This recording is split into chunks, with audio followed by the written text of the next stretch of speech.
The Count of Monte Cristo by Alexandre Dumas. Monsieur Bertuccio. Meanwhile the Count had arrived at his house. It had taken him 6 minutes to perform the distance.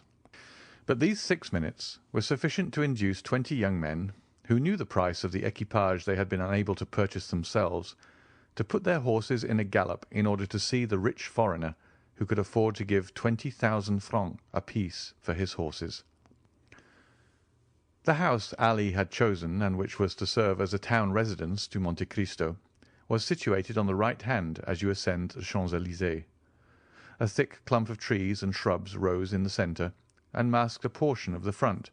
Around this shrubbery 2 alleys, like 2 arms, extended right and left, and formed a carriage drive from the iron gates to a double portico, on every step of which stood a porcelain vase filled with flowers. This house, isolated from the rest, had besides the main entrance another in the Rue Fonthieu. Even before the coachman had hailed the concierge, the massy gates rolled on their hinges. They had seen the Count coming, and at Paris, as everywhere else, he was served with the rapidity of lightning. The coachman entered and traversed the half-circle without slackening his speed, and the gates were closed ere the wheels had ceased to sound on the gravel. The carriage stopped at the left side of the portico. 2 men presented themselves at the carriage window. The one was Ali, who, smiling with an expression of the most sincere joy, seemed amply repaid by a mere look from Monte Cristo. The other bowed respectfully, and offered his arm to assist the Count in descending. "Thanks, Monsieur Bertuccio," said the Count, springing lightly up the 3 steps of the portico. "And the notary?" "He is in the small salon, Excellency," returned Bertuccio. "And the cards I ordered to be engraved as soon as you knew the number of the house." "Your Excellency, it is done already. I have been myself to the best engraver of the Palais Royal, who did the plate in my presence. The first card struck off was taken, according to your orders, to the Baron Danglars, Rue de la Chaussée-d'Autun, Numéro 7. The others are on the mantelpiece of your Excellency's bedroom." "Good. What o'clock is it?" 4 o'clock. Monte Cristo gave his hat, cane, and gloves to the same French footman who had called his carriage at the Count of Morcerf's, and then he passed into the small salon, preceded by Bertuccio, who showed him the way. "These are but indifferent marbles in this antechamber," said Monte Cristo. "I trust all this will soon be taken away." Bertuccio bowed. As the steward had said, the notary awaited him in the small salon. He was a simple-looking lawyer's clerk, elevated to the extraordinary dignity of a provincial scrivener. "You are the notary empowered to sell the country house that I wish to purchase, monsieur?" asked Monte Cristo. "Yes, Count," returned the notary. "Is the deed of sale ready?" "Yes, Count." "Have you bought it?" "Here it is." "Very well. And where is this house that I purchase?" asked the Count carelessly, addressing himself half to Bertuccio, half to the notary. The steward made a gesture that signified, "I do not know." The notary looked at the Count with astonishment. "What?" said he. "Does not the Count know where the house he purchased is situated?" "No," returned the Count. "The Count does not know?" "How should I know? I have arrived from Cadiz this morning. I have never before been at Paris, and it is the first time I have ever set foot in France." "Ah, this is different. The house you purchased is at Auteuil." At these words Bertuccio turned pale. "And where is Auteuil?" asked the Count. "Close by here, monsieur," replied the notary. "A little beyond Passy. A charming situation in the heart of the Bois de Boulogne." "So near as that?" said the Count. "But that is not in the country. What made you choose a house at the gates of Paris, Monsieur Bertuccio?" "I," cried the steward with a strange expression, "His Excellency did not charge me to purchase this house. If His Excellency will recollect, if he will think—" "Ah, true," observed Monte Cristo. "I recollect now. I read the advertisement in one of the papers, and was tempted by the false title, A Country House." "It is not yet too late," cried Bertuccio eagerly, "and if your Excellency will entrust me with the commission, I will find you a better at Enghien or Fontenay-aux-Roses, or at Bellevue." "Oh, no," returned Monte Cristo negligently. "Since I have this, I will keep it." "And you are quite right," said the notary, who feared to lose his fee. "It is a charming place, well supplied with spring water and fine trees, a comfortable habitation, although abandoned for a long time without reckoning the furniture which, although old, is yet valuable. Now that old things are so much sought after, I suppose the Count has the tastes of the day." "To be sure," returned Monte Cristo. "It is very convenient, then." "It is more. It is magnificent." "Peste! Let us not lose such an opportunity," returned Monte Cristo. "The deed, if you please, Mr. Notary." And he signed it rapidly, after having first run his eye over that part of the deed in which were specified the situation of the house and the names of the proprietors. "Bertuccio," said he, "give 55,000 francs to monsieur." The steward left the room with a faltering step, and returned with a bundle of bank-notes, which the notary counted like a man who never gives a receipt for money until after he is sure it is all there. "And now," demanded the Count, "are all the forms complied with?" "All, sir." "Have you the keys?" "They are in the hands of the concierge, who takes care of the house, but here is the order I have given him to install the Count in his new possession." "Very well," said Monte Cristo, making a sign with his hand to the notary, which said, "I have no further need of you. You may go." "But," observed the honest notary, "the Count is, I think, mistaken. It is only 50,000 francs, everything included." "And your fee?" "Is included in the sum." "But have you not come from Auteuil here?" "Yes, certainly." "Well, then, it is but fair that you should be paid for your loss of time and trouble," said the Count, and he made a gesture of polite dismissal. The notary left the room backwards, and bowing down to the ground. It was the first time he had ever met a similar client. "See this gentleman out," said the Count to Bertuccio, and the steward followed the notary out of the room. Scarcely was the Count alone when he drew from his pocket a book closed with a lock, and opened it with a key which he wore round his neck, and which never left him. After having sought for a few minutes, he stopped at a leaf which had several notes, and compared them with the deed of sale which lay on the table. "Auteuil, Rue de la Fontaine, numéro 28. "It is indeed the same," said he. "And now, am I to rely upon an avowal extorted by religious or physical terror?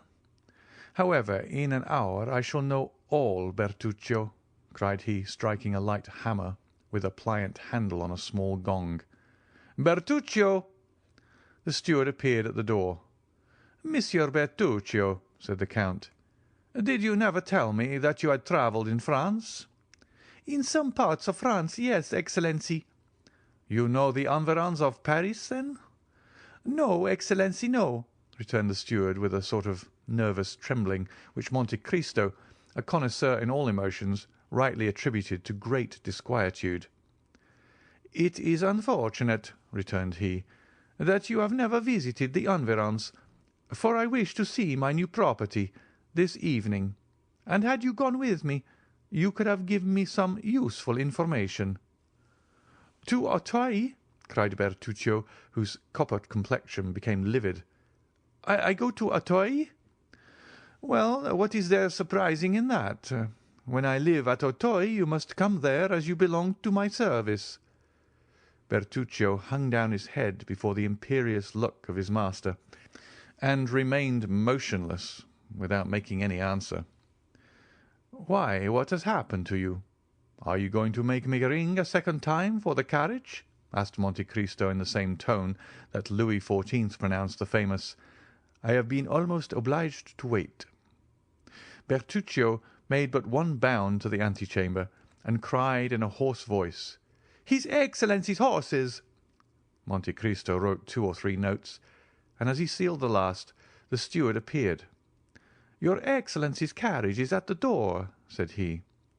"Well, take your hat and gloves," returned Monte Cristo. "Am I to accompany you, your Excellency?" cried Bertuccio. "Certainly. You must give the orders, for I intend residing at the house." It was unexampled for a servant of the Count's to dare to dispute an order of his, so the steward, without saying a word, followed his master, who got into the carriage and signed to him to follow, which he did, taking his place respectfully on the front seat. The house at Auteuil. Monte Cristo noticed, as they descended the staircase, that Bertuccio signed himself in the Corsican manner, that is, had formed the sign of the cross in the air with his thumb, and as he seated himself in the carriage, muttered a short prayer. Anyone but a man of exhaustless thirst for knowledge would have had pity on seeing the steward's extraordinary repugnance for the Count's projected drive without the walls, but the Count was too curious to let Bertuccio off from this little journey. In 20 minutes they were at Auteuil. The steward's emotion had continued to augment as they entered the village. Bertuccio, crouched in the corner of the carriage, began to examine with a feverish anxiety every house they passed. "Tell them to stop at the Rue de la Fontaine, numero 28," said the Count, fixing his eyes on the steward, to whom he gave this order. Bertuccio's forehead was covered with perspiration. However, he obeyed, and leaning out of the window, he cried to the coachman, "Rue de la Fontaine, numero 28." Number 28 was situated at the extremity of the village. During the drive night had set in, and darkness gave the surroundings the artificial appearance of a scene on the stage. The carriage stopped. The footman sprang off the box and opened the door. "Well," said the Count, "you do not get out, Monsieur Bertuccio. You are going to stay in the carriage, then? What are you thinking of this evening?" Bertuccio sprang out and offered his shoulder to the Count, who this time leaned upon it as he descended the 3 steps of the carriage. "Knock," said the Count, "and announce me." Bertuccio knocked, the door opened, and the concierge appeared. "What is it?" asked he. "It is your new master, my good fellow," said the footman, and he held out to the concierge the notary's order. "The house is sold, then?" demanded the concierge. "And this gentleman is coming to live here?" "Yes, my friend," returned the Count, "and I will endeavour to give you no cause to regret your old master." "Oh, monsieur," said the concierge, "I shall not have much cause to regret him, for he came here but seldom. It is 5 years since he was here last, and he did well to sell the house, for it did not bring him in anything at all." "What was the name of your old master?" said Monte Cristo. "The Marquis of Saint-Méran. I am sure he has not sold the house for what he gave for it." "The Marquis of Saint-Méran," returned the Count. "The name is not unknown to me. The Marquis of Saint-Méran," and he appeared to meditate. "An old gentleman," continued the concierge, "a staunch follower of the Bourbons. He had an only daughter who married Monsieur de Villefort, who had been the king's attorney at Nîmes, and afterwards at Versailles." Monte Cristo glanced at Bertuccio, who became whiter than the wall against which he leaned to prevent himself from falling. "And is not this daughter dead?" demanded Monte Cristo. "I fancy I have heard so." "Yes, monsieur, 21 years ago, and since then we have not seen the poor Marquis 3 times." "Thanks, thanks," said Monte Cristo, judging from the steward's utter prostration that he could not stretch the cord further without danger of breaking it. "Give me a light." "Shall I accompany you, monsieur?" "No, it is unnecessary. Bertuccio will show me a light." And Monte Cristo accompanied these words by the gift of 2 gold pieces, which produced a torrent of thanks and blessings from the concierge. "Ah, monsieur," said he, after having vainly searched on the mantelpiece and the shelves, "I have not got any candles." "Take one of the carriage lamps, Bertuccio," said the Count, "and show me the apartments." The steward obeyed in silence, but it was easy to see, from the manner in which the hand that held the light trembled, how much it cost him to obey. They went over a tolerably large ground floor. A second floor consisted of a salon, a bathroom, and 2 bedrooms. Near one of the bedrooms they came to a winding staircase that led down to the garden. "Ah, here is a private staircase," said the Count. "That is convenient. Light me, Monsieur Bertuccio. It leads to the garden." "And pray, how do you know that?" "It ought to do so, at least." "Well, let us be sure of that." Bertuccio sighed, and went on first. The stairs did indeed lead to the garden. At the outer door the steward paused. "Go on, Monsieur Bertuccio," said the Count. But he who was addressed stood there stupefied, bewildered, stunned. His haggard eyes glanced around as if in search of the traces of some terrible event, and with his clinched hands he seemed striving to shut out horrible recollections. "Well?" insisted the Count. "No, no!" cried Bertuccio, settling down the lantern at the angle of the interior wall. "No, monsieur, it is impossible. I can go no further." "What does this mean?" demanded the irresistible voice of Monte Cristo. "Why, you must see, your Excellency," cried the steward, "that this is not natural, that, having a house to purchase, you purchase it exactly at Auteuil, and that, purchasing it at Auteuil, this house should be number 28, Rue de la Fontaine. Oh, why did I not tell you all? I am sure you would not have forced me to come. I hoped your house would have been some other one than this, as if there was not another house at Auteuil than that of the assassination." "What? What?" cried Monte Cristo, stopping suddenly. "What words do you utter? Devil of a man, Corsican that you are, always mysterious or superstitious. Come, take the lantern, and let us visit the garden. You are not afraid of ghosts with me, I hope." Bertuccio raised the lantern and obeyed. The door, as it opened, disclosed a gloomy sky in which the moon strove vainly to struggle through a sea of clouds that covered her with billows of vapour, which she illumined for an instant, only to sink into obscurity. The steward wished to turn to the left. "No, no, monsieur," said Monte Cristo. "What is the use of following the alleys? Here is a beautiful lawn. Let us go on straight, forwards." Bertuccio wiped the perspiration from his brow, but obeyed. However, he continued to take the left hand. Monte Cristo, on the contrary, took the right hand. Arrived near a clump of trees, he stopped. The steward could not restrain himself. "More, monsieur, move away. I entreat you. You are exactly on the spot." "What spot?" "Where he fell." "My dear Monsieur Bertuccio," said Monte Cristo, laughing, "control yourself. We are not at Sartène or at Corte. This is not a Corsican arbour, but an English garden. Badly kept, I own, but still you must not calumniate it for that." "Monsieur, I implore you, do not stay here." "I think you are going mad, Bertuccio," said the Count coldly. "If that is the case, I warn you, I shall have you put in a lunatic asylum." "Alas, Excellency," returned Bertuccio, joining his hands and shaking his head in a manner that would have excited the Count's laughter, had not thoughts of a superior interest occupied him, and rendered him attentive to the least revelation of this timorous conscience. "Alas, Excellency, the evil has arrived."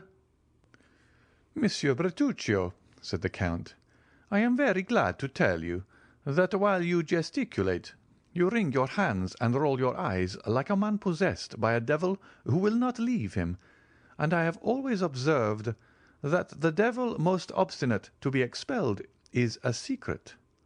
I knew you were a Corsican. I knew you were gloomy and always brooding over some old history of the vendetta, and I overlooked that in Italy, because in Italy those things are thought nothing of. But in France they are considered in very bad taste. There are gendarmes who occupy themselves with such affairs, judges who condemn, and scaffolds which avenge." Bertuccio clasped his hands. and as in all these evolutions he did not let fall the lantern, the light showed his pale and altered countenance. Monte Cristo examined him with the same look that at Rome he had bent upon the execution of Andrea, and then in a tone that made a shudder pass through the veins of the poor steward. "The Abbé Busoni then told me an untruth," said he, "when after his journey in France in 1829 he sent you to me with a letter of recommendation, in which he enumerated all your valuable qualities. Well, I shall write to the Abbé. I shall hold him responsible for his protégé's misconduct, and I shall soon know all about this assassination. Only I warn you that when I reside in a country I conform to all its code, and I have no wish to put myself within the compass of the French laws for your sake." "Oh, do not do that, Excellency. I have always served you faithfully," cried Bertuccio in despair. "I have always been an honest man, and as far as lay in my power I have done good." "I do not deny it," returned the Count. "But why are you thus agitated? It is a bad sign. A quiet conscience does not occasion such paleness in the cheeks and such fever in the hands of a man." "But, your Excellency," replied Bertuccio hesitatingly, "did not the Abbé Busoni, who heard my confession in the prison at Nîmes, tell you that I had a heavy burden upon my conscience?" "Yes, but as he said, you would make an excellent steward. I concluded you had stolen, that was all." "Oh, your Excellency," returned Bertuccio in deep contempt. "Or, as you are a Corsican, that you had been unable to resist the desire of making a stiff, as you call it." "Yes, my good master," cried Bertuccio, casting himself at the Count's feet. "It was simply vengeance, nothing else." "I understand that, but I do not understand what it is that galvanizes you in this manner." "But, monsieur, it is very natural," returned Bertuccio, "since it was in this house that my vengeance was accomplished." "What, my house?" "Oh, your Excellency, it was not yours then." "Whose then? The Marquis de Saint Méran?" "I think," the concierge said. "What had you to revenge on the Marquis de Saint Méran?" "Oh, it was not on him, monsieur, it was on another." "That is strange," returned Monte Cristo, seeming to yield to his reflections, "that you should find yourself without any preparation in a house where the event happened that causes you so much remorse." "Monsieur," said the steward, "it is fatality, I am sure. First you purchase a house at Auteuil. This house is the one where I have committed an assassination. You descend to the garden by the same staircase by which he descended. You stop at the spot where he received the blow, and 2 paces farther in the grave in which he had just buried his child. This is not chance, for chance in this case is too much like Providence." "Well, amiable Corsican, let us suppose it is Providence. I always suppose anything people please, and, besides, you must concede something to diseased minds. Come, collect yourself and tell me all." "I have related it but once, and that was to the Abbé Busoni. Such things," continued Bertuccio, shaking his head, "are only related under the seal of confession." "Then," said the Count, "I refer you to your confessor. Turn châtre or Trappist, and relate your secrets. But as for me, I do not like anyone who is alarmed by such phantasmas, and I do not choose that my servants should be afraid to walk in the garden of an evening. I confess I am not very desirous of a visit from the commissary of police, for in Italy justice is only paid when silent. In France she is paid only when she speaks. Peste! I thought you somewhat Corsican, a great deal smuggler, and an excellent steward, but I see you have other strings to your bow. You are no longer in my service, Monsieur Bertuccio." "Oh, your Excellency, your Excellency!" cried the steward, struck with terror at this threat. "If that is the only reason I cannot remain in your service, I will tell all, for if I quit you it will only be to go to the scaffold." "That is different," replied Monte Cristo. "But if you intend to tell an untruth, reflect it were better not to speak at all." "No, monsieur, I swear to you, by my hopes of salvation, I will tell you all, for the Abbé Busoni himself only knew a part of my secret. But, I pray you, go away from that plane tree. The moon is just bursting through the clouds, and there, standing where you do, and wrapped in that cloak that conceals your figure, you remind me of Monsieur de Villefort." "What!" cried Monte Cristo. "It was Monsieur de Villefort?" "Your Excellency knows him?" "The former royal attorney at Nîmes?" "Yes." "Who married the Marquis of Saint Méran's daughter?" "Yes." "Who enjoyed the reputation of being the most severe, the most upright, the most rigid magistrate on the bench?" "Well, monsieur," said Bertuccio, "this man, with this spotless reputation—" "Well?" "Was a villain." "Bah!" replied Monte Cristo. "Impossible." "It is as I tell you." "Really?" said Monte Cristo. "Have you proof of this?" "I had it." "And you have lost it. How stupid!" "Yes, but by careful search it might be recovered." "Really?" returned the Count. "Relate it to me, for it begins to interest me." And the Count, humming an air from Lucia, went to sit down on a bench, while Bertuccio followed him, collecting his thoughts. Bertuccio remained standing before him. The Vendetta. "At what point shall I begin my story, your Excellency?" asked Bertuccio. "Where you please," returned Monte Cristo, "since I know nothing at all of it." "I thought the Abbé Busoni had told your Excellency." "Some particulars, doubtless, but that is 7 or 8 years ago, and I have forgotten them." "Then I can speak without fear of tiring your Excellency." "Go on, Monsieur Bertuccio. You will supply the want of the evening papers." "The story begins in 1815. "Ah," said Monte Cristo, 1815 is not yesterday." "No, monsieur, and yet I recollect all things as clearly as if they had happened but then. I had a brother, an elder brother, who was in the service of the Emperor. He had become lieutenant in a regiment composed entirely of Corsicans. This brother was my only friend. We became orphans, I at 5, he at 18. He brought me up as if I had been his son, and in 1814 he married. When the Emperor returned from the island of Elba, my brother instantly joined the army, was slightly wounded at Waterloo, and retired with the army beyond the Loire." "But that is the history of the 100 Days, Monsieur Bertuccio," said the Count. "Unless I am mistaken, it has already been written." "Excuse me, Excellency, but these details are necessary, and you promised to be patient." "Go on, I will keep my word." "One day we received a letter. I should tell you that we lived in a little village of Rogliano at the extremity of Cap Corso. This letter was from my brother. He told us that the army was disbanded and that he should return by Châteauroux, Clermont-Ferrand, Le Puy, and Nîmes. And if I had any money, he prayed me to leave it for him at Nîmes with an innkeeper with whom I had dealings." "In the smuggling line?" said Monte Cristo.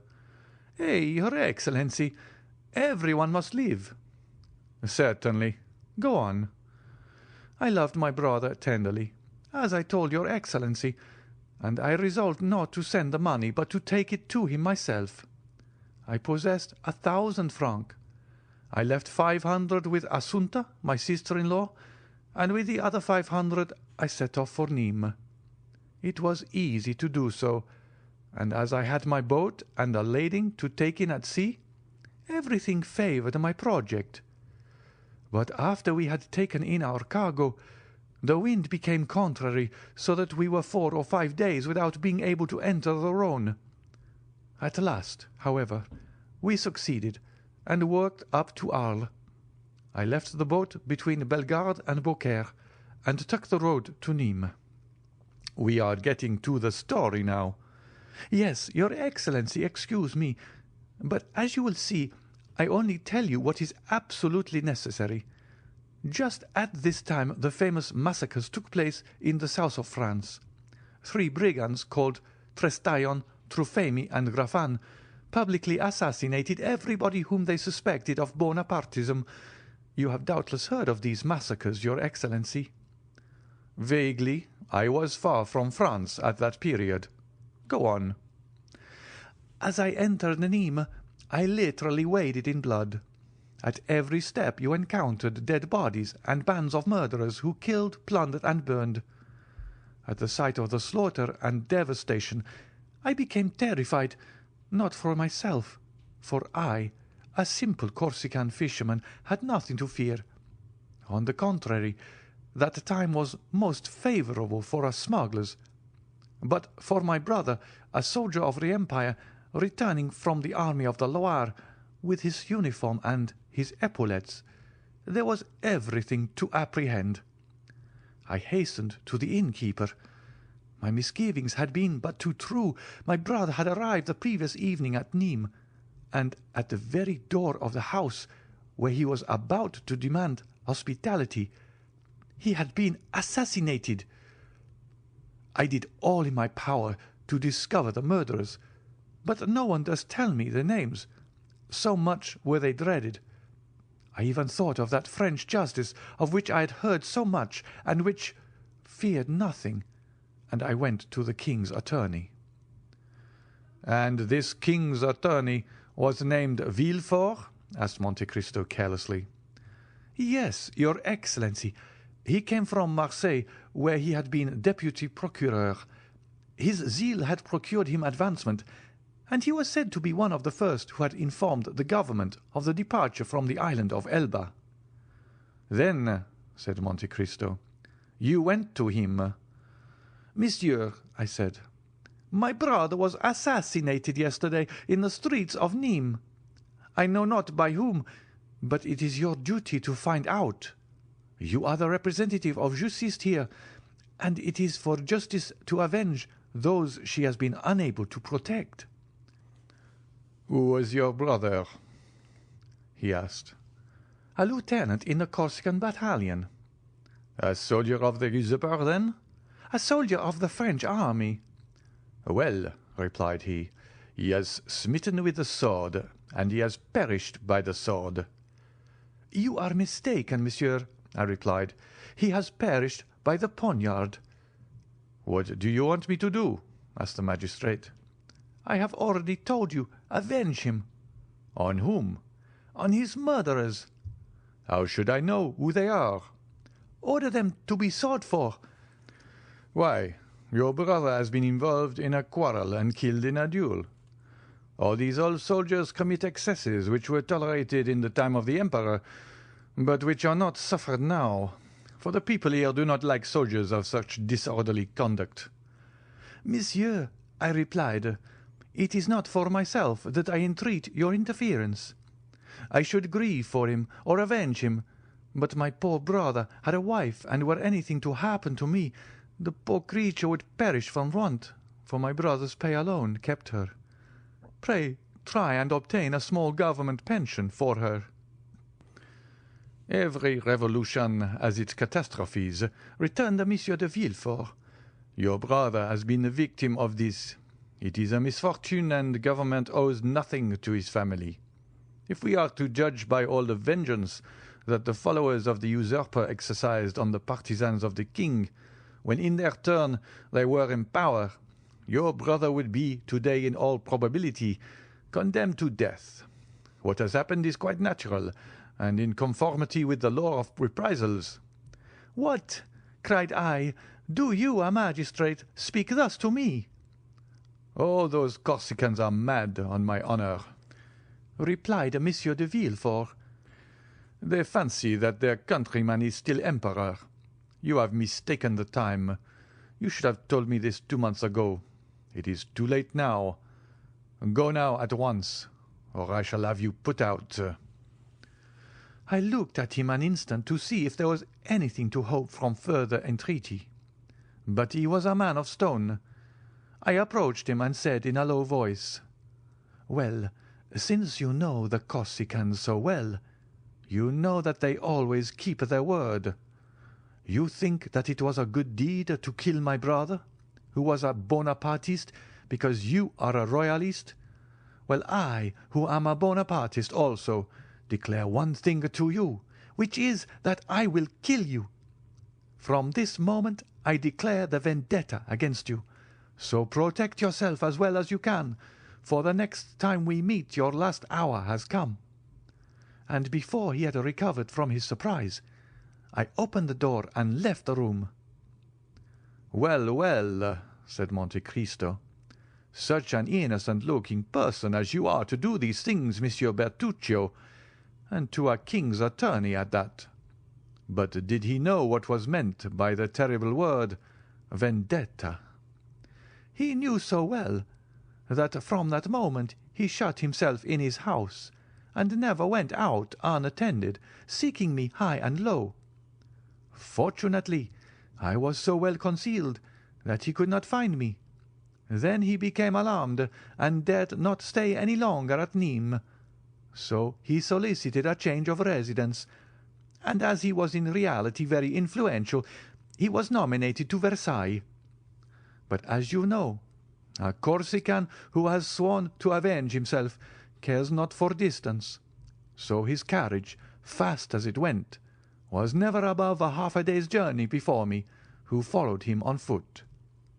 The most important thing was not to kill him only, for I had an opportunity of doing so 100 times, but to kill him without being discovered, at least without being arrested. I no longer belonged to myself, for I had my sister-in-law to protect and provide for 3 months. I watched Monsieur de Villefort. For 3 months he took not a step out of doors without my following him. At length I discovered that he went mysteriously to Auteuil. I followed him thither, and I saw him enter the house where we now are. Only, instead of entering by the great door that looks into the street, he came on horseback, or in his carriage, left the one or the other at the little inn, and entered by the gate you see there." Monte Cristo made a sign with his head to show that he could discern in the darkness the door to which Bertuccio alluded. "As I had nothing more to do at Versailles, I went to Auteuil and gained all the information I could. If I wished to surprise him, it was evident this was the spot to lie in wait for him. The house belonged, as the concierge informed your Excellency, to Monsieur de Saint-Méran, Villefort's father-in-law. Monsieur de Saint-Méran lived at Marseille, so that this country house was useless to him, and it was reported to be let to a young widow, known only by the name of the Baroness. One evening, as I was looking over the wall, I saw a young and handsome woman who was walking alone in that garden, which was not overlooked by any windows, and I guessed that she was awaiting Monsieur de Villefort. When she was sufficiently near for me to distinguish her features, I saw she was from 18 to 19, tall and very fair. As she had a loose muslin dress on, and as nothing concealed her figure, I saw she would ere long become a mother.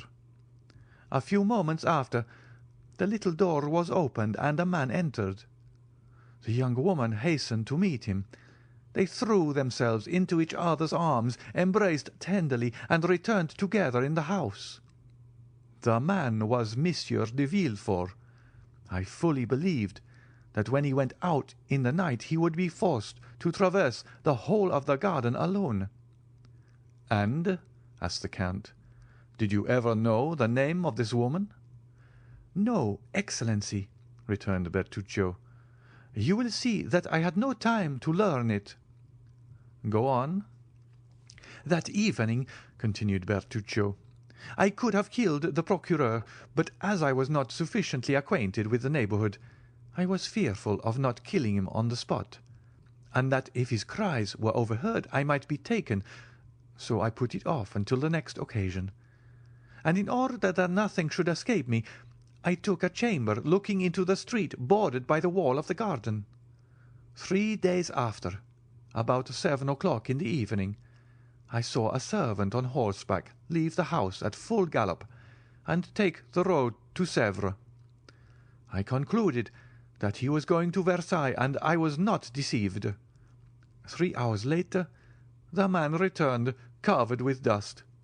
His errand was performed, and 2 minutes after another man on foot, muffled in a mantle, opened the little door of the garden, which he closed. After him I descended rapidly. Although I had not seen Villefort's face, I recognized him by the beating of my heart. I crossed the street and stopped at a post placed at the angle of the wall, and by means of which I had once before looked onto the garden. This time I did not content myself with looking, but I took my knife out of my pocket, felt that the point was sharp, and sprang over the wall. My first care was to run to the door. He had left a key in it, taking the simple precaution of turning it twice in the lock. Nothing, then, preventing my escape by this means, I examined the grounds. The garden was long and narrow. A stretch of smooth turf extended down the middle, and at the corners were clumps of trees with thick and massy foliage that made a background for the shrubs and flowers. In order to go from the door to the house, or from the house to the door, Monsieur de Villefort would be obliged to pass by one of these clumps of trees. It was the end of September. The wind blew violently.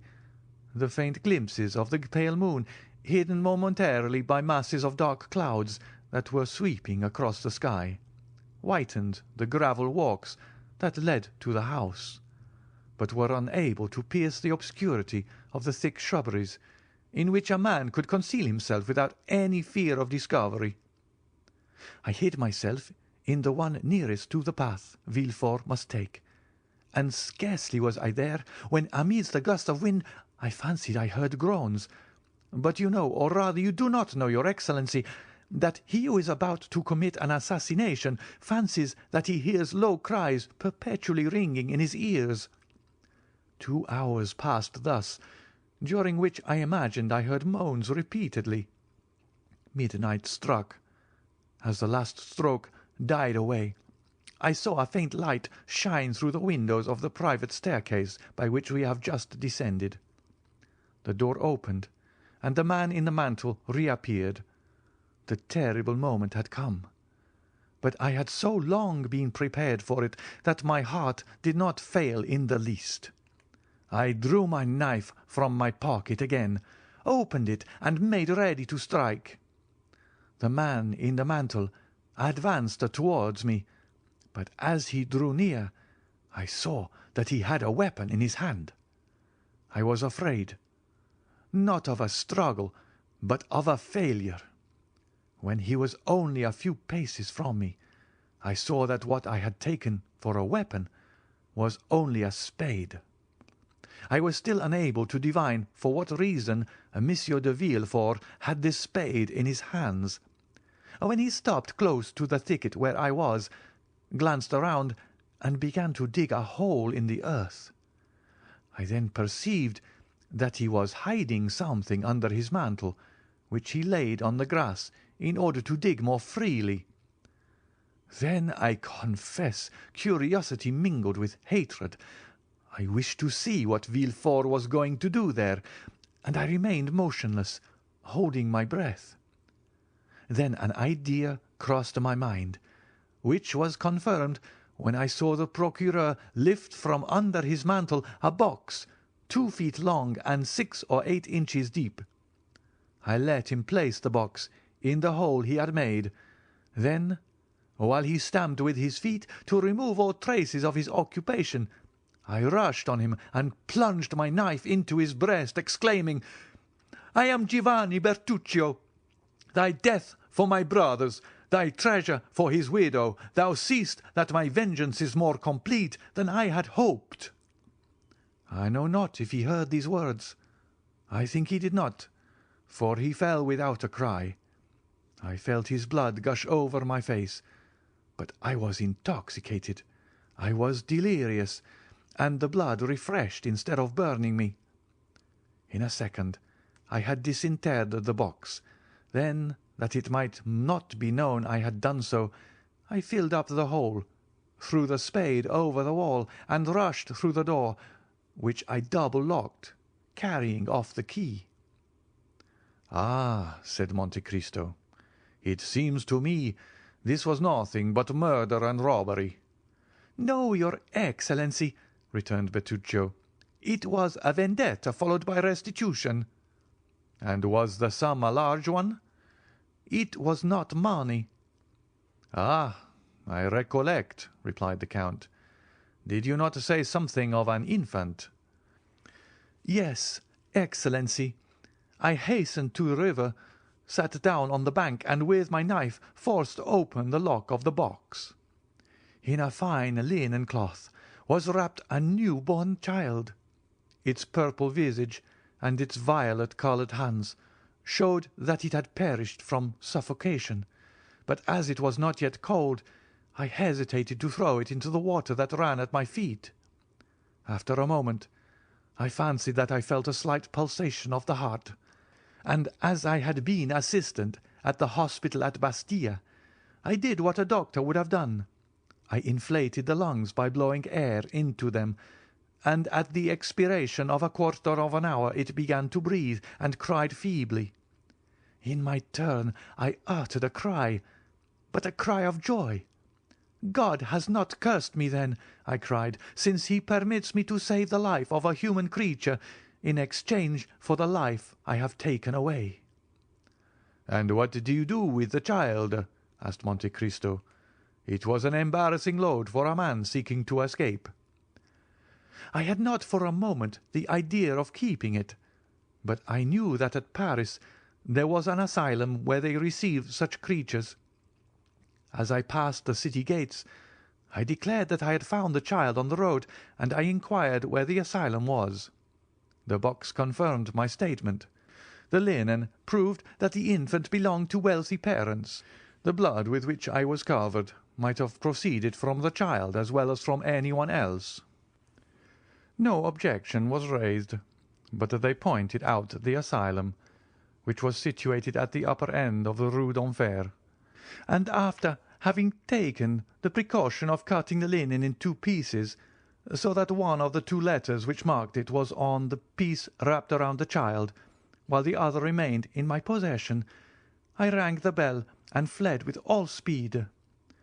A fortnight after I was at Rogliano, and I said to Assunta, 'Console thyself, sister, Israel is dead, but he is avenged.'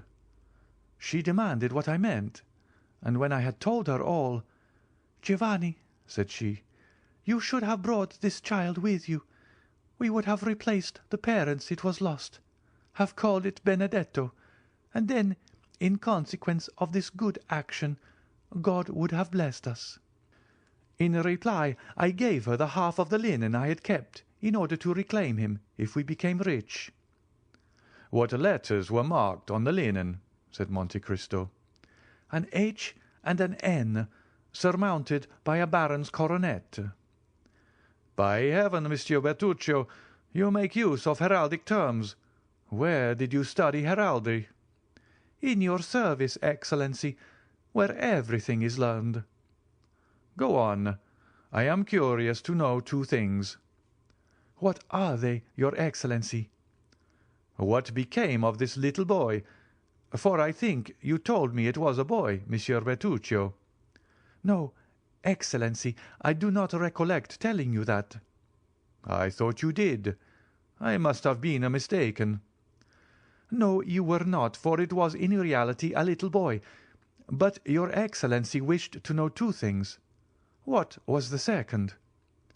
"The second was the crime of which you are accused, when you asked for a confessor, and the Abbé Busoni came to visit you at your request in the prison at Nîmes."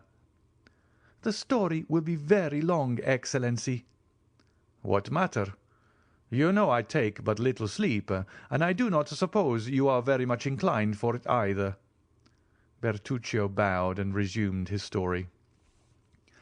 "Partly to drown the recollections of the past that haunted me, partly to supply the wants of the poor widow, I eagerly returned to my trade of smuggler, which had become more easy since that relaxation of the laws which always follows a revolution. The southern districts were ill watched, in particular, in consequence of the disturbances that were perpetually breaking out in Avignon, Nîmes, or Uzes. We profited by this respite on the part of the government to make friends everywhere. Since my brother's assassination in the streets of Nîmes, I had never entered the town. The result was that the innkeeper with whom we were connected, seeing we would no longer come to him, was forced to come to us, and had established a branch to his inn on the road from Bellegarde to Beaucaire, at the sign of the Pont du Gard. We had thus at Aigues-Mortes, Martigues, or Bouc, a dozen places where we left our goods, and where, in case of necessity, we concealed ourselves from the gendarmes and custom-house officers. Smuggling is a profitable trade when a certain degree of vigour and intelligence is employed. As for myself, brought up in the mountains, I had a double motive for fearing the gendarmes and custom-house officers, as my appearance before the judges would cause an inquiry, and an inquiry always looks back into the past, and in my past life they might find something far more grave than the selling of smuggled cigars, or barrels of brandy without a permit. So, preferring death to capture, I accomplished the most astonishing deeds, and which more than once showed me that the too great care we took of our bodies is the only obstacle to the success of those projects which require rapid decision and vigorous and determined execution. In reality, when you have once devoted your life to your enterprises, you are no longer the equal of other men, or rather, other men are no longer your equals, and whosoever has taken this resolution feels his strength and resources doubled. "Philosophy, Monsieur Bertuccio," interrupted the Count. "You have done a little of everything in your life." "Oh, Excellency!" No, but a philosophy at 10:30 at night is somewhat late. Yet I have no other observation to make, for what you say is correct, which is more than can be said for all philosophy. My journeys became more and more extensive and more productive. Assunta took care of all, and our little fortune increased. One day, as I was setting off on an expedition, "Go," said she. "At your return I will give you a surprise." I questioned her, but in vain. She would tell me nothing, and I departed. Our expedition lasted nearly 6 weeks. We had been to Lucca to take in oil, to Leghorn for English cottons, and we ran out cargo without opposition and returned home full of joy. When I entered the house, the first thing I beheld in the middle of Assunta's chamber was a cradle that might be called sumptuous compared with the rest of the furniture, and in it a baby 7 or 8 months old. I uttered a cry of joy. The only moments of sadness I had known since the assassination of the procureur were caused by the recollection that I had abandoned this child. For the assassination itself I had never felt any remorse. Poor Assunta had guessed all. She had profited by my absence, and furnished with the half of the linen, and having written down the day and hour at which I had deposited the child at the asylum, had set off for Paris, and had reclaimed it. No objection was raised, and the infant was given up to her. Ah, I confess, your Excellency, when I saw this poor creature sleeping peacefully in its cradle, I felt my eyes filled with tears. "Ah, Assunta," cried I, "you are an excellent woman, and heaven will bless you." "This," said Monte Cristo, "is less correct than your philosophy. It is only faith." "Alas, your Excellency is right," replied Bertuccio, "and God made this infant the instrument of our punishment. Never did a perverse nature declare itself more prematurely, and yet it was not owing to any fault in his bringing up. He was a most lovely child, with large blue eyes, of that deep colour that harmonizes so well with the blonde complexion. Only his hair, which was too light, gave his face a most singular expression, and added to the vivacity of his look and the malice of his smile. Unfortunately, there is a proverb which says that red is either altogether good or altogether bad. The proverb was but too correct as regarded Benedetto, and even in his infancy he manifested the worst disposition. It is true that the indulgence of his foster-mother encouraged him. This child, for whom my poor sister would go to the town 5 or 6 leagues off, to purchase the earliest fruits and the most tempting sweetmeats, preferred to Parma grapes or Genoese preserves, the chestnuts stolen from a neighbour's orchard, or the dried apples in his loft, when he could eat as well as the nuts and apples that grew in the garden. One day, when Benedetto was about 5 or 6, our neighbour Vassilo, who, according to the custom of the country, never locked up his purse or his valuables, for, as your Excellency knows, there are no thieves in Corsica, complained that he had lost a louis out of his purse. We thought he must have made a mistake in counting his money, but he persisted in the accuracy of his statement. One day Benedetto, who had been gone from the house since morning to our great anxiety, did not return until late in the evening, dragging a monkey after him, which he said he had found chained to the foot of a tree.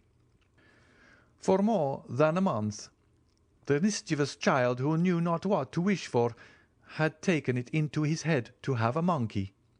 A boatman who had passed by Rogliano, and who had several of these animals whose tricks had greatly diverted him, had doubtless suggested this idea to him. "Monkeys are not found in our woods chained to trees," said I. "Confess how you obtained the animal." Benedetto maintained the truth of what he had said, and accompanied it with details that did more honour to his imagination than to his veracity. I became angry. He began to laugh. I threatened to strike him, and he made 2 steps backwards. "You cannot beat me," said he. "You have no right, for you are not my father." We never knew who had revealed this fatal secret, which we had so carefully concealed from him. However, it was this answer, in which the child's whole character revealed itself, that almost terrified me, and my arm fell without touching him. The boy triumphed, and his victory rendered him so audacious that all the money of Assunta, whose affection for him seemed to increase as he became more unworthy of it, was spent in caprice she knew not how to contend against, and follies she had not the courage to prevent. When I was at Rogliano everything went on properly, but no sooner was my back turned than Benedetto became master, and everything went ill. When he was only 11, he chose his companions from among the young men of 18 or 20, the worst characters in Bastia, or indeed in Corsica, and they had already for some mischievous pranks been several times threatened with a prosecution. I became alarmed, as any prosecution might be attended with serious consequences. I was compelled at this period to leave Corsica on an important expedition. I reflected for a long time, and with the hope of averting some impending misfortune, I resolved that Benedetto should accompany me. I hoped that the active and laborious life of a smuggler, with the severe discipline on board, would have a salutary effect on his character, which was now well nigh, if not quite, corrupt. I spoke to Benedetto alone, and proposed to him to accompany me, endeavouring to tempt him by all the promises most likely to dazzle the imagination of a child of 12.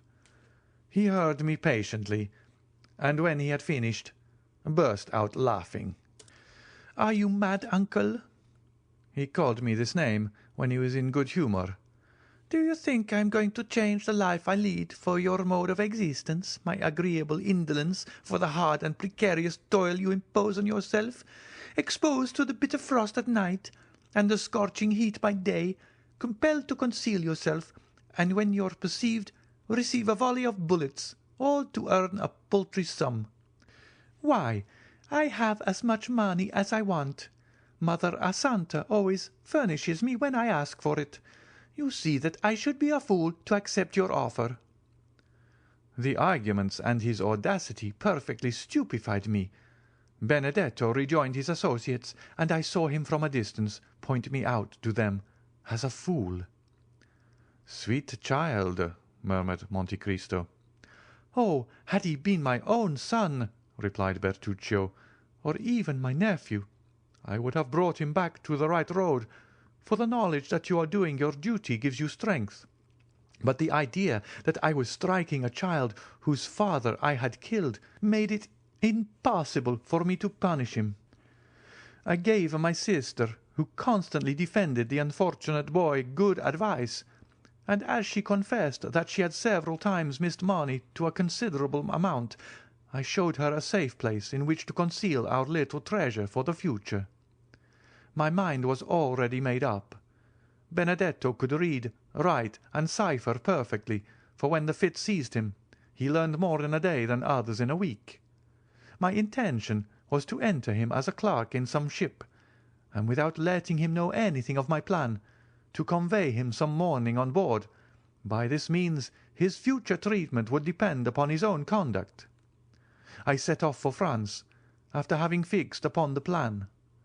Our cargo was to be landed in the Gulf of Lyons, and this was a difficult thing to do, because it was then the year 1829. The most perfect tranquillity was restored, and the vigilance of the custom-house officers was redoubled, and their strictness was increased at this time, in consequence of the fair at Beaucaire. Our expedition made a favourable beginning.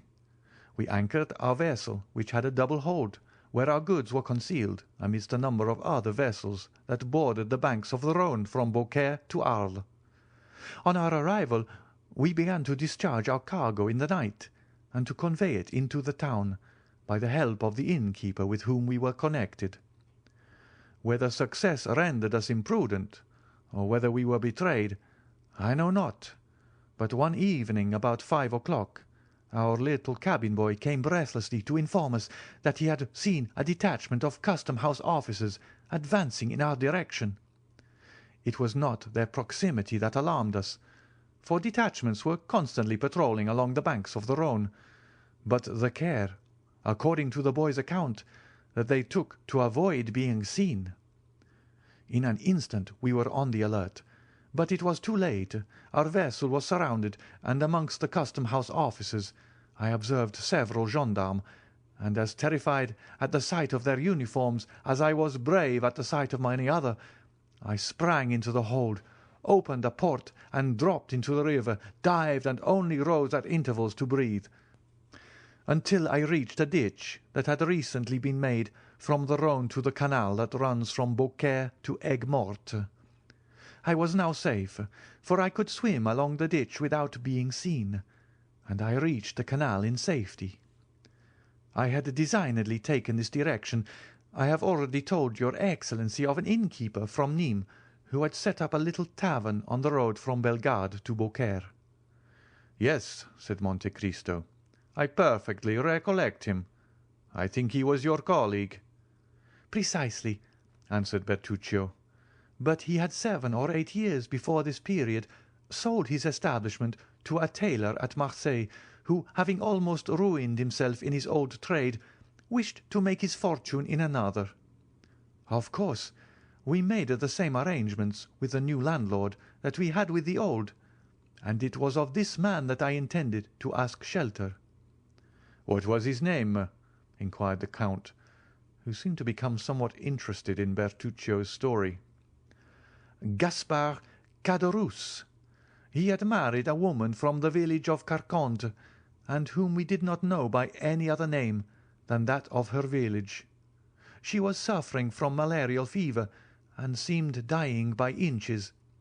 As for her husband, he was a strapping fellow of 40 or 45, who had more than once, in time of danger, given ample proof of his presence of mind and courage." "And you say," interrupted Monte Cristo, "that this took place towards the year—" 1829, your Excellency."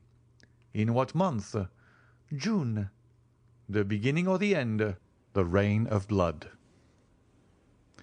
As the jeweller returned to the apartment, he cast around him a scrutinizing glance, but there was nothing to excite suspicion, if it did not exist, or to confirm it if it were already awakened. Caderousse's hands still grasped the gold and banknotes, and La Carconte called up her sweetest smiles while welcoming the reappearance of their guest.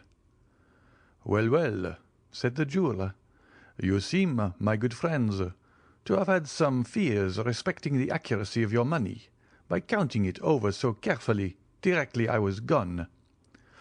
"Oh, no," answered Caderousse, "that was not my reason, I can assure you. But the circumstance by which we have become possessed of this wealth are so unexpected as to make us scarcely credit our good fortune, and it is only by placing the actual proof of our riches before our eyes that we can persuade ourselves that the whole affair is not a dream." The jeweller smiled. "Have you any other guests in your house?" inquired he. "Nobody but ourselves," replied Caderousse. "The fact is, we do not lodge travellers. Indeed, our tavern is so near the town that nobody would think of stopping here." "Then I am afraid I shall very much inconvenience you." "Inconvenience us? Not at all, my dear sir," said La Carconte, in her most gracious manner. "Not at all, I assure you." "But where will you manage to stow me?" "In the chamber overhead." "Surely that is where you yourself sleep." "Never mind about that. We have a second bed in the adjoining room." Caderousse stared at his wife with much astonishment. The jeweller, meanwhile, was humming a song as he stood warming his back at the fire La Carconte had kindled to dry the wet garments of her guest, and this done, she next occupied herself in arranging his supper by spreading a napkin at the end of the table and placing on it the slender remains of their dinner, to which she added 3 or 4 fresh-laid eggs. Caderousse had once more parted with his treasure. The banknotes were replaced in the pocket-book, the gold put back into the bag, and the whole carefully locked in the cupboard. He then began pacing the room with a pensive and gloomy air, glancing from time to time at the jeweller, who stood reeking with the stream from his wet clothes, and merely changing his place on the warm hearth to enable the whole of his garments to be dried. "There," said La Carconte, as she placed a bottle of wine on the table. "Supper is ready whenever you are." "And you?" asked Joanne. "I don't want any supper," said Caderousse. "We dine so very late," hastily interposed La Carconte. "Then it seems I am about to eat alone," remarked the jeweller. "Oh, we shall have the pleasure of waiting upon you," answered La Carconte, with an eager attention she was not accustomed to manifest, even to guests who paid for what they took. From time to time Caderousse darted on his wife keen, searching glances, but rapid as the lightning flash. The storm still continued. "There, there," said La Carconte. "Do you hear that? Upon my word, you did well to come back." "Nevertheless," replied the jeweller, "if by the time I have finished my supper the tempest has at all abated, I shall make another start." "It's the Mistral," said Caderousse, "and it will be sure to last till tomorrow morning." He sighed heavily. "Well," said the jeweller, as he placed himself at table, "all I can say is so much the worse for those who are abroad." "Yes," chimed in La Carconte, "they will have a wretched night of it." The jeweller began eating his supper, and the woman, who was ordinarily so querulous and indifferent to all who approached her, was suddenly transformed into the most smiling and attentive hostess. Had the unhappy man, on whom she lavished her assiduities, been previously acquainted with her, so sudden an alteration might well have excited suspicion in his mind, or at least have greatly astonished him. Caderousse, meanwhile, continued to pace the room in gloomy silence, sedulously avoiding the sight of his guest, but as soon as the stranger had completed his repast, the agitated innkeeper went eagerly to the door and opened it. "I believe the storm is over," said he. But as if to contradict his statement, at that instant a violent clap of thunder seemed to shake the house to the very foundation, while a sudden gust of wind, mingled with rain, extinguished the lamp he held in his hand. Trembling and awestruck, Caderousse hastily shut the door and returned to his guest, while La Carconte lighted a candle by the smouldering ashes that glimmered on the hearth. "You must be tired," said she to the jeweller. "I have spread a pair of white sheets on your bed. Go up when you are ready, and sleep well." Joanne stayed for a while to see whether the storm seemed to abate in its fury, but a brief space of time sufficed to assure him that, instead of diminishing, the violence of the rain and thunder momentarily increased. Resigning himself, therefore, to what seemed inevitable, he bade his host good night, and mounted the stairs. He passed over my head, and I heard the flooring creak beneath his footsteps. The quick, eager glance of La Carconte followed him as he ascended, while Caderousse, on the contrary, turned his back and seemed most anxiously to avoid even glancing at him. All these circumstances did not strike me as painfully at the time as they have since done. In fact, all that had happened, with the exception of the story of the diamond, which certainly did wear an air of improbability, appeared natural enough and called for neither apprehension nor mistrust. But, worn out as I was with fatigue, and fully purposing to proceed onwards directly the tempest abated, I determined to obtain a few hours' sleep.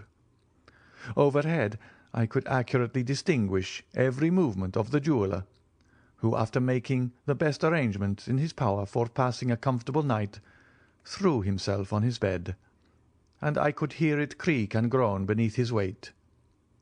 Insensibly my eyelids grew heavy, deep sleep stole over me, and having no suspicion of anything wrong, I sought not to shake it off.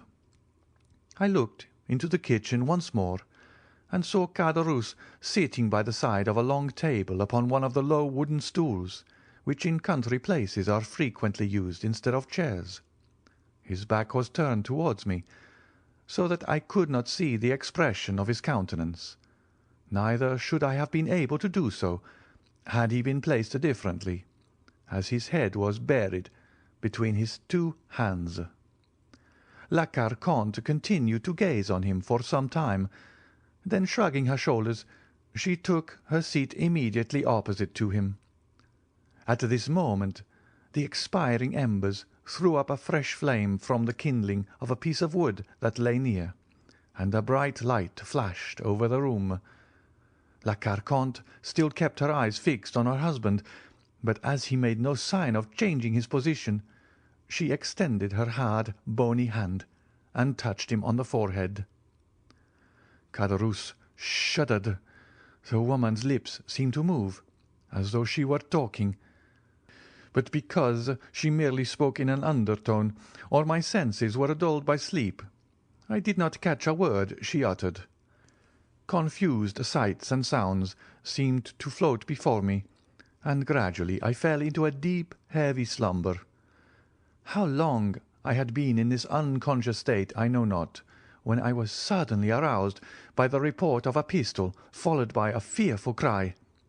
Weak and tottering footsteps resounded across the chamber above me, and the next instant a dull, heavy weight seemed to fall powerless on the staircase.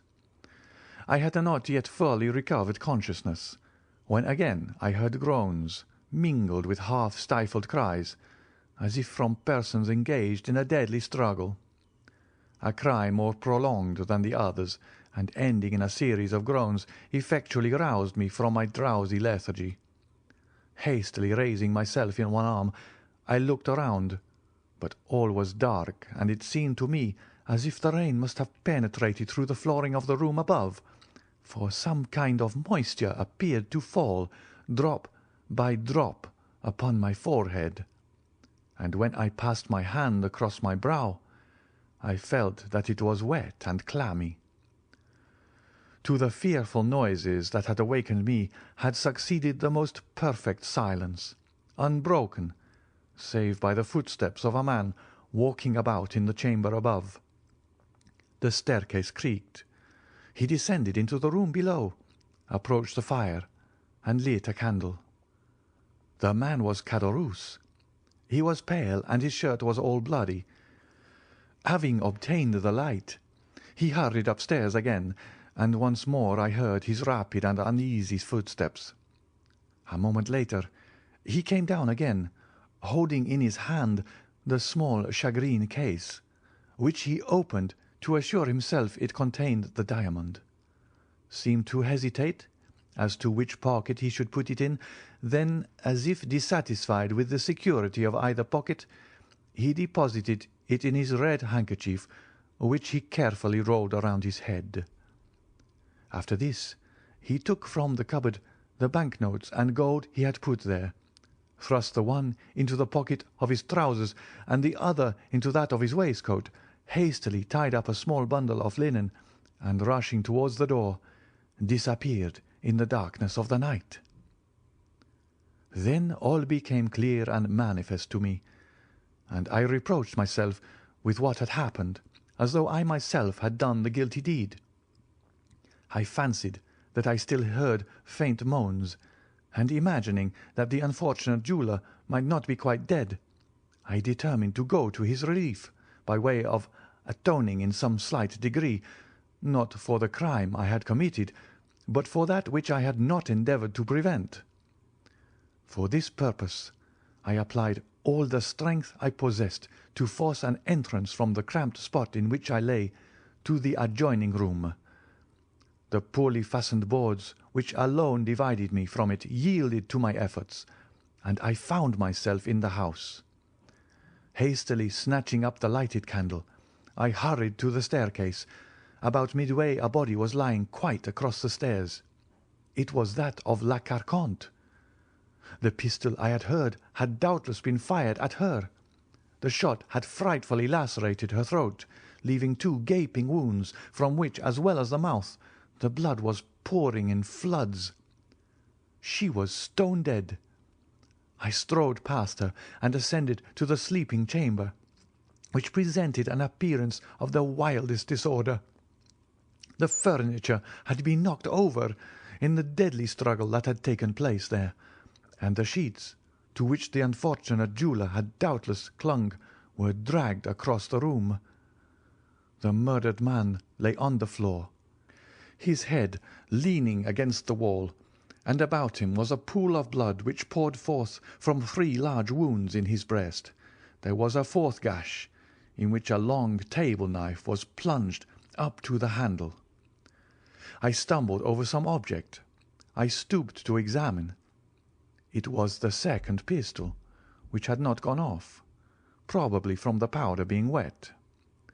I approached the jeweller, who was not quite dead, and at the sound of my footsteps and the creaking of the floor, he opened his eyes, fixed them on me with an anxious and inquiring gaze, moved his lips as though trying to speak, then, overcome by the effort, fell back and expired.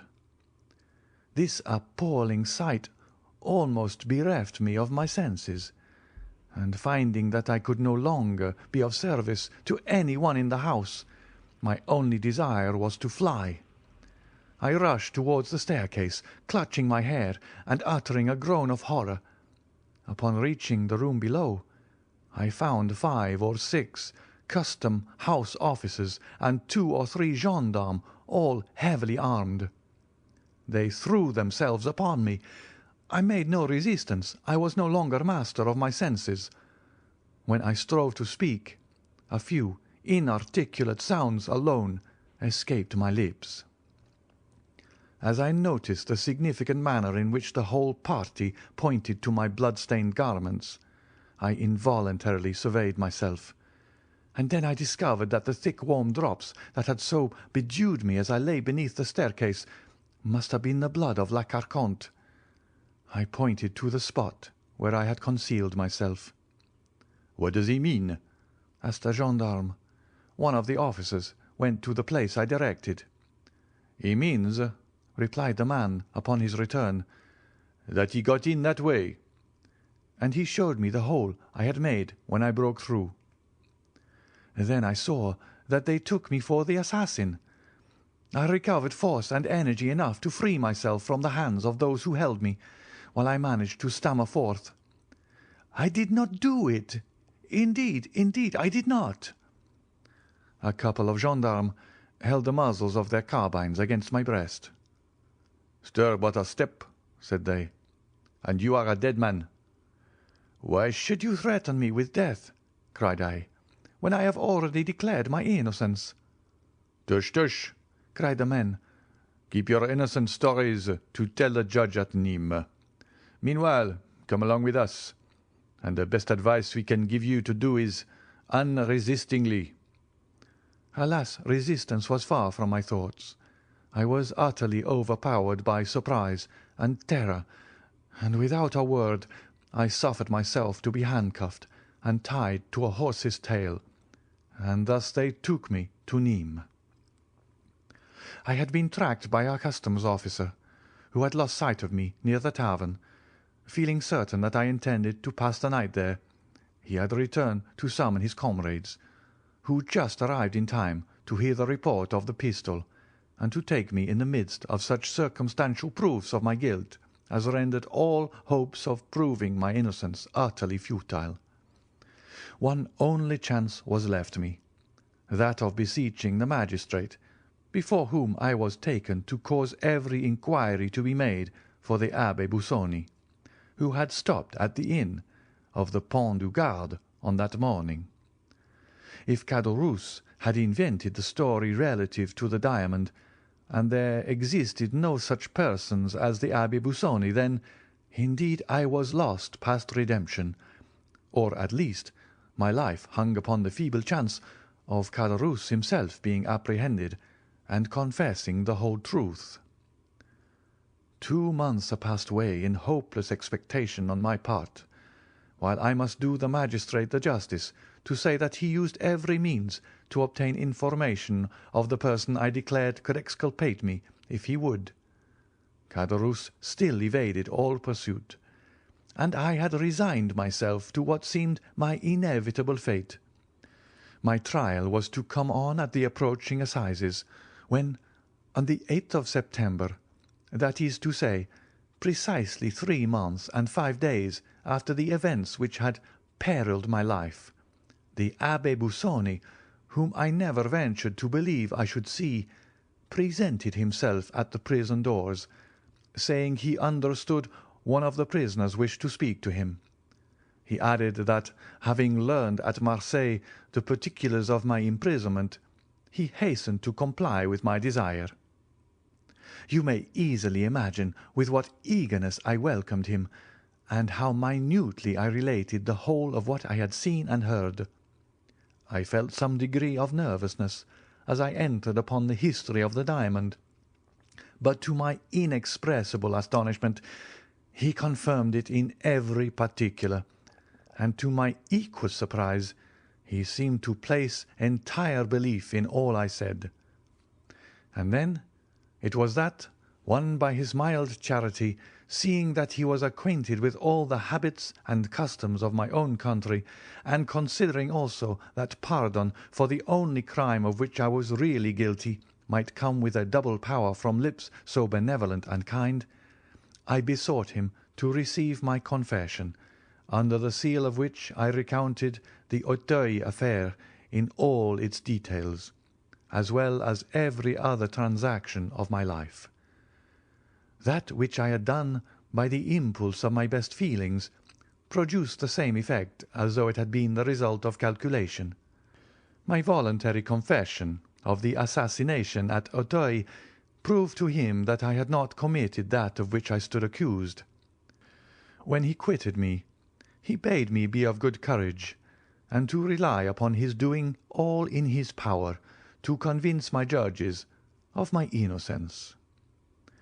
I had speedy proofs that the excellent abbé was engaged in my behalf, for the rigours of my imprisonment were alleviated by many trifling though acceptable indulgences, and I was told that my trial was to be postponed to the assizes following those now being held in the interests it pleased Providence to cause the apprehension of Caderousse, who was discovered in some distant country and brought back to France, where he made a full confession, refusing to make the fact of his wife's having suggested and arranged the murder any excuse for his own guilt. The wretched man was sentenced to the galleys for life, and I was immediately set at liberty. "And then it was, I presume," said Monte Cristo, "that you came to me as the bearer of a letter from the Abbé Busoni." "It was, your Excellency. The benevolent abbé took an evident interest in all that concerned me. "Your mode of life as a smuggler," said he to me one day, "will be the ruin of you. If you get out, don't take it up again." "But how," inquired I, "am I to maintain myself and my poor sister?" "A person whose confessor I am," replied he, "and who entertains a high regard for me, applied to me a short time since to procure him a confidential servant. Would you like such a post? If so, I will give you a letter of introduction to him." "Oh, father," I exclaimed, "you are very good." "But you must swear solemnly that I shall never have reason to repent of my recommendation." I extended my hand and was about to pledge myself by any promise he would dictate, but he stopped me. "It is unnecessary for you to bind yourself by any vow," said he. "I know and admire the Corsican nature too well to fear you. Here, take this," continued he, after rapidly writing the few lines. "I brought them to your Excellency, and upon receipt of which you deigned to receive me into your service, and proudly I ask whether your Excellency has ever had cause to repent having done so." "No," replied the Count. "I take pleasure in saying that you have served me faithfully, Bertuccio, but you might have shown more confidence in me." "I, your Excellency?" "Yes, you. How comes it that, having both a sister and an adopted son, you have never spoken to me of either?" "Alas, I have still to recount the most distressing period of my life. Anxious, as you may suppose, I was to behold and comfort my dear sister. I lost no time in hastening to Corsica, but when I arrived at Rogliano, I found a house of mourning the consequences of a scene so horrible that the neighbours remember and speak of it to this day. Acting by my advice, my poor sister had refused to comply with the unreasonable demands of Benedetto, who was continually tormenting her for money, as long as he believed there was a sou left in her possession. One morning that he demanded money, threatening her with the severest consequences if she did not supply him with what he desired, he disappeared and remained away all day, leaving the kind-hearted Assunta, who loved him as if he were her own child, to weep over his conduct and bewail his absence. Evening came, and still with all the patient solicitude of a mother she watched for his return. As the 11th hour struck, he entered with a swaggering air, attended by two of the most dissolute and reckless of his boon companions. She stretched out her arms to him, but they seized hold of her, and one of the three, none other than the accursed Benedetto, exclaimed, "Put her to torture, and she'll soon tell us where her money is." It unfortunately happened that our neighbour Vassilio was at Bastia, leaving no person in his house but his wife. No human creature beside could bear or see anything that took place within our dwelling. Two held poor Assunta, who, unable to conceive that any harm was intended to her, smiled in the face of those who were soon to become her executioners. The third proceeded to barricade the doors and windows, then returned, and the three united in stifling the cries of terror incited by the sight of these preparations, and then dragged Assunta, feet foremost, towards the brazier, expecting to wring from her an avowal of where her supposed treasure was secreted. In the struggle her clothes caught fire, and they were obliged to let go their hold in order to preserve themselves from sharing the same fate.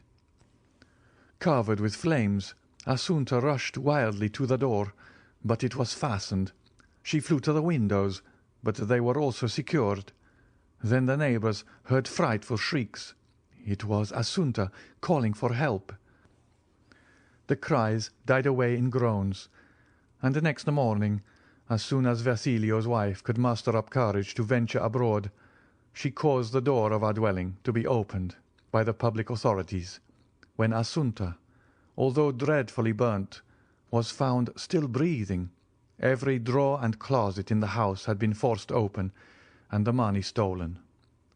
Benedetto never again appeared at Rogliano, neither have I since that day either seen or heard anything concerning him.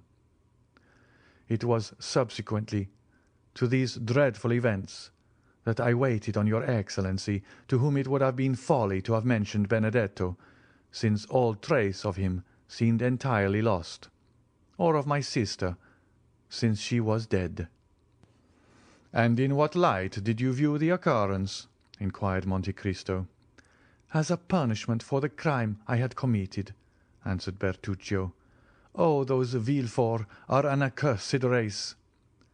"Truly they are," murmured the Count in a lugubrious tone.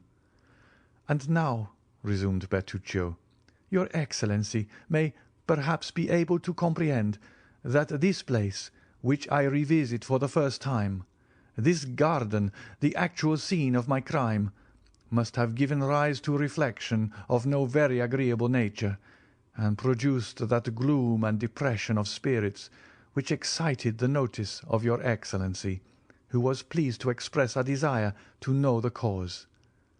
At this instant a shudder passes over me as I reflect that possibly I am now standing on the very grave in which lies Monsieur de Villefort, by whose hand the ground was dug to receive the corpse of his child." "Everything is possible," said Monte Cristo, rising from the bench on which he had been sitting. "Even," he added in an inaudible voice, "even that the procureur be not dead. The Abbé Busoni did right to send you to me," he went on in his ordinary tone, "and you have done well in relating to me the whole of your history, as it will prevent my forming any erroneous opinions concerning you in future. As for that Benedetto, who so grossly belied his name, have you never made any effort to trace out whether he has gone or what has become of him?" "No, far from wishing to learn whither he has betaken himself. I should shun the possibility of meeting him, as I would a wild beast. Thank God, I never have heard his name mentioned by any person, and I hope and believe he is dead." "Do not think so, Bertuccio," replied the Count, "for the wicked are not so easily disposed of, for God seems to have them under his special watch care, to make of them instruments of his vengeance." "So be it," responded Bertuccio. "All I ask of heaven is that I may never see him again. And now, your Excellency," he added, bowing his head, "you know everything. You are my judge on earth as the Almighty is in heaven. Have you for me no words of consolation?" "My good friend, I can only repeat the words addressed to you by the Abbé Busoni. Villefort merited punishment for what he had done to you, and perhaps to others. Benedetto, if still living, will become the instrument of divine retribution in some way or other, and then be duly punished in his turn. As far as yourself are concerned, I see but one point in which you are really guilty. Ask yourself wherefore, After rescuing the infant from its living grave, you did not restore it to its mother. There was the crime, Bertuccio. That was where you became really culpable." "True, Excellency, that was the crime, the real crime, for in that I acted like a coward. My first duty, directly I had succeeded in recalling the babe to life, was to restore it to its mother. But in order to do so I must have made close and careful inquiry, which would in all probability have led to my own apprehension, and I clung to life, partly on my sister's account, and partly for the feeling of pride inborn in our hearts of desiring to come off untouched and victorious in the execution of our vengeance. Perhaps, too, the natural and instinctive love of life made me wish to avoid endangering my own, and then again I am not as brave and courageous as was my poor brother." Bertuccio hid his face in his hands as he uttered these words, while Monte Cristo fixed on him a look of inscrutable meaning. After a brief silence, rendered still more solemn by the time and place, the Count said in a tone of melancholy wholly unlike his usual manner, "In order to bring this conversation to a fitting termination, the last we shall ever hold upon this subject, I will repeat to you some words I have heard from the lips of the Abbé Busoni. For all evils there are two remedies, time and silence. And now leave me, Monsieur Bertuccio, to walk alone here in the garden. The very circumstances which inflict on you as a principal in the tragic scene enacted here such painful emotions are to me, on the contrary, a source of something like contentment, and serve but to enhance the value of this dwelling in my estimation. The chief beauty of trees consists in the deep shadow of their umbrageous boughs, while fancy pictures a moving multitude of shapes and forms flitting and passing beneath that shade. Here I have a garden laid out in such a way as to afford the fullest scope for the imagination, and furnished with thickly grown trees, beneath whose leafy screen a visionary like myself may conjure up phantoms at will. This to me, who expected but to find a blank enclosure surrounded by a straight wall, is, I assure you, a most agreeable surprise. I have no fear of ghosts, and I have never heard it said that so much harm had been done by the dead during 6,000 years as is wrought by the living in a single day. Retire within, Bertuccio, and tranquillize your mind. Should your confessor be less indulgent to you in your dying moments than you found the Abbé Busoni, send for me, if I am still on earth, and I will soothe your ears with words that will effectually calm and soothe your parting soul, ere it goes forth to traverse the ocean called eternity." Bertuccio bowed respectfully and turned away, sighing heavily. Monte Cristo, left alone, took 3 or 4 steps onwards and murmured, "Here, beneath this plane tree, must have been where the infant's grave was dug. There is a little door opening into the garden. At this corner is the private staircase communicating with the sleeping apartment. There will be no necessity for me to make a note of these particulars, for there, before my eyes, beneath my feet, all around me, I have the plan sketched with all the living reality of truth." After making the tour of the garden a second time, the Count re-entered his carriage, while Bertuccio, who perceived the thoughtful expression of his master's features, took his seat beside the driver without uttering a word. The carriage proceeded rapidly towards Paris. That same evening, upon reaching his abode in the Champs-Élysées, the Count of Monte Cristo went over the whole building with the air of one long acquainted with each nook or corner. Nor, although preceding the party, did he once mistake one door for another, or commit the smallest error when choosing any particular corridor or staircase to conduct him to a place or suite of rooms he desired to visit. Ali was his principal attendant during this nocturnal survey, having given various orders to Bertuccio relative to the improvements and alterations he decided to make in the house. The Count, drawing out his watch, said to the attentive Nubian, "It is 11:30. Haydée will soon be here. Have the French attendants been summoned to await her coming?" Ali extended his hands towards the apartments destined for the fair Greek, which was so effectually concealed by means of a tapestried entrance that it would have puzzled the most curious to have divined their existence. Ali, having pointed to the apartments, held up 3 fingers of his right hand, and then, placing it beneath his head, shut his eyes and feigned to sleep. "I understand," said Monte Cristo, well acquainted with Ali's pantomime. "You mean to tell me that 3 female attendants await their new mistress in her sleeping chamber?" Ali, with considerable animation, made a sign in the affirmative. "Madame will be tired to-night," continued Monte Cristo, "and will, no doubt, wish to rest. Desire the French attendants not to weary her with questions, but merely to pay their respectful duty and retire. You will also see that the Greek servants hold no communication with those of this country." He bowed. Just at that moment voices were heard hailing the concierge.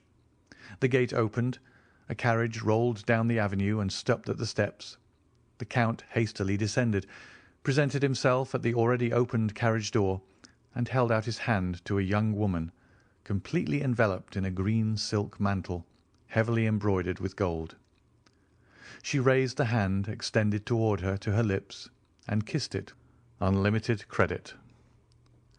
About 2 o'clock the following day, a calash, drawn by a pair of magnificent English horses, stopped at the door of Monte Cristo, and a person dressed in a blue coat with buttons of a similar colour, a white waistcoat over which was displayed a massive gold chain, brown trousers, and a quantity of black hair descending so low over his eyebrows as to leave it doubtful whether it were not artificial, so little did its jetty glossiness assimilate with the deep wrinkles stamped on his features.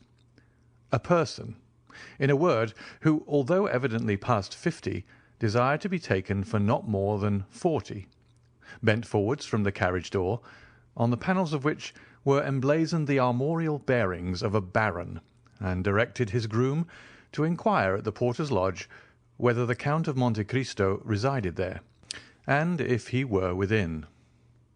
While waiting, the occupant of the carriage surveyed the house, the garden as far as he could distinguish it, and the livery of servants who passed to and fro with an attention so close as to be somewhat impertinent. His glance was keen, but showed cunning rather than intelligence. His lips were straight and so thin that as they closed they were drawn in over the teeth.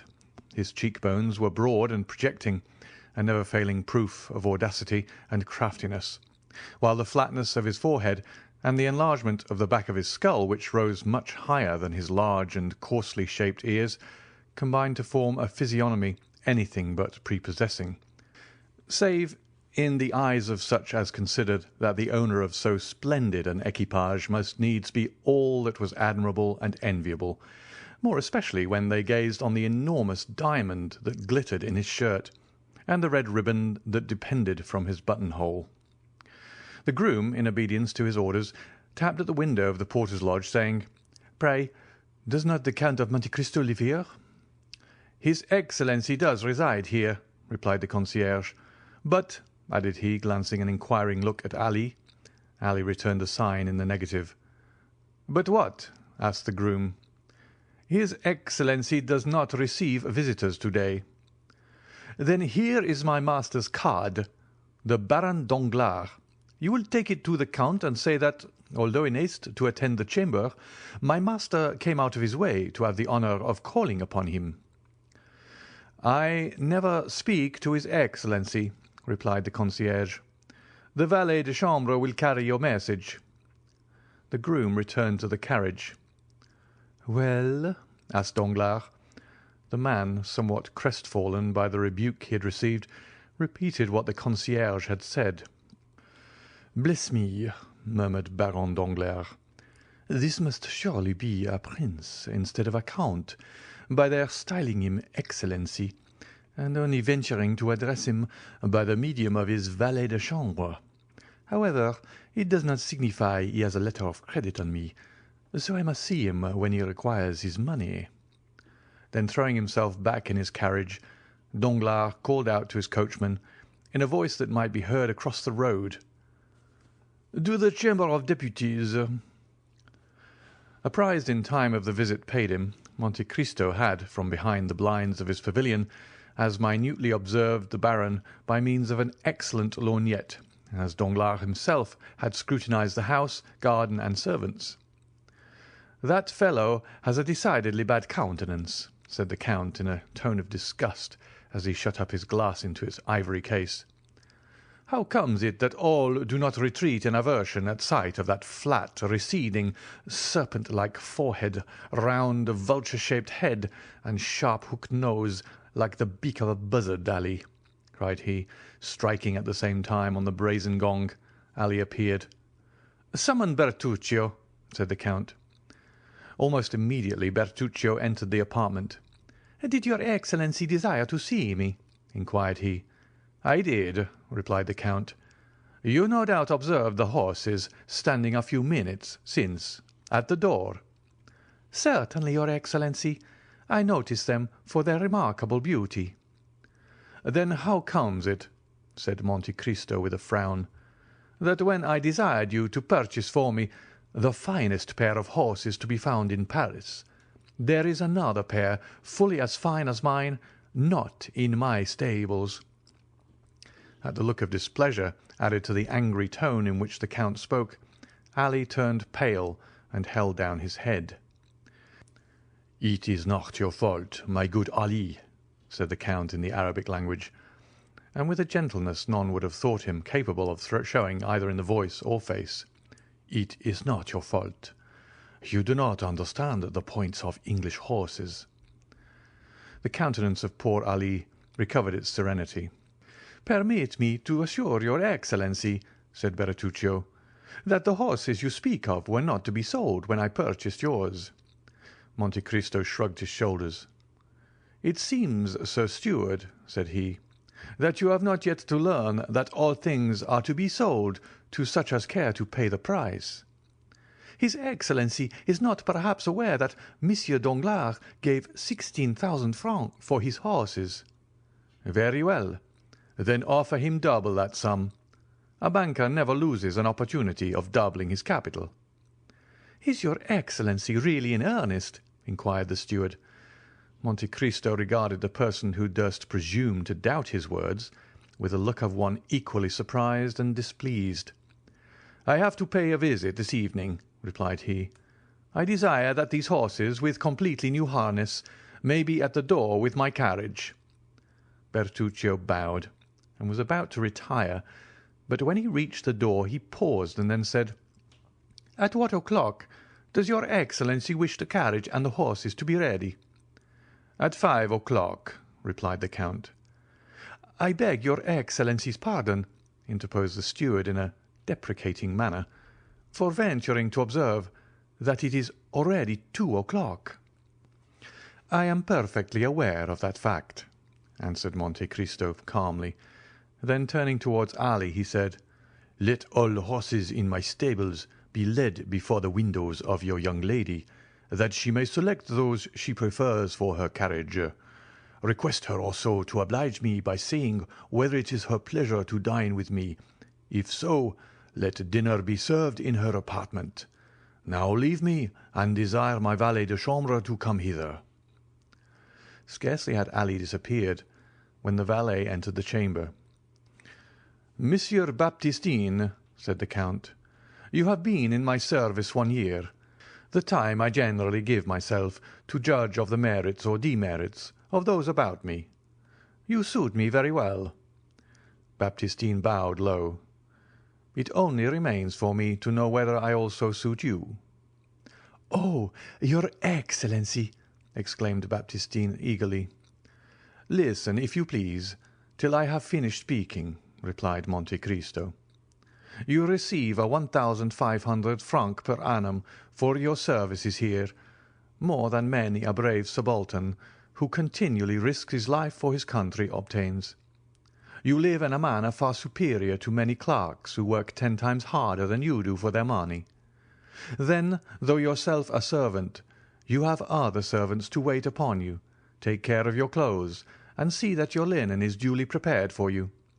Again, you make a profit upon each article you purchase for my toilet, amounting in the course of a year to a sum equalling your wages." "Nay, indeed, your Excellency." "I am not condemning you for this, Monsieur Baptistine, but let your profits end here. It would be long, indeed, ere you would find so lucrative a post as that you have now the good fortune to fill. I neither ill-use nor ill-treat my servants by word or action. An error I readily forgive, but wilful negligence or forgetfulness, never. My commands are ordinarily short, clear, and precise, and I would rather be obliged to repeat my words twice or even 3 times than they should be misunderstood. I am rich enough to know whatever I desire to know, and I can promise you I am not wanting in curiosity. If, then, I should learn that you had taken upon yourself to speak of me to anyone favourably or unfavourably, to comment on my actions or watch my conduct, that very instant you would quit my service. You may now retire. I never caution my servants a second time. Remember that." Baptistine bowed and was proceeding toward the door. "I forgot to mention to you," said the Count, "that I lay yearly aside a certain sum for each servant in my establishment. Those who I am compelled to dismiss lose, as a matter of course, all participation in this money, while their portion goes to the fund accumulating for those domestics who remain with me, and among whom it will be divided at my death. You have been in my service a year. Your fund has already begun to accumulate. Let it continue to do so." This address, delivered in the presence of Ali, who, not understanding one word of the language in which it was spoken, stood wholly unmoved, produced an effect on Monsieur Baptistine only to be conceived by such as have occasion to study the character and disposition of French domestics. "I assure your Excellency," said he, "that at least it shall be my study to merit your approbation in all things, and I will take Monsieur Ali as my model." "By no means," replied the Count in the most frigid tones. "Ali has many faults mixed with most excellent qualities. He cannot possibly serve you as a pattern for your conduct, not being as you are a paid servant, but a mere slave, a dog, who, should he fail in his duty toward me, I should not discharge from my service, but kill." Baptistine opened his eyes with astonishment. "You seem incredulous," said Monte Cristo, who repeated to Ali in the Arabic language what he had just been saying to Baptistine in French. The Nubian smiled assentingly to his master's words, then kneeling on one knee respectfully kissed the hand of the Count.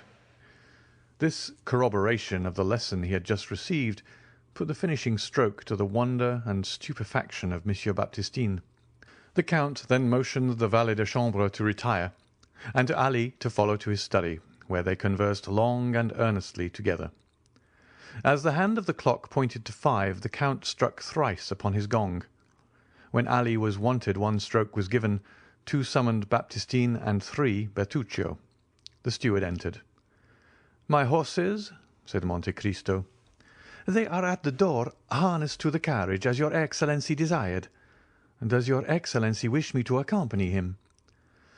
"No, the coachman, Ali, and Baptistine will go."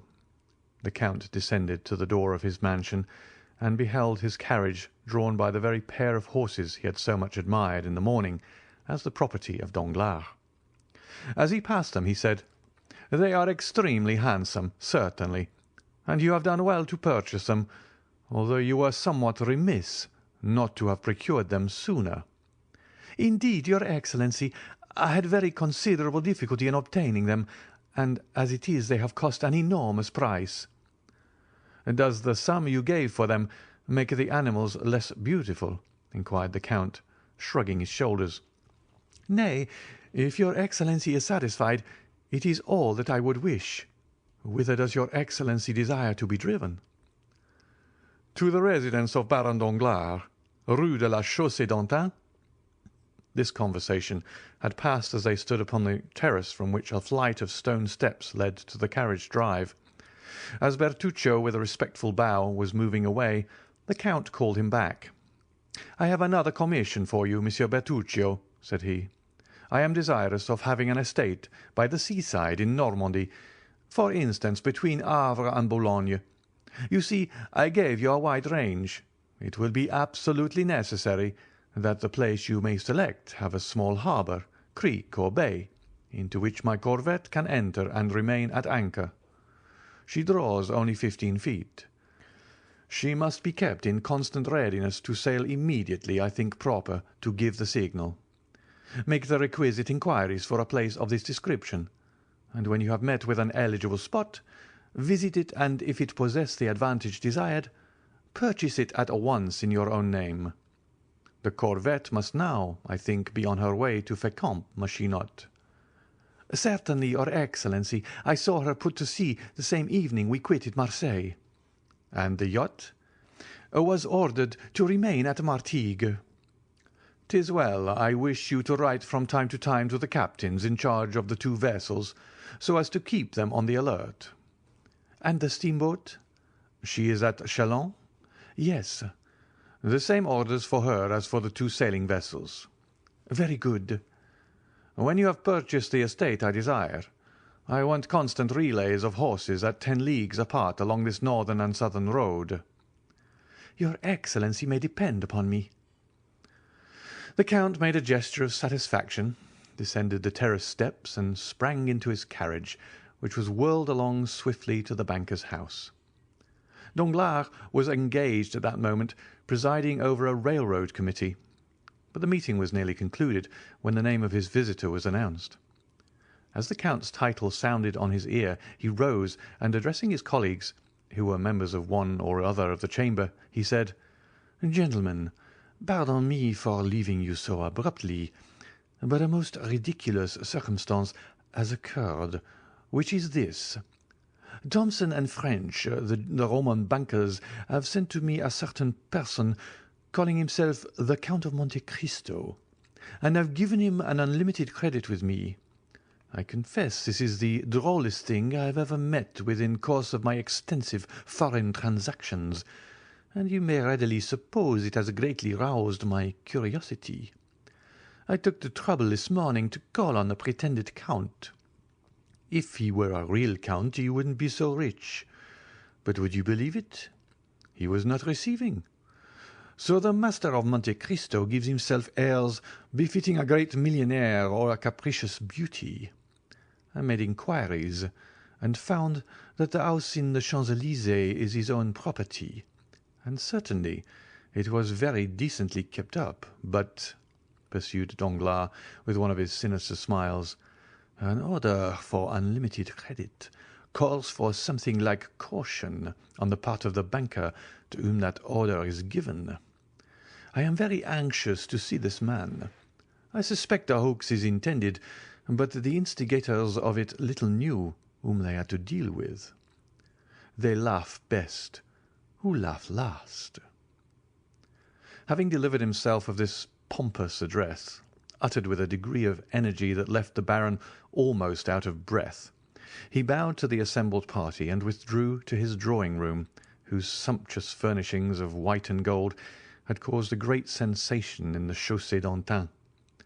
It was to this apartment he had desired his guest to be shown, with the purpose of overwhelming him at the sight of so much luxury.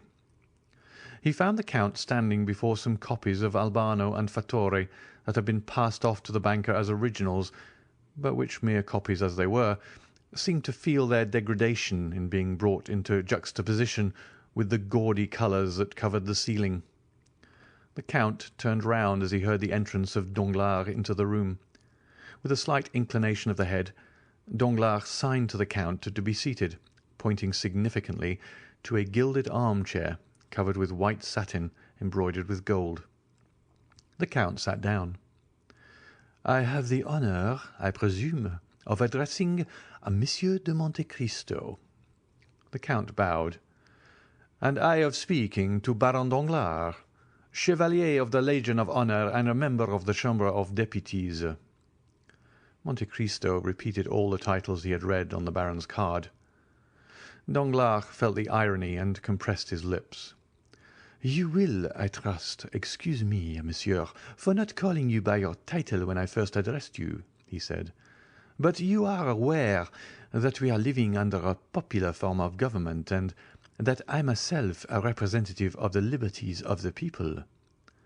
"So much so," replied Monte Cristo, "that while you call yourself baron, you are not willing to call anybody else count." "Upon my word, monsieur," said Danglars with affected carelessness, "I attach no sort of value to such empty distinctions, but the fact is, I was made baron and also chevalier of the Legion of Honour in return for services rendered, but—" "But you have discarded your titles after the example set you by Messrs. de Montmorency and Lafayette. That was a noble example to follow, monsieur." "Why," replied Danglars, "not entirely so. With the servants, you understand." "I see. To your domestics you are 'my lord.' The journalists style you 'monsieur,' while your constituents call you 'citizen.' These are distinctions very suitable under a constitutional government. I understand perfectly." Again Danglars bit his lips. He saw that he was no match for Monte Cristo in an argument of this sort, and he therefore hastened to turn to subjects more congenial. "Permit me to inform you, Count," said he, bowing, "that I have received a letter of advice from Thomson and French of Rome." "I am glad to hear it, Baron, for I must claim the privilege of addressing you after the manner of your servants. I have acquired the bad habit of calling persons by their titles from living in a country where barons are still barons by right of birth. But as regards the letter of advice, I am charmed to find that it has reached you.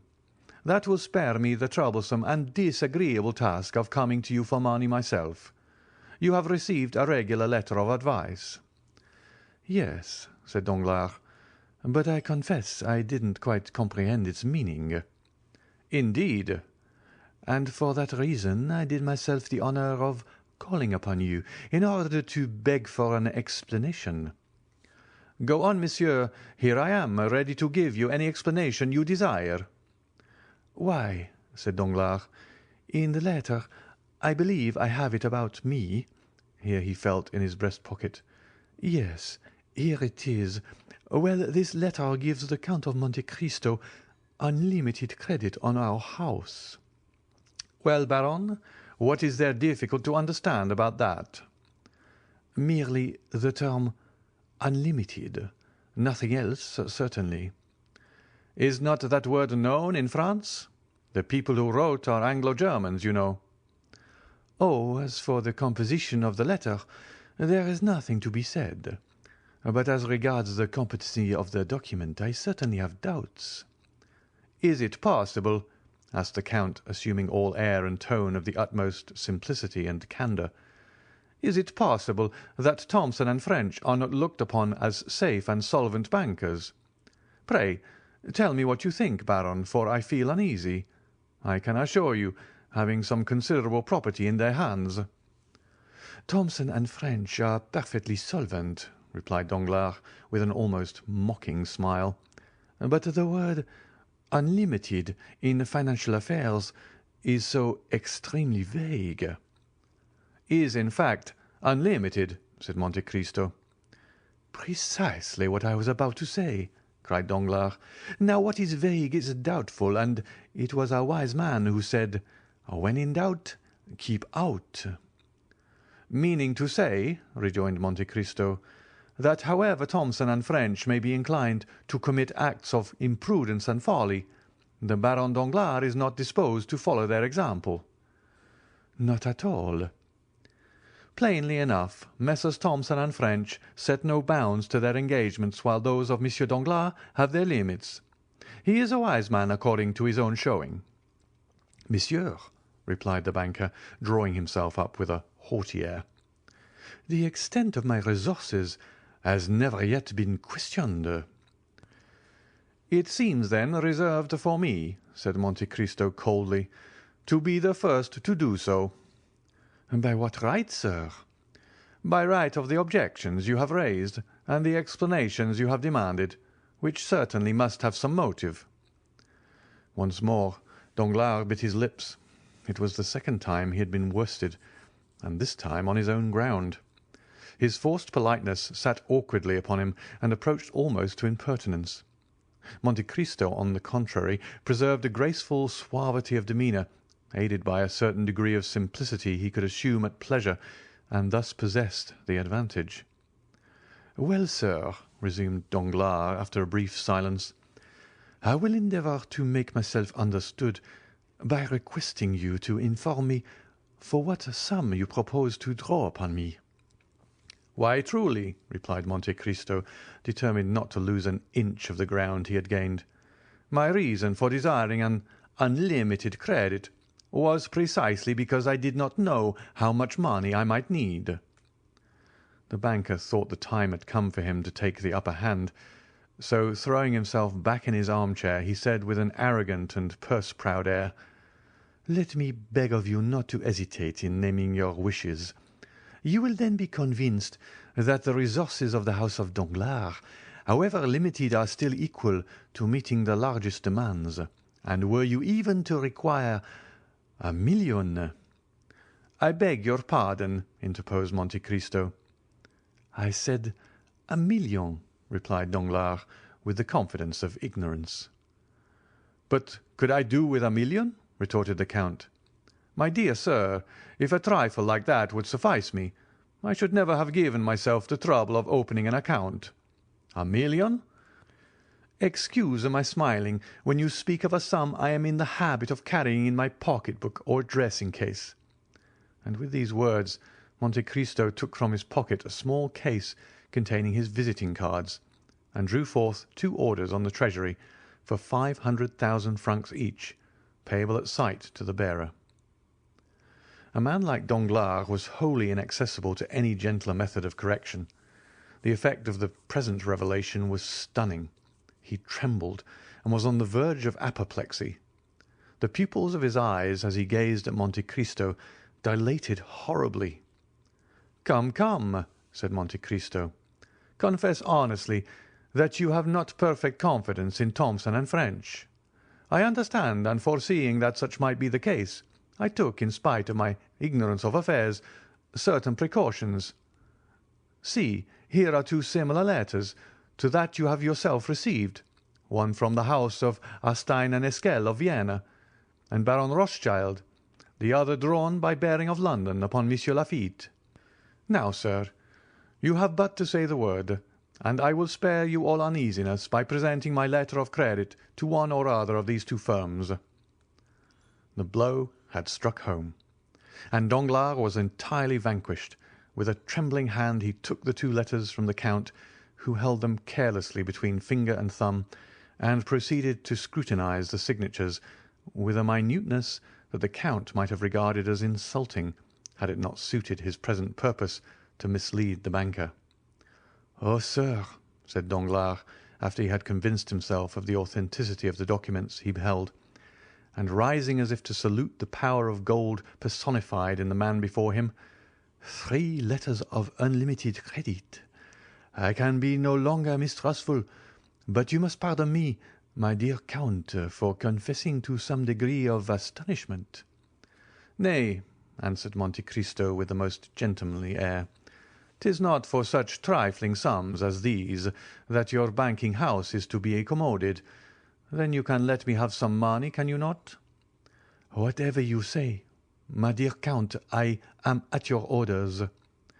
"Why," replied Monte Cristo, "since we mutually understand each other, for such I presume is the case." Danglars bowed assentingly. "You are quite sure that not a lurking doubt or suspicion lingers in your mind?" "Oh, my dear Count," exclaimed Danglars, "I never for an instant entertained such a feeling toward you." "No, you merely wished to be convinced, nothing more.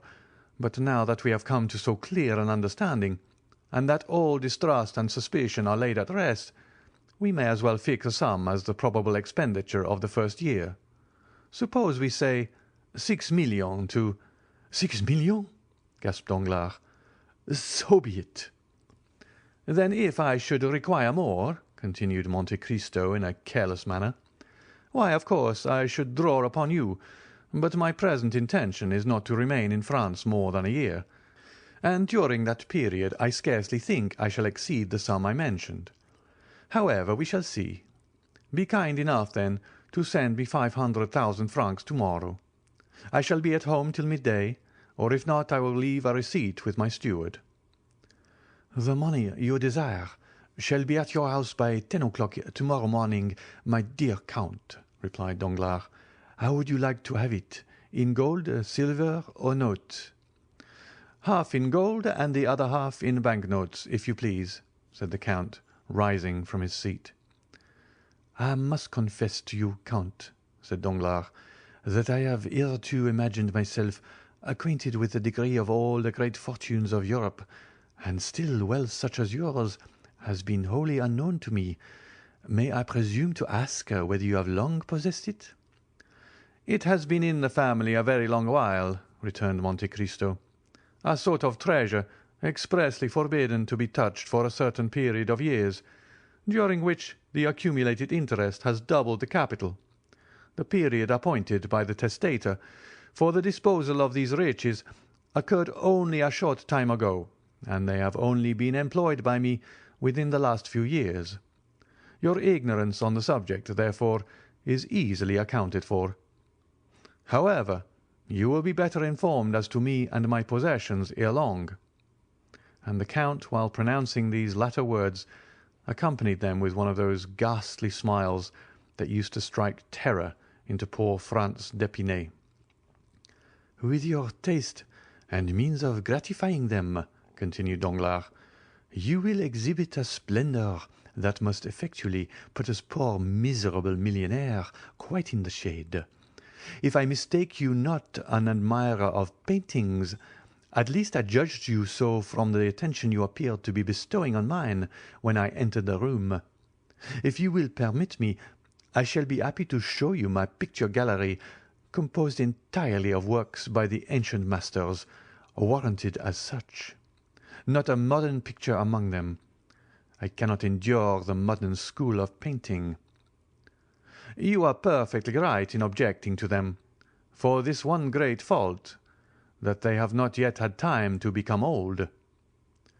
"Or will you allow me to show you several fine statues by Thorwaldsen, Bortoloni, and Canova, all foreign artists, for, as you may perceive, I think but very indifferently of our French sculptors."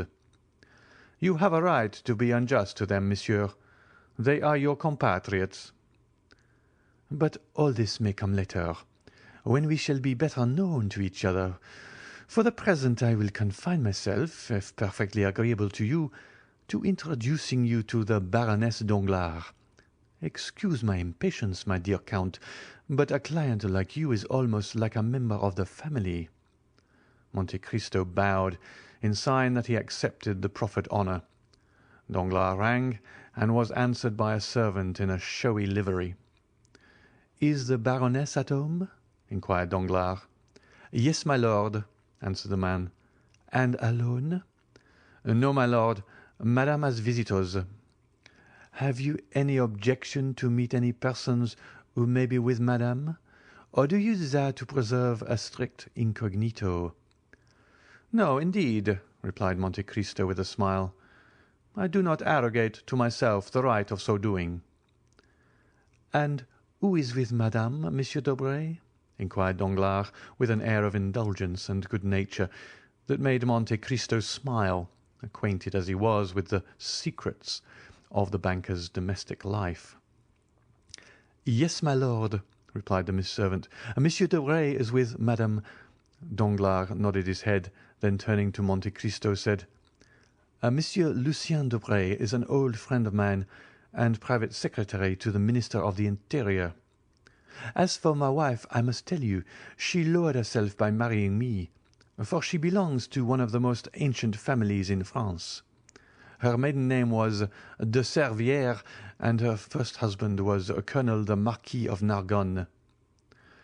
I have not the honour of knowing Madame Danglars, but I have already met Monsieur Lucien Debray." "Ah, indeed," said Danglars. "And where was that?" "At the house of Monsieur de Morcerf." "Aha! You are acquainted with the young viscount, are you?" "We were together a good deal during the Carnival at Rome." "True, true," cried Danglars. "Let me see. Have I not heard talk of some strange adventure with bandits or thieves hid in ruins, and of his having had a miraculous escape? I forget how, but I know he used to amuse my wife and daughter by telling them about it after his return from Italy." "Her ladyship is waiting to receive you, gentlemen," said the servant, who had gone to inquire the pleasure of his mistress. "With your permission," said Danglars, bowing, "I will precede you to show you the way." "By all means," replied Monte Cristo. "I follow you." The Dappled Greys. The Baron, followed by the Count, traversed a long series of apartments in which the prevailing characteristics were heavy magnificence and the gaudiness of ostentatious wealth, until he reached the boudoir of Madame Danglars, a small octagonal-shaped room, hung with pink satin covered with white Indian muslin. The chairs were of ancient workmanship, and materials over the doors were painted sketches of shepherds and shepherdesses, after the style and manner of Boucher, and at each side pretty medallions in crayons, harmonizing well with the furnishings of this charming apartment, the only one throughout the great mansion in which any distinctive taste prevailed. The truth was, it had been entirely overlooked in the plan arranged and followed out by Monsieur Danglars and his architect, who had been selected to aid the Baron in the great work of improvement solely because he was the most fashionable and celebrated decorator of the day. The decorations of the boudoir had been left entirely to Madame Danglars and Lucien Debray. Monsieur Danglars, however, while possessing a great admiration for the antique, as it was understood during the time of the Directory, entertained the most sovereign contempt for the simple elegance of his wife's favourite sitting-room, where, by the way, he was never permitted to intrude, unless, indeed, he excused his own appearance by ushering in some more agreeable visitor than himself. And even then, he had rather the air and manner of a person who was himself introduced than that of being the presenter of another, his reception being cordial or frigid in proportion as the person who accompanied him chanced to please or displease the Baroness.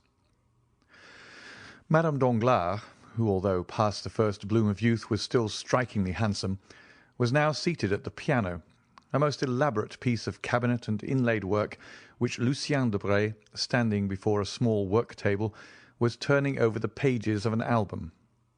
Lucien had found time preparatory to the Count's arrival to relate many particulars respecting him to Madame Danglars. It will be remembered that Monte Cristo had made a lively impression on the minds of all the party assembled at the breakfast given by Albert de Morcerf, and although Debray was not in the habit of yielding to such feelings, he had never been able to shake off the powerful influence excited in his mind by the impressive look and manner of the Count. Consequently, the description given by Lucien to the Baroness bore the highly coloured tinge of his own heated imagination. Already excited by the wonderful stories related of the Count by de Morcerf, it is no wonder that Madame Danglars eagerly listened to and fully credited all the additional circumstances detailed by Debray. This posing at the piano and over the album was only a little ruse adopted by way of precaution. A most gracious welcome and unusual smile were bestowed on Monsieur Danglars. The Count, in return for his gentlemanly bow, received a formal though graceful courtesy, while Lucien exchanged with the Count a sort of distant recognition, and with Danglars a free and easy nod. "Baroness," said Danglars, "give me leave to present to you the Count of Monte Cristo, who has been most warmly recommended to me by my correspondent at Rome. I need but mention one fact to make all the ladies in Paris court his notice, and that is that he has come to take up his abode in Paris for a year, during which brief period he proposes to spend 6 millions of money. That means balls, dinners, and lawn parties without end, in all of which I trust the Count will remember us, as he may depend upon it we shall him in our own humble entertainments.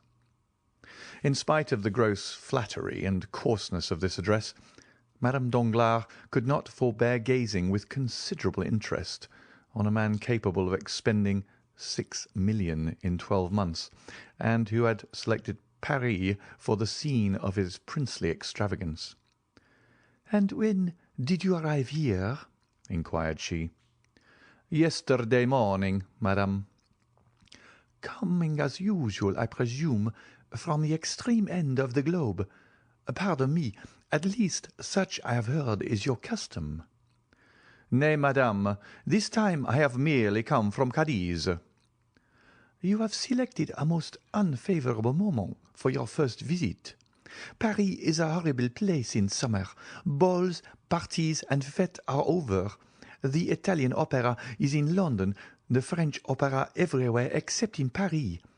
As for the Théâtre Français, you know, of course, that it is nowhere. The only amusements left us are the indifferent races at the Champ de Mars and Sartory. Do you propose entering any horses at either of these races, Count?" "I shall do whatever they do at Paris, madame, if I have the good fortune to find someone who will initiate me into the prevalent ideas of amusement." "Are you fond of horses, Count?" "I have passed a considerable part of my life in the East, madame, and you are doubtless aware that the Orientals value only two things, the fine breeding of their horses and the beauty of their women." "Nay, Count," said the Baroness, "it would have been somewhat more gallant to have placed the ladies first." "You see, madame, how rightly I spoke when I said I required a preceptor to guide me in all my sayings and doings here." At this instant, the favourite attendant of Madame Danglars entered the boudoir. Approaching her mistress, she spoke some words in an undertone. Madame Danglars turned very pale, then exclaimed, "I cannot believe it! The thing is impossible!" "I assure you, madame," replied the woman, "it is as I have said." Turning impatiently toward her husband, Madame Danglars demanded, "Is this true?" "Is what true, madame?" inquired Danglars, visibly agitated. "What my maid tells me." "But what does she tell you?"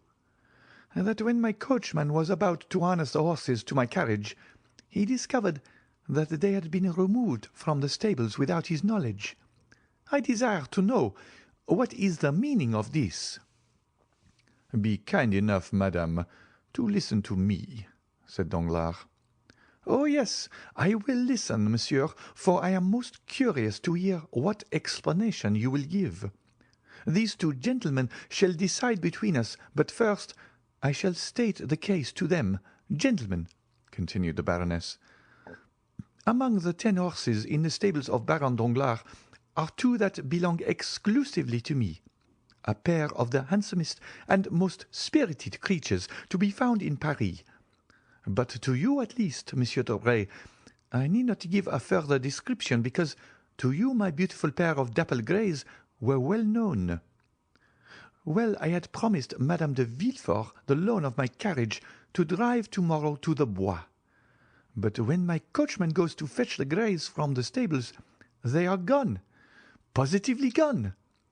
No doubt Monsieur Danglars has sacrificed them to the selfish consideration of gaining some thousands of paltry francs. Oh, what a detestable crew they are, those mercenary speculators!" "Madame," replied Danglars, "the horses were not sufficiently quiet for you. They were scarcely 4 years old, and they made me extremely uneasy on your account." "Nonsense!" retorted the Baroness.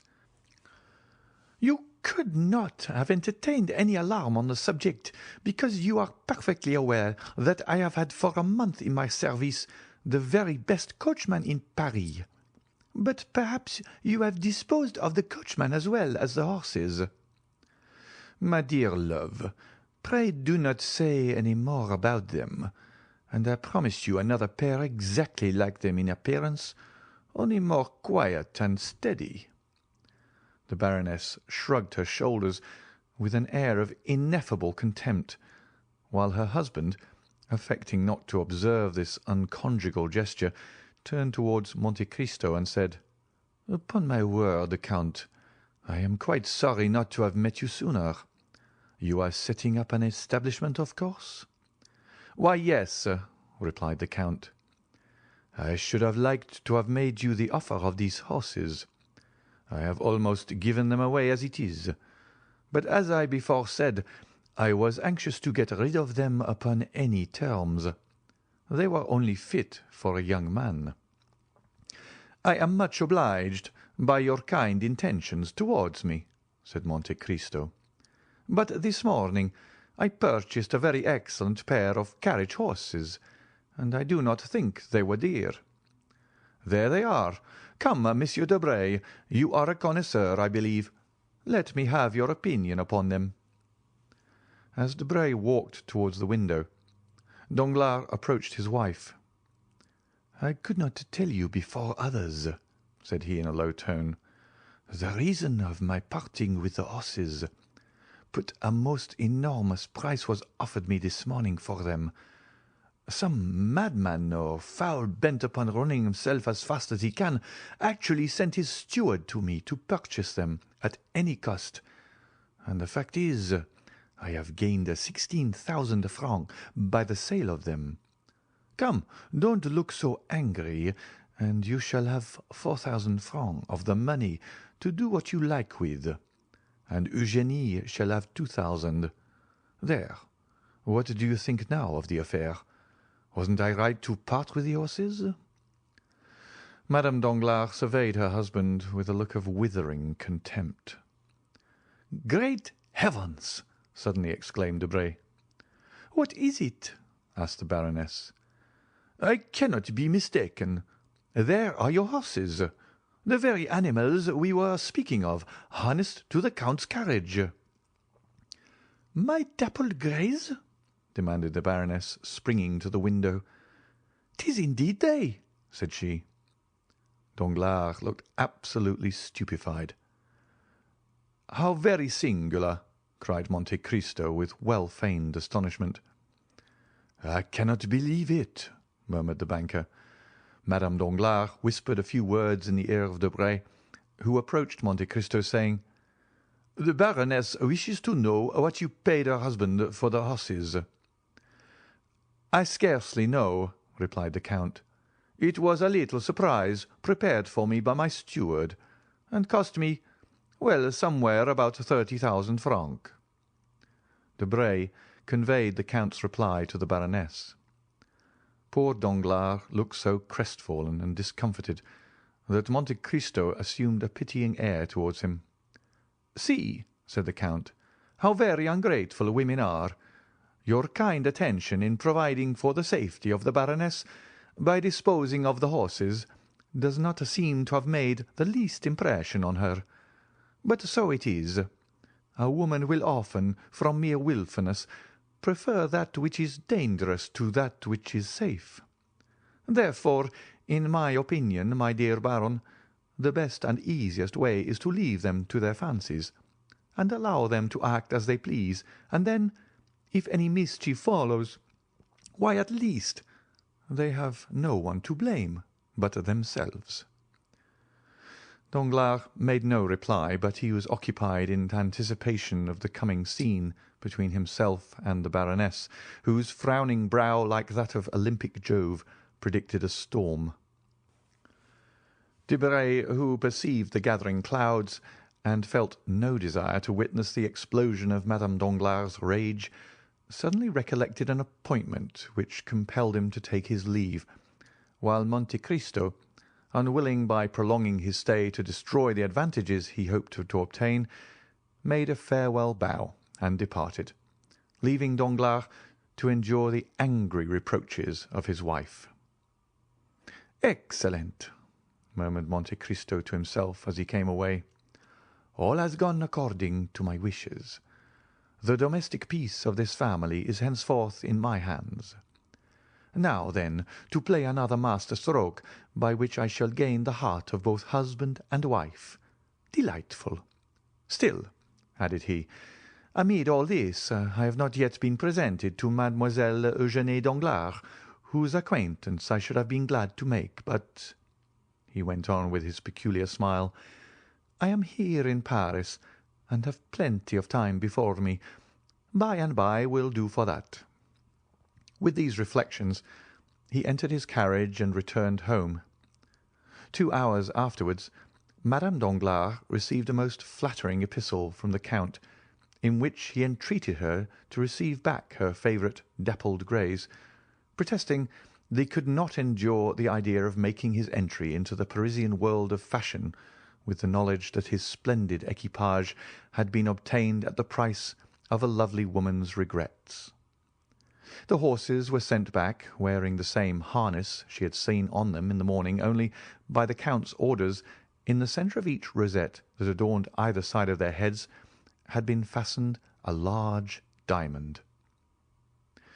To Danglars, Monte Cristo also wrote, requesting him to excuse the whimsical gift of a capricious millionaire, and to beg the Baroness to pardon the Eastern fashion adopted in the return of the horses. During the evening, Monte Cristo quitted Paris for Auteuil, accompanied by Ali. The following day, about 3 o'clock, a single blow struck on the gong summoned Ali to the presence of the Count. "Ali," observed his master, as the Nubian entered the chamber, "you have frequently explained to me how more than commonly skilful you are in throwing the lasso, have you not?" Ali drew himself up proudly, and then returned the sign in the affirmative. "I thought I did not mistake. With your lasso you could stop an ox." Again Ali repeated his affirmative gesture. "Or a tiger." Ali bowed his head in token of assent. "A lion even." Ali sprung forwards, imitating the action of one throwing the lasso, then of a strangled lion.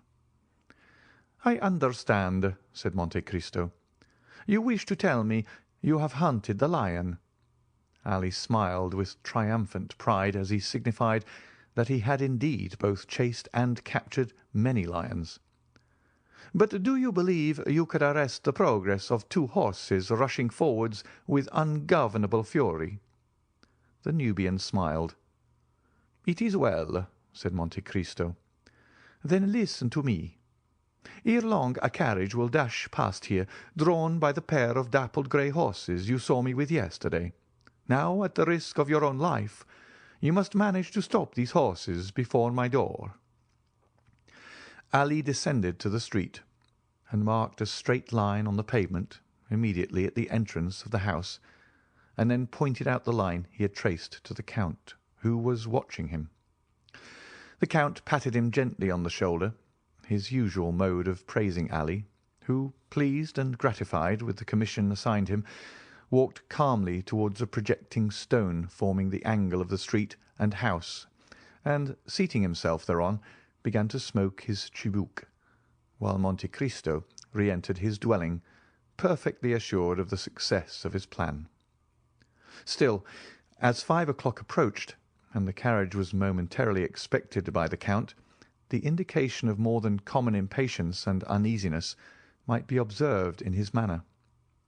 He stationed himself in a room commanding a view of the street, pacing the chamber with restless steps, stopping merely to listen from time to time for the sound of approaching wheels, then to cast an anxious glance on Ali, but the regularity with which the Nubian puffed forth the smoke of his chibouk proved that he at least was wholly absorbed in the enjoyment of his favourite occupation.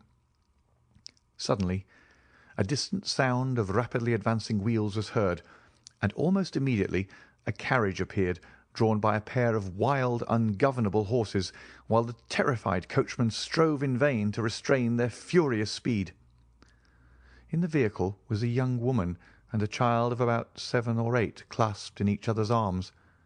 Terror seemed to have deprived them even of the power of uttering a cry.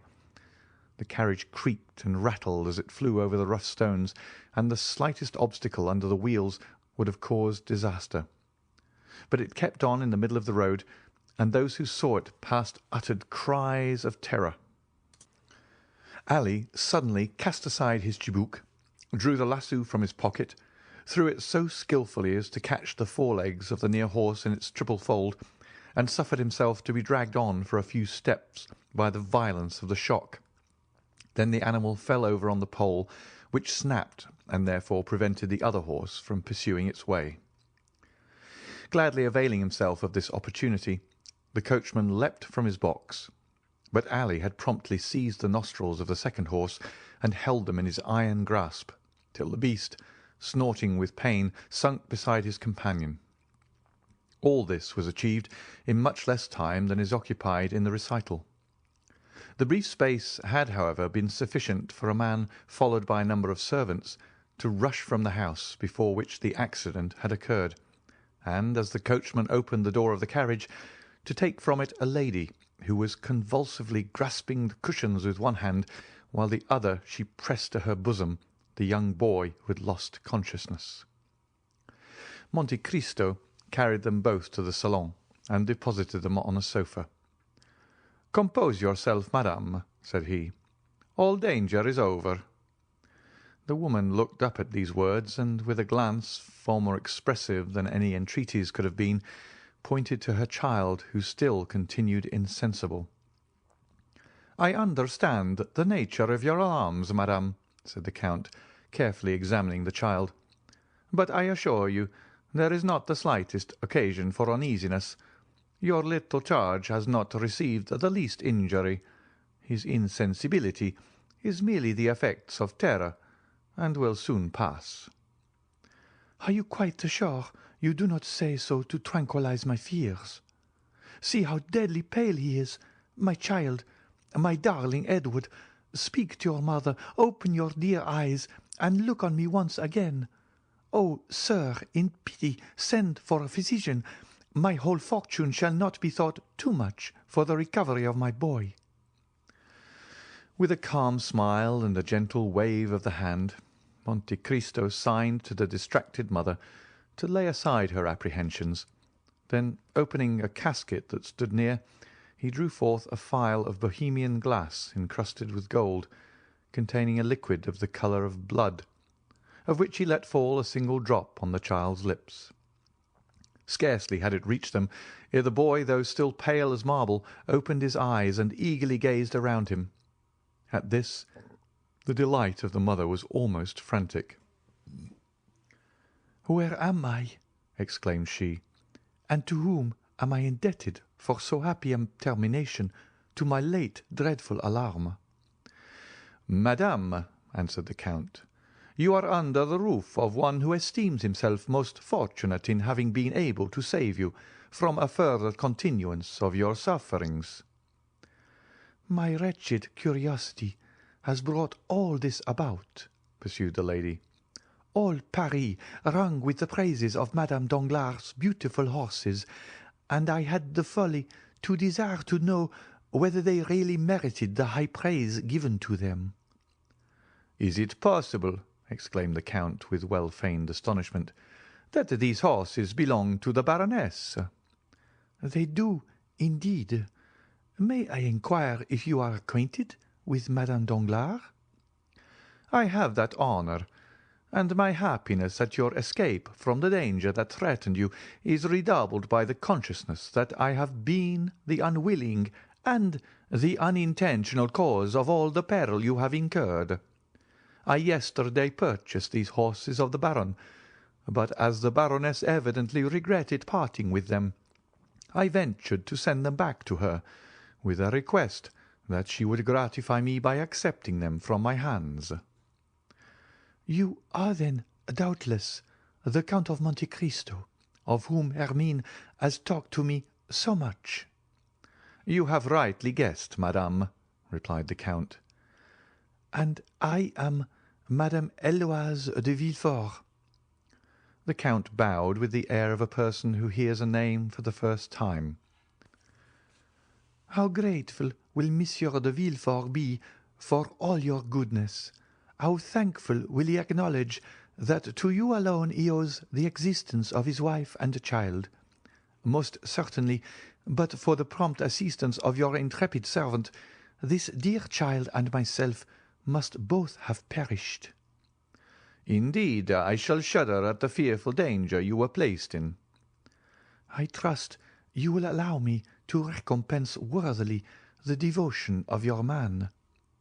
"I beseech you, madam," replied Monte Cristo, "not to spoil Ali, either by too great a praise or rewards. I cannot allow him to acquire the habit of expecting to be recompensed for every trifling service he may render. Ali is my slave, and in saving your life he was but discharging his duty to me." "Nay," interposed Madame de Villefort, on whom the authoritative style adopted by the Count made a deep impression. "Nay, but consider that to preserve my life he has risked his own." "His life, madame, belongs not to him, it is mine, in return for my having myself saved him from death." Madame de Villefort made no further reply. Her mind was utterly absorbed in the contemplation of the person who, from the first instant she saw him, had made so powerful an impression on her.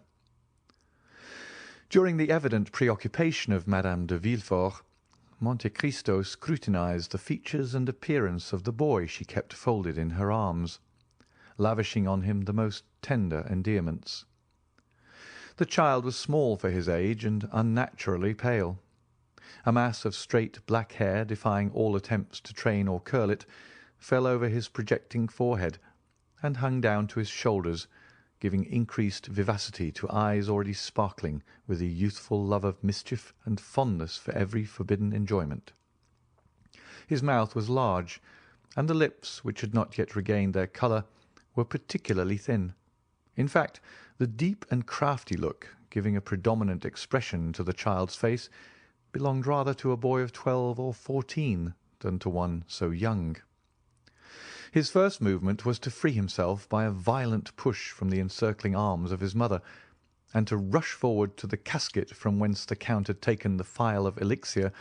Then, without asking permission of anyone, he proceeded in all the wilfulness of a spoiled child unaccustomed to restrain either whims or caprices, to pull the corks out of all the bottles.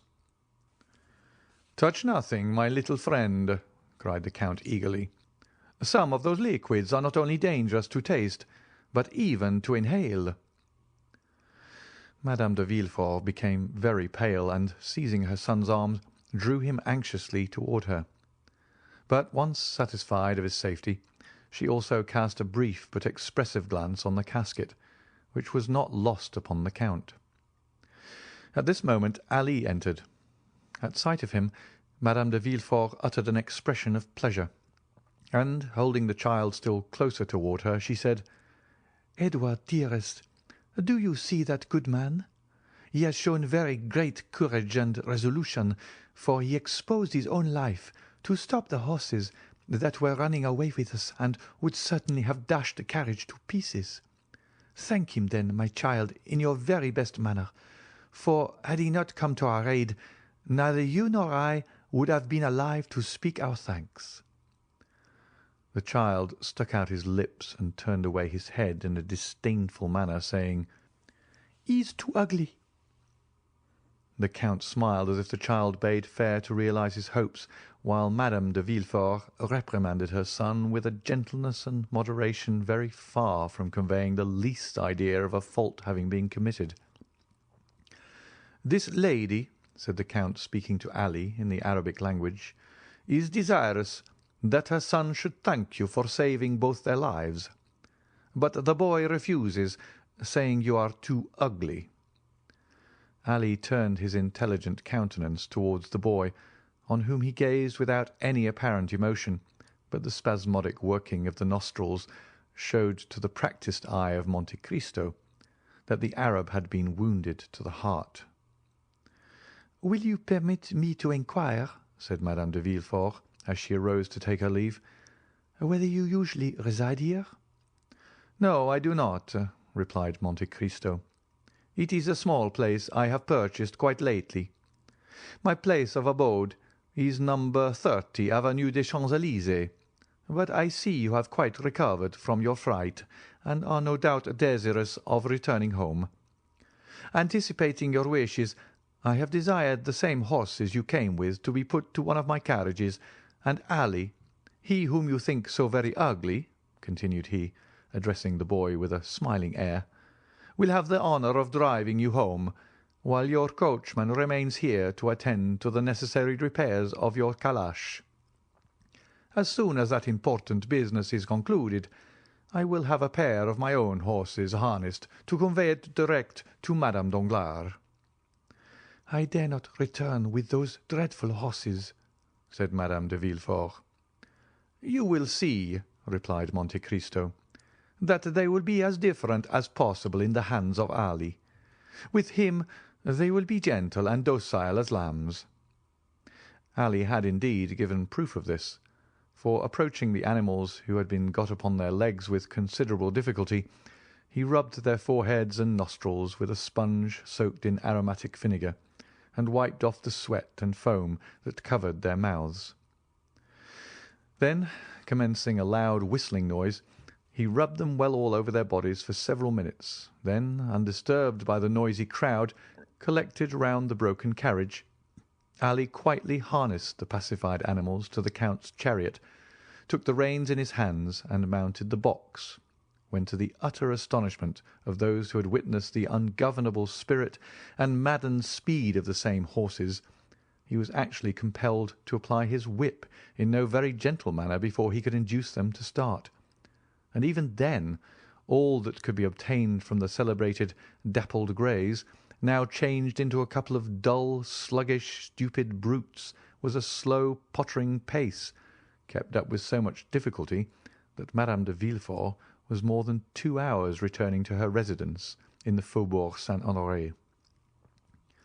Scarcely had the first congratulations upon her marvellous escape been gone through, when she wrote the following letter to Madame Danglars.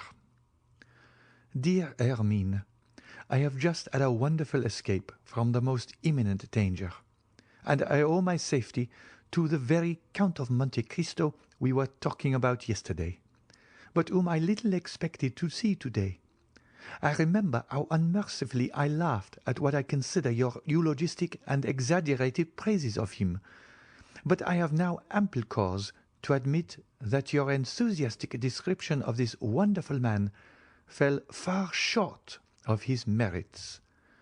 Your horses got as far as Ranelagh, when they darted forward like mad things, and galloped away at such a fearful rate that there seemed no other prospect for myself and my poor Edward but that of being dashed to pieces against the first object that impeded their progress, when a strange-looking man, an Arab, a Negro, or a Nubian, at least a black of some nation or other, at a signal from the Count, whose domestic he is, suddenly seized and stopped the infuriated animals, even at the risk of being trampled to death himself.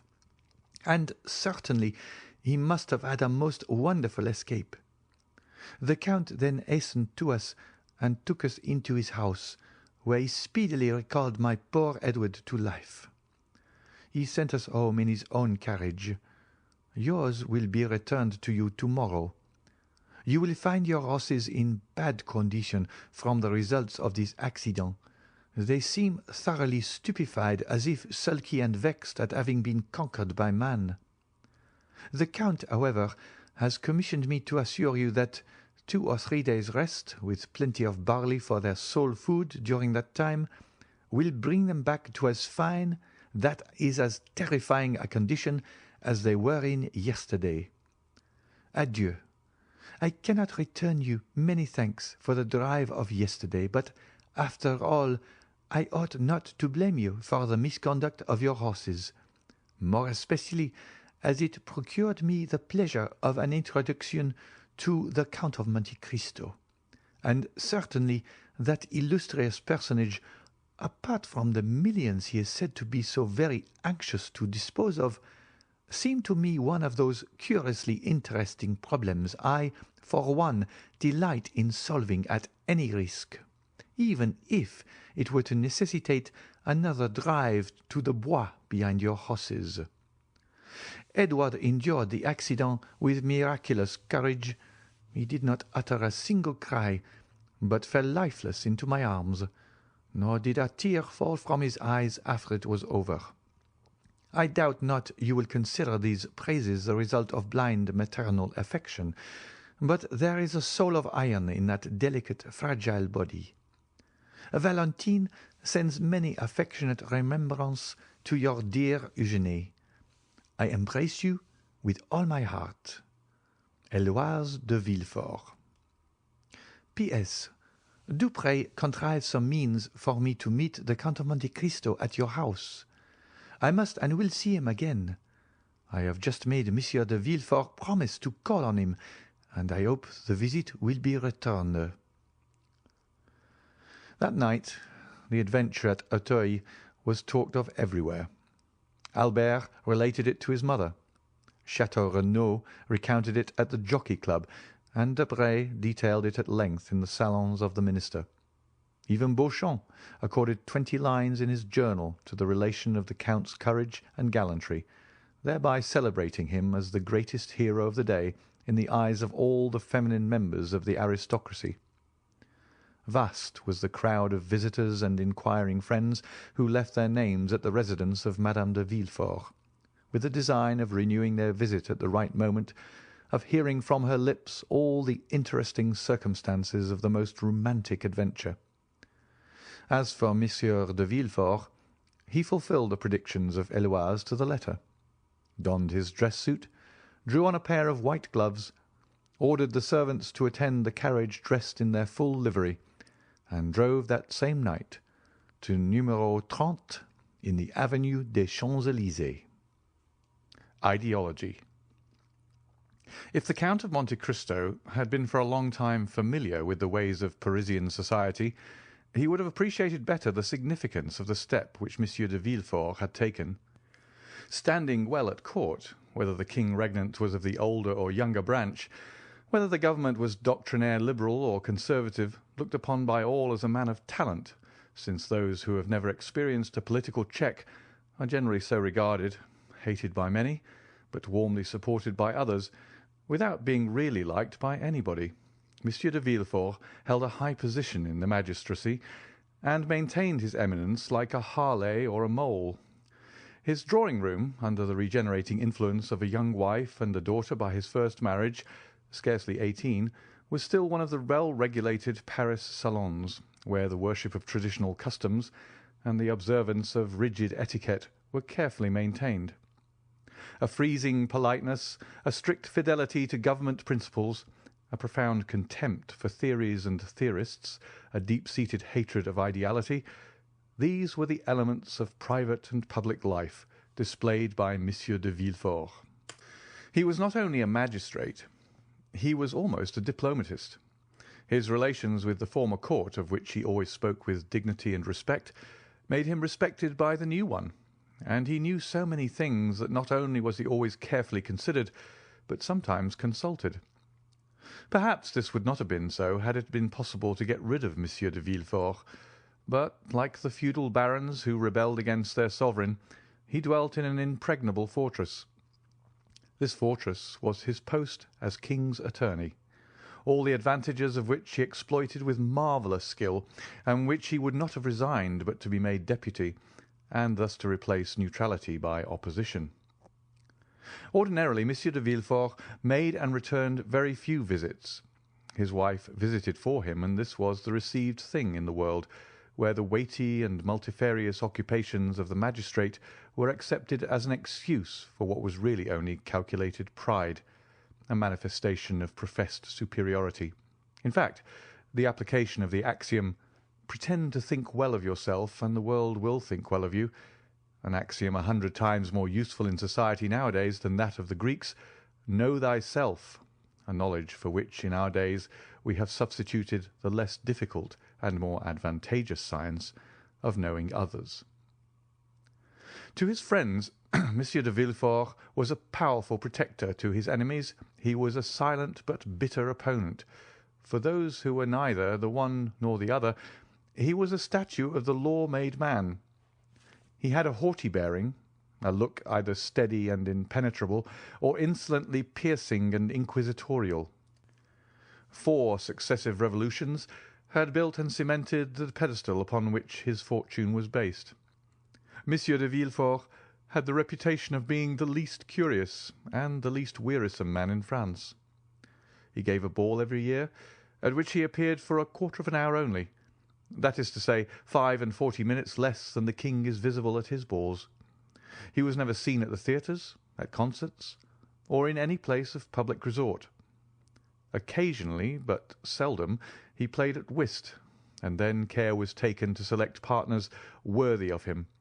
Sometimes they were ambassadors, sometimes archbishops, or sometimes a prince or a president or some dowager duchess. Such was the man whose carriage had just now stopped before the Count of Monte Cristo's door. The valet de chambre announced Monsieur de Villefort at the moment when the count, leaning over a large table, was tracing on a map the route from St. Petersburg to China. The procureur entered with the same grave and measured step he would have employed in entering a court of justice. He was the same man, or rather the development of the same man, whom we have heretofore seen as assistant attorney at Marseilles.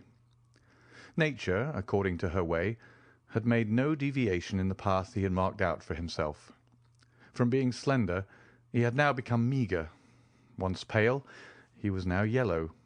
His deep-set eyes were hollow, and the gold spectacles shielding his eyes seemed to be an integral portion of his face.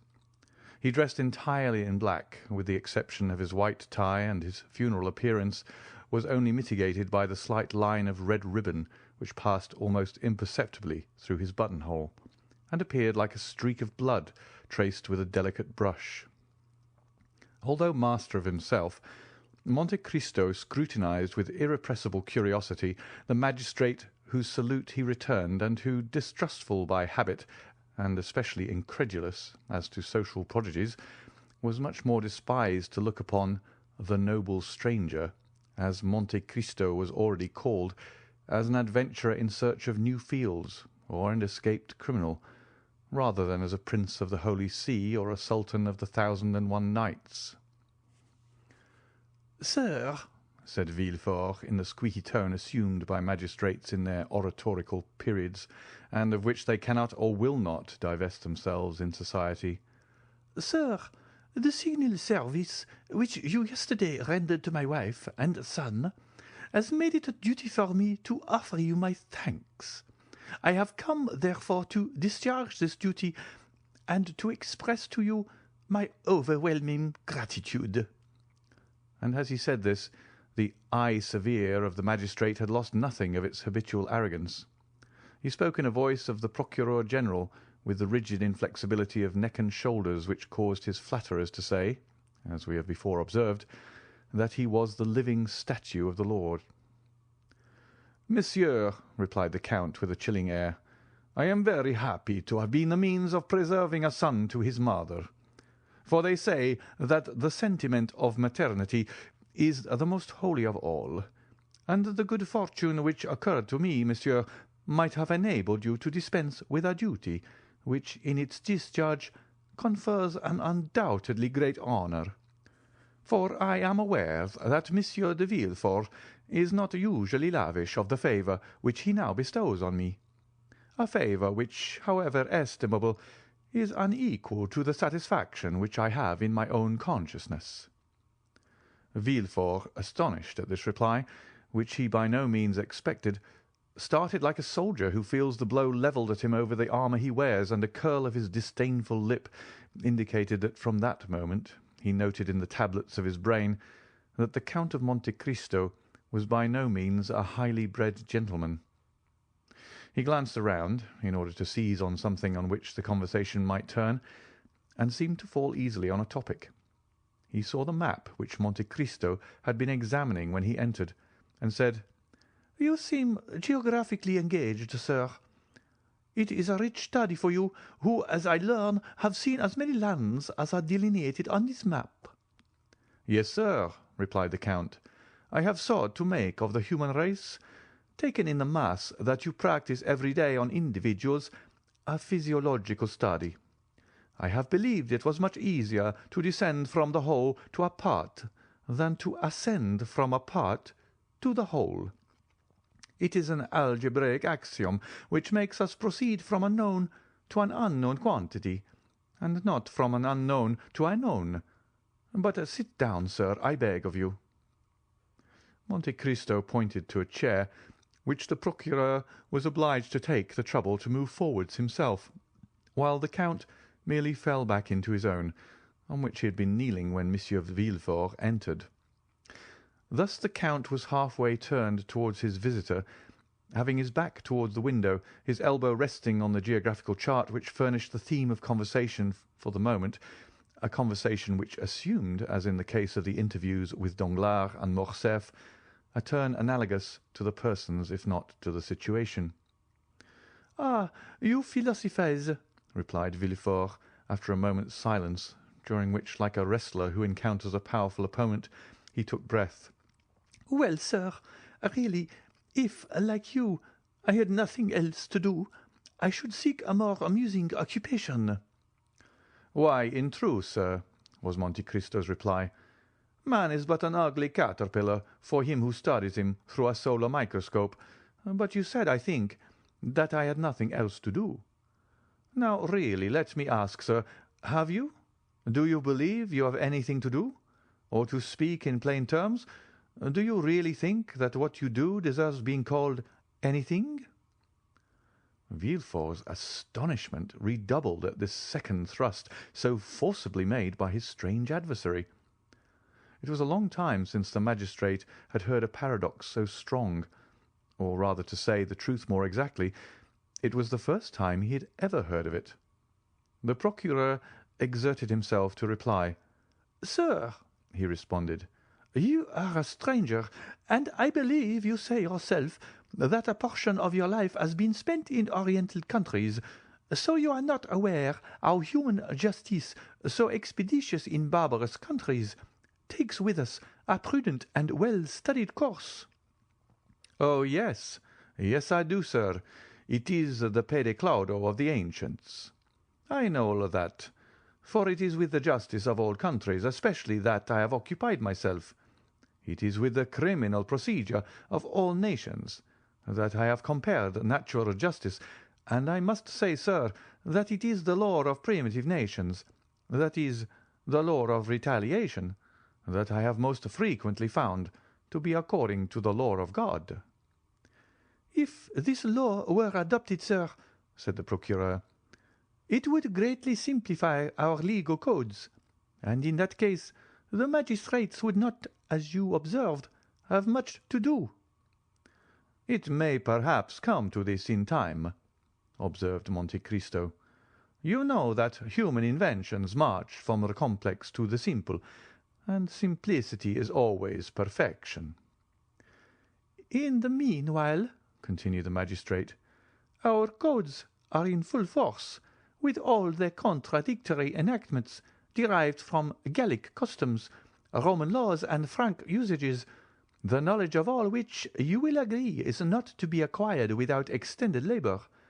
It needs tedious study to acquire this knowledge, and, when acquired, a strong power of brain to retain it." "I agree with you entirely, sir. But all that even you know with respect to French code, I know not only in reference to that code, but as regards the codes of all nations. The English, Turkish, Japanese, Hindu laws are as familiar to me as the French laws, and thus I was right when I said to you that relatively, you know that everything is relative, sir, that relatively to what I have done you have very little to do, but that relatively to all I have learned you have yet a great deal to learn." "But with what motive have you learned all this?" inquired Villefort in astonishment. Monte Cristo smiled. "Really, sir," he observed, "I see that in spite of the reputation which you have acquired as a superior man, you look at everything from the material and vulgar view of society, beginning with man and ending with man. That is to say, in the most restricted, most narrow view which it is possible for human understanding to embrace." "Pray, sir, explain yourself," said Villefort, more and more astonished. "I really do not understand you perfectly." "I say, sir, that with the eyes fixed on the social organization of nations, you see only the springs of the machine, and lose sight of the sublime workman who makes them act. I say that you do not recognize before you and around you any but those office-holders whose commissions have been signed by a minister or king, and that the men whom God has put above those office-holders, ministers, and kings, by giving them a mission to follow out, instead of a post to fill, I say that they escape your narrow, limited field of observation. It is thus that human weakness fails from its debilitated and imperfect organs. Tobias took the angel who restored him to light for an ordinary young man. The nations took Attila, who was doomed to destroy them, for a conqueror similar to other conquerors, and it was necessary for both to reveal their missions, that they might be known and acknowledged. One was compelled to say, 'I am the angel of the Lord,' and the other, 'I am the hammer of God,' in order that the divine essence in both might be revealed." "Then," said Villefort, more and more amazed, and really supposing he was speaking to a mystic or a madman, "you consider yourself as one of those extraordinary beings whom you have mentioned?" "And why not?" said Monte Cristo coldly. "Your pardon, sir," replied Villefort, quite astounded, "but you will excuse me if, when I presented myself to you, I was unaware that I should meet with a person whose knowledge and understanding so far surpass the usual knowledge and understanding of men. It is not usual with us corrupted wretches of civilization to find gentlemen like yourself, possessors, as you are, of immense fortune, at least so it is said, and I beg you to observe that I do not inquire, I merely repeat. It is not usual, I say, for such privileged and wealthy beings to waste their time in speculations on the state of society, in philosophical reveries intended at best to console those whom fate has disinherited from the goods of this world." "Really, sir," retorted the Count, "have you attained the eminent situation in which you are, without having admitted or even without having met with exceptions? And do you never use your eyes, which must have acquired so much finesse and certainty to divine at a glance the kind of man by whom you are confronted? Should not a magistrate be not merely the best administrator of the law, but the most crafty expounder of the chicanery of his profession? A steel probe to search hearts, a touchstone to try the gold which in each soul is mingled with more or less of alloy." "Sir," said Villefort, "upon my word you overcome me. I really never heard a person speak as you do." "Because you remain eternally encircled in a round of general conditions, and have never dared to raise your wings into those upper spheres which God has peopled with invisible or exceptional beings." "And you allow then, sir, that spheres exist, and that these marked and invisible beings mingle amongst us?" "Why should they not? Can you see the air you breathe, and yet without which you could not for a moment exist?" "Then we do not see those beings to whom you allude?" "Yes, we do. You see them whenever God pleases to allow them to assume a material form. You touch them, come in contact with them, speak to them, and they reply to you." "Ah," said Villefort, smiling, I confess I should like to be warned when one of these beings is in contact with me." "You have been served as you desire, monsieur, for you were warned just now, and I now again warn you." "Then you yourself are one of these marked beings?" "Yes, monsieur, I believe so, for until now no man has found himself in a position similar to mine. The dominions of kings are limited either by mountains or rivers, or a change of manners, or an alteration of language. My kingdom is bounded only by the world, for I am not an Italian, or a Frenchman, or a Hindu, or an American, or a Spaniard. I am a cosmopolite. No country can say it was my birth. God alone knows what country will see me die. I adopt all customs, speak all languages.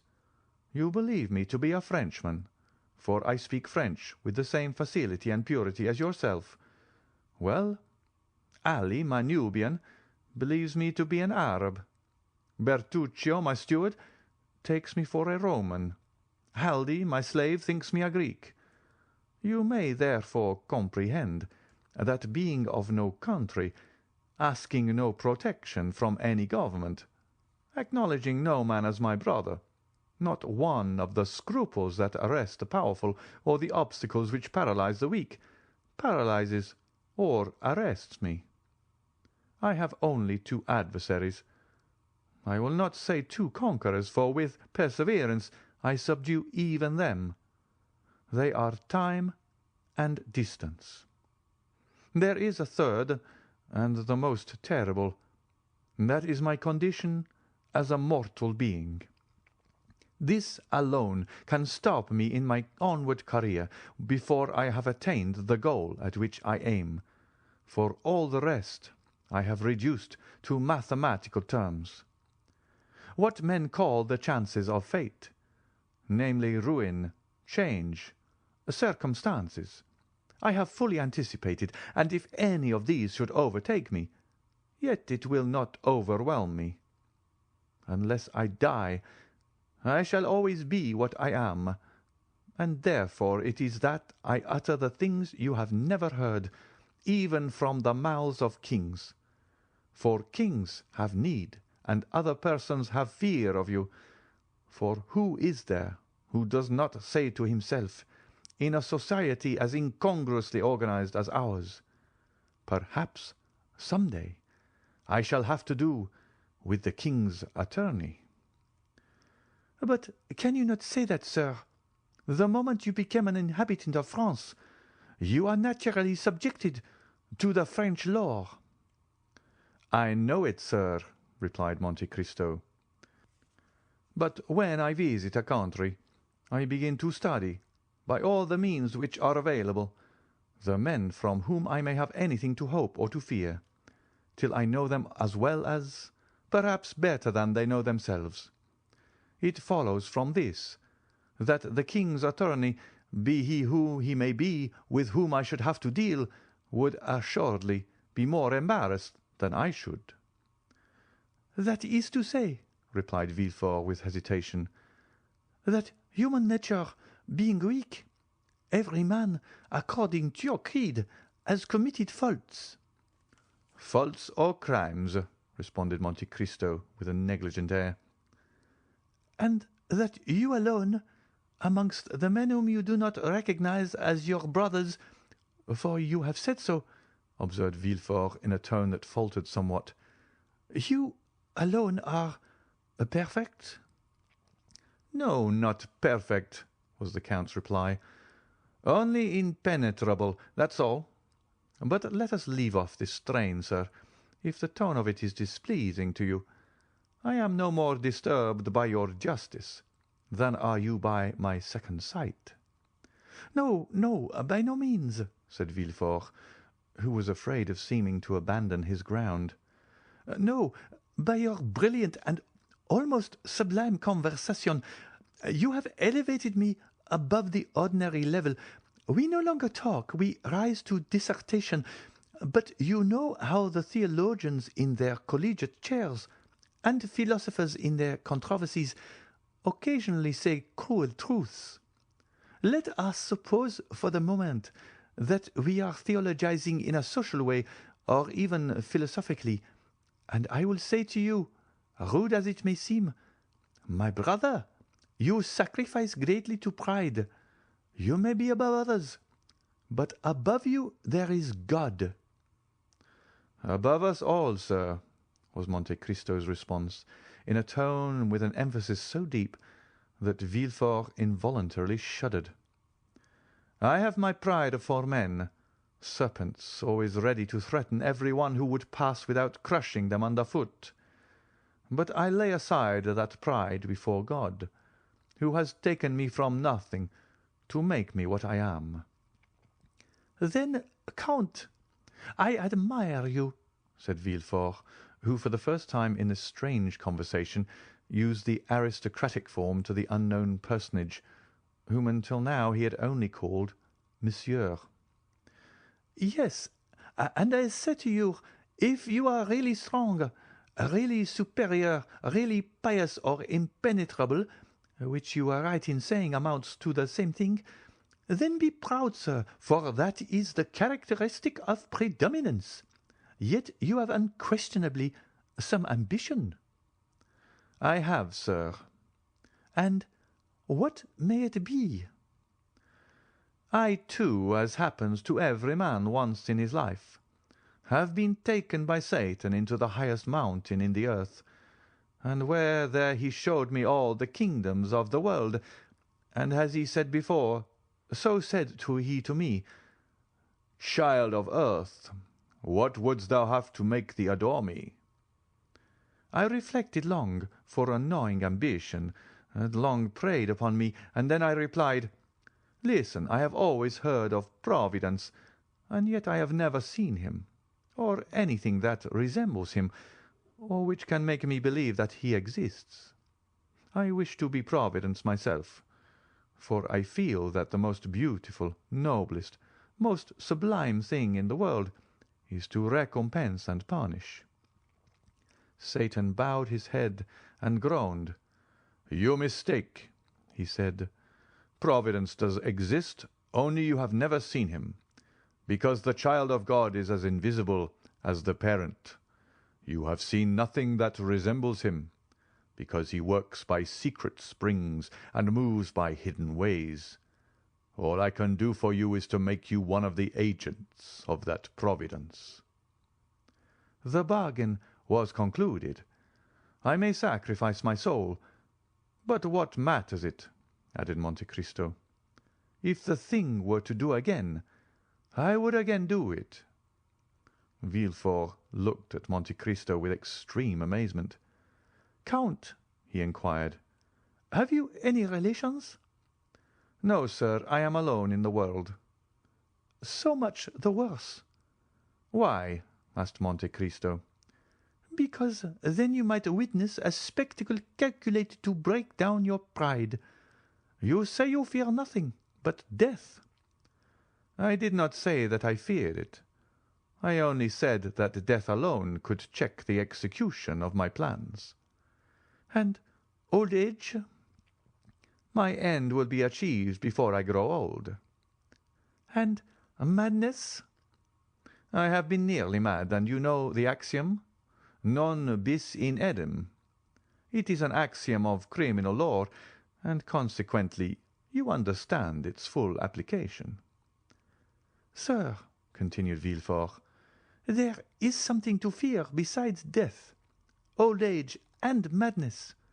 For instance, there is apoplexy, that lightning stroke which strikes but does not destroy you, and yet which brings everything to an end. You are still yourself as now, and yet you are yourself no longer. You who, like Ariel, verge on the angelic, are but an inert mass, which, like Caliban, verges on the brutal, and this is called in human tongues, as I tell you, neither more nor less than apoplexy. Come, if so you will count and continue this conversation at my house, Any day you may be willing to see an adversary capable of understanding and anxious to refute you. And I will show you my father, Monsieur Noirtier de Villefort, one of the most fiery Jacobins of the French Revolution. That is to say, he had the most remarkable audacity, seconded by a most powerful organization. A man who has not, perhaps, like yourself, seen all the kingdoms of the earth, but who has helped to overturn one of the greatest. In fact, a man who believed himself, like you, one of the envoys, not of God, but of a supreme being, not of Providence, but of fate. Well, sir, the rupture of a blood vessel on the lobe of the brain has destroyed all this. Not in a day, not in an hour, but in a second.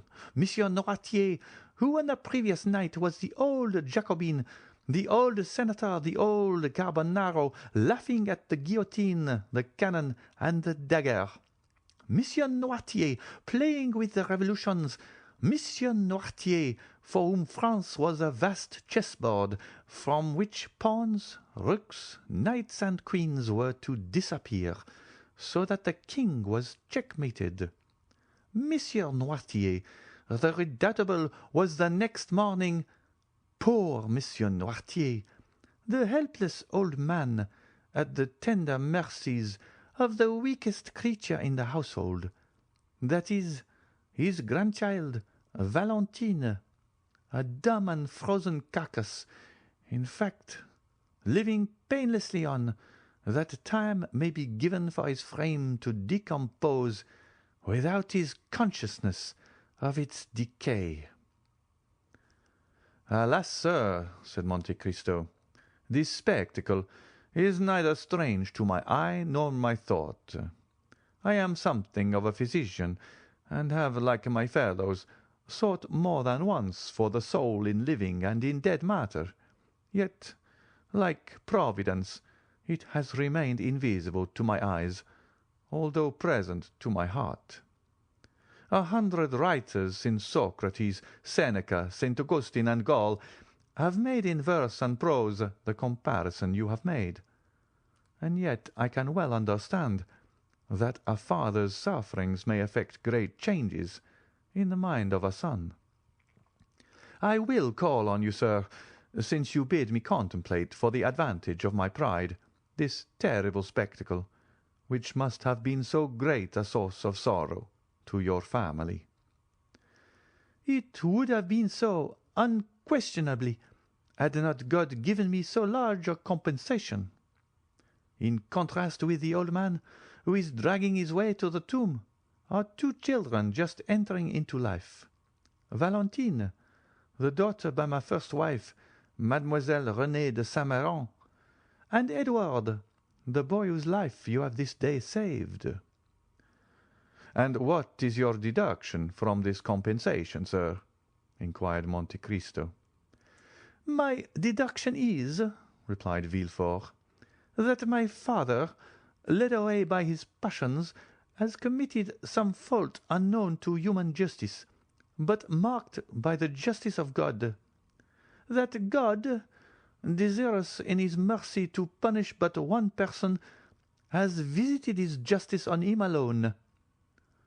Monte Cristo, with a smile on his lips, uttered in the depths of his soul a groan which would have made Villefort fly had he but heard it. "Adieu, sir," said the magistrate, who had risen from his seat. "I leave you, bearing a remembrance of you, a remembrance of esteem, which I hope will not be disagreeable to you when you know me better. For I am not a man to bore my friends, as you will learn. Besides, you have made an eternal friend of Madame de Villefort." The count bowed, and contented himself with seeing Villefort to the door of his cabinet, the procureur being escorted to his carriage by 2 footmen, who, on a signal from their master, followed him with every mark of attention. When he had gone, Monte Cristo breathed a profound sigh, and said, "Enough of this poison. Let me now seek the antidote." Then sounding his bell, he said to Ali, who entered, I am going to Madame's chamber. Have the carriage ready at 1 o'clock. Haydée. It will be recollected that the new, or rather old, acquaintance of the Count of Monte Cristo, residing in the Rue Meslay, were no other than Maximilien, Julie, and Emmanuel. The very anticipation of delight to be enjoyed in his forthcoming visits, the bright, pure gleam of heavenly happiness it diffused over the almost deadly warfare in which he had voluntarily engaged, illumined his whole countenance with a look of ineffable joy and calmness, as immediately after Villefort's departure his thoughts flew back to the cheering prospect before him of tasting at least a brief respite from the fierce and stormy passions of his mind. Even Ali, who had hastened to obey the Count's summons, went forth from his master's presence in charmed amazement at the unusual animation and pleasure depicted on features ordinarily so stern and cold, while, as though dreading to put to flight the agreeable ideas hovering over his patron's meditations, whatever they were, the faithful Nubian walked on tiptoe towards the door, holding his breath, lest its faintest sound should dissipate his master's happy reverie.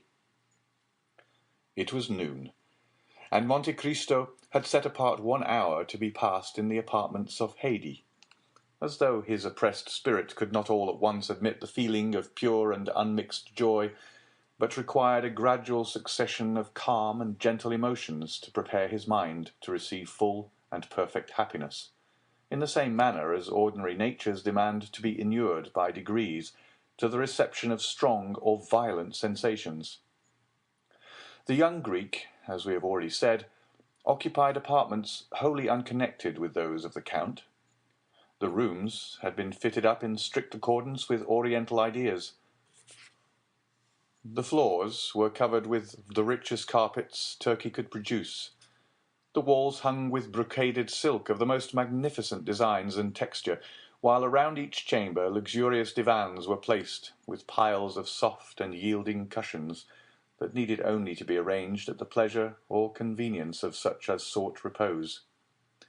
Haydée and 3 French maids, and one who was a Greek, the first remained constantly in a small waiting-room, ready to obey the summons of a small golden bell, or to receive the orders of the Romaic slave who knew just enough French to be able to transmit her mistress's wishes to the 3 other waiting women. The latter had received most peremptory instructions from Monte Cristo to treat Haydée with all the deference they would observe to a queen. The young girl herself generally passed her time in the chamber at the farther end of her apartments. This was a sort of boudoir, circular, and lighted only from the roof, which consisted of rose-coloured glass. Haydée was reclining upon soft downy cushions, covered with blue satin spotted with silver. Her head, supported by one of her exquisitely moulded arms, rested on the divan immediately behind her, while the other was employed in adjusting to her lips the coral tube of a rich narghile, through whose flexible pipe she drew the smoke fragrant by its passage through perfumed water. Her attitude, though perfectly natural for an Eastern woman, would, in a European, have been deemed too full of coquettish straining after effect. Her dress, which was that of the women of Epirus, consisted of a pair of white satin trousers, embroidered with pink roses, displaying feet so exquisitely formed and so delicately fair, that they might well have been taken from Parian marble, had not the eye been undeceived by their movements, as they constantly shifted in and out of a pair of little slippers with upturned toes, beautifully ornamented with gold and pearls. She wore a blue and white striped vest, with long open sleeves, trimmed with silver loops and buttons of pearls, and a sort of bodice which, closing only from the centre to the waist, exhibited the whole of the ivory throat and upper part of the bosom. It was fastened with 3 magnificent diamond clasps. The junction of the bodice and drawers was entirely concealed by one of the many-coloured scarfs, whose brilliant hues and rich silken fringe have rendered them so precious in the eyes of Parisian belles. Tilted on one side of her head, she had a small cap of gold-coloured silk, embroidered with pearls, while on the other a purple rose mingled its glowing colours with the luxuriant masses of her hair, of which the blackness was so intense that it was tinged with blue. The extreme beauty of the countenance, that shone forth in loveliness, that mocked the vain attempts of dress to augment it, was peculiarly and purely Grecian. There were the large, dark, melting eyes, the finely formed nose, the coral lips and pearly teeth that belonged to her race and country. And to complete the whole, Haydée was in the very springtide and fullness of youthful charms. She had not yet numbered more than 20 summers. Monte Cristo summoned the Greek attendant, and bade her inquire whether it would be agreeable to her mistress to receive his visit. Haydée's only reply was to direct her servant by a sign to withdraw the tapestried curtain that hung before the door of her boudoir, the framework of the opening thus made serving as a sort of border to the graceful tableau presented by the young girl's picturesque attitude and appearance. As Monte Cristo approached, she leaned upon the elbow of the arm that held the narghile, and extended to him her other hand, said, with a smile of captivating sweetness, in the sonorous language spoken by the women of Athens and Sparta, "Why demand the permission ere you enter? Are you no longer my master, or have I ceased to be your slave?" Monte Cristo returned her smile. "Haydée," said he, "you well know." "Why do you address me so coldly, so distantly?" asked the young Greek. "Have I by any means displeased you? Oh, if so, punish me as you will, but do not speak to me in tones and manner so formal and constrained." "Haydée," replied the Count, "you know that you are now in France, and are free." "Free to do what?" asked the young girl. "Free to leave me." "Leave you? Why should I leave you?" "That is not for me to say, but we are now about to mix in society, to visit and be visited." "I don't wish to see anybody but you." "And should you see one whom you could prefer, I would not be so unjust." "I have never seen anyone I prefer to you, and I have never loved anyone but you and my father."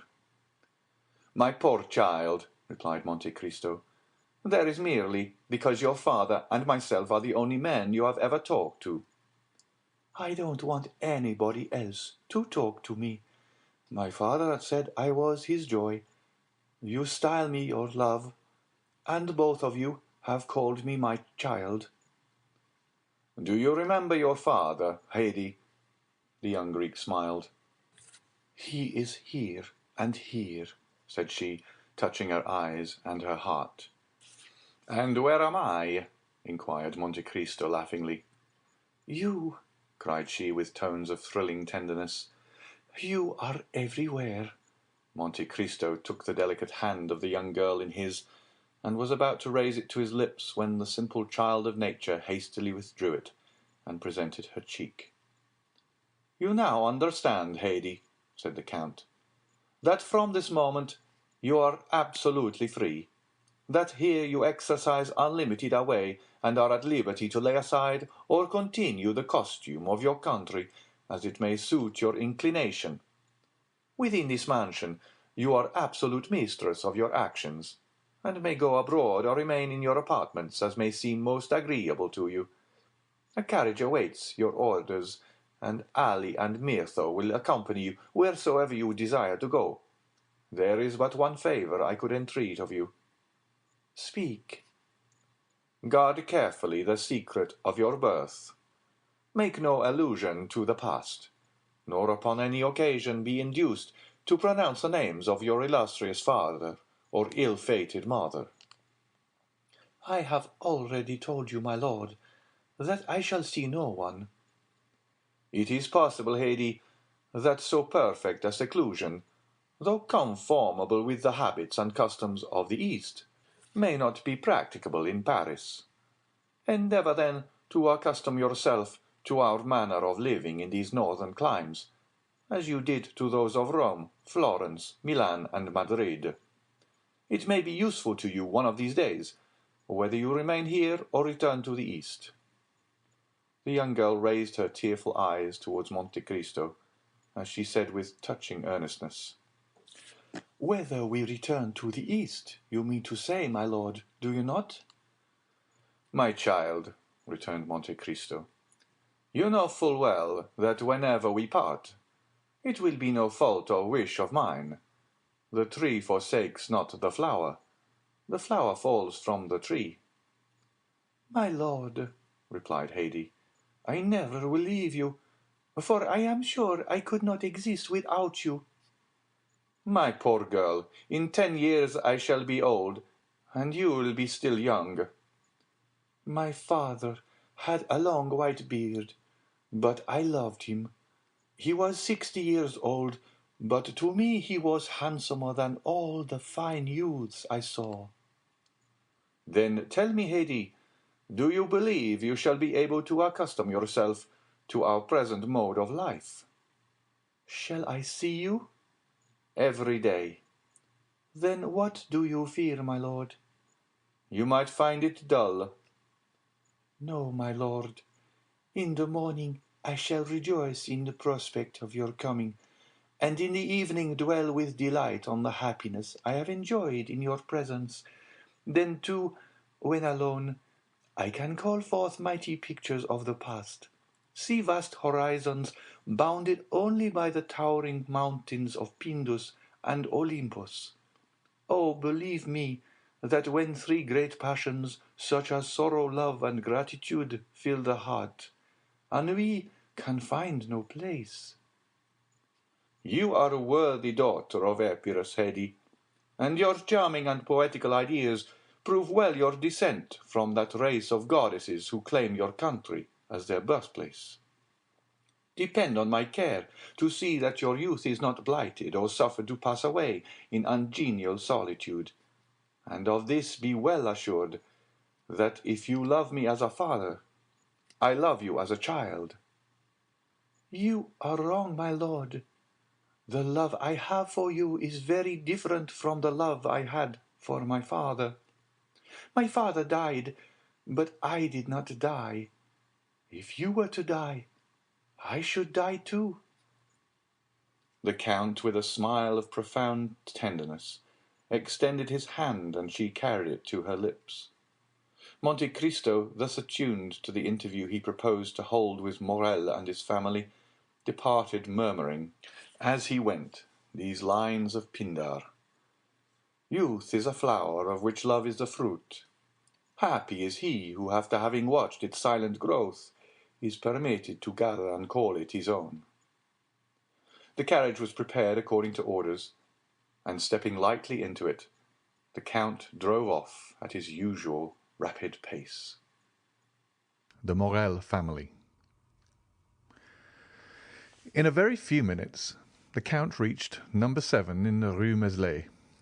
The house was of white stone, and in a small court before it were 2 small beds full of beautiful flowers.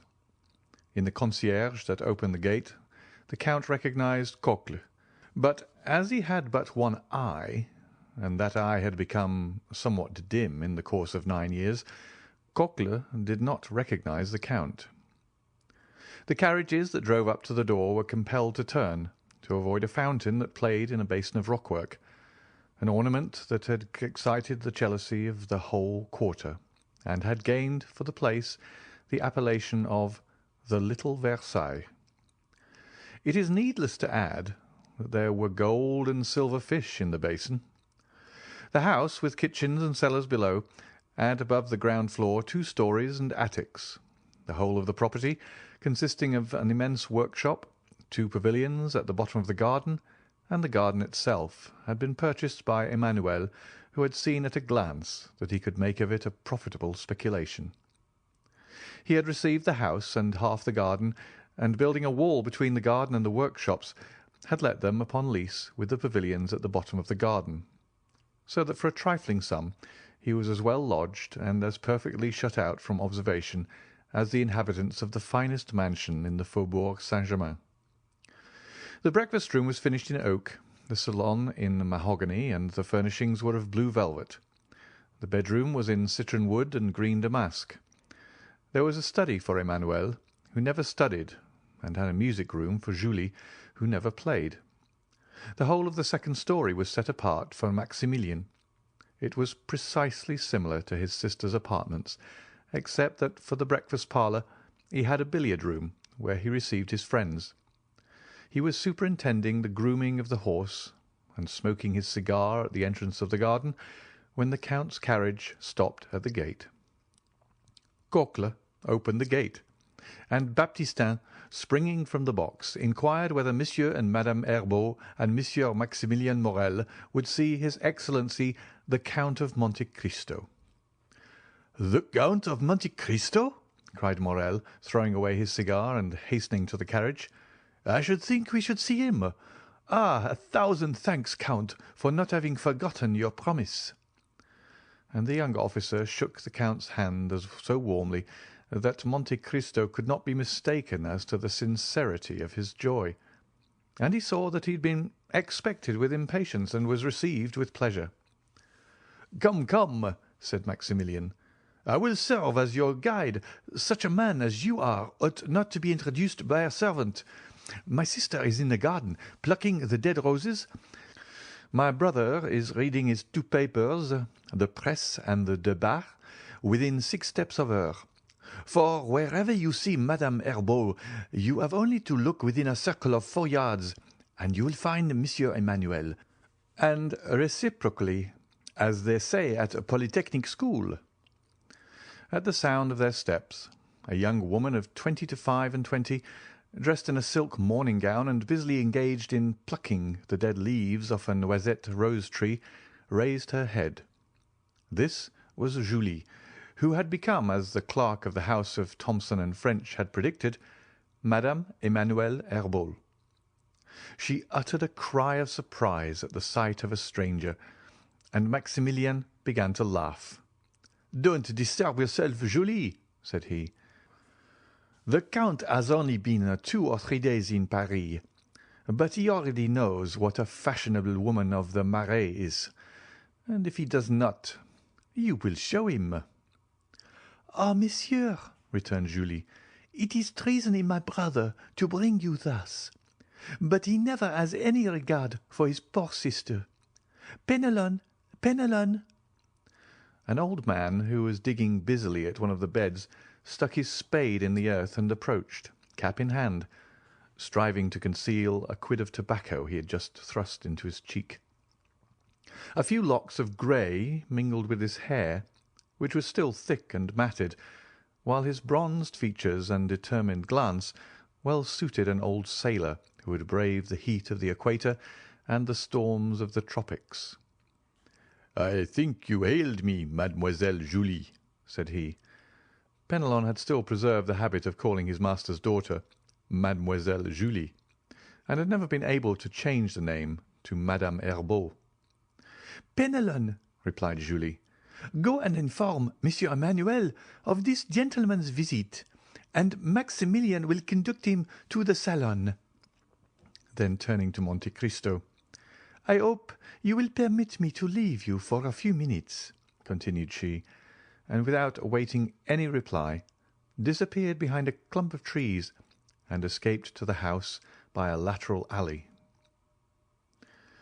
"I am very sorry to see," observed Monte Cristo to Morel, "that I cause no small disturbance in your house." "Look here," said Maximilian, laughing, "there is her husband changing his jacket for a coat. I assure you, you are well known in the Rue Meslay." "Your family appears to be a very happy one," said the Count, as if speaking to himself. "Oh, yes, I assure you, Count, they want nothing that can render them happy. They are young and cheerful. They are tenderly attached to each other, and with 25,000 francs a year, they fancy themselves as rich as Rothschild." 25,000 francs is not a large sum, however," replied Monte Cristo, with a tone so sweet and gentle that it went to Maximilian's heart like the voice of a father. "But they will not be content with that. Your brother-in-law is a barrister, a doctor." He was a merchant, monsieur, and had succeeded in the business of my poor father, Monsieur Morel, at his death. Left 500,000 francs, which were divided between my sister and myself, for we were his only children.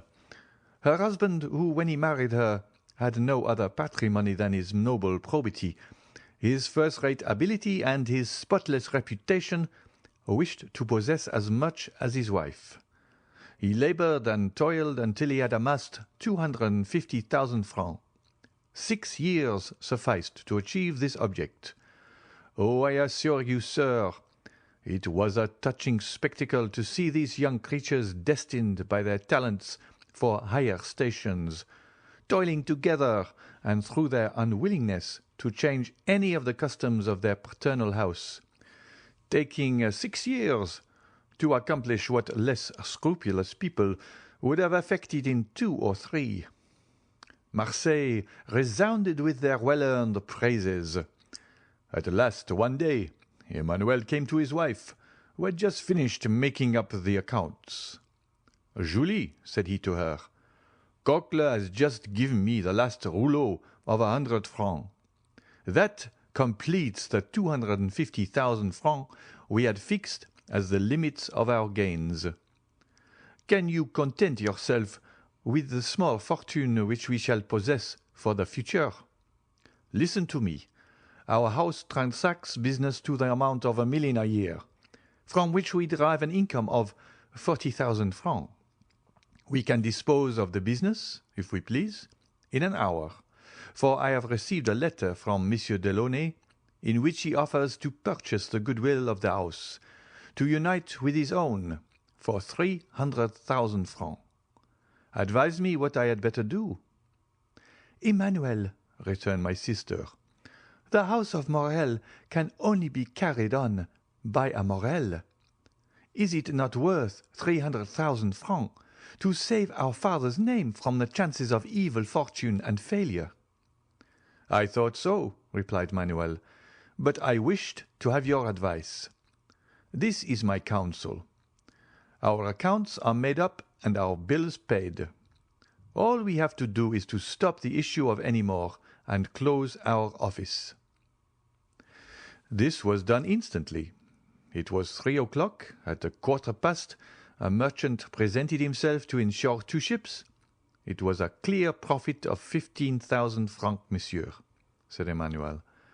"Have the goodness to address yourself to Monsieur Delaunay. We have quitted business." "How long?" inquired the astonished merchant. "A quarter of an hour," was the reply. "And this is the reason, monsieur," continued Maximilian, "of my sister and brother-in-law having only 25,000 francs a year." Maximilian had scarcely finished his story, during which the Count's heart had swelled within him, when Emmanuel entered, wearing a hat and coat. He saluted the Count with the air of a man who is aware of the rank of his guest. Then, after having led Monte Cristo around the little garden, he returned to the house. A large vase of Japan porcelain, filled with flowers that loaded the air with their perfume, stood in the salon. Julie, suitably dressed and her hair arranged, she had accomplished this feat in less than 10 minutes, received the Count on his entrance. The songs of the birds were heard in an aviary hard by, and the branches of the laburnums and rose acacias formed an exquisite framework to the blue velvet curtains. Everything in this charming retreat, from the warble of the birds to the smile of the mistress, breathed tranquillity and repose. The Count had felt the influence of this happiness from the moment he entered the house, and he remained silent and pensive, forgetting that he was expected to renew the conversation, which had ceased after the first salutations had been exchanged. The silence became almost painful, when by a violent effort, tearing himself from his pleasing reverie, "Madame," said he at length, "I pray you to excuse my emotion, which must astonish you who are only accustomed to the happiness I meet here. But contentment is so new a sight to me that I could never be weary of looking at yourself and your husband." "We are very happy, monsieur," replied Julie, "but we have also known unhappiness, and few have ever undergone more bitter sufferings than ourselves." The Count's features displayed an expression of the most intense curiosity. "Oh, all this is a family history, as Chateau Renaud told you the other day," observed Maximilian. "This humble picture would have but little interest for you, accustomed as you are to behold the pleasures and the misfortunes of the wealthy and industrious, but such as we are, we have experienced bitter sorrows. And God has poured balm into your wounds, as he does into those of all who are in affliction?" said Monte Cristo inquiringly.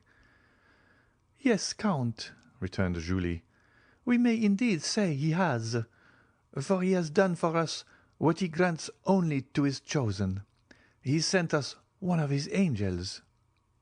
The Count's cheeks became scarlet, and he coughed in order to have an excuse for putting his handkerchief to his mouth.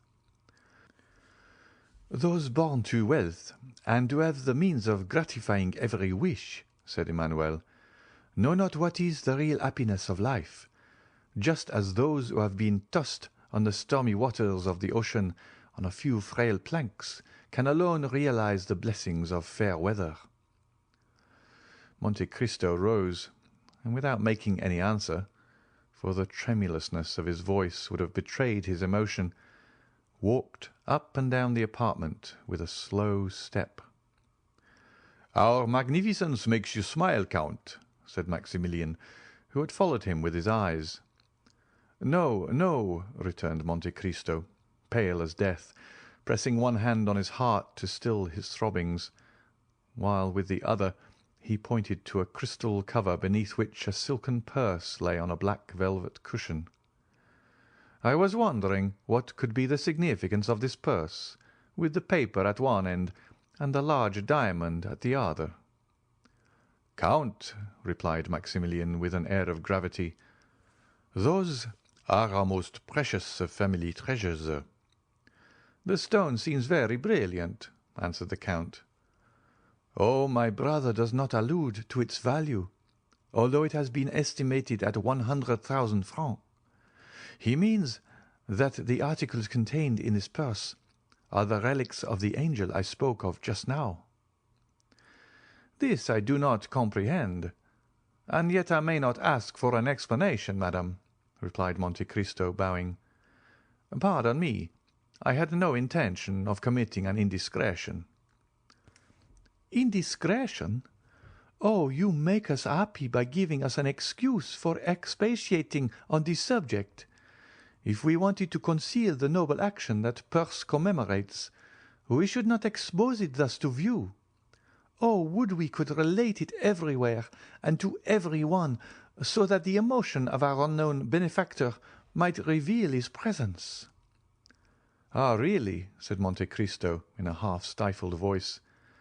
"Monsieur," returned Maximilian, raising the glass cover and respectfully kissing the silken purse, "this has touched the hand of a man who saved my father from suicide, us from ruin, and our name from shame and disgrace. A man by whose matchless benevolence we poor children doomed to want and wretchedness can at present hear every one envying our happy lot. This letter—" As he spoke, Maximilian drew a letter from the purse and gave it to the Count.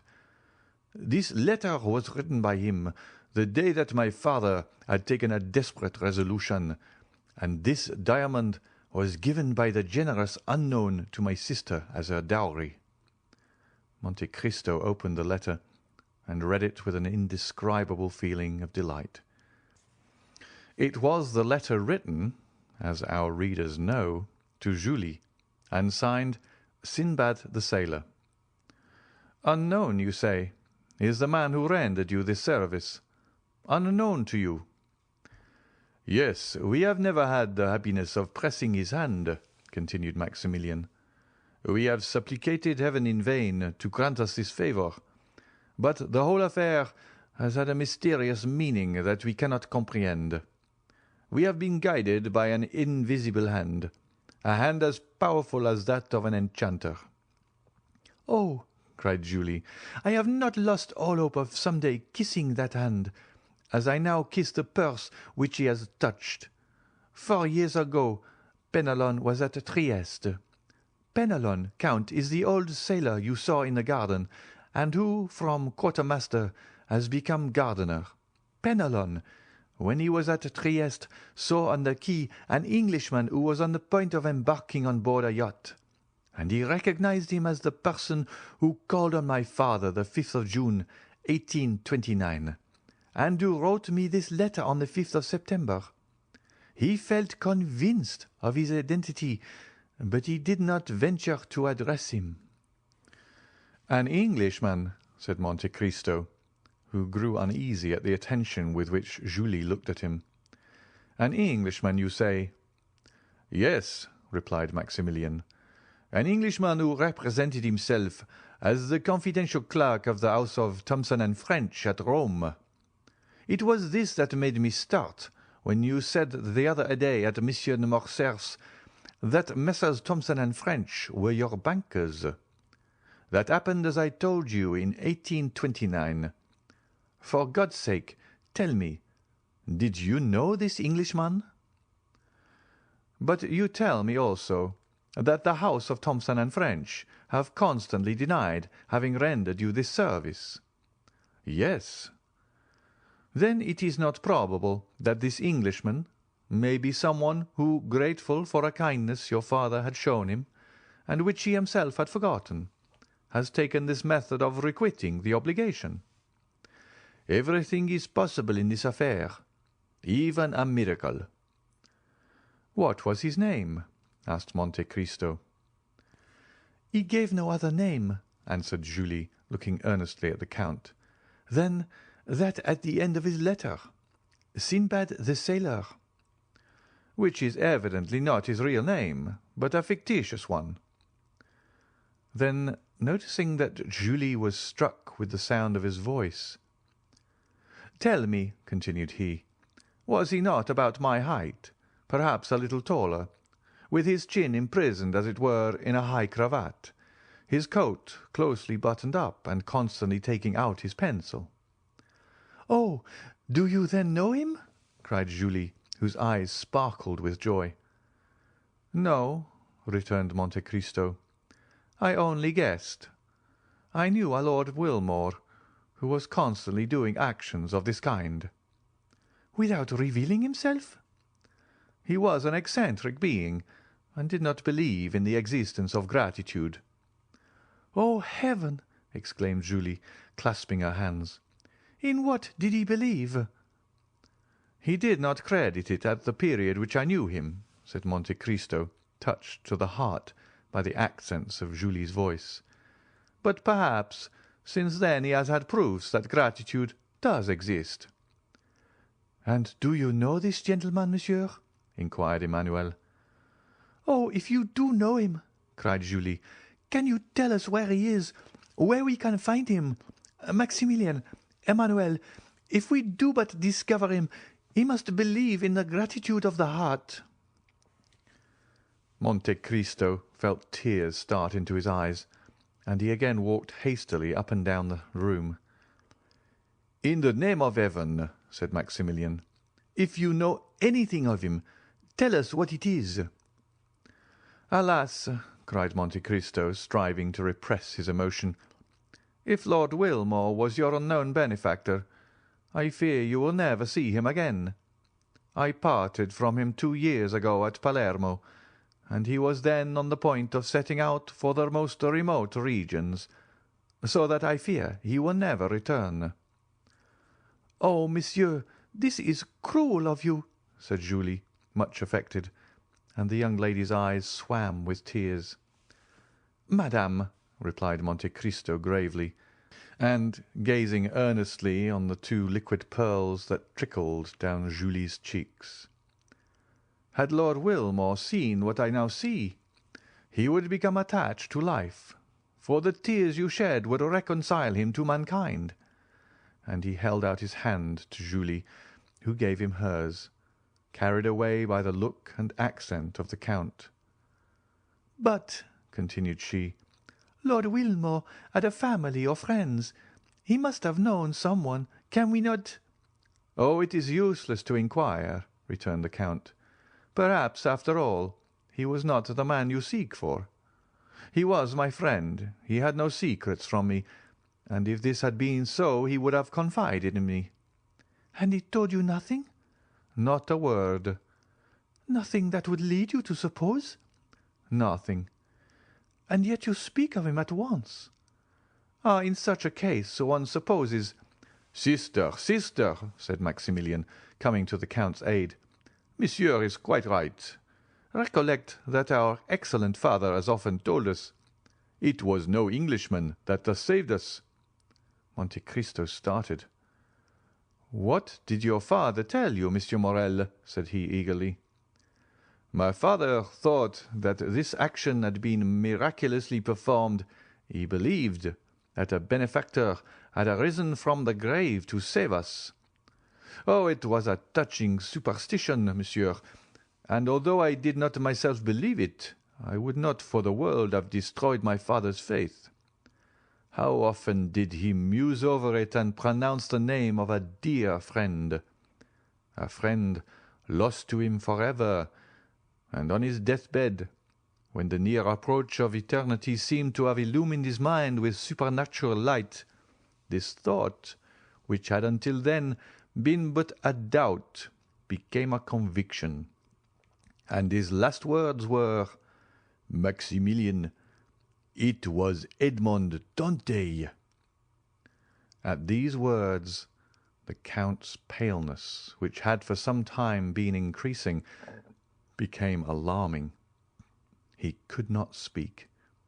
He looked at his watch like a man who has forgotten the hour, said a few hurried words to Madame Herbault, and pressing the hands of Emmanuel and Maximilian, "Madame," said he, "I trust you will allow me to visit you occasionally. I value your friendship and feel grateful to you for your welcome, for this is the first time for many years that I have thus yielded to my feelings." And he hastily quitted the apartment. "This Count of Monte Cristo is a strange man," said Emmanuel. "Yes," answered Maximilian, "but I feel sure he has an excellent heart, and that he likes us." "His voice went to my heart," observed Julie, "and 2 or 3 times I fancied that I had heard it before." Pyramus and Thisbe. About 2/3 of the way along the Faubourg Saint-Honoré, and in the rear of one of the most imposing mansions in this rich neighbourhood, where the various houses vie with each other for elegance of design and magnificence of construction, extended a large garden, where the wide-spreading chestnut trees raised their heads high above the walls in a solid rampart, and with the coming of every spring scattered a shower of delicate pink and white blossoms into the large stone vases that stood upon the 2 square pilasters of a curiously wrought iron gate that dated from the time of Louis XII. This noble entrance, however, in spite of its striking appearance and the graceful effect of the geraniums planted in the 2 vases, as they waved their variegated leaves in the wind and charmed the eye with their scarlet bloom, had fallen into utter disuse. The proprietors of the mansion had many years before thought it best to confine themselves to the possession of the house itself, with its thickly planted courtyard opening into the Faubourg Saint-Honoré, and to the garden, shut in by this gate, which formerly communicated with a fine kitchen garden of about an acre. For the demon of speculation drew a line, or in other words projected a street, at the farther side of the kitchen garden. The street was laid out, a name was chosen, and posted up on an iron plate, but before construction was begun it occurred to the possessor of the property that a handsome sum might be obtained for the ground then devoted to fruits and vegetables by building along the line of the proposed street, and so making it a branch of communication with the Faubourg Saint-Honoré itself, one of the most important thoroughfares in the city of Paris. In matters of speculation, however, though man proposes, money disposes. From some such difficulty the newly named street died almost in birth, and the purchaser of the kitchen garden, having paid a high price for it and being quite unable to find anyone willing to take his bargain off his hands without a considerable loss, yet still clinging to the belief that at some future day he should obtain a sum for it that would repay him, not only for his past outlay, but also the interest upon the capital locked up in his new acquisition, contented himself with letting the ground temporarily to some market gardeners at a yearly rental of 500 francs. And so, as we have said, the iron gate leading into the kitchen garden had been closed up and left to rust, which bade fair before long to eat of its hinges, while to prevent the ignoble glances of the diggers and delvers of the ground from presuming to sully the aristocratic enclosure belonging to the mansion, the gate had been boarded up to a height of 6 feet. True, the planks were not so closely adjusted but that a hasty peep might be obtained through their interstices, but the strict decorum and rigid propriety of the inhabitants of the house left no grounds for apprehending that advantage would be taken of that circumstance. Horticulture seemed, however, to have been abandoned in the deserted kitchen garden, and where cabbages, carrots, radishes, peas, and melons had once flourished, a scanty crop of lucerne alone bore evidence of its being deemed worthy of cultivation. A small low door gave egress from the walled space we have been describing into the projected street, the ground having been abandoned as unproductive by its various renters, and had now fallen so completely in general estimation as to return not even the 1/2% it had originally paid. Toward the house, the chestnut trees we have before mentioned rose high above the wall without in any way affecting the growth of other luxuriant shrubs and flowers that eagerly dressed forward to fill up the vacant spaces, as though asserting their right to enjoy the boon of light and air. At one corner, where the foliage became so thick as almost to shut out day, a large stone bench and sundry rustic seats indicated that this sheltered spot was either in general favour or particular use by some inhabitant of the house, which was faintly discernible through the dense mass of verdure that partially concealed it, though situated but 100 paces off. Whoever had selected this retired portion of the grounds as the boundary of a walk or as a place for meditation was abundantly justified in the choice by the absence of all glare, the cool, refreshing shade, the screen it afforded from the scorching rays of the sun that found no entrance there, even during the burning days of hottest summer, the incessant and melodious warbling of birds, and the entire removal from either the noise of the street or the bustle of the mansion. On the evening of one of the warmest days spring had yet bestowed on the inhabitants of Paris might be seen negligently thrown upon the stone bench a book, a parasol, and a work-basket, from which hung a partly embroidered cambric handkerchief, while at a little distance from these articles was a young woman standing close to the iron gate, endeavouring to discern something on the other side by means of the openings in the planks. The earnestness of her attitude, and the fixed gaze with which she seemed to seek the object of her wishes, proving how much her feelings were interested in the matter. At that instant, the little side gate leading from the waste ground to the street was noiselessly opened, and a tall, powerful young man appeared. He was dressed in a common grey blouse and velvet cap, but his carefully arranged hair, beard, and moustache, all of the richest and glossiest black, ill accorded with his plebeian attire. After casting a rapid glance around him, in order to assure himself that he was unobserved, he entered by the small gate, and carefully closing and securing it after him, proceeded with a hurried step towards the barrier. At the sight of him she expected, though probably not in such a costume, the young woman started in terror and was about to make a hasty retreat. But the eye of love had already seen, even through the narrow chinks of the wooden palisades, the movement of the white robe, and observed the fluttering of the blue sash. Pressing his lips close to the planks, he exclaimed, Don't be alarmed, Valentine, it is I." Again the timid girl found courage to return to the gate, saying as she did so, "And why do you come so late today? It is almost dinner time, and I had to use no little diplomacy to get rid of my watchful mother-in-law, my too devoted maid, and my troublesome brother, who is always teasing me about coming to work at my embroidery, which I am in a fair way never to get done. So pray excuse yourself, as well as you can, for having made me wait, and after that tell me why I see you in a dress so singular that at first I did not recognize you." "Dearest Valentine," said the young man, "the difference between our respective stations makes me fear to offend you by speaking of my love, but yet I cannot find myself in your presence without longing to pour forth my soul and tell you how fondly I adore you, if it be but to carry away with me the recollection of such sweet moments. I could even thank you for chiding me, for it leaves me a gleam of hope that if you did not expect me, and that indeed would be worse than vanity to suppose, at least I was in your thoughts. You asked me the cause of my being late, and why I come disguised. I will candidly explain the reason of both, and I trust to your goodness to pardon me. I have chosen a trade." "A trade? Oh, Maximilian, how can you jest at a time when we have such deep cause for uneasiness?" "Heaven keep me from jesting with that which is far dearer to me than life itself. But listen to me, Valentine, and I will tell you all about it.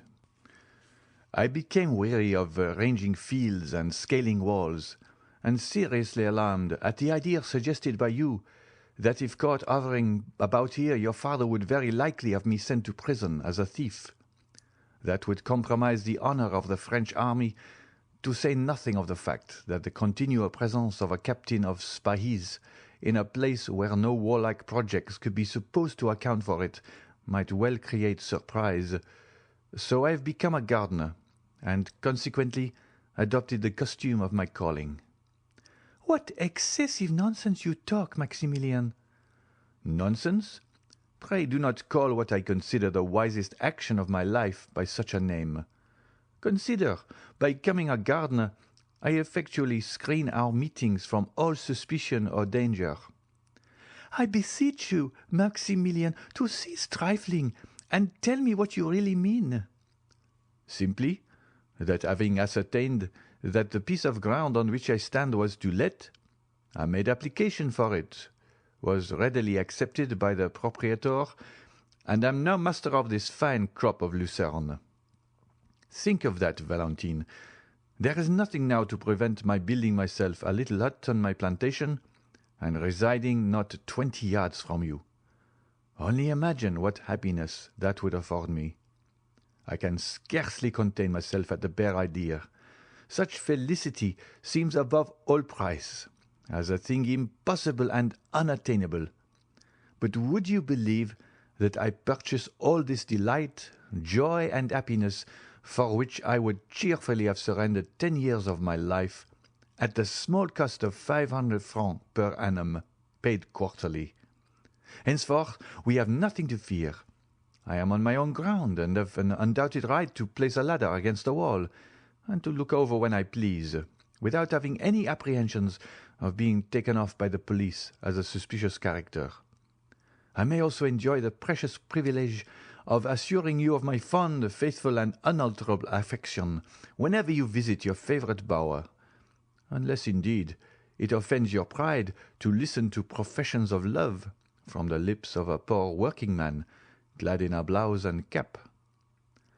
A faint cry of mingled pleasure and surprise escaped from the lips of Valentine, who almost instantly said, in a saddened tone, as though some envious cloud darkened the joy which illumined her heart, "Alas, no, Maximilian, this must not be, for many reasons. We should presume too much on our own strength, and, like others, perhaps be led astray by our blind confidence in each other's prudence." "How can you for an instant entertain so unworthy a thought, dear Valentine? Have I not, from the first blessed hour of our acquaintance, schooled all my words and actions to your sentiments and ideas? And you have, I am sure, the fullest confidence in my honour. When you spoke to me of experiencing a vague and indefinite sense of coming danger, I placed myself blindly and devotedly at your service, asking no other reward than the pleasure of being useful to you. And have I ever since, by word or look, given you cause of regret for that having selected me from the numbers that would willingly have sacrificed their lives for you? You told me, my dear Valentine, that you were engaged to Monsieur d'Épinay, and that your father was resolved upon completing the match, and that from his will there was no appeal, as Monsieur de Villefort was never known to change a determination once formed. I kept in the background, as you wished, and waited, not for the decision of your heart or my own, but hoping that Providence would graciously interpose in our behalf, and order events in our favour. But what cared I for delays or difficulties, Valentine, as long as you confessed that you loved me and took pity on me? If you will only repeat that vow now and then, I can endure anything." "Ah, Maximilian, that is the very thing that makes you so bold, and which renders me at once so happy and unhappy, that I frequently ask myself whether it is better for me to endure the harshness of my mother-in-law and her blind preference for her own child, or to be, as I now am, insensible to any pleasure save such as I find in these meetings, so fraught with danger to both." "I will not admit that word," returned the young man. "It is at once cruel and unjust. Is it possible to find a more submissive slave than myself? You have permitted me to converse with you for time to time, Valentine, but forbidden my ever following you in your walks or elsewhere. Have I not obeyed?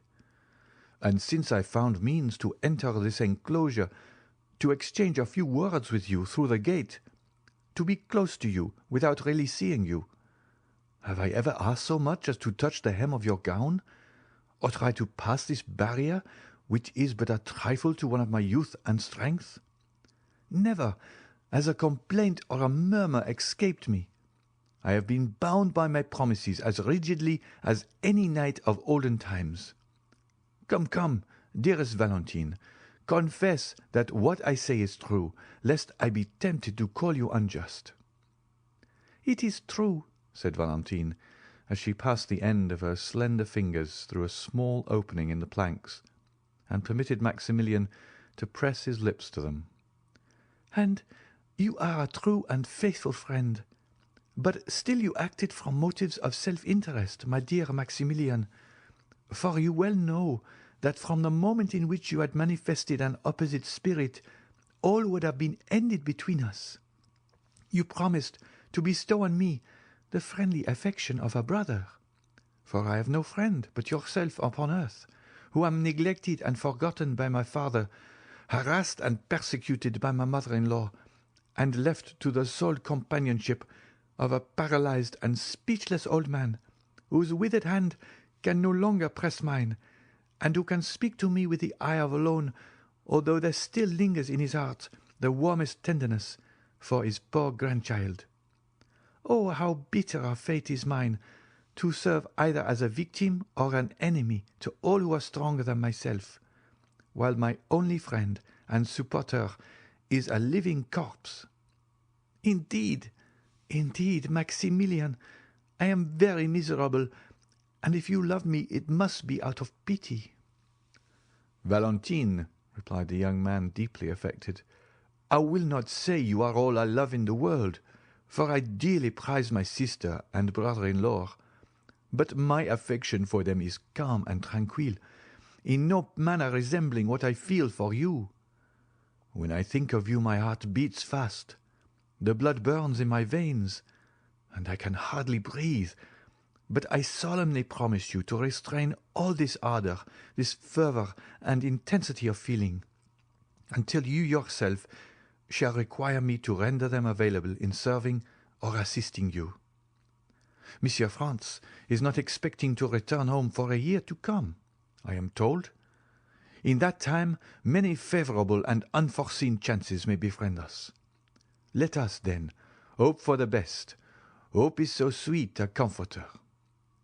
Meanwhile, Valentine, while reproaching me with selfishness, think a little what you have been to me, the beautiful but cold resemblance of a marble Venus. What promise of future reward have you made me for all the submission and obedience I have evinced? None whatever. What granted me? Scarcely more. You tell me of Monsieur Franz d'Épinay, your betrothed lover, and you shrink from the idea of being his wife. But tell me, Valentine, is there no other sorrow in your heart? You see me devoted to you, body and soul. My life and each warm drop that circles around my heart are consecrated to your service. You know full well that my existence is bound up in yours, that were I to lose you, I would not outlive the hour of such crushing misery. Yet you speak with calmness of the prospect of your being the wife of another. Oh, Valentine, were I in your place, and did I feel conscious, as you do, of being worshipped and adored with such a love as mine, 100 times at least should I have passed my hand between those iron bars and said, "Take this hand, dearest Maximilian, and believe that, living or dead, I am yours, yours only and forever." The poor girl made no reply, but her lover could plainly hear her sobs and tears. A rapid change took place in the young man's feelings. "Dearest, dearest Valentine," exclaimed he, "forgive me if I have offended you, and forget the words I spoke if you have unwittingly caused you pain." "No, Maximilian, I am not offended," answered she. "But do you not see what a poor helpless being I am, almost a stranger, and an outcast in my father's house, where even he is seldom seen, whose will has been thwarted and spirits broken, from the age of 10 years, beneath the iron rod so sternly held over me, oppressed, mortified, and persecuted, day by day, hour by hour, minute by minute. No person has cared for me, even observed my sufferings, nor have I ever breathed one word on the subject, save to yourself. Outwardly, and in the eyes of the world, I am surrounded by kindness and affection, but the reverse is the case. The general remark is, 'Oh, it cannot be expected that one of so stern a character as Monsieur Villefort could lavish the tenderness some fathers do on their daughters. What though she has lost her own mother at a tender age, she has had the happiness to find a second mother in Madame de Villefort. The world, however, is mistaken. My father abandons me from utter indifference, while my mother-in-law detests me with a hatred so much the more terrible because it is veiled beneath a continual smile." "Hate you, sweet Valentine!" exclaimed the young man. "How is it possible for anyone to do that?" "Alas!" replied the weeping girl, "I am obliged to own that my mother-in-law's aversion to me arises from a very natural source, her overweening love for her own child, my brother Edward." "But why should it?" "I do not know, but, though unwilling to introduce money matters into our present conversation, I would just say this much, that her extreme dislike to me has its origin there, and I much fear she envies me the fortune I enjoy in right of my mother, and which will be more than doubled at the death of Monsieur and Madame de Saint-Méran, whose sole heiress I am. Madame de Villefort has nothing of her own, and hates me for being so richly endowed. Alas, how gladly would I exchange the half of this wealth for the happiness of at least sharing my father's love. God knows, I would prefer sacrificing the whole, so that it would obtain me a happy and affectionate home." "Poor Valentine!" "I seem to myself as though living a life of bondage. Yet at the same time am so conscious of my own weakness that I fear to break the restraint on which I am held lest I fall utterly helpless. Then, too, my father is not a person whose orders may be infringed with impunity, protected as he is by his high position and firmly established reputation for talent and unswerving integrity. No one could oppose him.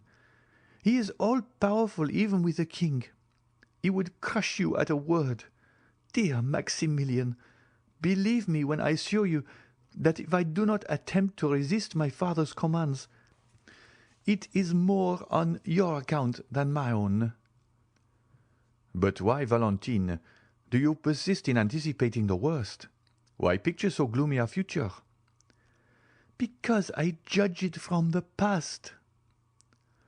"Still, consider that although I may not be, strictly speaking, what is termed an illustrious match for you, I am for many reasons not altogether so much beneath your alliance.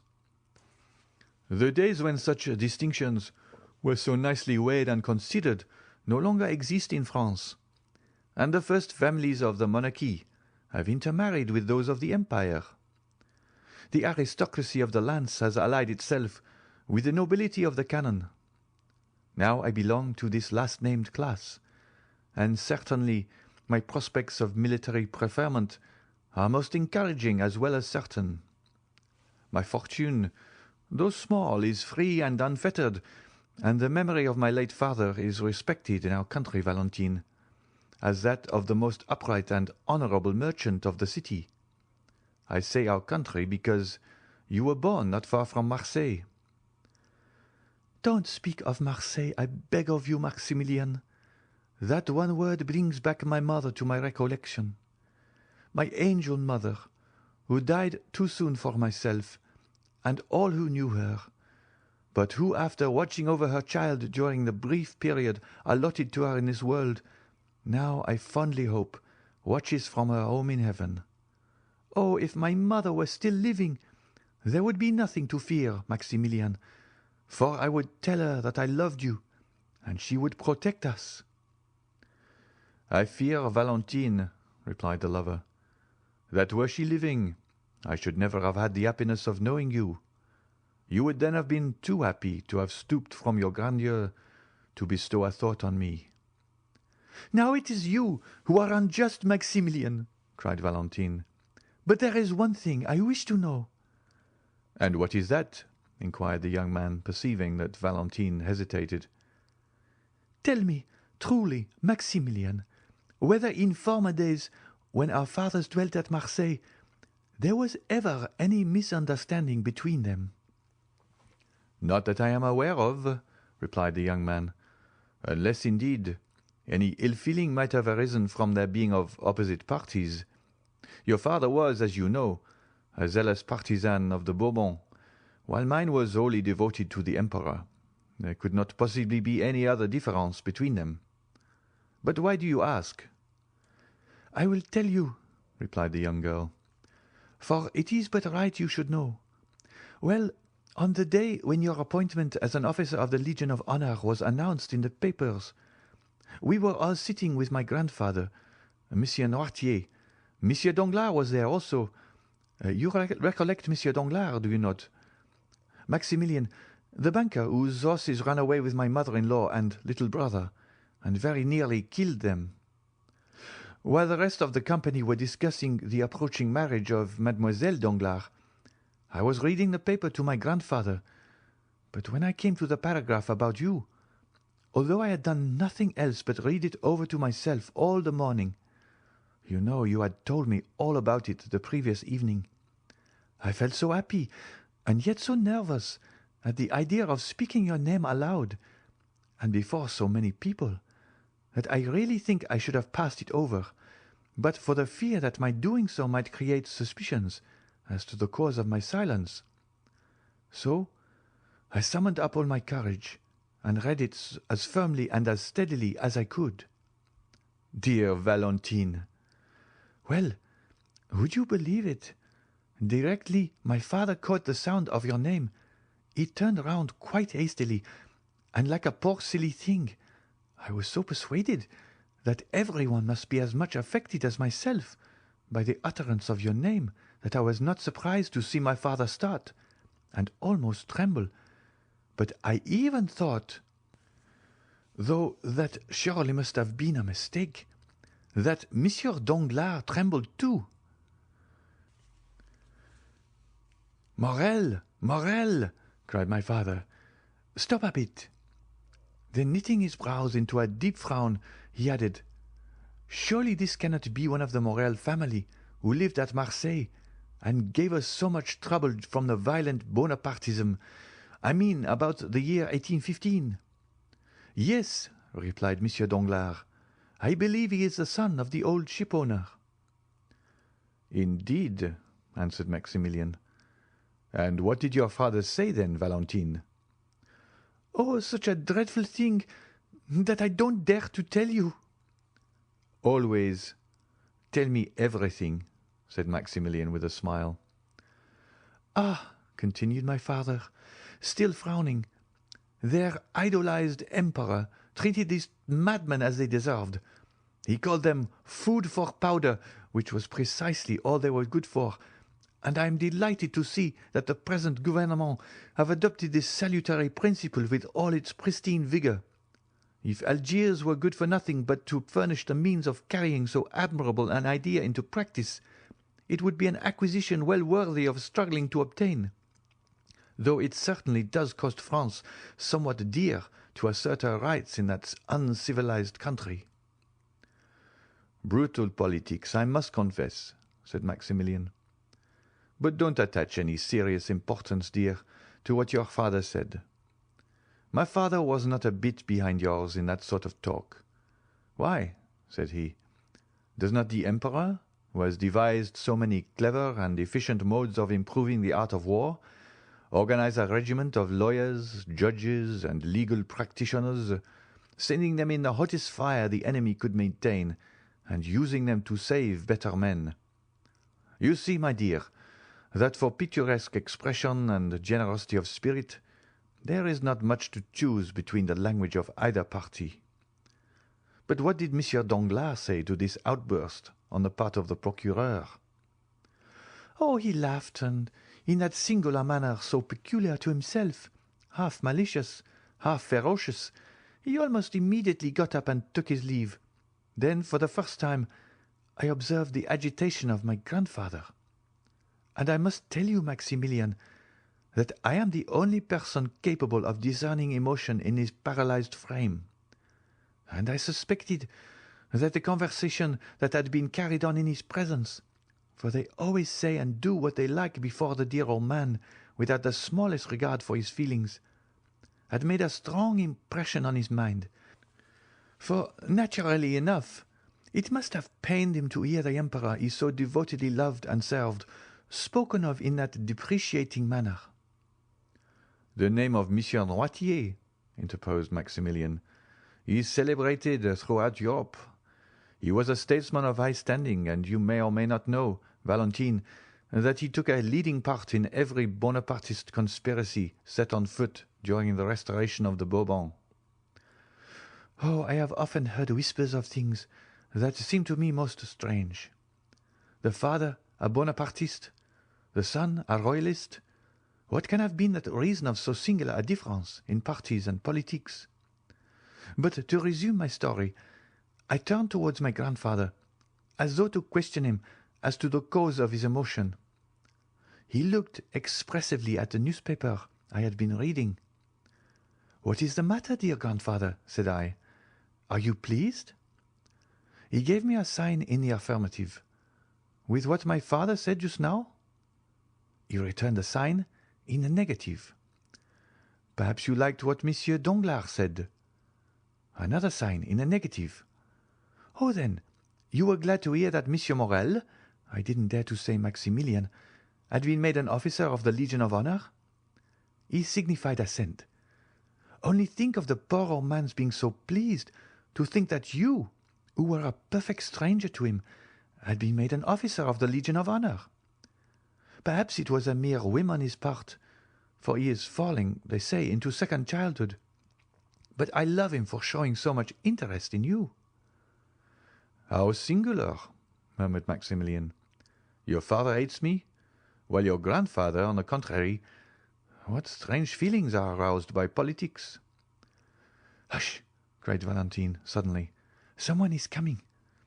Maximilian leaped at one bound into his crop of lucerne, which he began to pull up in the most ruthless way, under the pretext of being occupied in weeding it. "Mademoiselle, mademoiselle!" exclaimed a voice from behind the trees. "Madame is searching for you everywhere. There is a visitor in the drawing-room." "A visitor?" inquired Valentine, much agitated. "Who is it?" "Some grand personage, a prince. I believe they said the Count of Monte Cristo." "I will come directly," cried Valentine aloud. The name of Monte Cristo sent an electric shock through the young man on the other side of the iron gate, to whom Valentine's "I am coming" was the customary signal of farewell. "Now then," said Maximilian, leaning on the handle of his spade, "I would give a good deal to know how it comes about that the Count of Monte Cristo is acquainted with Monsieur de Villefort." Toxicology. It was really the Count of Monte Cristo who had just arrived at Madame de Villefort's for the purpose of returning the procureur's visit, and at his name, as may be easily imagined, the whole house was in confusion. Madame de Villefort, who was alone in her drawing-room when the Count was announced, desired that her son might be brought thither instantly to renew his thanks to the Count. And Edward, who heard this great personage talked of for 2 whole days, made all possible haste to come to him, not from obedience to his mother, or out of any feeling of gratitude to the Count, but from sheer curiosity, and that some chance remark might give him the opportunity for making one of the impertinent speeches which made his mother say, "Oh, that naughty child! But I can't be severe with him. He is really so bright." After the usual civilities, the Count inquired after Monsieur de Villefort. "My husband dines with the Chancellor," replied the young lady. "He has just gone, and I am sure he'll be exceedingly sorry not to have had the pleasure of seeing you before he went." 2 visitors, who were there when the Count arrived, having gazed at him with all their eyes, retired after that reasonable delay which politeness admits and curiosity requires. "What is your sister Valentine doing?" inquired Madame de Villefort of Edward. "Tell someone to bid her come here, that I may have the honor of introducing her to the Count." "You have a daughter, then, madame?" inquired the Count. "Very young, I presume." "The daughter of Monsieur de Villefort by his first marriage," replied the young wife. "A fine, well-grown girl." "But melancholy," interrupted Master Edward, snatching the feathers out of the tail of a splendid paroquet that was screaming on its gilded perch, in order to make a plume for his hat. Madame de Villefort merely cried, "Be still, Edward!" She then added, "This young madcap is, however, very nearly right, and merely re-echoes what he has heard me say with pain 100 times.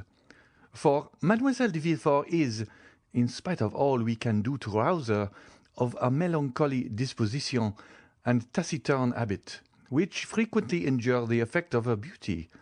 But what detains her? Go, Edward, and see." "Because they are looking for her where she is not to be found." "And where are you looking for her?" "With Grandpa Noirtier." "And do you think she is not there?" "No, no, no, no, no, no, she is not there," replied Edward, singing his words. "And where is she, then? If you know, why don't you tell?" "She is under the big chestnut tree," replied the spoiled brat, as he gave, in spite of his mother's commands, live flies to the parrot, which seemed keenly to relish such fare. Madame de Villefort stretched out her hand to ring, intending to direct her waiting-maid to the spot where she would find Valentine, when the young lady herself entered the apartment.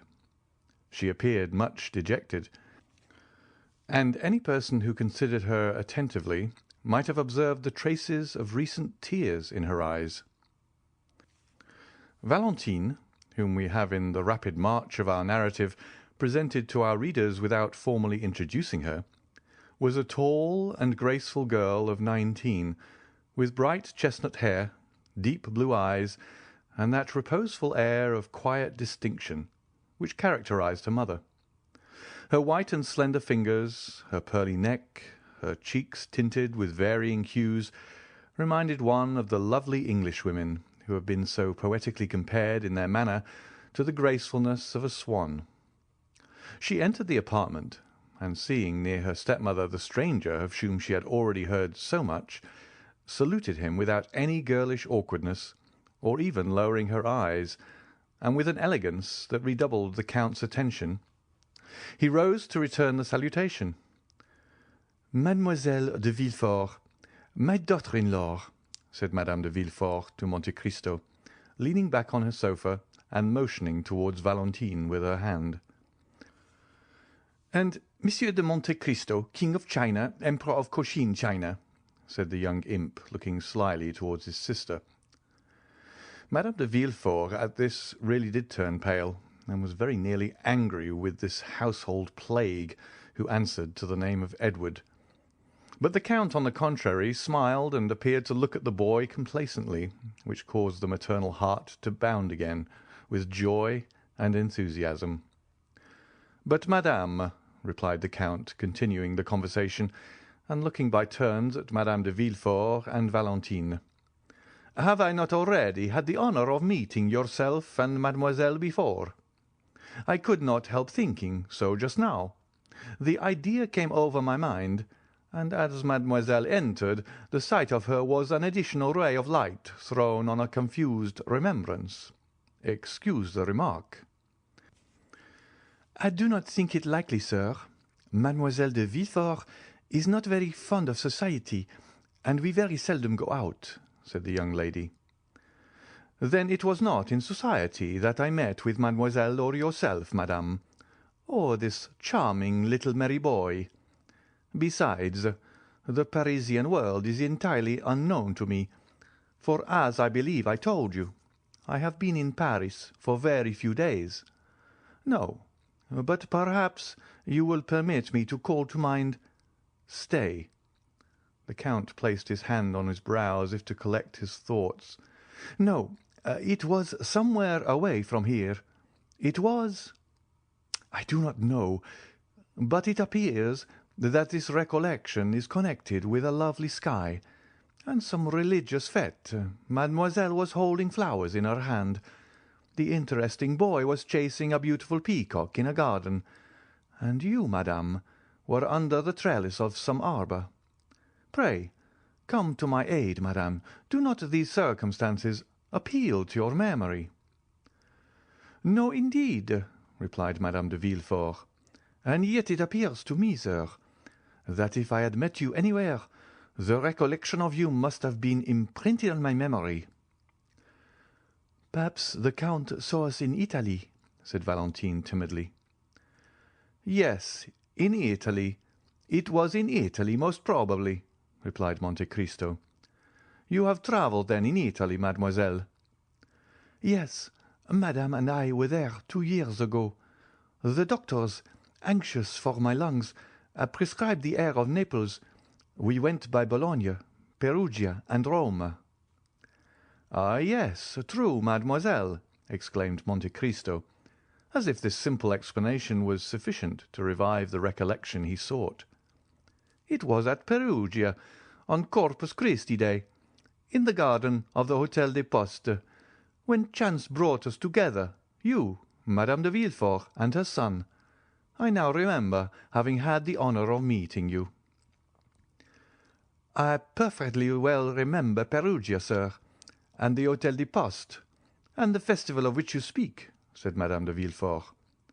"But in vain do I tax my memory, of whose treachery I am ashamed, for I really do not recall to mind that I ever had the pleasure of seeing you before." "It is strange, but neither do I recollect meeting with you," observed Valentine, raising her beautiful eyes to the Count. "But I remember it perfectly," interposed the darling Edward. "I will assist your memory, madame," continued the Count. The day had been burning hot. You were waiting for horses which were delayed in consequence of the festival. Mademoiselle was walking in the shade of the garden, and your son disappeared in pursuit of the peacock." "And I caught it, mamma, don't you remember?" interposed Edward. "And I pulled 3 such beautiful feathers out of his tail." "You, madame, remained under the arbour. Do you not remember that while you were seated on a stone bench, and while, as I told you, Mademoiselle de Villefort and your young son were absent, you conversed for a considerable time with somebody?" "Yes, in truth, yes," answered the young lady, turning very red. "I do remember conversing with a person wrapped in a long woollen mantle. He was a medical man, I think." "Precisely so, madame. This man was myself for a fortnight. I had been at the hotel, during which period I had cured my valet de chambre of a fever, and my landlord of the jaundice, so that I really acquired a reputation as a skilful physician. We discoursed a long time, madame, on different subjects, of Perugino, of Raffaele, of manners, customs, of the famous Aqua Tofana, of which they had told you, I think you said, that certain individuals in Perugia had preserved the secret." "Yes, true," replied Madame de Villefort, somewhat uneasily. "I remember now." "I do not recollect now all the various subjects of which we discoursed, madame," continued the Count with perfect calmness, "but I perfectly remember that, falling into the error which others have entertained respecting me, you consulted me as to the health of Mademoiselle de Villefort." "Yes, really, sir, you were in fact a medical man," said Madame de Villefort, "since you had cured the sick." "Molière or Beaumarchais would reply to you, madame, that it was precisely because I was not that I had cured my patients for myself. I am content to say to you that I have studied chemistry and the natural sciences somewhat deeply, but still only as an amateur, you understand." At this moment the clock struck 6. "It is 6 o'clock," said Madame de Villefort, evidently agitated. "Valentine, will you not go and see if your grandpapa will have his dinner?" Valentine rose, and saluting the Count, left the apartment without speaking. "Oh, madame," said the Count, where Valentine had left the room, "was it on my account that you sent Mademoiselle de Villefort away?" "By no means," replied the young lady quickly, "but this is the hour when we usually give Monsieur Noirtier the unwelcome meal that sustains his pitiful existence. You are aware, sir, of the deplorable condition of my husband's father." "Yes, madame. Monsieur de Villefort spoke of it to me. A paralysis, I think." "Alas, yes. The poor old gentleman is entirely helpless. The mind alone is still active in this human machine, and that is faint and flickering, like the light of a lamp about to expire. But excuse me, sir, for talking of our domestic misfortunes. I interrupted you at the moment when you were telling me that you were a skilful chemist." "No, madame, I did not say as much as that," replied the Count with a smile. "Quite the contrary. I have studied chemistry because, having determined to live in Eastern climates, I have been desirous of following the example of King Mithridates." "Mithridates Rex Ponticus," said the young scamp, as he tore some beautiful portraits out of a splendid album. "The individual who took cream in his cup of poison every morning at breakfast." "Edward, you naughty boy!" exclaimed Madame de Villefort, snatching the mutilated book from the urchin's grasp. "You are positively past bearing. You really disturb the conversation. Go, leave us, and join your sister Valentine in dear Grandpapa Noirtier's room." "The album?" said Edward sulkily. "What do you mean, the album?" "I want the album." "How dare you tear out the drawings?" "Oh, it amuses me." Go at once." "I won't go unless you give me the album," said the boy, seating himself doggedly in an armchair, according to his habit of never giving way. "Take it, then, and pray disturb us no longer," said Madame de Villefort, giving the album to Edward, who then went towards the door, led by his mother. The Count followed her with his eyes. "Let us see if she shuts the door after him," he muttered. Madame de Villefort closed the door carefully after the child. The Count, appearing not to notice her, then casting a scrutinizing glance around the chamber, the young wife returned to her chair, in which she seated herself. "Allow me to observe, madame," said the Count, with that kind tone he could assume so well. "You are really very severe with that dear, clever child." "Oh, sometimes severity is quite necessary," replied Madame de Villefort, with all a mother's real firmness. "It was his Cornelius Nepos that Master Edward was repeating when he referred to King Mithridates," continued the Count, "and you interrupted him in a quotation which proves that his tutor has by no means neglected him, for your son is really advanced for his years." "The fact is, Count," answered the mother, agreeably flattered, "he has great aptitude, and learns all that is set before him. He has but one fault. He is somewhat wilful. But really, on referring for the moment to what he said, do you truly believe that Mithridates used these precautions, and that these precautions were efficacious?" "I think so, madame, because I myself have made use of them, that I might not be poisoned at Naples, at Palermo, and at Smyrna. That is to say, on 3 several occasions when, but for these precautions, I must have lost my life." "And your precautions were successful?" "Completely so." "Yes, I remember now you mentioning to me at Perugia something of this sort." "Indeed?" said the Count with an air of surprise, remarkably well counterfeited. "I really did not remember." "I inquired of you if poisons acted equally and with the same effect on men of the north as on men of the south, and you answered me that the cold and sluggish habits of the north did not present the same aptitude as the rich and energetic temperaments of the natives of the south." "And that is the case," observed Monte Cristo. "I have seen Russians devour, without being visibly inconvenienced, vegetable substances which would infallibly have killed a Neapolitan or an Arab." "And you really believe the result would be still more sure with us than in the East, and in the midst of our fogs and rains a man would habituate himself more easily than in a warm latitude to the progressive absorption of poison?" "Certainly, it being at the same time perfectly understood that he should have been duly fortified against the poison to which he had not been accustomed." "Yes, I understand that. And how would you habituate yourself, for instance, or rather, how did you habituate yourself to it?" "Oh, very easily. Suppose you knew beforehand the poison that would be made use of against you. Suppose the poison was, for instance, brucine."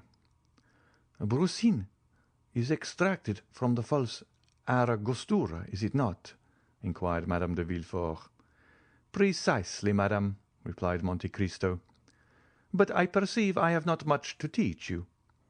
Allow me to compliment you on your knowledge. Such learning is very rare among ladies." "Oh, I am aware of that," said Madame de Villefort, "but I have a passion for the occult sciences, which speak to the imagination like poetry and are reducible to figures like an algebraic equation. But go on, I beg of you. What you say interests me to the greatest degree." "Well," replied Monte Cristo, "suppose, then, that this poison was brucine, and you were to take a milligram the first day, 2 milligrams the second day, and so on. Well, at the end of 10 days you would have taken a centigram. At the end of 20 days, increasing another milligram, you would have taken 300 centigrams, that is to say, a dose which you would support without inconvenience, and which would be very dangerous for any other person who had not taken the same precautions as yourself. Well, then, at the end of a month, when drinking water from the same carafe, you would kill the person who drank with you, without your perceiving, otherwise than from slight inconvenience, that there was any poisonous substance mingled with this water. Do you know any other counter-poisons? I do not. I have often read and read again the history of Mithridates, said Madame de Villefort in a tone of reflection, and had always considered it a fable. No, madame, contrary to most history, it is true. But what you tell me, madame, what you inquire of me, is not the result of a chance query.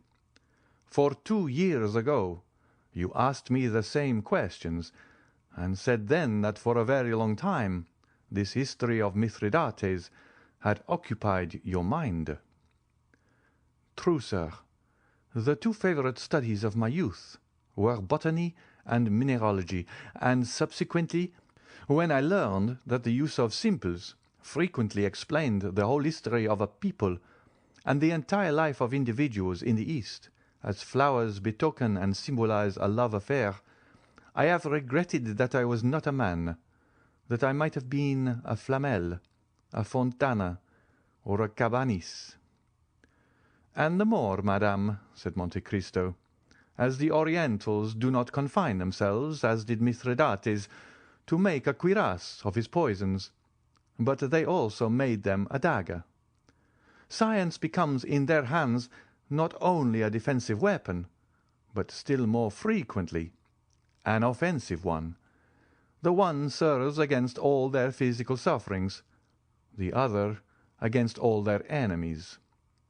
With opium, belladonna, brucea, snakewood, and the cherry laurel, they put to sleep all who stand in their way. There is not one of those women, Egyptian, Turkish, or Greek, whom here you call good women, who do not know how, by means of chemistry, to stupefy a doctor, and in psychology to amaze a confessor.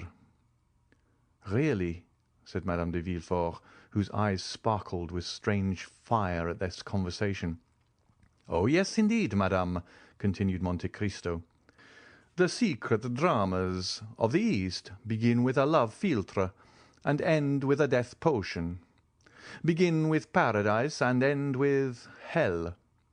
There are as many elixirs of every kind as there are caprices and peculiarities in the physical and moral nature of humanity. And I will say further, the art of these chemists is capable with the utmost precision to accommodate and proportion the remedy and the bane to yearnings for love or desires for vengeance. But, sir, remarked the young woman, these Eastern societies, in the midst of which you have passed a portion of your existence, are as fantastic as the tales that come from their strange land. A man can easily be put out of the way there. Then it is indeed the Baghdad and Bassors of the 1001 Nights. The sultans and viziers who rule over society there, and who constitute what in France we call the gouvernement, are really Haroun al-Rashids and Glafars, who not only pardon a poisoner, but even make him a prime minister, if his crime has been an ingenious one, and who under such circumstance have the whole story written in letters of gold, to divert their hours of idleness and ennui.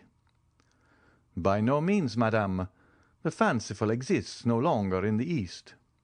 There, disguised under other names, and concealed under other costumes, are police agents, magistrates, attorneys general, and bailiffs.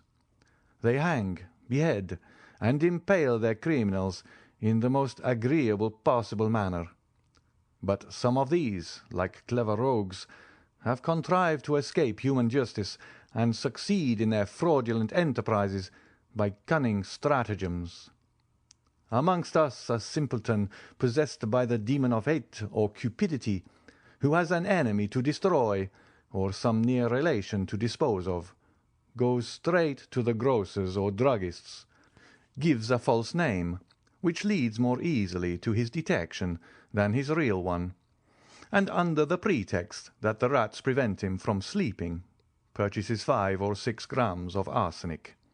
If he is really a cunning fellow, he goes to 5 or 6 different druggists or grocers, and thereby becomes only 5 or 6 times more easily traced.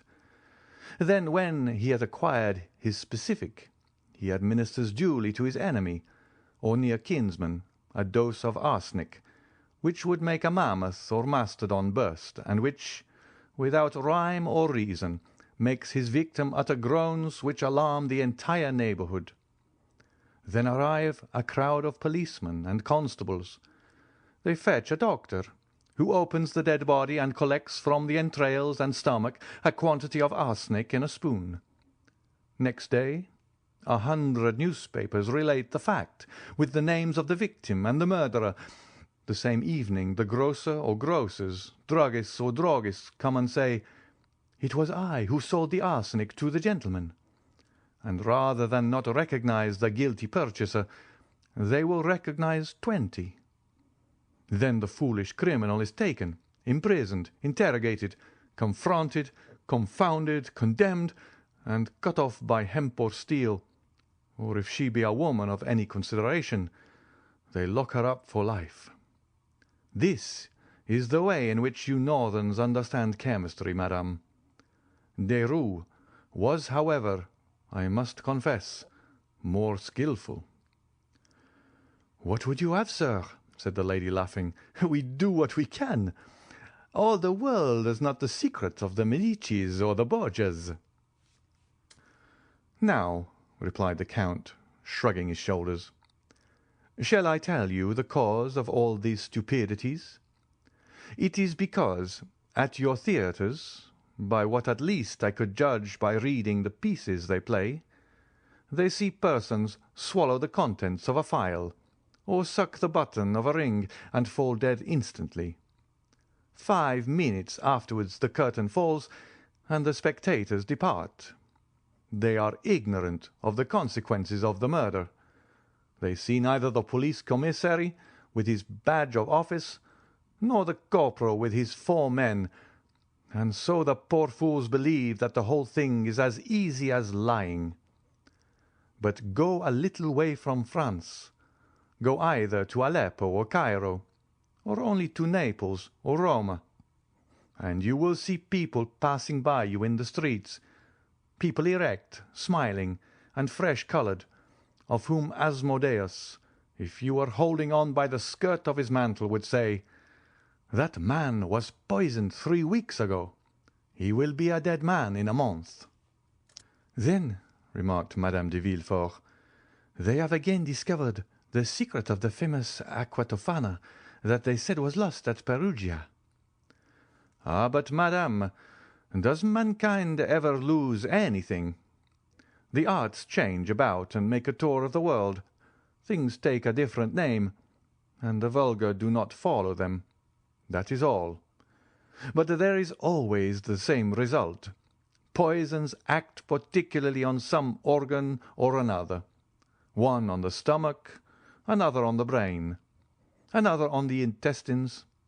Well, the poison brings on a cough, the cough an inflammation of the lungs, or some other complaint catalogued in the book of science, which, however, by no means precludes it from being decidedly mortal, and if it were not, would be sure to become so, thanks to the remedies applied by foolish doctors, who are generally bad chemists, and which will act in favour of or against the malady, as you please. And then there is a human being killed according to all the rules of art and skill, and of whom justice learns nothing, as was said by a terrible chemist of my acquaintance, the worthy Abbé Adelmonte of Taormina in Sicily, who has studied these national phenomena very profoundly." "It is quite frightful, but deeply interesting," said the young lady, motionless with attention. "I thought, I must confess, that these tales were inventions of the Middle Ages." "Yes, no doubt, but improved upon by ours. What is the use of time, rewards of merit, medals, crosses, Monthyon prizes, if they do not lead society towards one more complete perfection? Yet man will never be perfect until he learns to create and destroy. He does know how to destroy, and that is half the battle." "So," added Madame de Villefort, constantly returning to her object, "the poisons of the Borgias, the Medicis, the Rennes, the Ruggieris, and later probably that of Baron de Trenck, whose story has been so misused by modern drama and romance, were objects of art, madame, and nothing more," replied the Count. "Do you suppose that the real savant addresses himself stupidly to the mere individual? By no means. Science loves eccentricities, leaps and bounds, trials of strength, fancies, if I may be allowed so to term them. Thus, for instance, the excellent Abbé Adelmonte, of whom I spoke just now, made in this way some marvellous experiments." "Really?" "Yes, I will mention one to you. He had a remarkably fine garden, full of vegetables, flowers, and fruit. From amongst these vegetables he selected the most simple, a cabbage, for instance. For 3 days he watered this cabbage with a distillation of arsenic. On the third, the cabbage began to droop and turn yellow. At that moment he cut it. In the eyes of everybody it seemed fit for table, and preserved its wholesome appearance. It was only poisoned to the Abbé Adelmonte.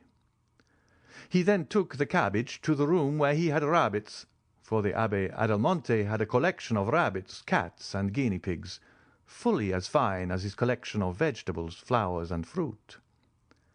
Well, the Abbé Adelmonte took a rabbit, and made it eat a leaf of the cabbage. The rabbit died. What magistrate would find or even venture to insinuate anything against this? What procureur has ever ventured to draw up an accusation against Monsieur Magendie or Monsieur Flourens in consequence of the rabbits, cats, and guinea pigs they have killed? Not one. So then, the rabbit dies, and justice takes no notice. This rabbit dead, the Abbé Adelmonte has its entrails taken out by his cook and thrown on the dunghill. On this dunghill is a hen, who, pecking these intestines, is in her turn taken ill, and dies the next day. At the moment when she is struggling in the convulsions of death, a vulture is flying by. There are a good many vultures in Adelmonte's country. This bird darts on the dead fowl, and carries it away to a rock, where it dines off its prey. 3 days afterwards, this poor vulture, which has been very much indisposed since that dinner, suddenly feels very giddy while flying aloft in the clouds, and falls heavily into a fish-pond. The pike, eels, and carp eat greedily always, as everybody knows. Well, they feast on the vulture. Now suppose that next day one of these eels, or pike, or carp, poisoned at the 4th remove, is served up at your table. Well then, your guest will be poisoned at the 5th remove, and die at the end of 8 or 10 days of pains in the intestines, sickness, or abscesses of the pylorus. The doctors open the body, and say with an air of profound learning, "The subject has died of a tumour on the liver, or of typhoid fever." "But," remarked Madame de Villefort, "all these circumstances, which you link thus to one another, may be broken by the least accident, the vulture may not see the fowl, or may fall 100 yards from the fish-pond. Ah, that is where the art comes in. To be a great chemist in the East, one must direct a chance, and this is to be achieved." Madame de Villefort was in deep thought, yet listened attentively. "But," she exclaimed suddenly, "arsenic is indelible, indestructible. In whatsoever way it is absorbed, it will be found again in the body of the victim from the moment when it was being taken, and sufficient quantity to cause death." "Precisely so," cried Monte Cristo. "Precisely so, and this is what I say to my worthy Adelmonte." He reflected, smiled, and replied to me by a Sicilian proverb, which I believe is also a French proverb. "My son, the world was not made in a day, but in 7. Return on Sunday." On the Sunday following, I did return to him. Instead of having watered his cabbage with arsenic, he had watered it this time with a solution of salts. Having their basis in strychnine strychnos colubrina, as the learned term it. Now the cabbage had not the slightest appearance of disease in the world, and the rabbit had not the smallest distrust, yet 5 minutes afterwards the rabbit was dead. The fowl pecked at the rabbit, and the next day was a dead hen.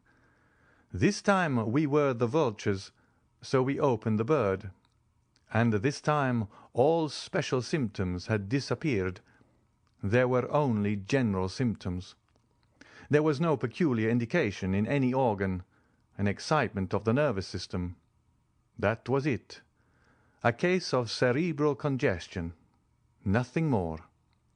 The fowl had not been poisoned. She had died of apoplexy. Apoplexy is a rare disease among fowls, I believe, but very common among men. Madame de Villefort appeared more and more thoughtful. "It is very fortunate," she observed, "that such substance could only be prepared by chemists. Otherwise, all the world would be poisoning each other." "By chemists and persons who have a taste for chemistry," said Monte Cristo carelessly. "And then," said Madame de Villefort, endeavouring by a struggle and with effort to get away from her thoughts, "however skilfully it is prepared, crime is always crime, and if it avoids human scrutiny, it does not escape the eye of God. The Orientals are stronger than we are in the case of conscience, and very prudently have no hell. That is the point." "Really, madame, this is a scruple which naturally must occur to a pure mind like yours, but which would easily yield before sound reasoning. The bad side of human thought will always be defined by the paradox of Jean-Jacques Rousseau. You remember, the mandarin who is killed 500 leagues off by raising the tip of the finger. Man's whole life passes in doing these things, and his intellect is exhausted by reflecting on them.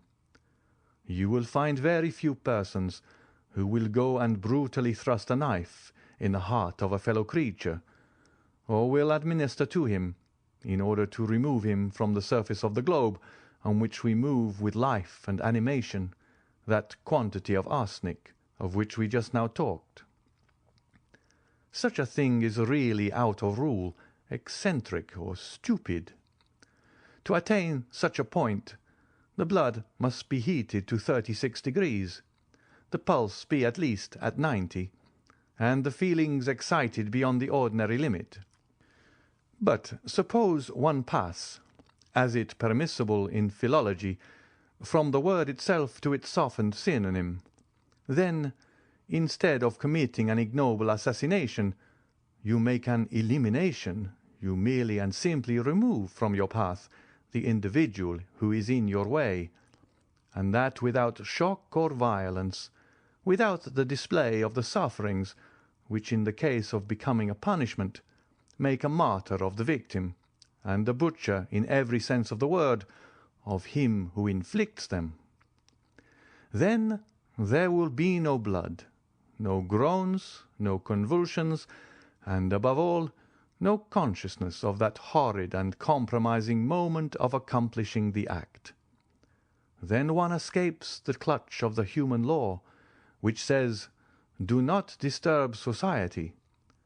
This is the mode in which they manage these things, and succeed in Eastern climes, where there are grave and phlegmatic persons who care very little for the questions of time in conjunctures of importance.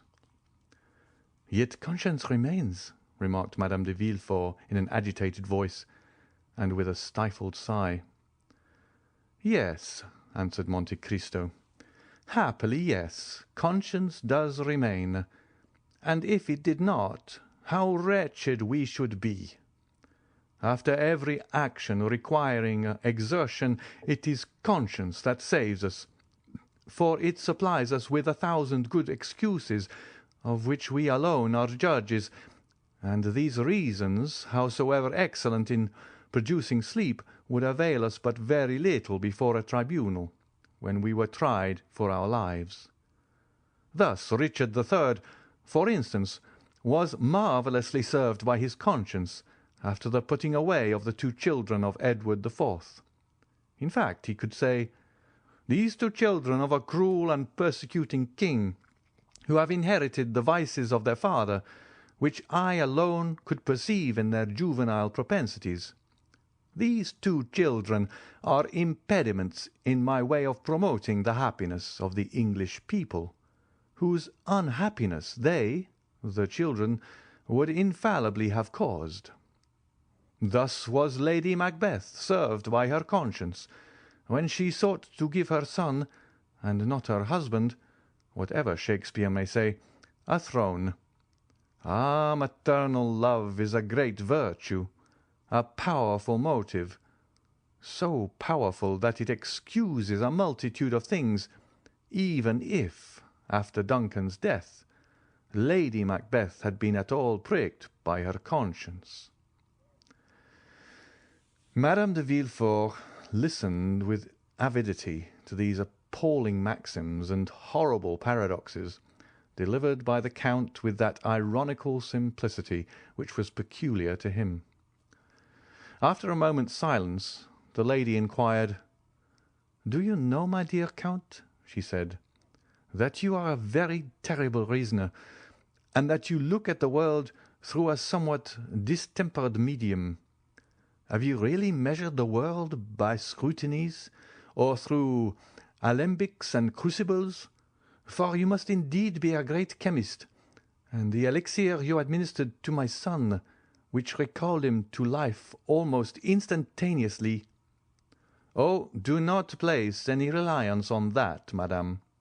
1 drop of that elixir suffered to recall life to a dying child, but 3 drops would have impelled the blood into his lungs in such a way as to have produced most violent palpitations.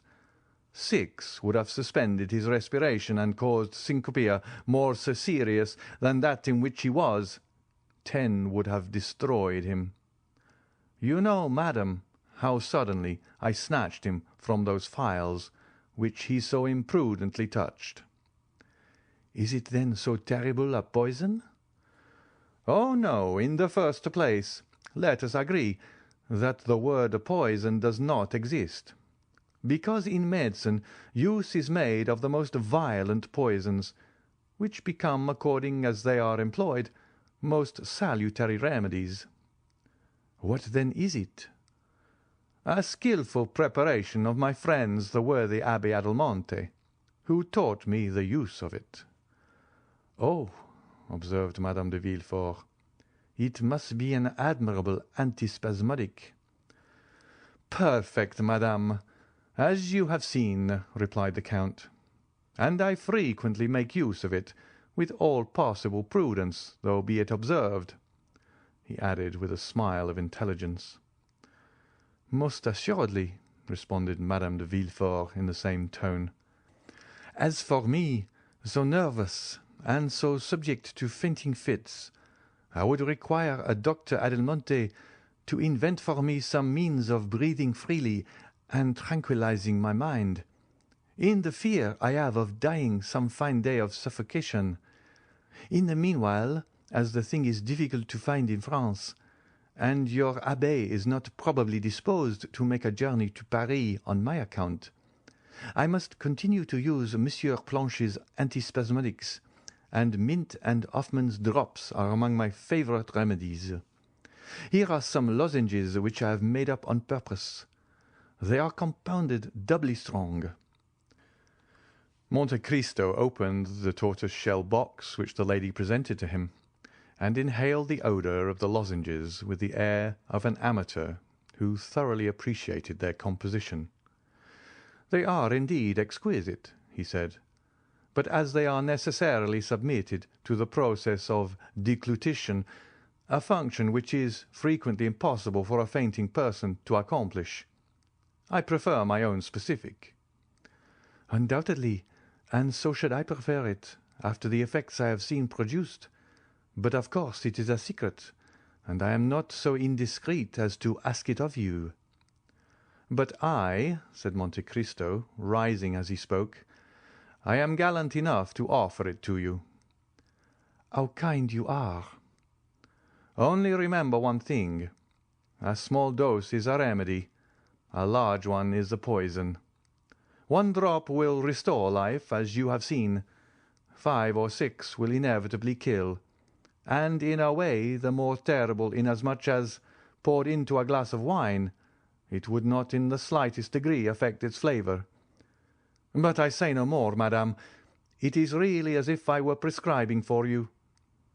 The clock struck 6:30, and the lady was announced, a friend of Madame de Villefort, who came to dine with her. "If I had the honour of seeing you for the third or fourth time, Count, instead of only for the second," said Madame de Villefort, "if I had had the honour of being your friend, instead of only having the happiness of being under an obligation to you, I should insist on detaining you to dinner, and not allow myself to be daunted by a first refusal." "1,000 thanks, madame," replied Monte Cristo, "but I have an engagement which I cannot break. I have promised to escort to the Academy a Greek princess of my acquaintance, who has never seen your grand opera, and who relies on me to conduct her thither." "Adieu, then, sir, and do not forget the prescription." "Ah, in truth, madame, to do that I must forget the hour's conversation I have had with you, which is indeed impossible." Monte Cristo bowed and left the house. Madame de Villefort remained immersed in thought. "He is a very strange man," she said, "and in my opinion is himself the Adelmonte he talks about." As to Monte Cristo, the result had surpassed his utmost expectations. "Good," said he, as he went away. "This is a fruitful soil, and I feel certain that the seed sown will not be cast on barren ground." Next morning, faithful to his promise, he sent the prescription requested. Robert le Diable. The pretext of an opera engagement was so much the more feasible, as there chanced to be on that very night a more than ordinary attraction at the Académie Royale. Levasseur, who had been suffering under severe illness, made his reappearance in the character of Bertrand, and as usual the announcement of the most admired production of the favourite composer of the day had attracted a brilliant and fashionable audience. Morcerf, like most other young men of rank and fortune, had his orchestra stall, with the certainty of always finding a seat in at least a dozen of the principal boxes occupied by persons of his acquaintance. He had, moreover, his right of entry into the omnibus box. Chateau Renaud rented a stall beside his own, while Beauchamp, as a journalist, had unlimited range all over the theatre. It happened that on this particular night the minister's box was placed at the disposal of Lucien Debray, who offered it to the Comte de Morcerf, who again, upon his mother's rejection of it, sent it to Danglars, with an intimation that he should probably do himself the honour of joining the Baroness and her daughter during the evening, in the event of their accepting the box in question. The ladies received the offer with too much pleasure to dream of a refusal. To no class of persons is the presentation of a gratuitous opera box more acceptable than to the wealthy millionaire who still hugs economy while boasting of carrying a king's ransom in his waistcoat pocket. Danglars had, however, protested against showing himself in a ministerial box, declaring that his political principles and his parliamentary position as member of the opposition party would not permit him so to commit himself. The Baroness had, therefore, dispatched a note to Lucien Debray, bidding him call for them, it being wholly impossible for her to go alone with Eugénie to the opera. There is no gainsaying the fact that a very unfavourable construction would have been put upon the circumstance if the two women had gone without escort, while the addition of a third, in the person of her mother's admitted lover, enabled Mademoiselle Danglars to defy malice and ill nature. One must take the world as one finds it.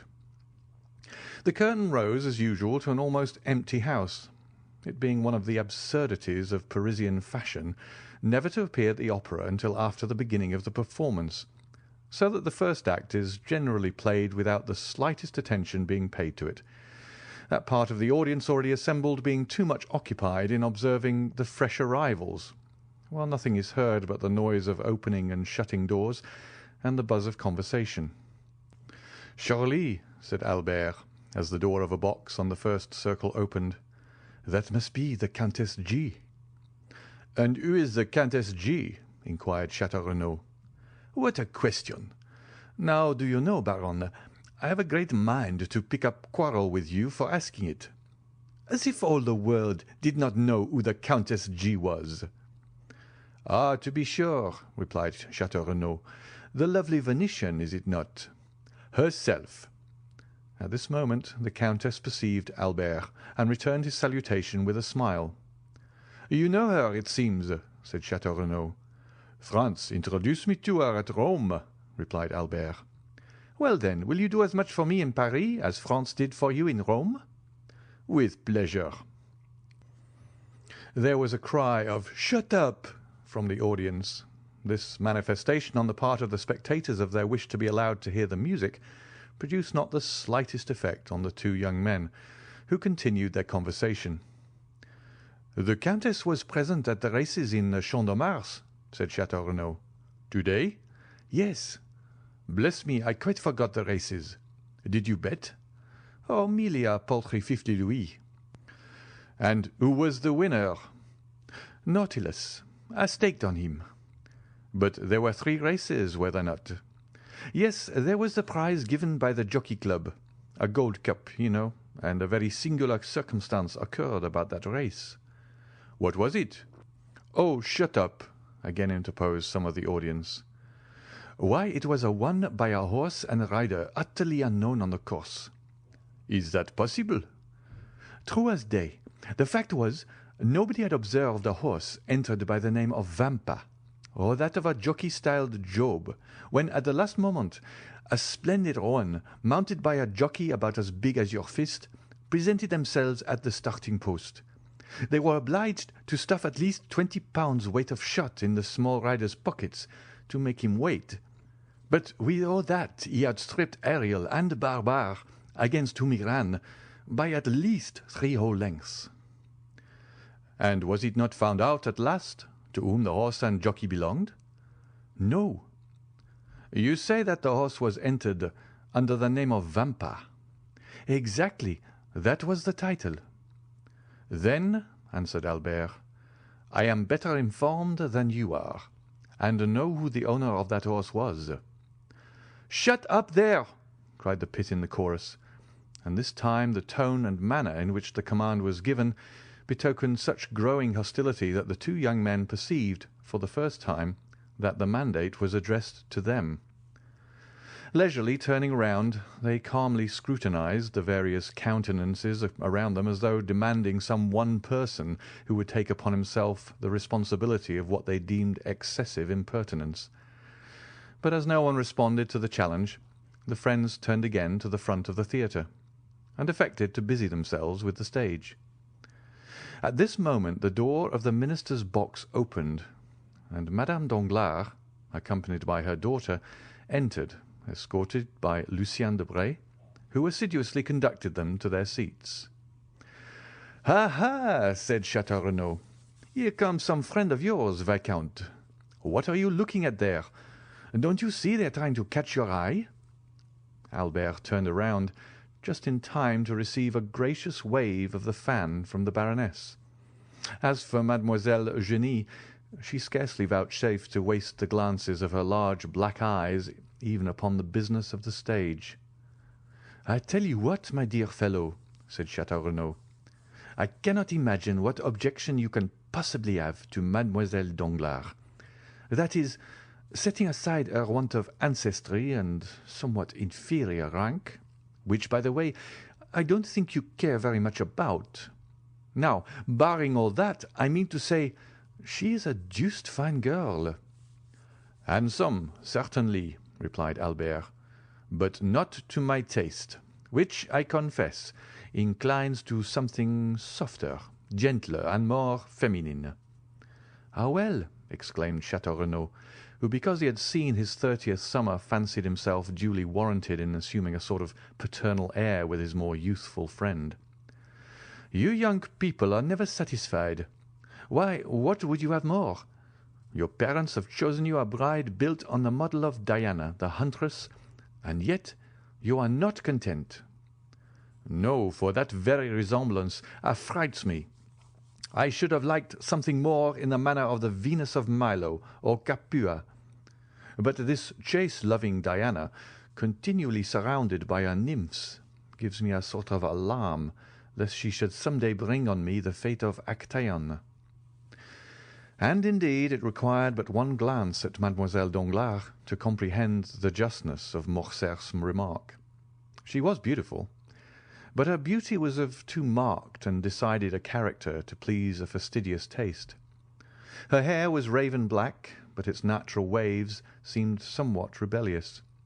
Her eyes, of the same colour as her hair, were surmounted by well-arched brows, whose great defect, however, consisted in an almost habitual frown, while her whole physiognomy wore that expression of firmness and decision so little in accordance with the gentler attributes of her sex.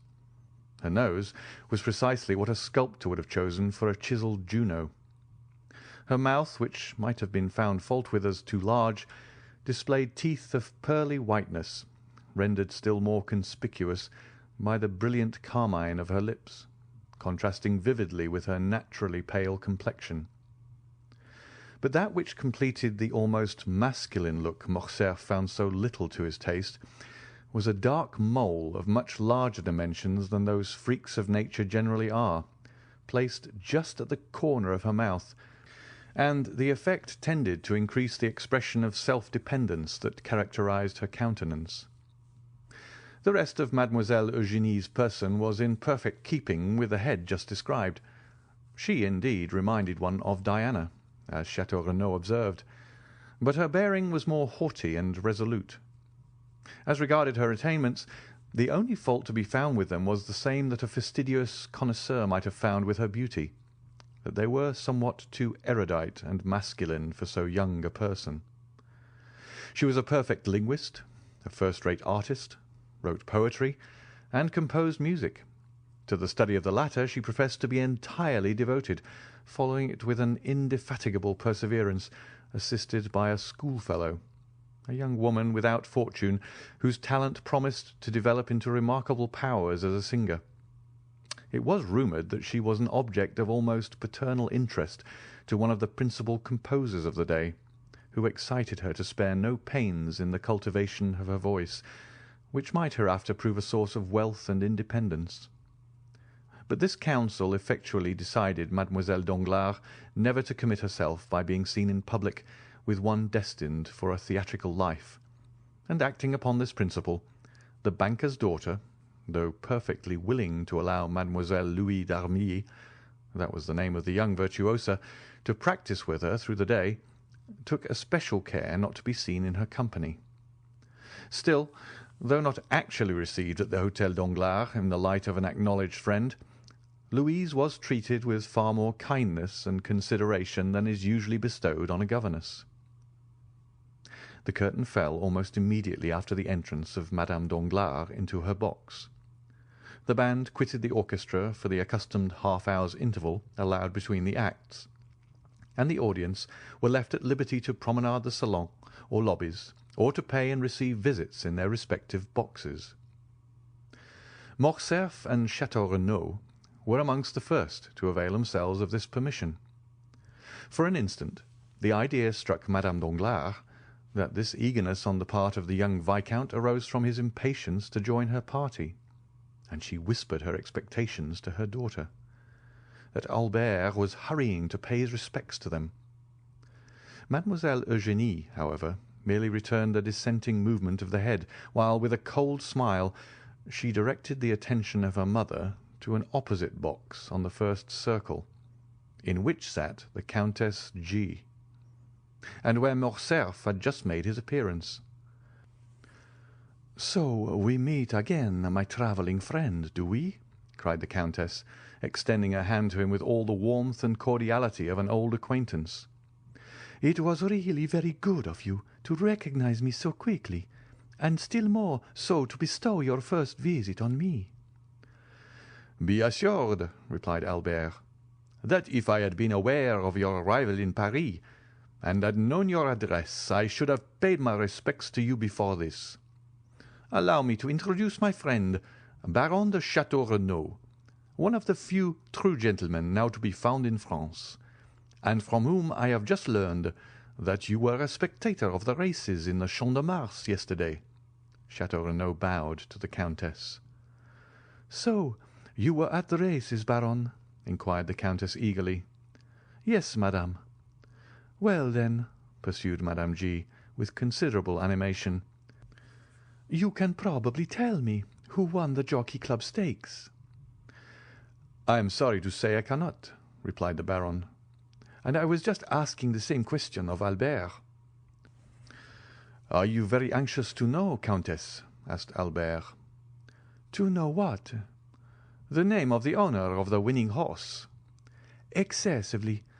Only imagine, but do tell me, Viscount, whether you really are acquainted with it or no." "I beg your pardon, madame, but you were about to relate some story, were you not?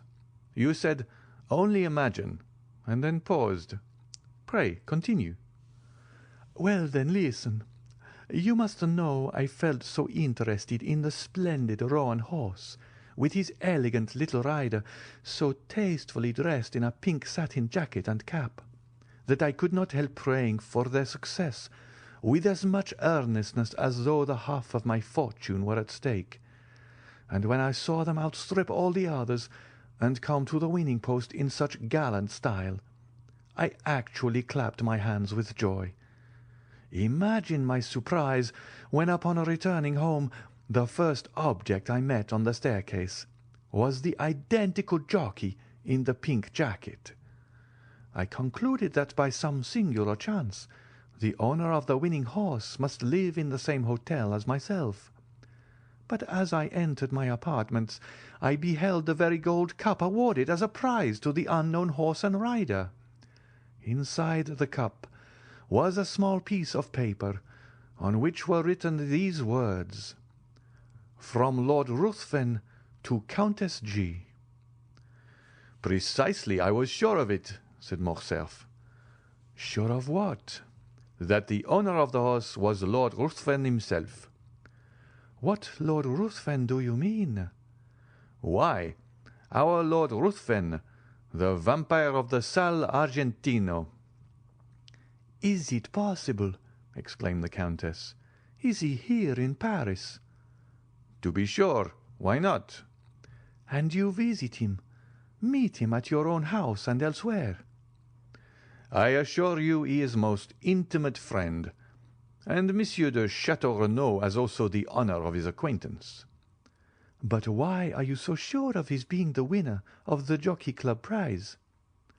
"Was not the winning horse entered by the name of Vampa?" "What of that?" "Why, do you not recollect the name of the celebrated bandit by whom I was made a prisoner?" "Oh, yes." "And from whose hands the Count extricated me in so wonderful a manner." "To be sure, I remember it all now." "He called himself Vampa. You see, it's evident where the Count got the name." "But what could have been his motive for sending the cup to me?" "In the first place, because I had spoken much of you to him, as you may believe, and in the second, because he delighted to see a countrywoman take so lively an interest in his success." "I trust and hope you never repeated to the Count all the foolish remarks we used to make about him." "I should not like to affirm upon oath that I have not. Besides, his presenting you the cup under the name of Lord Ruthven—" "Oh, but that is dreadful. Why, the man must owe me a fearful grudge." "Does this action appear like that of an enemy?" "No, certainly not." "Well, then—" "And so he is in Paris?" "Yes." "And what effect does he produce?" "Why," said Albert, "he was talked about for a week. Then the coronation of the Queen of England took place, followed by the theft of Mademoiselle Mars's diamonds, and so people talked of something else." "My good fellow," said Chateau Renaud, "the Count is your friend, and you treat him accordingly. Do not believe what Albert is telling you, Countess. So far from the sensation excited in the Parisian circles by the appearance of the Count of Monte Cristo having abated, I take upon myself to declare that it is as strong as ever. His first astounding act upon coming amongst us was to present a pair of horses worth 32,000 francs to Madame Danglars. His second, the almost miraculous preservation of Madame de Villefort's life. Now it seems that he has carried off the prize awarded by the Jockey Club. I therefore maintain, in spite of Morcerf, that not only is the Count the object of interest at this present moment, but also that he will continue to be so for a month longer if he pleases to exhibit an eccentricity of conduct which, after all, may be his ordinary mode of existence." "Perhaps you are right," said Morcerf. "Meanwhile, who is in the Russian ambassador's box?" "Which box do you mean?" asked the Countess. "The one between the pillars on the first tier. It seems to have been fitted up entirely afresh." "Did you observe anyone during the first act?" asked Chateau Renaud. "Where?" "In that box." "No," replied the Countess. "It was certainly empty during the first act." Then, resuming the subject of their previous conversation, she said, "And so you really believe it was your mysterious Count of Monte Cristo that gained the prize?" "I am sure of it." "And who afterwards sent the cup to me?" "Undoubtedly." "But I don't know him," said the Countess. "I have a great mind to return it." "Do no such thing, I beg of you. He would only send you another, formed of a magnificent sapphire or hollowed out of a gigantic ruby. It is his way, and you must take him as you find him." At this moment the bell rang to announce the drawing up of the curtain for the second act. Albert rose to return to his place. "Shall I see you again?" asked the Countess. "At the end of the next act, with your permission, I will come and inquire whether there is anything I can do for you in Paris." "Pray take notice," said the Countess, "that my present residence is 22 Rue de Rivoli, and that I am at home to my friends every Saturday evening. So now you are both forewarned." The young men bowed and quitted the box. Upon reaching their stalls, they found the whole of the audience in the parterre standing up and directing their gaze toward the box formerly possessed by the Russian ambassador. A man of from 35 to 40 years of age, dressed in deep black, had just entered, accompanied by a young woman dressed after the Eastern style. The lady was surpassingly beautiful, while the rich magnificence of her attire drew all eyes upon her. "Hullo," said Albert. "It is Monte Cristo and his Greek." The strangers were, indeed, no other than the Count and Haydée. In a few moments the young girl had attracted the attention of the whole house, and even the occupants of the boxes leaned forward to scrutinize her magnificent diamonds.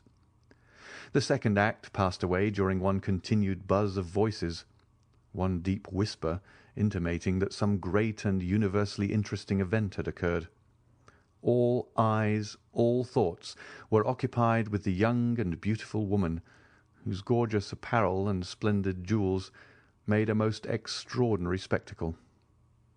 Upon this occasion an unmistakable sign from Madame Danglars intimated her desire to see Albert in her box directly the curtain fell on the second act, and neither the politeness nor good taste of Morcerf would permit his neglecting an invitation so unequivocally given.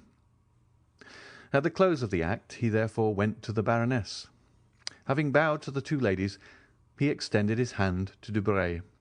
By the Baroness he was most graciously welcomed, while Eugénie received him with her accustomed coldness. "My dear fellow," said Debray, "you have come in the nick of time.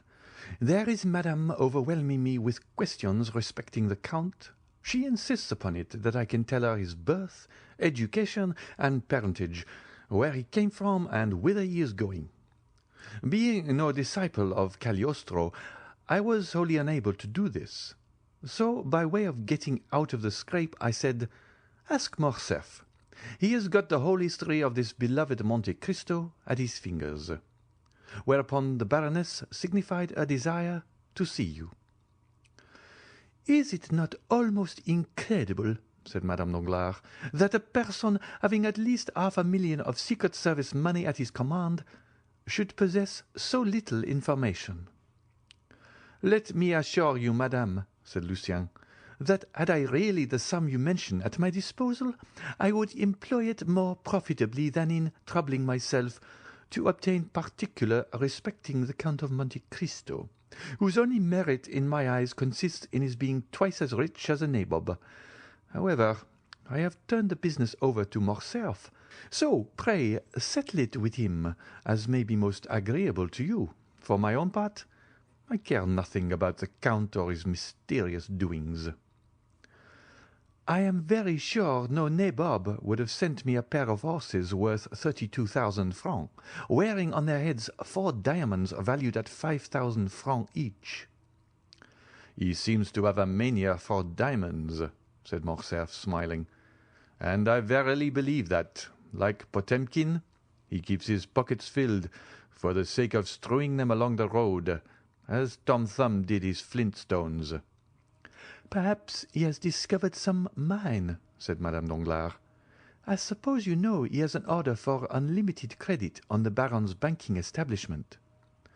"I was not aware of it," replied Albert, "but I can readily believe it."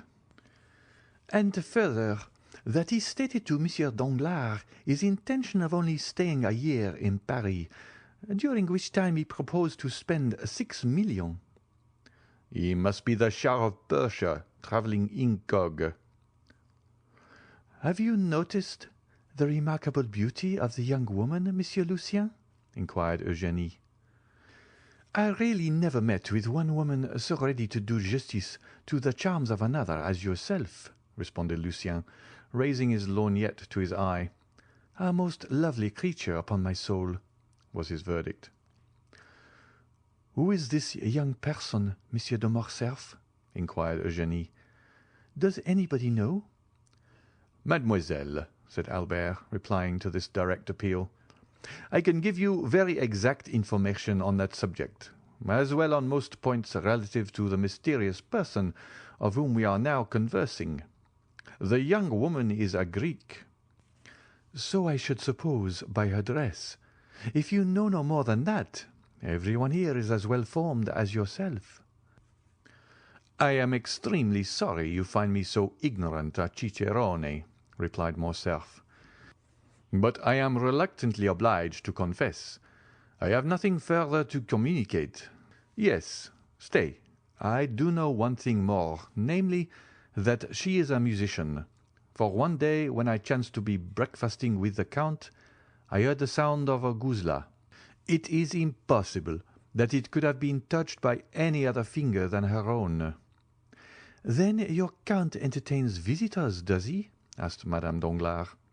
"Indeed he does, and in a most lavish manner, I can assure you." "I must try and persuade Monsieur Danglars to invite him to a ball or dinner, or something of the sort, that he may be compelled to ask us in return." "What?" said Debray, laughing.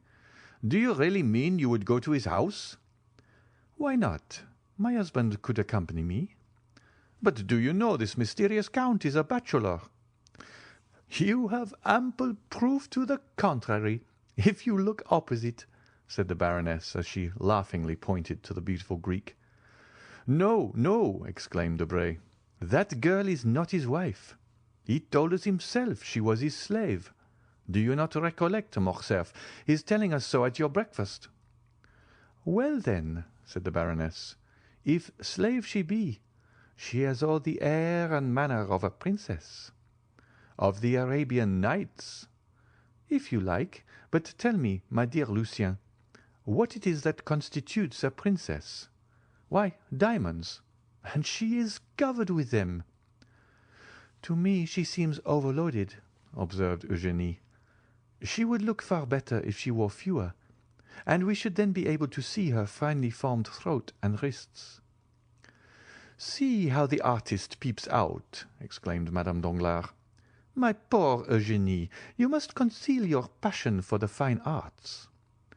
"I admire all that is beautiful," returned the young lady. "What do you think of the Count?" inquired Debray. "He is not much amiss, according to my ideas of good looks."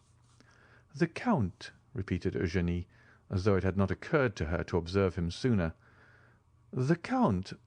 Oh, he is so dreadfully pale." "I quite agree with you," said Morcerf, "and the secret of that very pallor is what we want to find out. The Countess G. insists upon it that he is a vampire." "Then the Countess G. has returned to Paris, has she?" inquired the Baroness. "Is that she, mamma?" asked Eugénie, "almost opposite to us, with that profusion of beautiful light hair?" "Yes," said Madame Danglars, "that is she. Shall I tell you what you ought to do, Morcerf?" "Command me, madame." "Well, then, you should go and bring your Count of Monte Cristo to us." "What for?" asked Eugénie. "What for? Why, to converse with him, of course. Have you really no desire to meet him?" "None whatever," replied Eugénie. "Strange child," murmured the Baroness. "He will very probably come of his own accord," said Morcerf. "There, do you see, madame? He recognizes you and bows." The Baroness returned the salute in the most smiling and graceful manner. "Well," said Morcerf, "I may as well be magnanimous and tear myself away to forward your wishes. Adieu. I will go and try if there are any means of speaking to him." "Go straight to his box. That will be the simplest plan." "But I have never been presented." "Presented to whom?" "To the beautiful Greek." "You say she is only a slave." "While you assert that she is a queen, or at least a princess. No, I hope that when he sees me leave you, he will come out." "That is possible. Go." "I am going," said Albert, as he made his parting bow. Just as he was passing the Count's box, the door opened, and Monte Cristo came forth. After giving some directions to Ali, who stood in the lobby, the Count took Albert's arm, carefully closing the box door. Ali placed himself before it, while a crowd of spectators assembled around the Nubian. "Upon my word," said Monte Cristo, "Paris is a strange city, and the Parisians are a very singular people. See that cluster of persons collected around poor Ali, who is as much astonished as themselves. Really, one might suppose he was the only Nubian they have ever beheld. Now, I can promise you that a Frenchman might show himself in public, either in Tunis, Constantinople, Bagdad, or Cairo, without being treated in that way." That shows that the Eastern nations have too much good sense to waste their time and attention on objects undeserving of either. However, as far as Ali is concerned, I can assure you, the interest he excites is merely from the circumstance of his being your attendant. You, who are at this moment the most celebrated and fashionable person in Paris. Really? And what has procured me so flattering a distinction? What? Why, yourself, to be sure. You give away horses worth 1,000 louis. You save the lives of ladies of high rank and beauty. Under the name of Major Brack you run thoroughbreds ridden by tiny urchins not larger than marmot. Then, when you have carried off the golden trophy of victory, instead of setting any value on it, you give it to the first handsome woman you think of. And who has filled your head with all this nonsense? Why, in the first place, I heard it from Madame Danglars, who, by the by, is dying to see you in her box. Or to have you seen there by others. Secondly, I learned it from Beauchamp's journal, and thirdly, from my own imagination. Why, if you sought concealment, did you call your horse Vampa? That was an oversight, certainly, replied the Count. But tell me, does the Count of Morcerf never visit the opera? I have been looking for him, but without success. He will be here tonight. In what part of the house? In the Baroness's box, I believe. That charming young woman with her, is that her daughter? Yes. I congratulate you.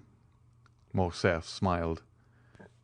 We will discuss that subject at length some future time, said he. But what do you think of the music? What music? Why, the music you have been listening to. Oh, it is well enough as the production of a human composer, sung by featherless bipeds, to quote the late Diogenes. From which it would seem, my dear Count, that you can at pleasure enjoy the seraphic strains that proceed from the 7 choirs of Paradise. You are right in some degree. When I wish to listen to sounds more exquisitely attuned to melody than mortal ear ever yet listened to, I go to sleep. Then sleep here, my dear Count. The conditions are favourable. What else was opera invented for? No, thank you. Your orchestra is too noisy. To sleep after the manner I speak of, absolute calm and silence are necessary, and then a certain preparation. I know, the famous hashish. Precisely. So, my dear Viscount, whenever you wish to be regaled with music, come and sup with me. I have already enjoyed that treat when breakfasting with you, said Morcerf. Do you mean at Rome? I do. Ah, then I suppose you heard Haydée's guzla. The poor exile frequently beguiles a weary hour in playing over to me the airs of her native land. Morcerf did not pursue the subject, and Monte Cristo himself fell into a silent reverie. The bell rang at this moment for the rising of the curtain. You will excuse me leaving you, said the Count, turning in the direction of his box. What? Are you going? Pray say everything that is kind to Countess G., on the part of her friend the vampire.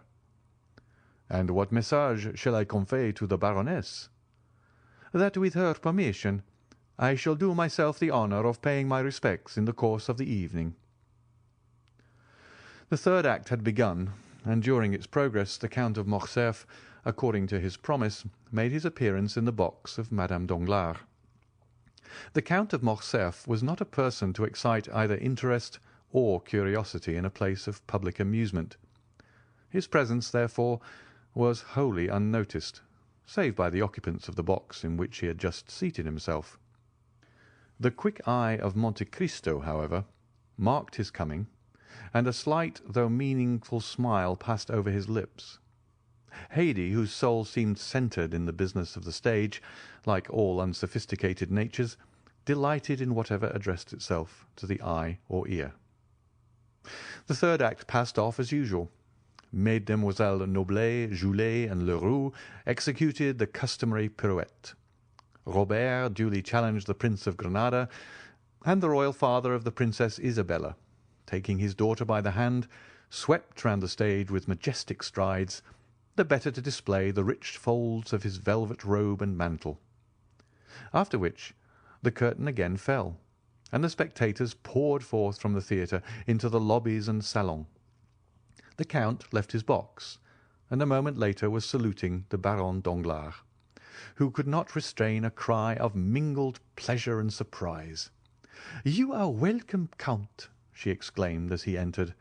"I have been most anxious to see you, that I might repeat orally the thanks writing can so ill express." "Surely so trifling a circumstance cannot deserve a place in your remembrance. Believe me, madam, I had entirely forgotten it." "But it is not so easy to forget, monsieur, that the very next day after your princely gift you saved the life of my dear friend Madame de Villefort, which was endangered by the very animals your generosity restored to me. This time, at least, I do not deserve your thanks. It was Ali, my Nubian slave, who rendered this service to Madame de Villefort." "Was it Ali," asked the Count of Morcerf, "who rescued my son from the hands of bandits?" "No, Count," replied Monte Cristo, taking the hand held out to him by the general.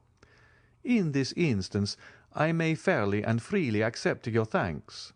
But you have already tendered them and fully discharged your debt, if indeed there existed one, and I feel almost mortified to find you still reverting to the subject. May I beg of you, Baroness, to honour me with an introduction to your daughter?" "Oh, you are no stranger, at least not by name," replied Madame Danglars, "and the last 2 or 3 days we have really talked of nothing but you. Eugénie," continued the Baroness, turning towards her daughter, "this is the Count of Monte Cristo." The Count bowed, while Mademoiselle Danglars bent her head slightly. "You have a charming young person with you to-night, Count," said Eugénie. "Is she your daughter?" "No, mademoiselle," said Monte Cristo, astonished at the coolness and freedom of the question. "She is a poor unfortunate Greek, left under my care." "And what is her name?" "Haydée," replied Monte Cristo. "A Greek?" murmured the Count of Morcerf. "Yes, indeed, Count," said Madame Danglars. "And tell me, did you ever see at the court of Ali Tepelini, whom you so gloriously and valiantly served, a more exquisite beauty or richer costume?" "Did I hear rightly, monsieur," said Monte Cristo, "that you served at Yanina?" "I was Inspector General of the Pasha's troops," replied Morcerf, "and it is no secret that I owe my fortune, such as it is, to the liberality of the illustrious Albanese chief." "But look!" exclaimed Madame Danglars. "Where?" stammered Morcerf. "There," said Monte Cristo, placing his arms around the Count and leaning with him over the front of the box, just as Haydée, whose eyes were occupied in examining the theatre in search of her guardian, perceived his pale features close to Morcerf's face. It was as if the young girl beheld the head of Medusa. She bent forwards as though to assure herself of the reality of what she saw, then, uttering a faint cry, threw herself back in her seat. The sound was heard by the people about Ali, who instantly opened the box door. "Why, Count," exclaimed Eugénie, "what has happened to your ward? She seems to have been taken suddenly ill." "Very probably," answered the Count, "but do not be alarmed on her account. Haydée's nervous system is delicately organized, and she is peculiarly susceptible to the odours even of flowers. Nay, there are some which cause her to faint if brought into her presence. However," continued Monte Cristo, drawing a small phial from his pocket, "I have an infallible remedy." So saying, he bowed to the Baroness and her daughter, exchanged a parting shake of the hand with Debray and the Count, and left Madame Danglars' box. Upon his return to Haydée, he found her still very pale. As soon as she saw him, she seized his hand. Her own hands were moist and icy cold. "Who was it you were talking with over there?" she asked. "With the Count of Morcerf," answered Monte Cristo. "He tells me he served your illustrious father, and that he owes his fortune to him." "Wretch!" exclaimed Haydée, her eyes flashing with rage. "He sold my father to the Turks, and the fortune he boasts of was the price of his treachery. Did you not know that, my dear lord?" "Something of this I heard in Epirus," said Monte Cristo, "but the particulars are still unknown to me. You shall relate them to me, my child. They are, no doubt, both curious and interesting." "Yes, yes, but let us go. I feel as though it would kill me to remain long near that dreadful man." So saying, Haydée arose, and wrapping herself in her burnous of white cashmere embroidered with pearls and coral, she hastily quitted the box at the moment when the curtain was rising upon the fourth act. "Do you observe," said the Countess G. to Albert, who had returned to her side, "that man does nothing like other people. He listens most devoutly to the third act of Robert le Diable, and when the fourth begins, takes his departure." A flurry in stocks. Some days after this meeting, Albert de Morcerf visited the Count of Monte Cristo at his house in the Champs-Élysées, which had already assumed that palace-like appearance which the Count's princely fortune enabled him to give even to his most temporary residences. He came to renew the thanks of Madame Danglars, which had been already conveyed to the Count through the medium of a letter signed Baron Danglars, née Hermine de Servieux. Albert was accompanied by Lucien Debray, who, joining in his friend's conversation, added some passing compliments, the source of which the Count's talent for finesse easily enabled him to guess. He was convinced that Lucien's visit was due to a double feeling of curiosity, the larger half of which sentiment emanated from the Rue de la Chaussée-d'Antin. In short, Madame Danglars, not being able personally to examine in detail the domestic economy and household arrangements of a man who gave away horses worth 30,000 francs, and who went to the opera with a Greek slave wearing diamonds to the amount of 1,000,000 of money, had deputed these eyes, by which she was accustomed to see, to give her a faithful account of the mode of life of this incomprehensible person.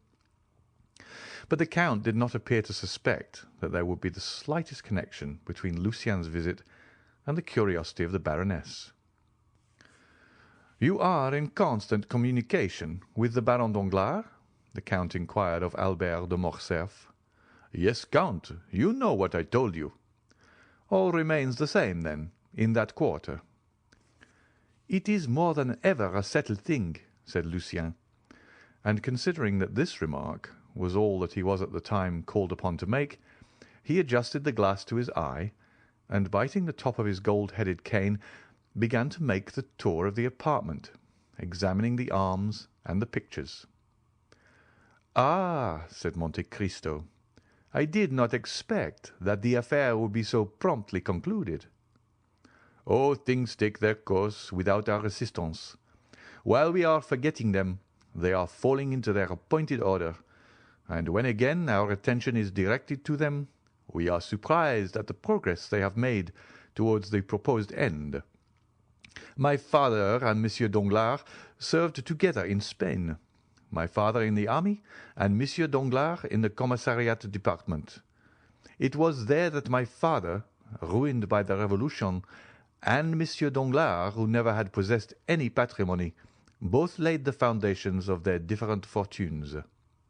"Yes," said Monte Cristo, "I think Monsieur Danglars mentioned that in a visit which I paid him, and," continued he, casting a side glance at Lucien, who was turning over the leaves of an album, "Mademoiselle Eugénie is pretty, I think. I remember that to be her name." "Very pretty, or rather very beautiful," replied Albert, "but of that style of beauty which I do not appreciate. I am an ungrateful fellow." You speak as if you were already her husband." "Ah," returned Albert in his turn, looking around to see what Lucien was doing. "Really," said Monte Cristo, lowering his voice, "you do not appear to me to be very enthusiastic on the subject of this marriage." "Mademoiselle Danglars is too rich for me," replied Morcerf, "and that frightens me." "Bah!"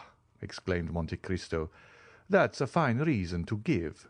And you not rich yourself?"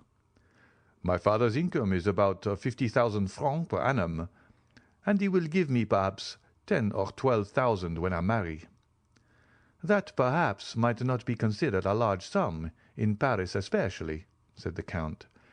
"But everything does not depend on wealth, and it is a fine thing to have a good name and to occupy a high station in society.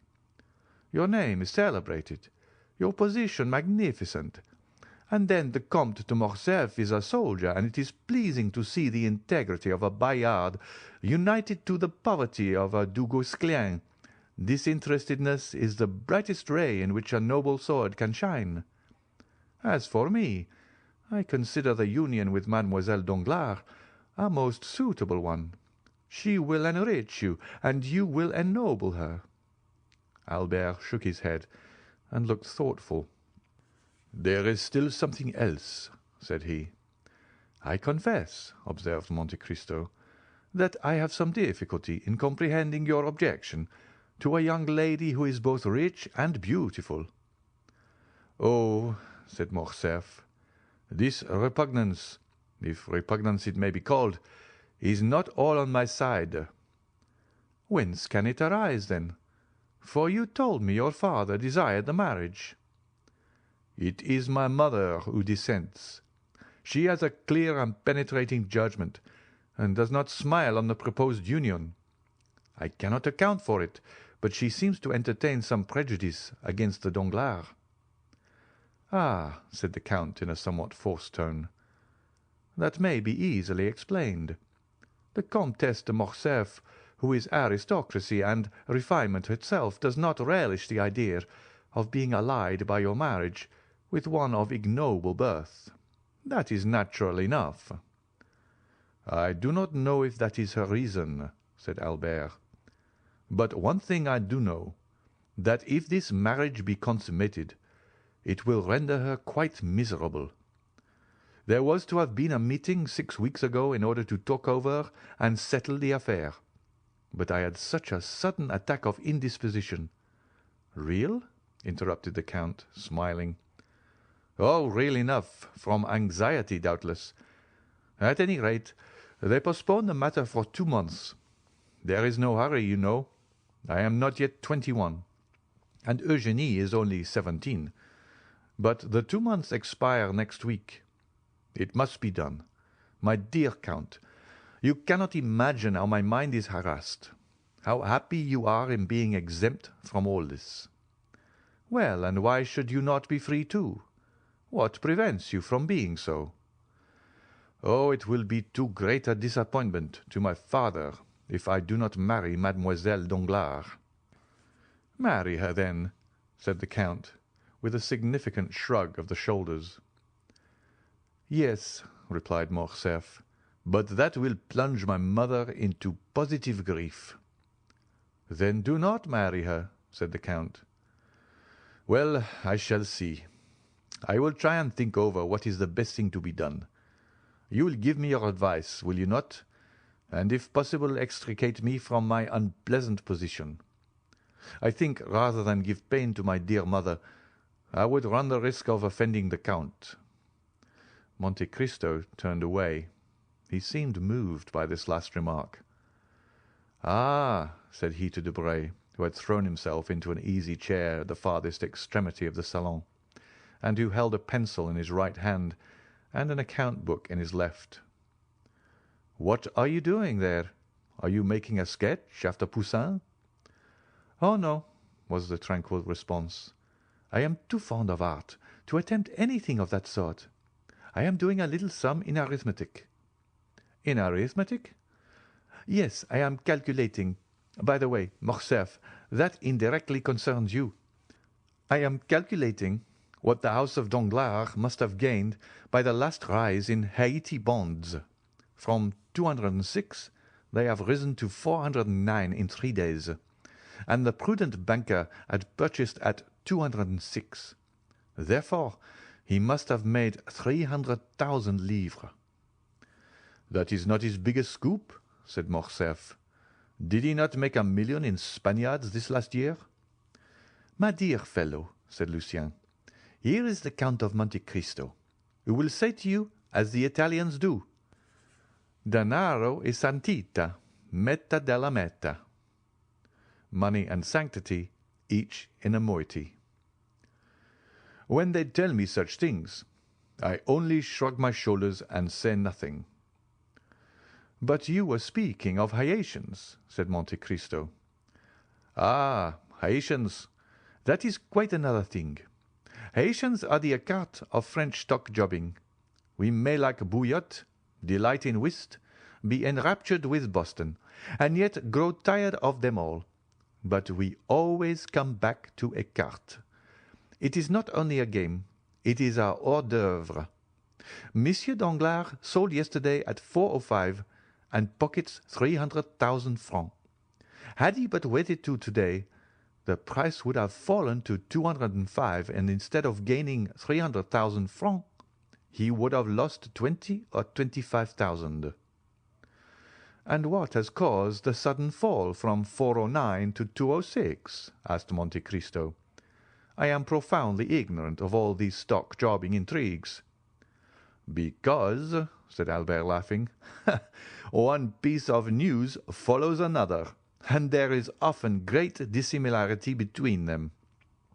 Ah, said the Count, I see that Monsieur Danglars is accustomed to play at gaining or losing 300,000 francs in a day. He must be enormously rich. It is not he who plays, exclaimed Lucien. It is Madame Danglars. She is indeed daring. But you who are a reasonable being, Lucien, and who knows how little dependence is to be placed on the news, since you are at the fountain-head, surely you ought to prevent it, said Morcerf with a smile. How can I, if her husband fails in controlling her? Asked Lucien. You know the character of the Baroness. No one has any influence with her, and she does precisely what she pleases. Ah, if I were in your place, said Albert. Well? I would reform her. It would be rendering a service to her future son-in-law. How would you set about it? Ah, that would be easy enough. I would give her a lesson. A lesson?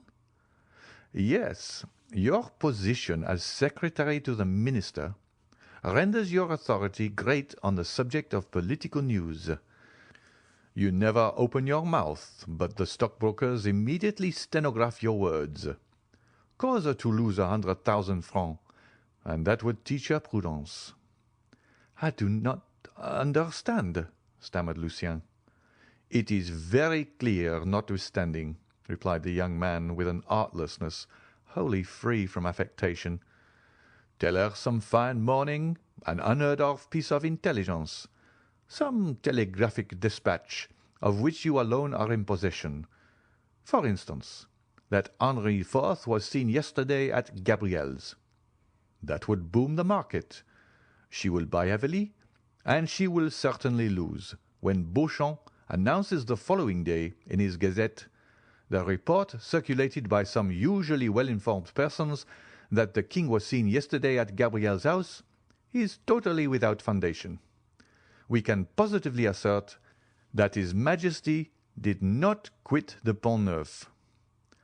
Lucien half smiled.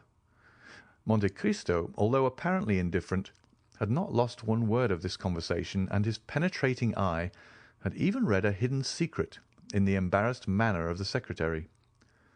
This embarrassment had completely escaped Albert, but it caused Lucien to shorten his visit. He was evidently ill at ease. The Count, in taking leave of him, said something in a low voice, to which he answered, "Willingly, Count. I accept."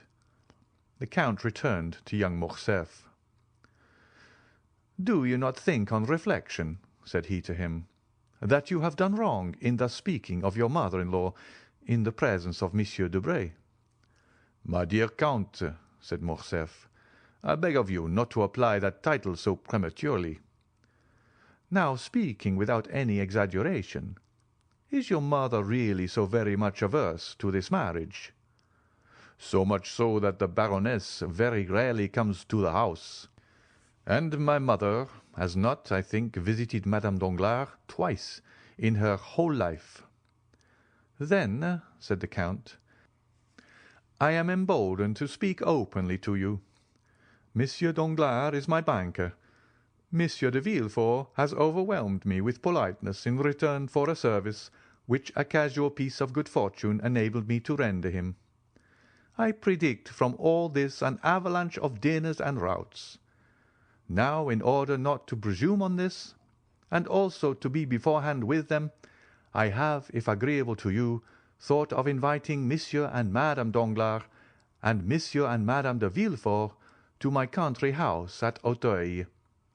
If I were to invite you and the Count and Countess of Morcerf to this dinner, I should give it the appearance of being a matrimonial meeting, or at least Madame de Morcerf would look upon the affair in that light, especially if Baron Danglars did me the honour to bring his daughter. In that case, your mother would hold me in aversion, and I do not at all wish that. On the contrary, I desire to stand high in her esteem." "Indeed, Count," said Morcerf, "I thank you sincerely for having used so much candour towards me, and I gratefully accept the exclusion which you propose. You say you desire my mother's good opinion. I assure you it is already yours to a very unusual extent." "Do you think so?" said Monte Cristo with interest. "Oh, I am sure of it. We talked of you an hour after you left us the other day. But to return to what we were saying. If my mother could know of this attention on your part, and I will venture to tell her, I am sure that she will be most grateful to you. It is true that my father will be equally angry." The Count laughed. "Well," said he to Morcerf, "but I think your father will not be the only angry one. Monsieur and Madame Danglars will think me a very ill-mannered person. They know that I am intimate with you, that you are, in fact, one of the oldest of my Parisian acquaintances, and they will not find you at my house. They will certainly ask me why I did not invite you. Be sure to provide yourself with some previous engagement which shall have a semblance of probability, and communicate the fact to me by a line in writing.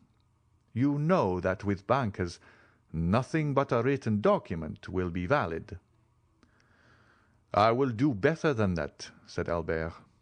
"My mother is wishing to go to the seaside. What day is fixed for your dinner?" "Saturday." "This is Tuesday. Well, tomorrow evening we leave, and the day after we shall be at Tréport. Really, Count, you have a delightful way of setting people at their ease." "Indeed, you give me more credit than I deserve. I only wish to do what will be agreeable to you. That is all." "When shall we send your invitations?" "This very day."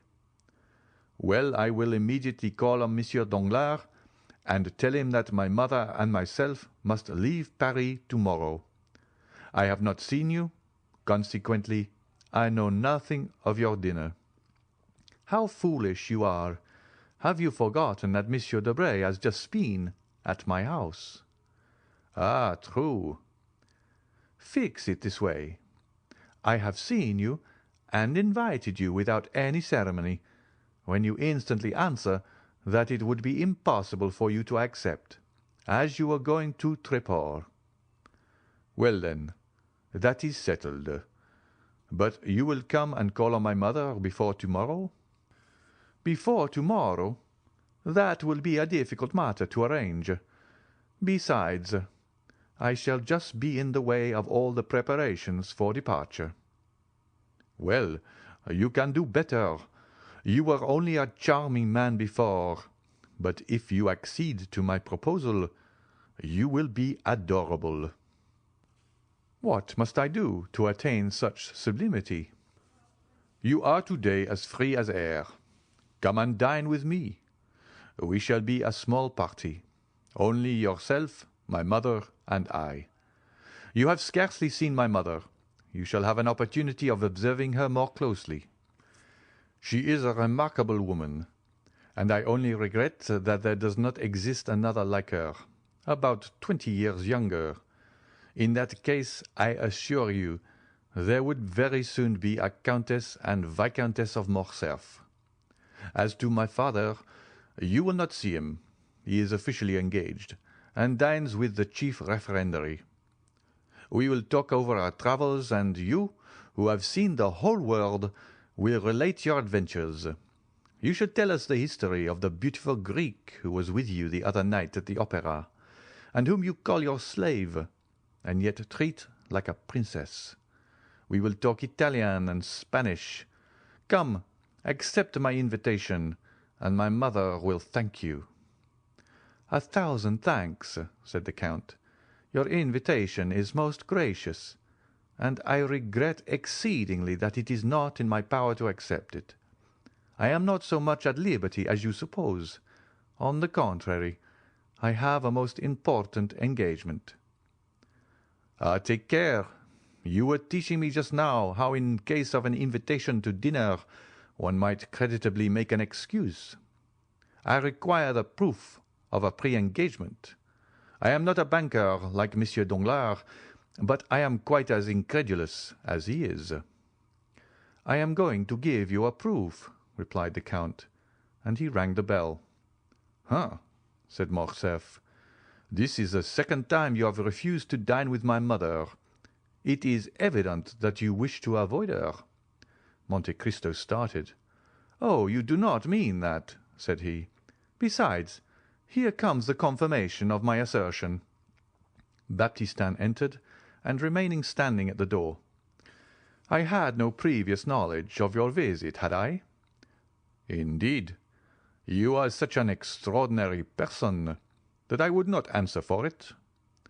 "At all events, I could not guess that you would invite me to dinner."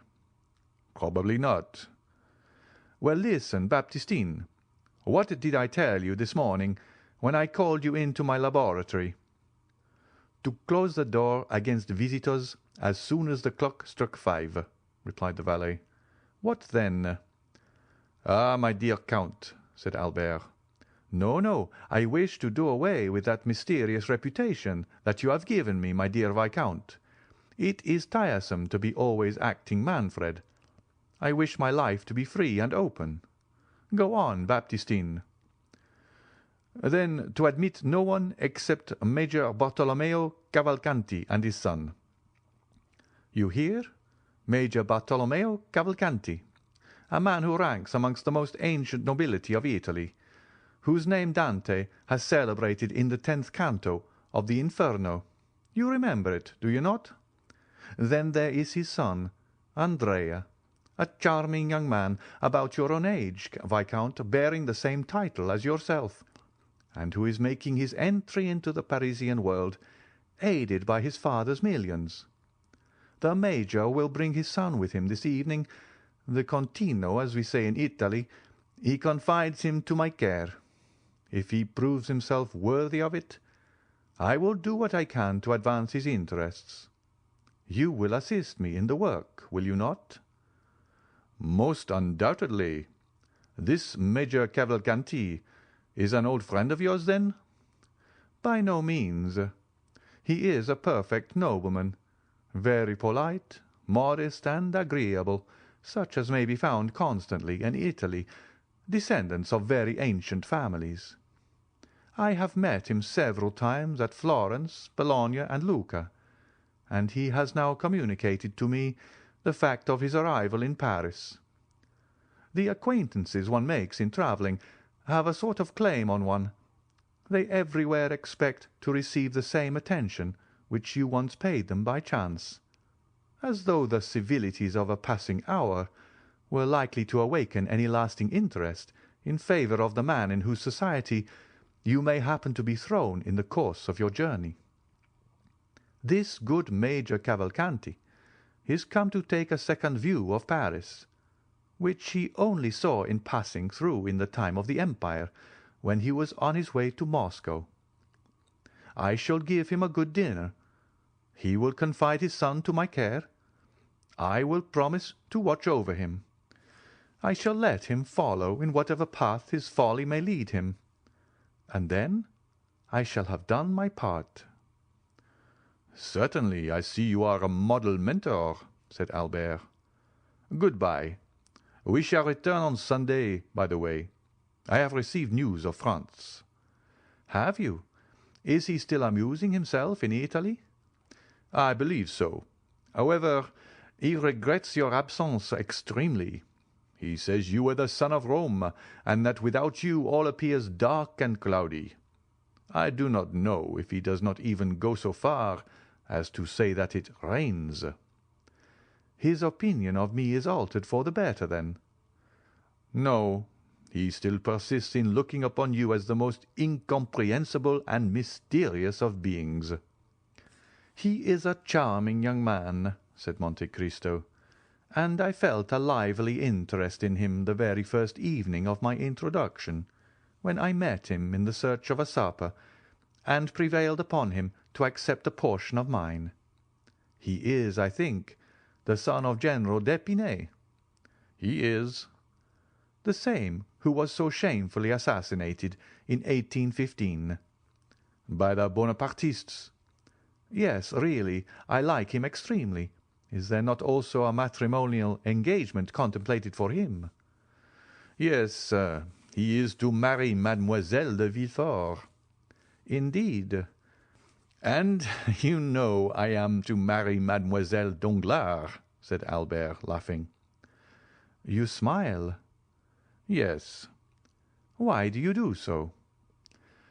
"I smile because there appears to me about as much inclination for the consummation of the engagement in question as there is for my own. But really, my dear Count, we are talking as much of women as they do of us. It is unpardonable." Albert rose. "Are you going?" "Really, that is a good idea. 2 hours have I been boring you to death with my company, and then you, with the greatest politeness, ask me if I am going. Indeed, Count, you are the most polished man in the world. And your servants, too. How very well behaved they are. There is quite a style about them. Monsieur Baptistin, especially. I could never get such a man as that. My servants seem to imitate those you sometimes see in a play, who, because they have only a word or two to say, acquit themselves in the most awkward manner possible. Therefore, if you part with Monsieur Baptistin, give me the refusal of him." "By all means." "That is not all. Give my compliments to your illustrious Lucanesi, Cavalcante of the Cavalcanti, and if by any chance you should be wishing to establish his son, find him a wife very rich, very noble on her mother's side at least, and a baroness in a right of her father. I will help you in the search." "Ah, you will do as much as that, will you?" "Yes." "Well, really nothing is certain in this world." "Oh, Count, what a service you might render me! I should like you 100 times better if by intervention I could manage to remain a bachelor, even were it only for 10 years." "Nothing is impossible," gravely replied Monte Cristo, and taking leave of Albert, he returned into the house and struck the gong 3 times. Bertuccio appeared. "Monsieur Bertuccio, you understand that I intend entertaining company on Saturday at Auteuil." Bertuccio slightly started. "I shall require your services to see that all be properly arranged. It is a beautiful house, or, at all events, may be made so." There must be a good deal done before it can deserve that title, your Excellency, for the tapestried hangings are very old." "Let them all be taken away and changed. Then, with the exception of the sleeping chamber, which is hung with red damask, you will leave that exactly as it is." Bertuccio bowed. "You will not touch the garden either. As to the yard, you may do what you please with it. I should prefer that being altered beyond all recognition." "I will do everything in my power to carry out your wishes, your Excellency. I should be glad, however, to receive your Excellency's commands concerning the dinner." "Really, my dear Monsieur Bertuccio," said the Count, "since you have been in Paris, you have become quite nervous, and apparently out of your element. You no longer seem to understand me." "But surely your Excellency will be so good as to inform me whom you are expecting to receive." "I do not yet know myself. Neither it is necessary that you should do so. Lucullus dines with Lucullus. That is quite sufficient." Bertuccio bowed and left the room. Major Cavalcanti. Both the Count and Baptistin had told the truth when they announced to Morcerf the proposed visit of the Major, which had served Monte Cristo as a pretext for declining Albert's invitation. 7 o'clock had just struck, and Monsieur Bertuccio, according to the command which had been given him, had 2 hours before left for Auteuil, when a cab stopped at the door, and after depositing its occupant at the gate, immediately hurried away, as if ashamed of its employment. The visitor was about 52 years of age, dressed in one of the green surtouts, ornamented with black frogs, which have so long maintained their popularity all over Europe. He wore trousers of blue cloth, boots tolerably clean, but not of the brightest polish, and a little too thick in the soles, buckskin gloves, a hat somewhat resembling in shape those usually worn by the gendarme, and a black cravat striped with white, which, if the proprietor had not worn it of his own free will, might have passed for a halter, so much did it resemble one. Such was the picturesque costume of the person who rang at the gate, and demanded if it was not at number 30 in the Avenue des Champs-Élysées that the Count of Monte Cristo lived, and who, being answered by the porter in the affirmative, entered, closed the gate after him, and began to ascend the steps. The small and angular head of this man, his white hair and thick grey moustache, caused him to be easily recognized by Baptistin, who had received an exact description of the expected visitor, and who was awaiting him in the hall. Therefore, scarcely had the stranger time to pronounce his name before the Count was apprised of his arrival. He was ushered into a simple and elegant drawing-room, and the Count rose to meet him with a smiling air. "Ah, my dear sir, you are most welcome. I was expecting you." "Indeed," said the Italian. "Was your Excellency then aware of my visit?" "Yes, I had been told that I should see you today at 7 o'clock." "Then you have received full information concerning my arrival?" "Of course." "So much the better. I feared this little precaution might have been forgotten." "What precaution?" "That of informing you beforehand of my coming." "Oh, no, it has not." "But you are sure you are not mistaken?" "Very sure." "It really was I whom your Excellency expected at 7 o'clock this evening?"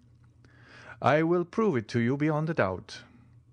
"Oh, never mind that," said the Italian. "It is not worth the trouble." "Yes, yes," said Monte Cristo. His visitor appeared slightly uneasy. "Let me see," said the Count. "Are you not the Marquis Bartolomeo Cavalcanti?" "Bartolomeo Cavalcanti," joyfully replied the Italian. "Yes, I am really he." "Ex-major in the Austrian service?" "Was I a major?" timidly asked the old soldier. "Yes," said Monte Cristo, "you were a major. This is the title the French give to the post which you filled in Italy." "Very good," said the major. "I do not demand more. You understand." "Your visit here to-day is not of your own suggestion, is it?" said Monte Cristo. "No, certainly not." "You were sent by some other person?" "Yes." "By the excellent Abbé Busoni?" "Exactly so," said the delighted Major. "And you have a letter?" "Yes, there it is." "Give it to me, then." And Monte Cristo took the letter, which he opened and read. The Major looked at the Count with his large, staring eyes, and then took a survey of the apartment. But his gaze almost immediately reverted to the proprietor of the room. "Yes, yes, I see. Major Cavalcanti, a worthy patrician of Lucca, a descendant of the Cavalcanti of Florence," continued Monte Cristo, reading aloud, "possessing an income of 500,000. Monte Cristo raised his eyes from the paper and bowed. "500,000, said he. "Magnificent." "500,000, is it?" said the Major. "Yes, in so many words, and it must be so, for the Abbé knows correctly the amount of all the largest fortunes in Europe." "Be it 500,000, then, but on my word of honour, I had no idea that it was so much." "Because you are robbed by your steward. You must make some reformation in that quarter." "You have opened my eyes," said the Italian gravely. "I will show the gentleman the door." Monte Cristo resumed the perusal of the letter. "And who only needs one thing more to make him happy." "Yes, indeed, but one," said the Major with a sigh. "Which is to recover a lost and adored son." "A lost and adored son." "Stolen away in his infancy, either by an enemy of his noble family or by the gipsies." "At the age of 5 years," said the Major with a deep sigh, and raising his eye to heaven. "Unhappy father," said Monte Cristo. The Count continued. "I have given him renewed life and hope in the assurance that you have the power of restoring the son whom he has vainly sought for 15 years. The Major looked at the Count with an indescribable expression of anxiety. "I have the power of so doing," said Monte Cristo. The Major recovered his self-possession. "So then," said he, "the letter was true to the end." "Did you doubt it, my dear Monsieur Bartolomeo?" "No, indeed, certainly not. A good man, a man holding religious office as does the Abbé Busoni, could not condescend to deceive or play off a joke. But your Excellency has not read it all." "Ah, true," said Monte Cristo. "There is a postscript." "Yes, yes," repeated the Major. "Yes, there is a postscript." "In order to save Major Cavalcanti the trouble of drawing on his banker, I sent him a draft for 2,000 francs to defray his travelling expenses, and credit on you for the further sum of 48,000 francs, which you still owe me." The Major awaited the conclusion of the postscript, apparently with great anxiety. "Very good," said the Count. "He said, 'Very good,'" muttered the Major. "Then, sir," replied he. "Then what?" asked Monte Cristo. "Then the postscript?" "Well, what of the postscript?" "Then the postscript is as favourably received by you as the rest of the letter?" "Certainly. The Abbé Busoni and myself have a small account open between us. I do not remember if it is exactly 48,000 francs, which I am still owing him, but I dare say we shall not dispute the difference. You attach great importance, then, to this postscript, my dear Monsieur Cavalcanti?"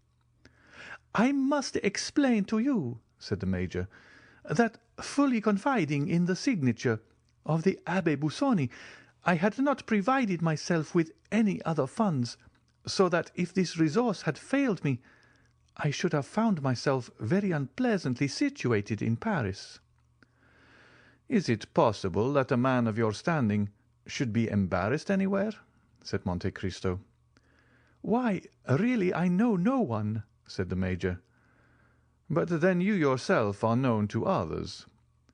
"Yes, I am known so that—" "Proceed, my dear Monsieur Cavalcanti." "So that you will remit to me these 48,000 francs." "Certainly, at your first request." The Major's eyes dilated with pleasing astonishment. "But sit down," said Monte Cristo. "I really do not know what I have been thinking of. I have positively kept you standing for the last quarter of an hour." "Don't mention it." The Major drew an armchair towards him and proceeded to seat himself.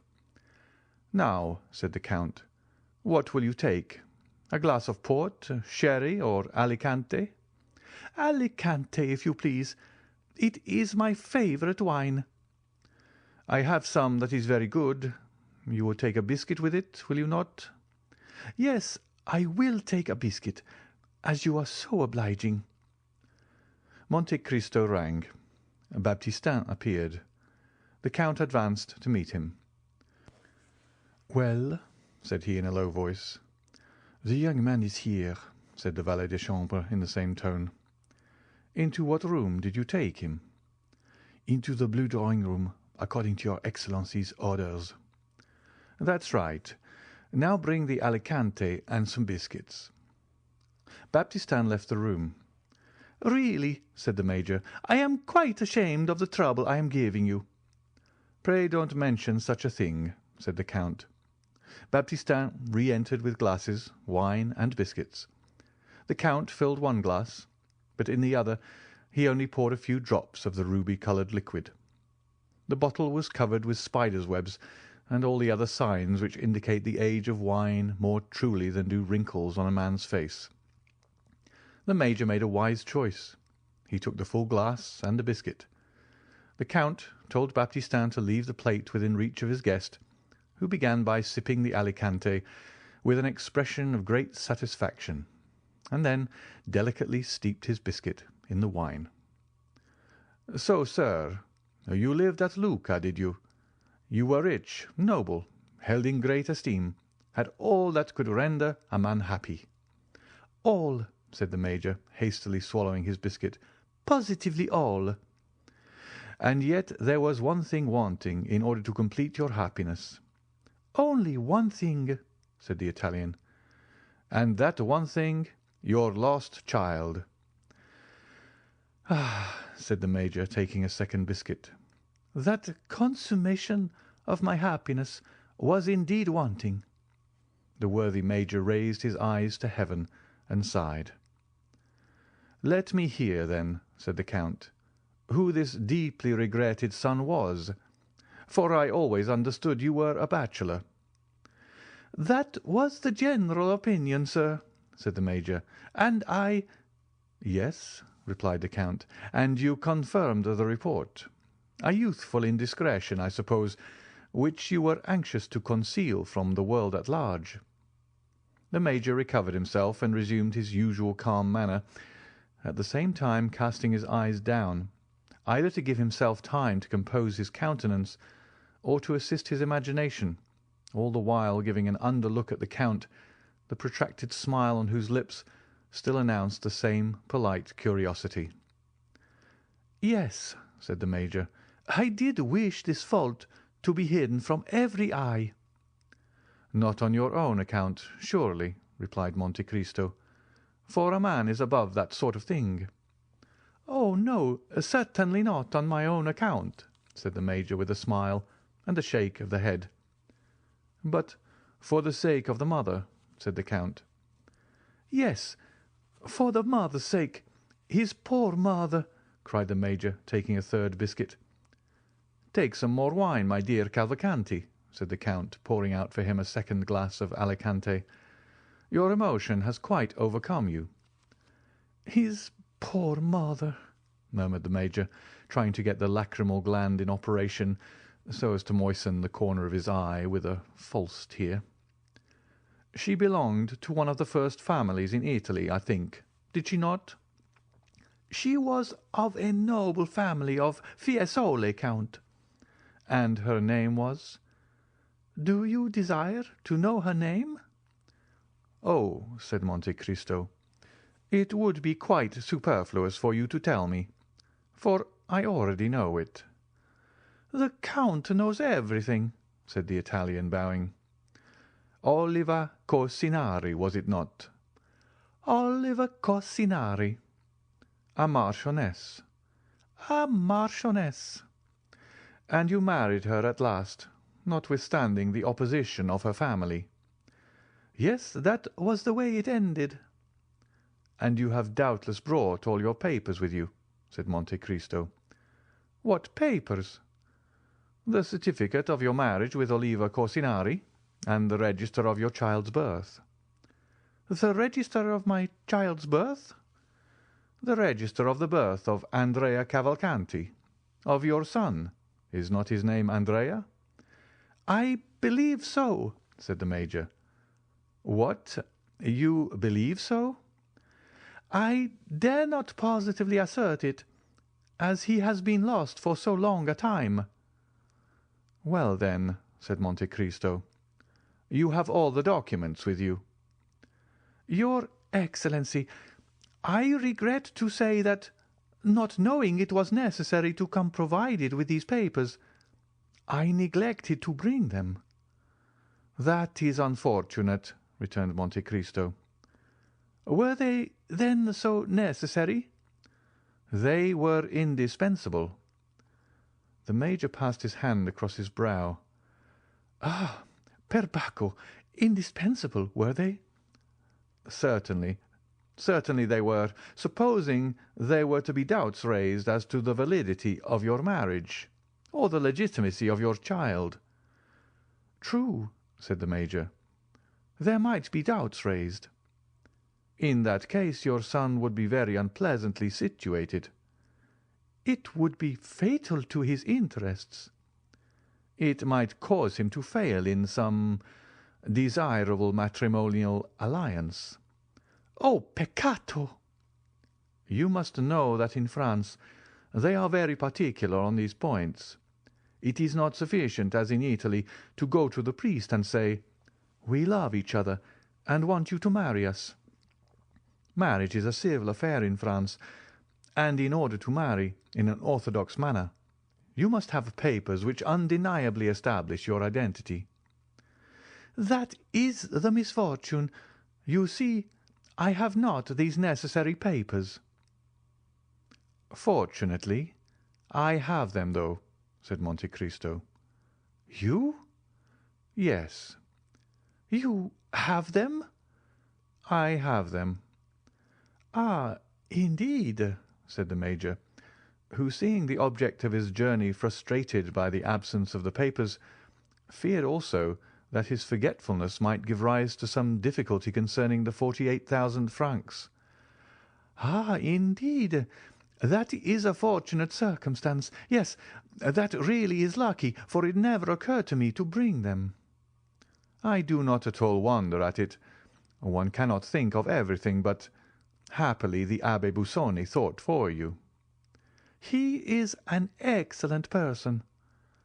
"He is extremely prudent and thoughtful." "He is an admirable man," said the Major. "And he sent them to you?" "Here they are." The Major clasped his hands in token of admiration. "You married Oliva Cassinari in the church of San Paolo del Monte Catini. Here is the priest's certificate." "Yes, indeed, there it is truly," said the Italian, looking on with astonishment. "And here is Andrea Cavalcanti's baptismal register, given by the curate of Saravezza." "All quite correct." "Take these documents, then. They do not concern me. You will give them to your son, who will, of course, take great care of them." "I should think so, indeed. If he were to lose them—" "Well, and if he were to lose them?" said Monte Cristo. "In that case," replied the Major, "it would be necessary to write to the curate for duplicates, and it would be some time before they could be obtained." "It would be a difficult matter to arrange," said Monte Cristo. "Almost an impossibility," replied the Major. "I am very glad to see that you understand the value of these papers." I regard them as invaluable." "Now," said Monte Cristo, "as to the mother of the young man." "As to the mother of the young man," repeated the Italian with anxiety. "As regards the Marchesa Cosinari." "Really," said the Major, "difficulties seem to thicken upon us. Will she be wanted in any way?"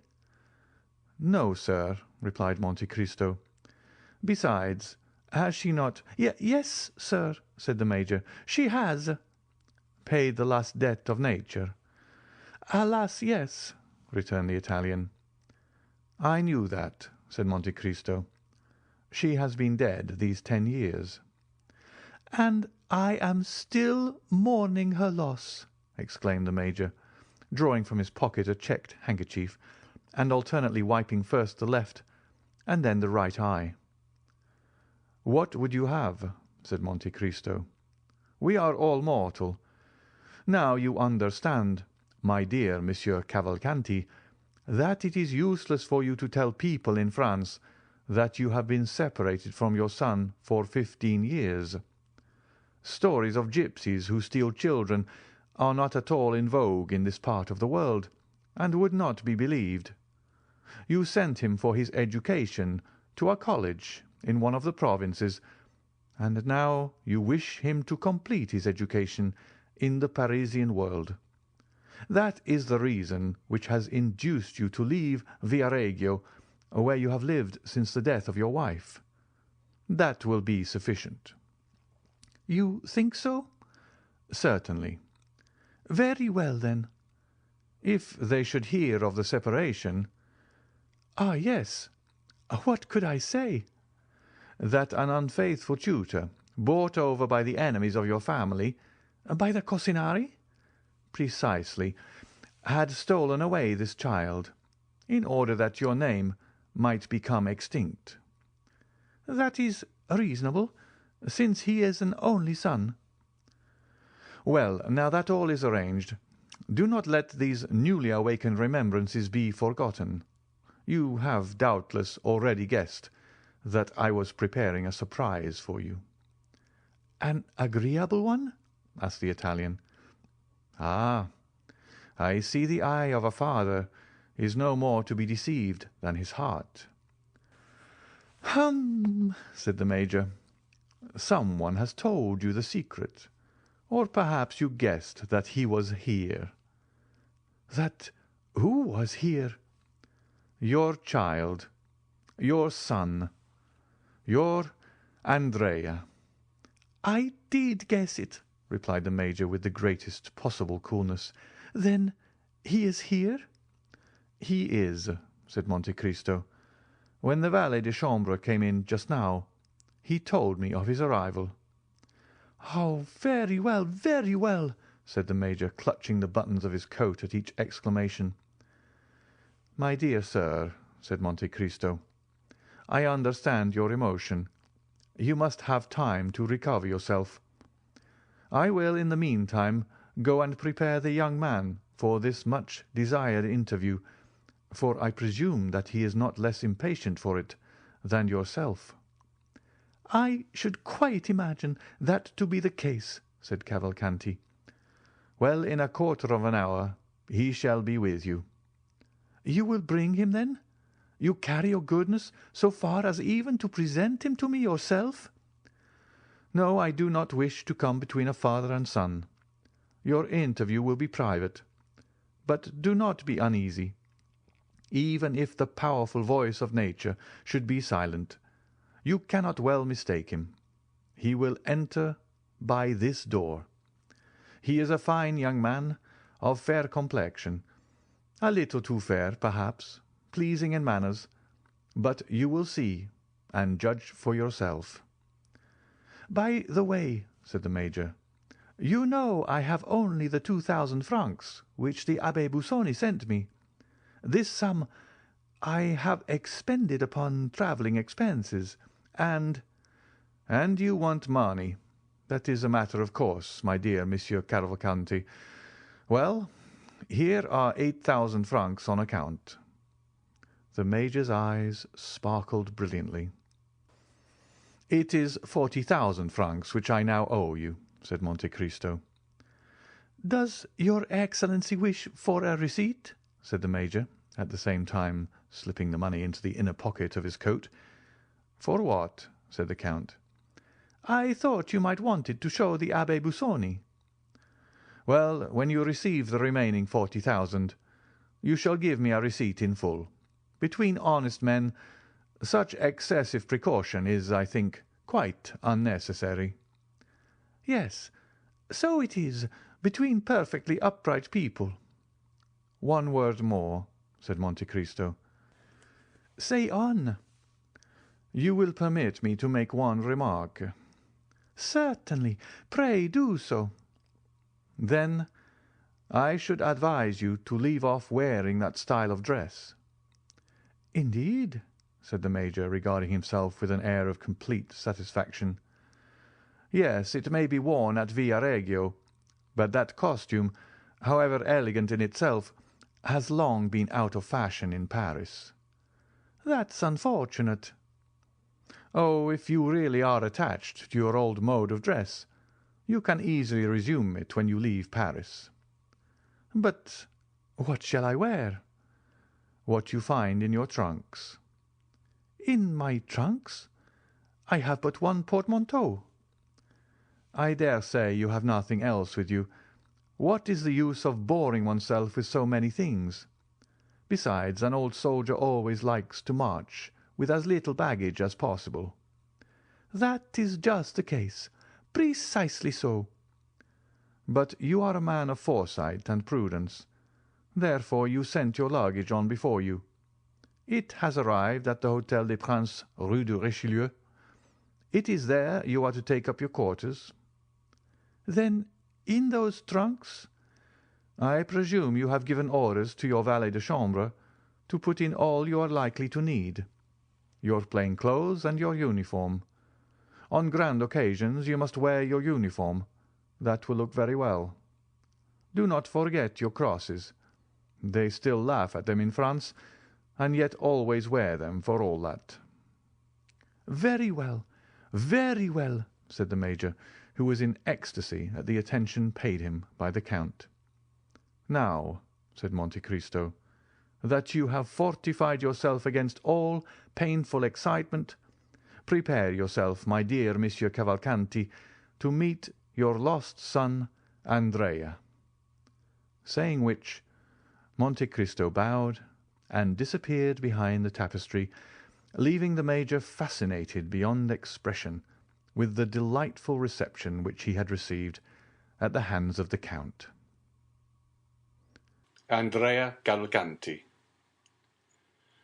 The Count of Monte Cristo entered the adjoining room, which Baptistin had designated as the drawing-room, and found there a young man of graceful demeanour and elegant appearance, who had arrived in a cab about half an hour previously. Baptistin had not found any difficulty in recognizing the person who presented himself at the door for admittance. He was certainly the tall young man with light hair, red beard, black eyes, and brilliant complexion, whom his master had so particularly described to him. When the Count entered the room, the young man was carelessly stretched on a sofa, tapping his boot with the gold-headed cane which he held in his hand. On perceiving the Count, he rose quickly. "The Count of Monte Cristo, I believe," said he. "Yes, sir, and I think I have the honor of addressing Count Andrea Cavalcanti." "Count Andrea Cavalcanti," repeated the young man, accompanying his words with a bow. "You are charged with a letter of introduction addressed to me, are you not?" said the Count. "I did not mention that, because the signature seemed to me so strange." "The letter signed Sinbad the Sailor, is it not?" "Exactly so. Now, as I have never known any Sinbad, with the exception of the one celebrated in the 1001 Nights. Well, it is one of his descendants, and a great friend of mine. He is a very rich Englishman, eccentric almost to insanity, and his real name is Lord Wilmore." "Ah, indeed. "Then that explains everything that is extraordinary," said Andrea. "He is, then, the same Englishman whom I met at— yes, indeed. Well, monsieur, I am at your service."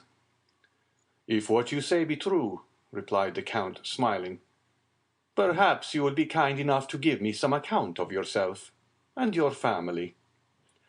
"Certainly I will do so," said the young man with a quickness which gave proof of his ready invention. "I am, as you have said, the Count Andrea Cavalcanti, son of Major Bartolomeo Cavalcanti, a descendant of the Cavalcanti whose names are inscribed in the Golden Book of Florence. Our family, although still rich, for my father's income amounts to 500,000, has experienced many misfortunes, and I myself was, at the age of 5 years, taken away by the treachery of my tutor, so that for 15 years I have not seen the author of my existence.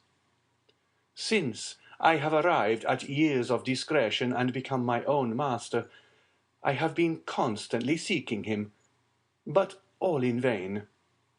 At length I received this letter from your friend, which states that my father is in Paris, and authorizes me to address myself to you for information respecting him. Really, all you have related to me is exceedingly interesting," said Monte Cristo, observing the young man with a gloomy satisfaction. "And you have done well to conform in everything to the wishes of my friend Sinbad, for your father is indeed here, and is seeking you." The Count, from the moment of his first entering the drawing-room, had not once lost sight of the expression of the young man's countenance. He had admired the assurance of his look and the firmness of his voice, but at these words, so natural in themselves, "Your father is indeed here and seeking you," young Andrea started and exclaimed, "My father?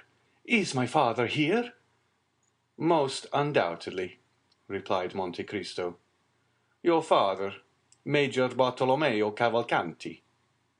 The expression of terror, which for the moment had overspread the features of the young man, had now disappeared. "Ah, yes, that is the name, certainly. Major Bartolomeo Cavalcanti. And you really mean to say, monsieur, that my dear father is here?" "Yes, sir, and I can even add that I have only just left his company. The history which he related to me of his lost son touched me to the quick. Indeed, his griefs, hopes, and fears on that subject might furnish material for a most touching and pathetic poem. At length, he one day received a letter, stating that the abductors of his son now offered to restore him, or at least to give notice where he might be found, on condition of receiving a large sum of money by way of ransom. Your father did not hesitate an instant, and the sum was sent to the frontier of Piedmont, with a passport signed for Italy. You were in the south of France, I think." "Yes," replied Andrea, with an embarrassed air. "I was in the south of France." "A carriage was to await you at Nice." "Precisely so, and it conveyed me from Nice to Genoa, from Genoa to Turin, from Turin to Chambéry, from Chambéry to Pont de Beauvoisin, and from Pont de Beauvoisin to Paris." "Indeed? Then your father ought to have met you on the road, for it is exactly the same route which he himself took. And that is how we have been able to trace your journey to this place." "But," said Andrea, "if my father had met me, I doubt if he would have recognized me. I must be somewhat altered since he last saw me." "Oh, the voice of nature," said Monte Cristo. "True," interrupted the young man. "I had not looked upon it in that light." "Now," replied Monte Cristo, "there is only one source of uneasiness left in your father's mind, which is this. He is anxious to know how you have been employed during your long absence from him, how you have been treated by your persecutors, and if they have conducted themselves towards you with all the deference due to your rank. Finally, he is anxious to see if you have been fortunate enough to escape the bad moral influence to which you have been exposed, and which is infinitely more to be dreaded than any physical suffering. He wishes to discover if the fine abilities with which nature had endowed you have been weakened by want of culture, and in short whether you consider yourself capable of resuming and retaining in the world the high position to which your rank entitles you. "Sir," exclaimed the young man, quite astounded, "I hope no false report." "As for myself, I first heard you spoken of by my friend Wilmore, the philanthropist. I believe he found you in some unpleasant position, but do not know of what nature, for I did not ask, not being inquisitive. Your misfortunes engaged his sympathies, so you see you must have been interesting.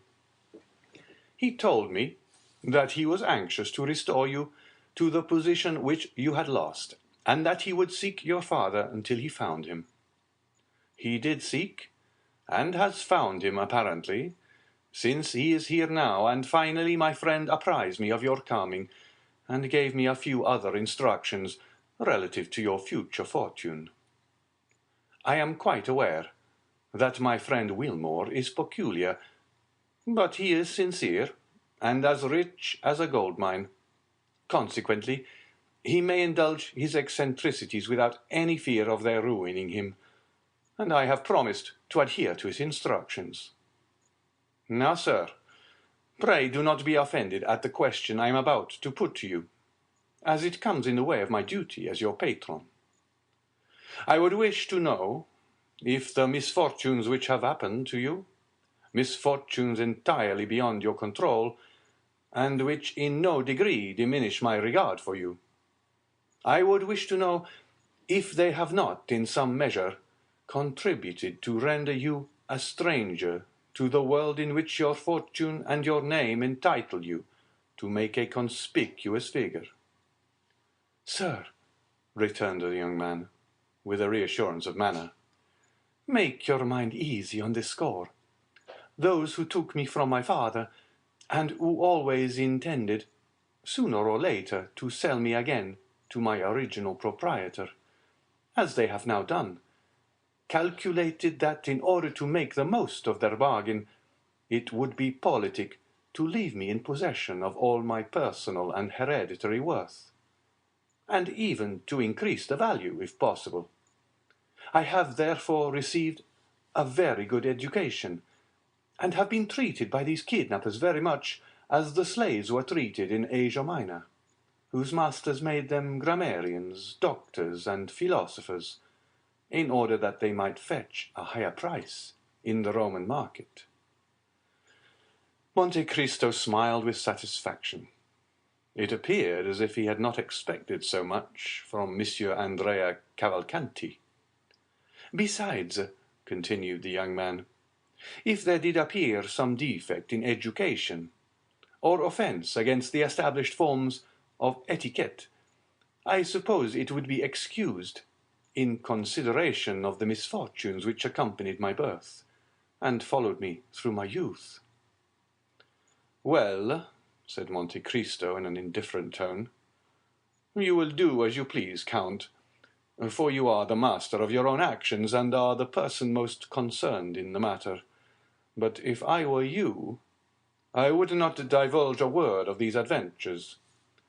Your history is quite a romance, and the world which delights in romances in yellow covers strangely mistrusts those which are bound in living parchment, even though they be gilded like yourself.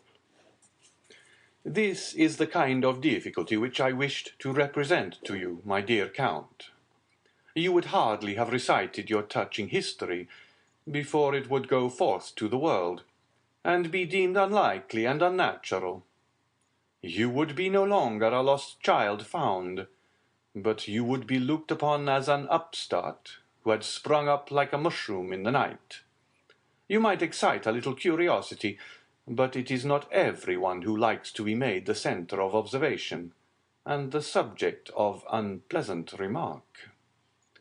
I agree with you, monsieur, said the young man, turning pale, and, in spite of himself, trembling beneath the scrutinizing look of his companion.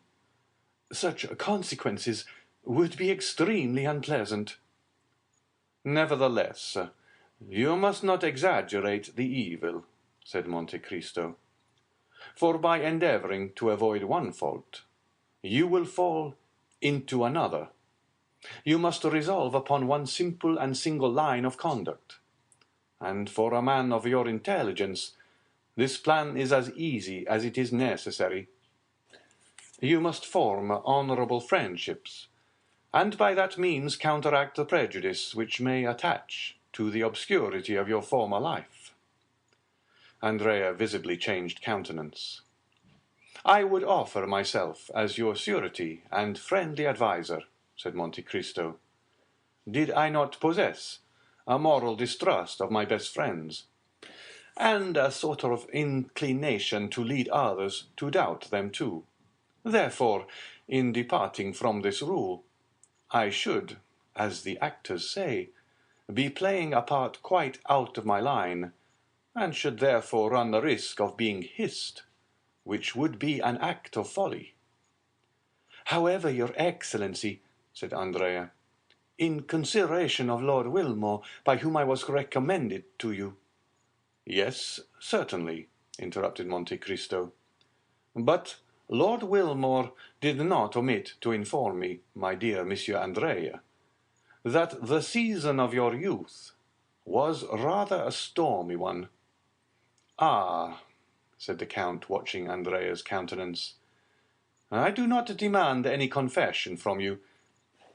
It is precisely to avoid that necessity that your father was sent for from Lucca. You shall soon see him. He is a little stiff and pompous in his manner, and he is disfigured by his uniform, but when it becomes known that he has been for 18 years in the Austrian service, all that will be pardoned. We are not generally very severe with the Austrians. In short, you will find your father a very presentable person, I assure you. Ah, sir, you have given me confidence.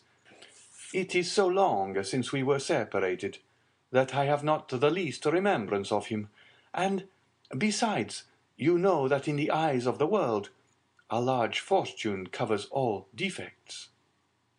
He is a millionaire. His income is 500,000 francs. Then, said the young man with anxiety, I shall be sure to be placed in an agreeable position.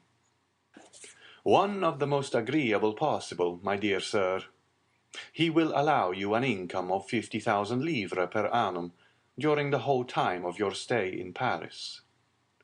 Then in that case I shall always choose to remain here.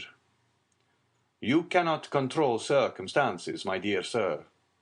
Man proposes, and God disposes. Andrea sighed. But, said he, so long as I do remain in Paris, and nothing forces me to quit it, do you mean to tell me that I may rely on receiving the sum you just now mentioned to me? You may. Shall I receive it from my father? Asked Andrea with some uneasiness. Yes, you will receive it from your father personally, but Lord Wilmore will be the security for the money. He has, at the request of your father, opened an account of 6,000 francs a month at Monsieur Danglars, which is one of the safest banks in Paris. And does my father mean to remain long in Paris? Asked Andrea. Only a few days, replied Monte Cristo. His service does not allow him to absent himself more than 2 or 3 weeks together. Ah, my dear father, exclaimed Andrea, evidently charmed with the idea of his speedy departure. "Therefore," said Monte Cristo, feigning to mistake his meaning, "therefore I will not, for another instant, retard the pleasure of your meeting. Are you prepared to embrace your worthy father?" "I hope you do not doubt it." "Go then into the drawing-room, my young friend, where you will find your father awaiting you." Andrea made a low bow to the Count and entered the adjoining room. Monte Cristo watched him till he disappeared, and then touched a spring in a panel made to look like a picture, which, in sliding partly from the frame, discovered to view a small opening, so cleverly contrived that it revealed all that was passing in the drawing-room now occupied by Cavalcanti and Andrea. The young man closed the door behind him, and advanced towards the Major, who had risen when he heard steps approaching him. "Ah, my dear father," said Andrea in a loud voice, in order that the Count might hear him in the next room. "Is it really you?" "How do you do, my dear son?" said the Major gravely. "After so many years of painful separation," said Andrea, in the same tone of voice, and glancing towards the door, "what a happiness it is to meet again!" "Indeed it is, after so long a separation." "Will you not embrace me, sir?" said Andrea. "If you wish it, my son," said the Major, and the two men embraced each other, after the fashion of actors on the stage, that is to say, each rested his head on the other's shoulder. "Then we are once more reunited," said Andrea. "Once more," replied the Major. "Never more to be separated." "Why, as to that, I think, my dear son, you must be by this time so accustomed to France as to look upon it almost as a second country." "The fact is," said the young man, "that I should be exceedingly grieved to leave it." "As for me, you must know I cannot possibly live out of Lucca. Therefore I shall return to Italy as soon as I can." "But before you leave France, my dear father, I hope you will put me in possession of the documents which will be necessary to prove my descent." "Certainly. I am come expressly on that account. It has cost me much trouble to find you, but I had resolved on giving them into your hands, and if I had to recommence my search, it would occupy all the few remaining years of my life." "Where are those papers, then?" "Here they are." Andrea seized the certificate of his father's marriage and his own baptismal register, and after having opened them with all the eagerness which might be expected under the circumstances, he read them with a facility which proved that he was accustomed to similar documents, and with an expression which plainly denoted an unusual interest in the contents. When he had perused the documents, an indefinable expression of pleasure lighted up his countenance, and looking at the Major with a most peculiar smile, he said in very excellent Tuscan, "Then there is no longer any such thing in Italy as being condemned to the galleys?" The Major drew himself up to his full height. "Why, what do you mean by that question?" "I mean that if there were, it would be impossible to draw up with impunity two such deeds as these. In France, my dear sir, half such a piece of effrontery as that would cause you to be quickly dispatched to Toulon for 5 years for change of air." "Will you be good enough to explain your meaning?" said the Major, endeavoring as much as possible to assume an air of the greatest majesty. "My dear Monsieur Cavalcanti," said Andrea, taking the Major by the arm in a confidential manner, "how much are you being paid for being my father?" The Major was about to speak, when Andrea continued in a low voice, "Nonsense! I am going to set you an example of confidence. They give me 50,000 francs a year to be your son. Consequently, you can understand that it is not at all likely I shall ever deny my parent." The Major looked anxiously around him. "Make yourself easy. We are quite alone," said Andrea. "Besides, we are conversing in Italian." "Well, then," replied the Major, "they paid me 50,000 francs down." "Monsieur Cavalcanti," said Andrea, "do you believe in fairy tales?" "I used not to do so, but I really feel now almost obliged to have faith in them." "You have, then, been induced to alter your opinion? You have had some proofs of their truth?" The Major drew from his pocket a handful of gold. "Most palpable proofs," said he, "as you may perceive." "You think, then, that I may rely on the Count's promises?" "Certainly I do." "You are sure he will keep his word with me?" "To the letter. But at the same time, remember, we must continue to play our respective parts. I as a tender father." "And I as a dutiful son, as they choose that I shall be descended from you." "Whom do you mean by they?" "Ma foi, I can hardly tell. But I was alluding to those who wrote the letter. You received one, did you not?" "Yes." "From whom?" "From a certain Abbé Busoni." "Have you any knowledge of him?" "No, I have never seen him." "What did he say in the letter?" "You will promise not to betray me?" "Rest assured of that. You well know that our interests are the same." "Then read for yourself."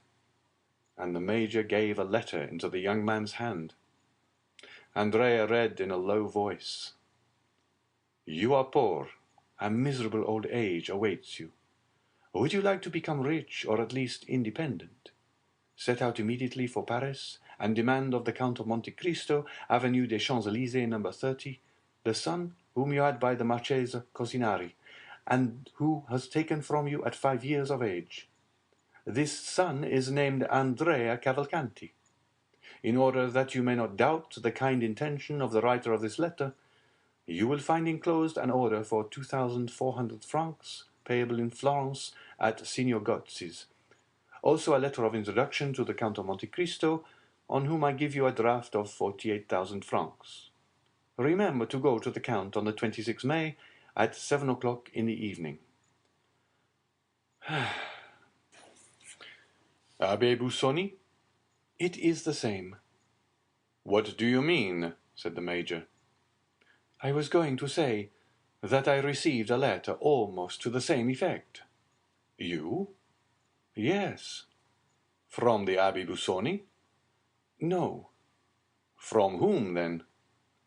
"From an Englishman called Lord Wilmore, who takes the name of Sinbad the Sailor." "And of whom you have no more knowledge than I of the Abbé Busoni." "You are mistaken. There I am ahead of you."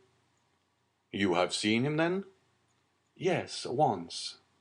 "Where?" "Ah, that is just what I cannot tell you. If I did, I should make you as wise as myself, which is not my intention to do." "And what did the letter contain?" "Read it." "You are poor, and your future prospects are dark and gloomy. Do you wish for a name? Should you like to be rich, and your own master?" "Ma foi," said the young man, "was it possible there could be two answers to such a question?" "Take the post-chaise, which you will find waiting at the Porte de Jeanne as you enter Nice. Pass through Turin, Chambéry, and Pont de Baurzan. Go to the Count of Monte Cristo, Avenue des Champs-Élysées, on the 26th of May, at 7 o'clock in the evening, and demand of him your father. You are the son of the Marchese Cavalcanti and the Marchese Oliva Cosinari. The Marquis will give you some papers which will certify this fact, and authorize you to appear under that name in the Parisian world. As to your rank, an annual income of 50,000 livres will enable you to support it admirably. I enclose a draft for 5,000 livres, payable on Monsieur Ferreira, banker at Nice, and also a letter of introduction to the Count of Monte Cristo, whom I have directed to supply all your wants. Sinbad the sailor? Said the Major. Very good. You have seen the Count, you say? I have only just left him. And has he conformed to all that the letter specified? He has. Do you understand it? Not in the least. There is a dupe somewhere. At all events, it is neither you nor I. Certainly not. Well, then. Why, it does not much concern us. Do you think it does? No, I agree with you there. We must play the game to the end, and consent to be blindfolded. Ah, you shall see. I promise you I will sustain my part to admiration. I never once doubted your doing so. Monte Cristo chose this moment for re-entering the drawing-room. On hearing the sound of his footsteps, the two men threw themselves in each other's arms, and while they were in the midst of this embrace, the Count entered. Well, Marquis, said Monte Cristo, you appear to be in no way disappointed in the son whom your good fortune has restored to you. Ah, your Excellency, I am overwhelmed with delight. And what are your feelings? Said Monte Cristo, turning to the young man. As for me, my heart is overflowing with happiness. Happy father, happy son, said the Count. There is only one thing which grieves me, observed the Major, and that is the necessity for my leaving Paris so soon. Ah, my dear Monsieur Cavalcanti, I trust you will not leave before I have had the honor of presenting you to some of my friends. I am at your service, sir, replied the Major. Now, sir, said Monte Cristo, addressing Andrea, make your confession. To whom? Tell Monsieur Cavalcanti something of the state of your finances. Ma foi, monsieur, you have touched upon a tender chord. Do you hear what he says, Major? Certainly I do. But do you understand? I do. Your son says he requires money. Well, what would you have me do? Said the Major. You should furnish him with some, of course, replied Monte Cristo. I? Yes, you, said the Count, at the same time advancing towards Andrea, and slipping a packet of banknotes into the young man's hand. What is this? It is from your father. From my father? Yes, did you not tell him just now that you wanted money? Well, then he deputes me to give you this. Am I to consider this as part of my income on account? No, it is for the first expenses of your settling in Paris. Ah, how good my dear father is! Silence, said Monte Cristo. He does not wish you to know that it comes from him. I fully appreciate his delicacy, said Andrea, cramming the notes hastily into his pocket. And now, gentlemen, I wish you good morning, said Monte Cristo. And when shall we have the honor of seeing you again, your Excellency? Asked Cavalcanti. Ah, said Andrea, when may we hope for that pleasure? On Saturday, if you will. Yes, let me see, Saturday. I am to dine at my country house at Auteuil, on that day, Rue de la Fontaine, numero 28. Several persons are invited, and among others Monsieur Danglars, your banker. I will introduce you to him, for it will be necessary he should know you, as he is to pay your money. Full dress? Said the Major, half aloud. Oh, yes, certainly, said the Count. A uniform cross, knee breeches. And how shall I be dressed? Demanded Andrea. Oh, very simply. Black trousers, patent leather boots, white waistcoat, either a black or blue coat and a long cravat. Go to Blaine or Veronique for your clothes. Baptistin will tell you where. If you do not know their address, the less pretension there is in your attire, the better will be the effect, as you are a rich man.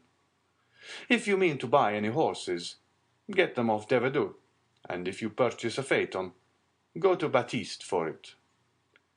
"At what hour shall we come?" asked the young man. "About 6:30. "We will be with you at that time," said the major. The two Cavalcanti bowed to the Count and left the house. Monte Cristo went to the window and saw them crossing the street, arm in arm. "There go two miscreants," said he. "It is a pity. They are not really related." Then, after an instant of gloomy reflection, "Come, I will go to see the Morels," said he. "I think that disgust is even more sickening than hatred." In the Lucerne Patch. Our readers must now allow us to transport them again to the enclosure surrounding Monsieur de Villefort's house, and, behind the gate, half screened from view by the large chestnut trees, which on all sides spread their luxuriant branches, we shall find some people of our acquaintance. This time Maximilien was the first to arrive. He was intently watching for a shadow to appear among the trees, and awaiting with anxiety the sound of a light step on the gravel walk. At length the long-desired sound was heard, and instead of one figure, as he had expected, he perceived that two were approaching. The delay had been occasioned by a visit from Madame Danglars and Eugénie, which had been prolonged beyond the time at which Valentine was expected. That she might not appear to fail in her promise to Maximilien, she proposed to Mademoiselle Danglars that they should take a walk in the garden, being anxious to show that the delay, which was doubtless a cause of vexation to him, was not occasioned by any neglect on her part. The young man, with the intuitive perception of a lover, quickly understood the circumstances in which she was involuntarily placed, and he was comforted. Besides, although she avoided coming within speaking distance, Valentine arranged so that Maximilien could see her pass and repass, and each time she went by, she managed, unperceived by her companion, to cast an expressive look at the young man, which seemed to say, "Have patience, you see it is not my fault."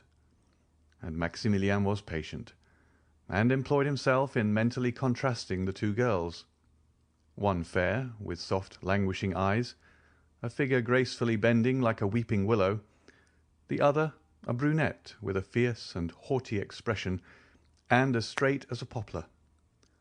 It is unnecessary to state that in the eyes of the young man, Valentine did not suffer by the contrast. In about half an hour the girls went away, and Maximilien understood that Mademoiselle Danglars' visit had at last come to an end. In a few minutes Valentine re-entered the garden alone. For fear that anyone should be observing her return, she walked slowly, and instead of immediately directing her steps towards the gate, she seated herself on a bench, and, carefully casting her eyes around to convince herself that she was not watched, she presently arose, and proceeded quickly to join Maximilien. "Good evening, Valentine," said a well-known voice. "Good evening, Maximilien. I know I have kept you waiting, but you saw the cause of my delay." "Yes, I recognize Mademoiselle Danglars.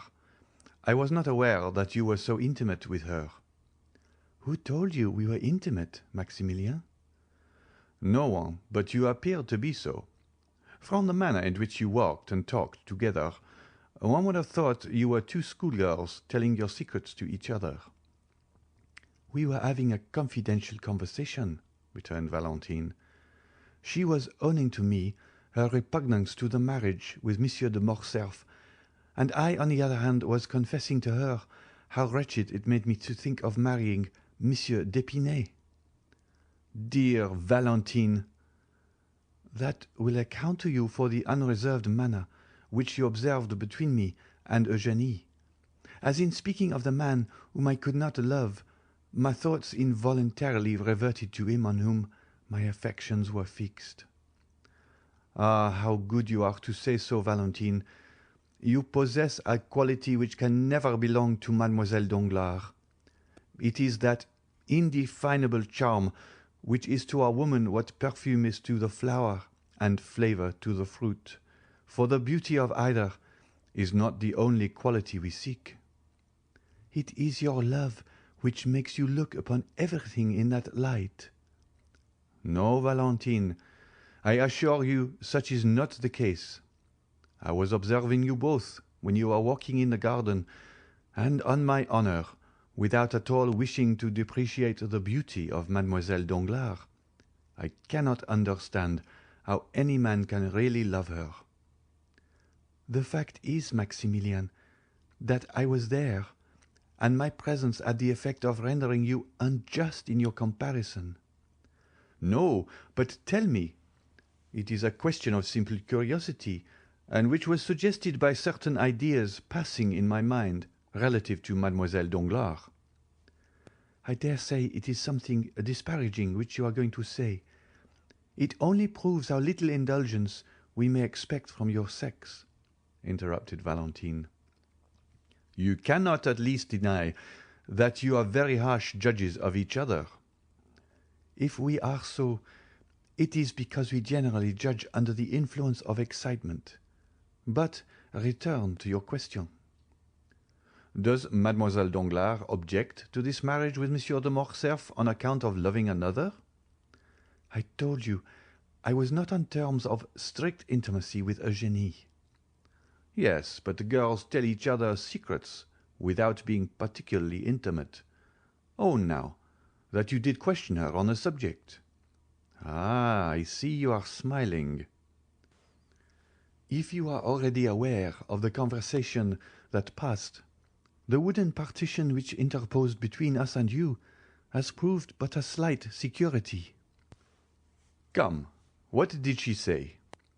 She told me that she loved no one, said Valentine, that she disliked the idea of being married, that she would infinitely prefer leading an independent and unfettered life, and that she almost wished her father might lose his fortune, that she might become an artist, like her friend, Mademoiselle Louise d'Armilly.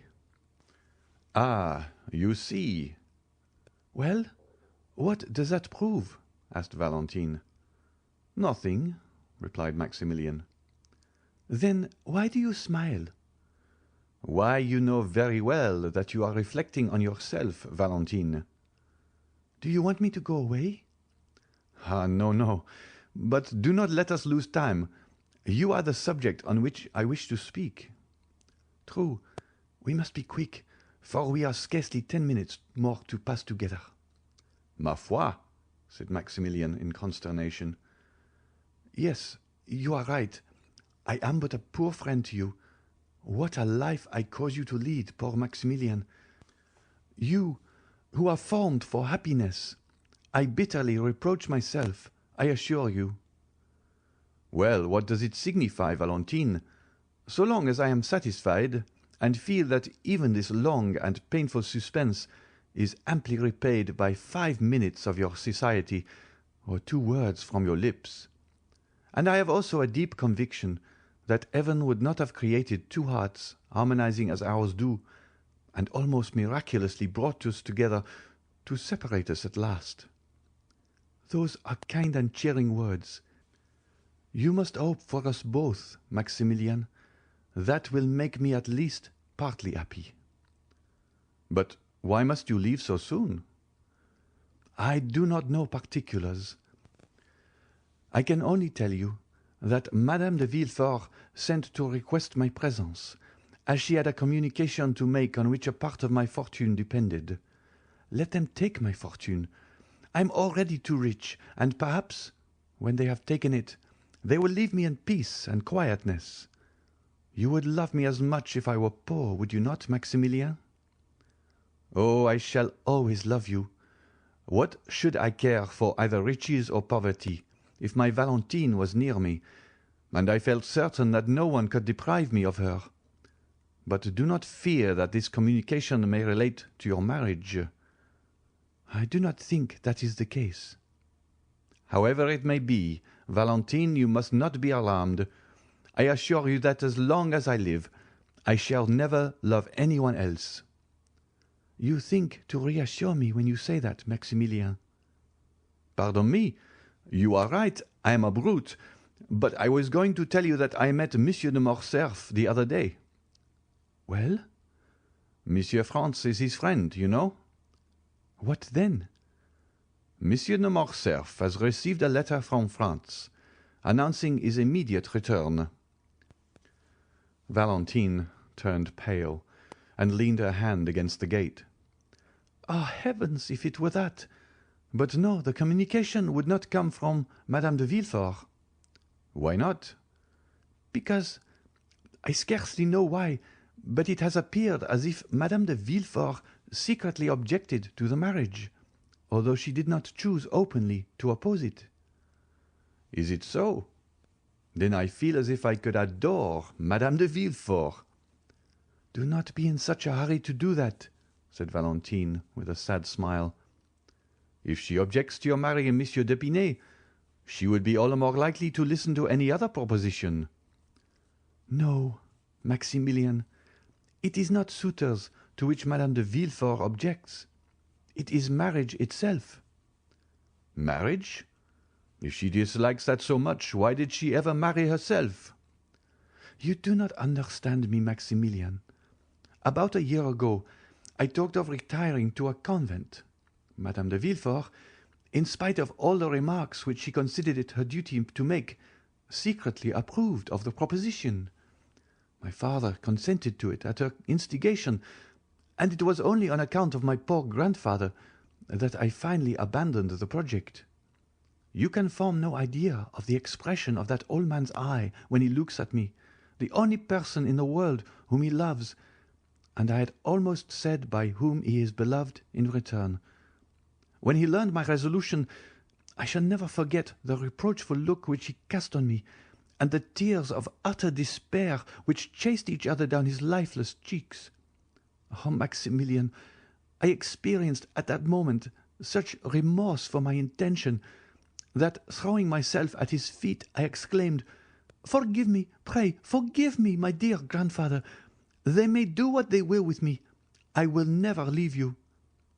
When I had ceased speaking, he thankfully raised his eyes to heaven, but without uttering a word. Ah, Maximilien, I may have much to suffer, but I feel as if my grandfather's look at that moment would more than compensate for all.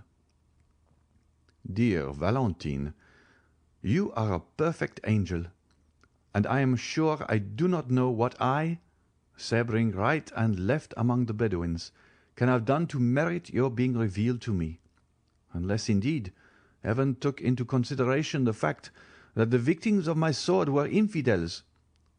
But tell me, what interest Madame de Villefort can have in your remaining unmarried?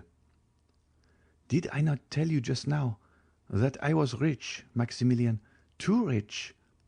I possess nearly 50,000 livres in right of my mother, my grandfather, and my grandmother. The Marquis and Marquise de Saint-Méran will leave me as much, and Monsieur Noirtier evidently intends making me his heir. My brother Edward, who inherits nothing from his mother, will therefore be poor in comparison with me. Now, if I had taken the veil, all this fortune would have descended to my father, and in reversion to his son. Ah, how strange it seems that such a young and beautiful woman should be so avaricious. It is not for herself that she is so, but for her son. And what you regard as a vice becomes almost a virtue when looked at in the light of maternal love.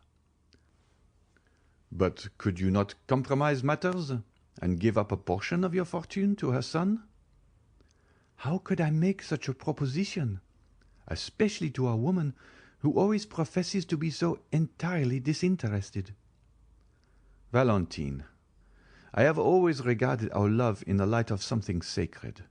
Consequently, I have covered it with the veil of respect and hid it in the innermost recesses of my soul. No human being, not even my sister, is aware of its existence. Valentine, will you permit me to make a confidant of a friend and reveal to him the love I bear you?" Valentine started. "A friend, Maximilien? And who is this friend? I tremble to give my permission." "Listen, Valentine. Have you never experienced for anyone that sudden and irresistible sympathy which made you feel as if the object of it had been your old and familiar friend, though in reality it was the first time you had ever met? Nay, further, have you never endeavoured to recall the time, place, and circumstance of your former intercourse, and failing in this attempt, have almost believed that your spirits must have held converse with each other in some state of being anterior to the present, and that you are only now occupied in a reminiscence of the past?" "Yes." "Well, that is precisely the feeling which I experienced when I first saw that extraordinary man." "Extraordinary, did you say?" "Yes." "You have known him for some time, then?" "Scarcely longer than 8 or 10 days." "And do you call a man your friend whom you have only known for 8 or 10 days? Ah, Maximilien, I had hoped you set a higher value on the title of friend." "Your logic is most powerful, Valentine, but say what you will, I can never renounce the sentiment which has instinctively taken possession of my mind. I feel as if it were ordained that this man should be associated with all the good which the future may have in store for me, and sometimes it really seems as if his eye were able to see what has to come, and his hand endowed with the power of directing events according to his own will." "He must be a prophet, then," said Valentine, smiling. "Indeed," said Maximilien, "I have often been almost tempted to attribute to him the gift of prophecy. At all events, he has a wonderful power of foretelling any future good." "Ah," said Valentine in a mournful tone, "do let me see this man, Maximilien. He may tell me whether I shall ever be loved sufficiently to make amends for all I have suffered." "My poor girl, you know him already." "I know him?" "Yes, it was he who saved the life of your stepmother and her son." "The Count of Monte Cristo?" "The same." "Ah," cried Valentine, "he is too much the friend of Madame de Villefort ever to be mine." "The friend of Madame de Villefort? It cannot be. Surely, Valentine, you are mistaken." "No, indeed, I am not. For I assure you, his power over our household is almost unlimited.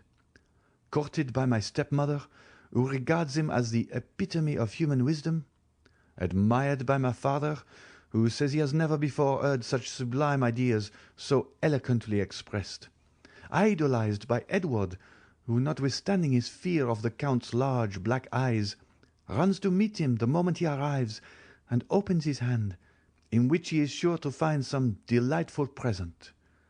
Monsieur de Monte Cristo appears to exert a mysterious and almost uncontrollable influence over all the members of our family." "If such be the case, my dear Valentine, you must yourself have felt, or at all events will soon feel, the effects of his presence. He meets Albert de Morcerf in Italy. It is to rescue him from the hands of the banditti. He introduces himself to Madame Danglars. It is that he may give her a royal present. Your stepmother and her son pass before his door. It is that his Nubian may save them from destruction. This man evidently possesses the power of influencing events, both as regards men and things. I never saw more simple tastes united to greater magnificence. His smile is so sweet when he addresses me that I forget it ever can be bitter to others. Ah, Valentine, tell me if he ever looked on you with one of those sweet smiles. If so, depend on it, you will be happy." "Me?" said the young girl. "He never even glances at me.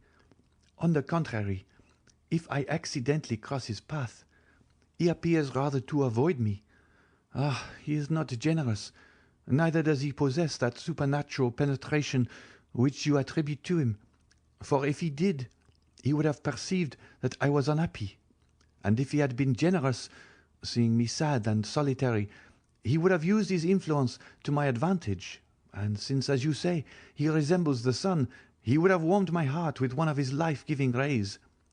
You say he loves you, Maximilian. How do you know that he does? All would pay deference to an officer like you, with a fierce moustache and a long sabre, but they think they may crush a poor weeping girl with impunity. Ah, Valentine, I assure you, you are mistaken. If it were otherwise, if he treated me diplomatically, that is to say, like a man who wishes by some means or other to obtain a footing in the house, so that he may ultimately gain the power of dictating to its occupants, he would, if it had been but once, have honoured me with the smile which you extol so loudly. But no, he saw that I was unhappy.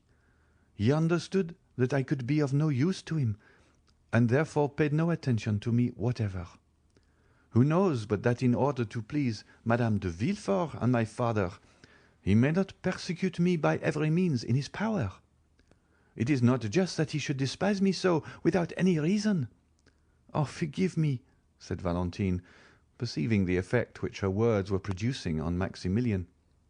I have done wrong, for I have given utterance to thoughts concerning that man which I did not even know existed in my heart.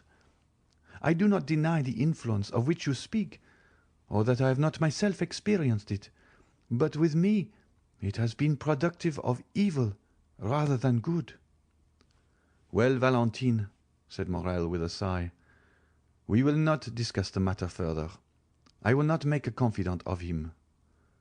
Alas, said Valentine, I see that I have given you pain. I can only say how sincerely I ask pardon for having grieved you. But indeed I am not prejudiced beyond the power of conviction. Tell me what this Count of Monte Cristo has done for you. I own that your question embarrasses me, Valentine, for I cannot say that the Count has rendered me any ostensible service. Still, as I have already told you, I have an instinctive affection for him, the source of which I cannot explain to you. Has the sun done anything for me? No. He warms me with his rays, and it is by his light that I see you. Nothing more. Has such and such a perfume done anything for me? No, its odour charms one of my senses. That is all I can say when I am asked why I praise it. My friendship for him is as strange and unaccountable as his for me. A secret voice seems to whisper to me that there must be something more than chance in this unexpected reciprocity of friendship. In his most simple actions, as well as in his most secret thoughts, I find a relation to my own. You will perhaps smile at me when I tell you that, ever since I have known this man, I have involuntarily entertained the idea that all the good fortune which has befallen me originated from him. However, I have managed to live 30 years without his protection, you will say, but I will endeavour a little to illustrate my meaning. He invited me to dine with him on Saturday, which was a very natural thing for him to do. Well, what have I learned since? That your mother and Monsieur de Villefort are both coming to this dinner. I shall meet them there, and who knows what future advantages may result from this interview. This may appear to you to be no unusual combination of circumstance. Nevertheless, I perceive some hidden plot in the arrangement, something, in fact, more than is apparent on a casual view of the subject. I believe that this singular man, who appears to fathom the motives of everyone, has purposely arranged for me to meet Monsieur and Madame de Villefort, and sometimes, I confess, I have gone so far as to try and read in his eyes whether he was in possession of the secret of our love. My good friend, said Valentine, I should take you for a visionary, and should tremble for your reason if I were always to hear your talk in a strain similar to this. Is it possible that you can see anything more than the merest chance in this meeting? Pray, reflect a little. My father, who never goes out, has several times been on the point of refusing this invitation. Madame de Villefort, on the contrary, is burning with the desire of seeing this extraordinary nabob in his own house. Therefore, she has with great difficulty prevailed on my father to accompany her. No, no, it is as I have said, Maximilian. There is no one in the world of whom I can ask help but yourself and my grandfather, who is little better than a corpse." "I see that you are right, logically speaking," said Maximilian. "But the gentle voice, which usually has such power over me, fails to convince me today."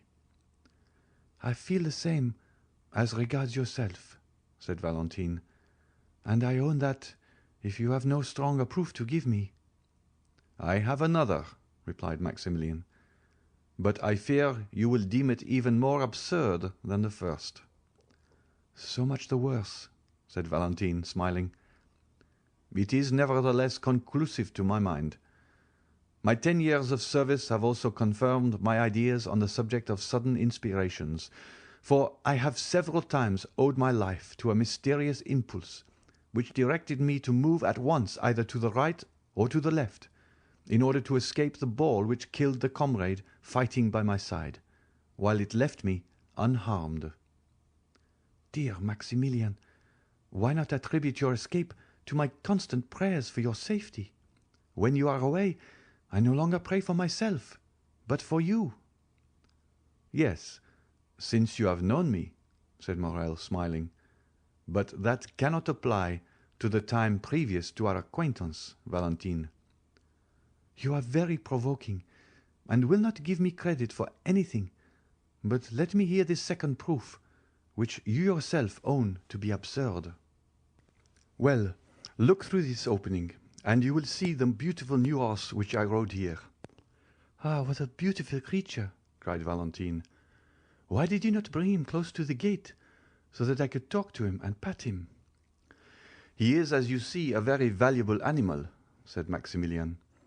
"You know that my means are limited, and that I am what would be designated a man of moderate pretensions. Well, I went to a horse dealer's where I saw this magnificent horse, which I have named Medea. I asked the price. They told me it was 4,500 francs. I was therefore obliged to give it up, as you may imagine. But I own I went away with rather a heavy heart, for the horse had looked at me affectionately, had rubbed his head against me, and, when I mounted him, had pranced in the most delightful way imaginable, so that I was altogether fascinated with him. The same evening some friends of mine visited me, Monsieur de Château-Renaud, Monsieur Debray, and 5 or 6 other choice spirits, whom you do not know even by name. They proposed a game of bouillotte. I never play, for I am not rich enough to afford to lose, or sufficiently poor to desire to gain. But I was at my own house, you understand, so there was nothing to be done but to send for the cards, which I did. Just as they were sitting down to table, Monsieur de Monte-Cristo arrived. He took his seat amongst them. They played, and I won. I am almost ashamed to say that my gains amounted to 5,000 francs. We separated at midnight. I could not defer my pleasure, so I took a cabriolet and drove to the horse dealer's, feverish and excited. I rang at the door. The person who opened it must have taken me for a madman, for I rushed at once to the stable. Medea was standing at the rack, eating his hay. I immediately put on the saddle and bridle, to which operation he lent himself with the best grace possible. Then, putting the 4,500 francs into the hands of the astonished dealer, I proceeded to fulfill my intention of passing the night in riding in the Champs-Élysées. As I rode by the count's house, I perceived a light in one of the windows, and fancied I saw the shadow of his figure moving behind the curtain. Now, Valentine, I firmly believe that he knew of my wish to possess this horse, and that he lost expressly to give me the means of procuring him." "My dear Maximilian, You are really too fanciful. You will not love even me long. A man who accustoms himself to live in such a world of poetry and imagination must find far too little excitement in a common, everyday sort of attachment such as ours. But they are calling me. Do you hear?" "Ah, Valentine," said Maximilian, "give me but one finger through this opening in the grating, one finger, the littlest finger of all, that I may have the happiness of kissing it. Maximilian, we said we would be to each other as two voices, two shadows." "As you will, Valentine." "Shall you be happy if I do what you wish?" "Oh, yes." Valentine mounted on a bench, and passed not only her finger, but her whole hand through the opening. Maximilian uttered a cry of delight, and springing forwards, seized the hand extended towards him, and imprinted on it a fervent and impassioned kiss. The little hand was then immediately withdrawn, and the young man saw Valentine hurrying towards the house, as though she were almost terrified at her own sensations. Monsieur Noirtier de Villefort. We will now relate what was passing in the house of the king's attorney after the departure of Madame Danglars and her daughter, and during the time of the conversation between Maximilian and Valentine, which we have just detailed. Monsieur de Villefort entered his father's room, followed by Madame de Villefort. Both of the visitors, after saluting the old man and speaking to Barrois, a faithful servant who had been 25 years in his service, took their places on either side of the paralytic. Monsieur Noirtier was sitting in an armchair which moved upon casters, in which he was wheeled into the room in the morning, and in the same way drawn out again at night. He was placed before a large glass, which reflected the whole apartment, and so, without any attempt to move, which would have been impossible, he could see all who entered the room and everything which was going on around him. Monsieur Noirtier, although almost as immovable as a corpse, looked at the newcomers with a quick and intelligent expression, perceiving at once by their ceremonious courtesy that they were come on business of an unexpected and official character. Sight and hearing were the only senses remaining, and they, like two solitary sparks, remained to animate the miserable body which seemed fit for nothing but the grave. It was only, however, by means of one of these senses that he could reveal the thoughts and feelings that still occupied his mind, and the look by which he gave expression to his inner life was like the distant gleam of a candle, which a traveller sees by night across some desert place, and knows that a living being dwells beyond the silence and obscurity. Noirtier's hair was long and white and flowed over his shoulders, while in his eyes, shaded by thick black lashes, was concentrated, as it often happens with an organ which is used to the exclusion of the others, all the activity, address, force, and intelligence which were formerly diffused over his whole body, and so although the movement of the arm, the sound of the voice, and the agility of the body were wanting, the speaking eye sufficed for all. He commanded with it. It was the medium through which his thanks were conveyed. In short, his whole appearance produced on the mind the impression of a corpse with living eyes, and nothing could be more startling than to observe the expression of anger or joy suddenly lighting up these organs, while the rest of the rigid and marble-like features were utterly deprived of the power of participation. 3 persons only could understand this language of the poor paralytic.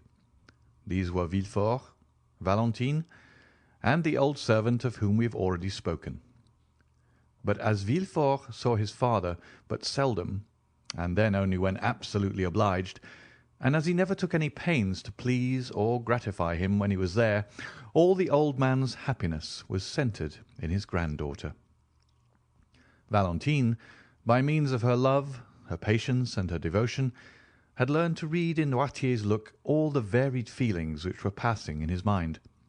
To this dumb language, which was so unintelligible to others, she answered by throwing her whole soul into the expression of her countenance, and in this manner were the conversations sustained between the blooming girl and the helpless invalid, whose body could scarcely be called a living one, but who nevertheless possessed a fund of knowledge and penetration, united with a will as powerful as ever, although clogged by a body rendered utterly incapable of obeying its impulses.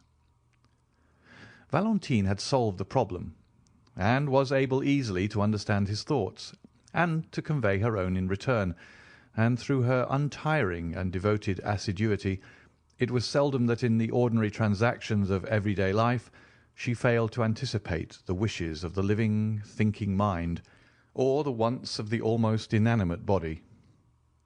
As to the servant, he had, as we have said, been with his master for 25 years.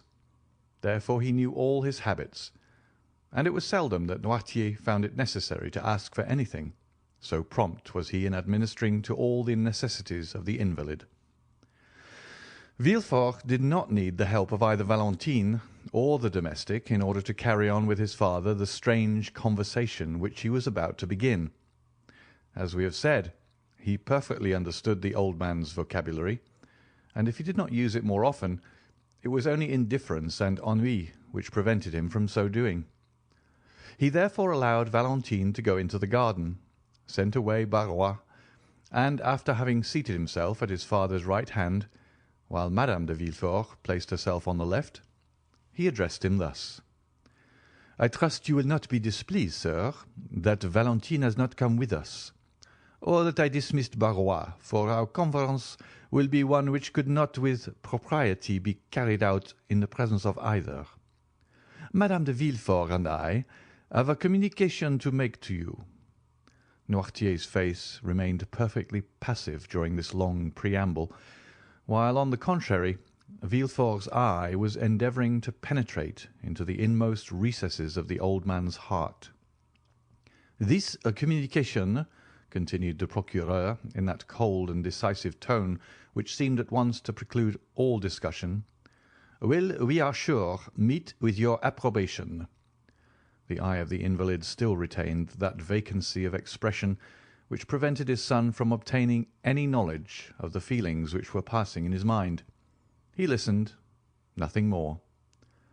"Sir," resumed Villefort, "we are thinking of marrying Valentine." Had the old man's face been moulded in wax, it could not have shown less emotion at this news than was now to be traced there. "The marriage will take place in less than 3 months," said Villefort. Noirtier's eye still retained its inanimate expression. Madame de Villefort now took her part in the conversation, and added: "We thought this news would possess an interest for you, sir, who have always entertained a great affection for Valentine. It therefore only now remains for us to tell you the name of the young man for whom she is destined. It is one of the most desirable connections which could possibly be formed. He possesses a fortune, a high rank in society, and every personal qualification likely to render Valentine supremely happy. His name, moreover, cannot be wholly unknown to you. It is Monsieur Franz de Quesnel, Baron d'Épinay." While his wife was speaking, Villefort had narrowly watched the old man's countenance. When Madame de Villefort pronounced the name of Franz, the pupil of Monsieur Noirtier's eye began to dilate, and his eyelids trembled with the same movement that may be perceived on the lips of an individual about to speak, and he darted a lightning glance at Madame de Villefort and his son. The procureur, who knew the political hatred which had formerly existed between Monsieur Noirtier and the elder d'Épinay, well understood the agitation and anger which the announcement had produced, but, feigning not to perceive either, he immediately resumed the narrative begun by his wife. "Sir," said he, "you are aware that Valentine is about to enter her 19th year, which renders it important that she should lose no time in forming a suitable alliance. Nevertheless, you have not been forgotten in our plans, and we have fully ascertained beforehand that Valentine's future husband will consent not to live in this house, for that might not be pleasant for the young people, but that you should live with them, so that you and Valentine, who are so attached to each other, would not be separated, and you would be able to pursue exactly the same course of life which you have hitherto done, and thus, instead of losing, you will be a gainer by the change, as it will secure to you 2 children instead of 1, to watch over and comfort you." Noirtier's look was furious. It was very evident that something desperate was passing in the old man's mind, for a cry of anger and grief rose in his throat, and not being able to find vent in utterance, appeared almost to choke him, for his face and lips turned quite purple with the struggle. Villefort quietly opened a window, saying, "It is very warm, and the heat affects Monsieur Noirtier." He then returned to his place, but did not sit down. "This marriage," added Madame de Villefort, "is quite agreeable to the wishes of Monsieur d'Épinay and his family. Besides, he had no relations nearer than an uncle and an aunt, his mother having died at his birth, and his father having been assassinated in 1815. That is to say, when he was but 2 years old. It naturally followed that the child was permitted to choose his own pursuits, and he has therefore seldom acknowledged any other authority but that of his own will." "That assassination was a mysterious affair," said Villefort, "and the perpetrators have hitherto escaped detection, although suspicion has fallen on the head of more than one person." Noirtier made such an effort that his lips expanded into a smile. "Now," continued Villefort, "those to whom the guilt really belongs, by whom the crime was committed, on whose heads the justice of man may probably descend here, and the certain judgment of God hereafter, would rejoice in the opportunity thus afforded of bestowing such a peace offering as Valentine on the son of him whose life they so ruthlessly destroyed." Noirtier had succeeded in mastering his emotion more than could have been deemed possible with such an enfeebled and shattered frame. "Yes, I understand," was the reply contained in his look, and this look expressed a feeling of strong indignation, mixed with profound contempt. Villefort fully understood his father's meaning, and answered by a slight shrug of his shoulders. He then motioned to his wife to take leave. "Now, sir," said Madame de Villefort, "I must bid you farewell. Would you like me to send Edward to you for a short time?"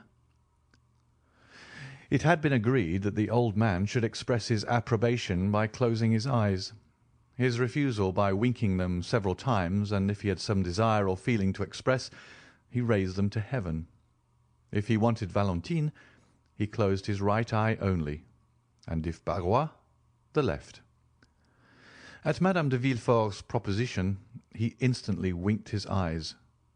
Provoked by a complete refusal, she bit her lip and said, "Then shall I send Valentine to you?" The old man closed his eyes eagerly, thereby intimating that such was his wish. Monsieur and Madame de Villefort bowed and left the room, giving orders that Valentine should be summoned to her grandfather's presence. And feeling sure that she would have much to do to restore calmness to the perturbed spirit of the invalid, Valentine, with a colour still heightened by emotion, entered the room just after her parents had quitted it. One look was sufficient to tell her that her grandfather was suffering, and that there was much on his mind which he was wishing to communicate to her. "Dear grandpapa," cried she, "what has happened?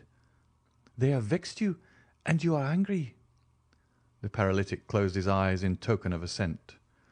"Who has displeased you? Is it my father?" "No." "Madame de Villefort?" "No." "Me?" The former sign was repeated. "Are you displeased with me?" cried Valentine in astonishment. Monsieur Noirtier again closed his eyes. "And what have I done, dear grandpapa, that you should be angry with me?" cried Valentine. There was no answer, and she continued, "I have not seen you all day. Has anyone been speaking to you against me?" "Yes," said the old man's look with eagerness. "Let me think a moment. I do assure you, grandpapa. Monsieur and Madame de Villefort have just left this room, have they not?" "Yes." And it was they who told you something which made you angry. What was it, then? May I go and ask them, that I may have the opportunity of making my peace with you?" "No, no," said Noirtier's look. "Ah, you frighten me. What can they have said?" And she again tried to think what it could be. "Ah, I know," she said, lowering her voice and going close to the old man. "They have been speaking of my marriage, have they not?" "Yes," replied the angry look. "I understand.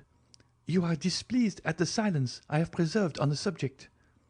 The reason of it was that they had insisted on me keeping the matter a secret, and begged me not to tell you of anything of it. They did not even acquaint me with their intentions, and I only discovered them by chance. That is why I have been so reserved with you, dear grandpapa. Pray forgive me." But there was no look calculated to reassure her. All it seemed to say was, "It is not only your reserve which afflicts me." "What is it, then?" asked the young girl. "Perhaps you think I shall abandon you, dear grandpapa, and that I shall forget you when I am married." "No." "They told you, then, that Monsieur d'Épinay consented to our living all together?" "Yes." "Then why are you still vexed and grieved?" The old man's eyes beamed with an expression of gentle affection. "Yes, I understand," said Valentine. "It is because you love me." The old man assented. "And you are afraid I shall be unhappy." "Yes." "You do not like Monsieur Franz?" The eyes repeated several times, "No, no, no." "Then you are vexed with the engagement?" "Yes." "Well, listen," said Valentine, throwing herself on her knees and putting her arm around her grandfather's neck. "I am vexed too, for I do not love Monsieur Franz d'Épinay." An expression of intense joy illumined the old man's eyes. "When I wished to retire into a convent, you remember how angry you were with me." A tear trembled in the eye of the invalid. "Well," continued Valentine, "the reason of my proposing it was that I might escape this hateful marriage which drives me to despair." Noirtier's breathing became quick and short. "Then the idea of this marriage really grieves you too? Oh, if you could but help me, if we could put together, defeat their plan. But you are unable to oppose them. You, whose mind is so quick, and whose will is so firm, are nevertheless as weak and unequal to the contest as I am myself. Alas, you, who would have been such a powerful protector to me in the days of your health and strength, can now only sympathize in my joys and sorrows without being able to take any active part in them. However, this is much and calls for gratitude, and Heaven has not taken away all my blessings when it leaves me your sympathy and kindness." At these words there appeared in Noirtier's eye an expression of such deep meaning that the young girl thought she could read these words there: "You are mistaken. I can still do much for you." "Do you think you can help me, dear grandpapa?" said Valentine. "Yes." Noirtier raised his eyes. It was the sign agreed on between him and Valentine when he wanted anything. "What is it you want, dear grandpapa?" said Valentine, and she endeavoured to recall to mind all the things which he would be likely to need, and as the ideas presented themselves to her mind, she repeated them aloud. Then, finding that all her efforts elicited nothing but a constant no, she said, "Come, since this plan does not answer, I still have recourse to another." She then recited all the letters of the alphabet from A down to N. When she arrived at that letter, the paralytic made her understand that she had spoken the initial letter of the thing he wanted. "Ah," said Valentine, "the thing you desire begins with the letter N. It is with N that we have to do, then. Well, let me see. What can you want that begins with N? Na, ni, no? Yes, yes, yes," said the old man's eye. "Ah, it is no, then." "Yes." Valentine fetched a dictionary, which she placed on a desk before Noirtier. She opened it, and seeing that the odd man's eye was thoroughly fixed on its pages, she ran her finger quickly up and down the columns. During the 6 years which had passed since Noirtier first fell into this sad state, Valentine's powers of invention had been too often put to the test not to render her expert in devising expedients for gaining a knowledge of his wishes, and the constant practice had so perfected her in the art that she guessed the old man's meaning as quickly as if he himself had been able to seek for what he wanted. At the word notary, Noirtier made a sign to her to stop. "Notary," said she. "Do you want a notary, dear grandpapa?" The old man again signified that it was a notary he desired. "You would wish a notary to be sent for, then?" said Valentine. "Yes." "Shall my father be informed of your wish?" "Yes." "Do you wish a notary to be sent for immediately?" "Yes." "Then they shall go for him directly. Dear grandpapa, is that all you want?" "Yes." Valentine rang the bell and ordered the servant to tell Monsieur or Madame de Villefort that they were requested to come to Monsieur Noirtier's room. "Are you satisfied now?" inquired Valentine. "Yes." "I am sure you are. It is not very difficult to discover that—" And the young girl smiled on her grandfather as if he had been a child. Monsieur de Villefort entered, followed by Barrois. "What do you want from me, sir?" demanded he of the paralytic. "Sir," said Valentine, "my grandfather wishes for a notary." At this strange and unexpected demand, Monsieur de Villefort and his father exchanged looks. "Yes," motioned the latter, with a firmness which seemed to declare that with the help of Valentine and his old servant, who both knew what his wishes were, he was quite prepared to maintain the contest. "Do you wish for a notary?" asked Villefort. "Yes." "What to do?" Noirtier made no answer. "What do you want with a notary?" again repeated Villefort. The invalid's eye remained fixed, by which expression he intended to intimate that his resolution was unalterable. "Is it to do us some ill turn? Do you think it is worth while?" said Villefort. "Still," said Barrois, with the freedom and fidelity of an old servant, "if Monsieur Noirtier asks for a notary, I suppose he really wishes for a notary. Therefore I shall go at once and fetch one." Barrois acknowledged no master but Noirtier, and never allowed his desires in any way to be contradicted. "Yes, I do want a notary," motioned the old man, shutting his eyes with a look of defiance, which seemed to say, "And I should like to see the person who dares to refuse my request." "You shall have a notary, as you absolutely wish for one, sir," said Villefort. "But I shall explain to him your state of health, and make excuses for you, for the scene cannot fail of being a most ridiculous one." "Never mind that," said Barrois. "I should go and fetch a notary, nevertheless." And the old servant departed triumphantly on his mission. The will. As soon as Barrois had left the room, Noirtier looked at Valentine with a malicious expression that said many things. The young girl perfectly understood the look, and so did Villefort, for his countenance became clouded, and he knitted his eyebrows angrily. He took a seat and quietly awaited the arrival of the notary. Noirtier saw him seat himself with an appearance of perfect indifference, at the same time giving a side look at Valentine, which made her understand that she was also to remain in the room. 3/4 of an hour after, Barrois returned, bringing the notary with him. "Sir," said Villefort, after the first salutations were over, "you are sent for by Monsieur Noirtier, whom you see here. All his limbs have become completely paralyzed. He has lost his voice also, and we ourselves find much trouble in endeavoring to catch some fragments of his meaning." Noirtier cast an appealing look on Valentine, which look was at once so earnest and imperative that she answered immediately. "Sir," said she, "I perfectly understand my grandfather's meaning at all times." "That is quite true," said Barrois, and that is what I told the gentleman as we walked along."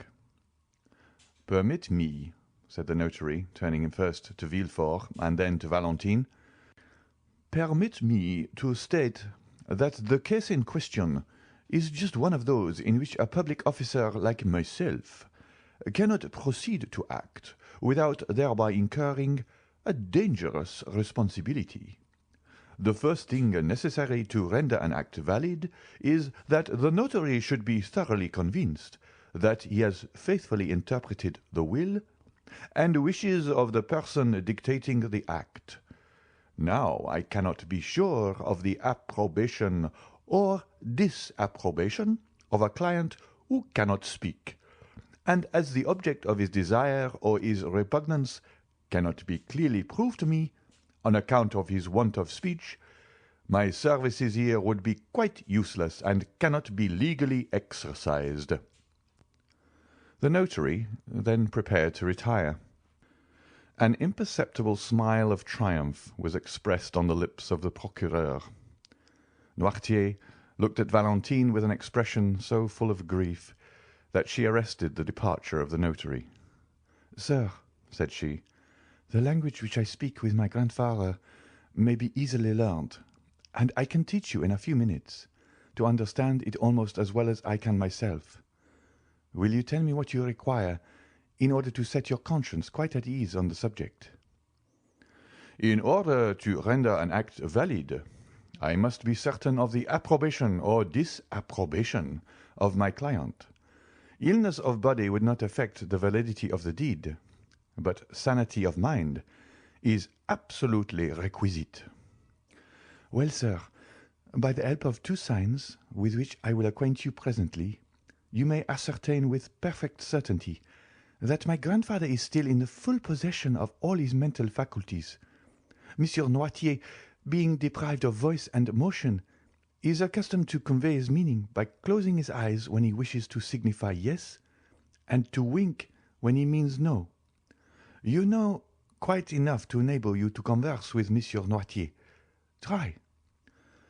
Noirtier gave Valentine such a look of tenderness and gratitude that it was comprehended even by the notary himself. "You have heard and understood what your granddaughter has been saying, sir, have you?" asked the notary. Noirtier closed his eyes. "And you approve of what she said?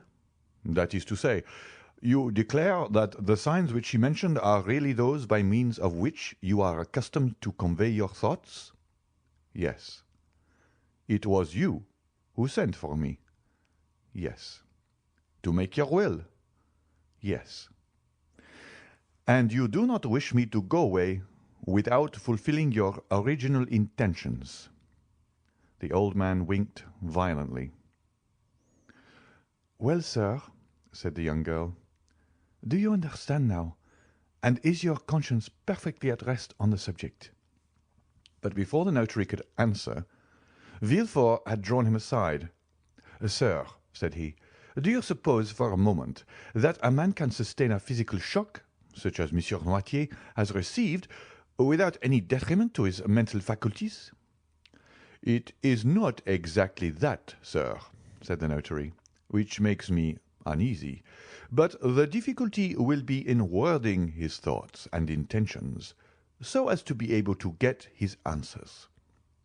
"You must see that to be an utterly impossibility," said Villefort. Valentine and the old man heard this conversation, and Noirtier fixed his eyes so earnestly on Valentine that she felt bound to answer to the look. "Sir," said she, "that need not make you uneasy, however difficult it may at first sight appear to be.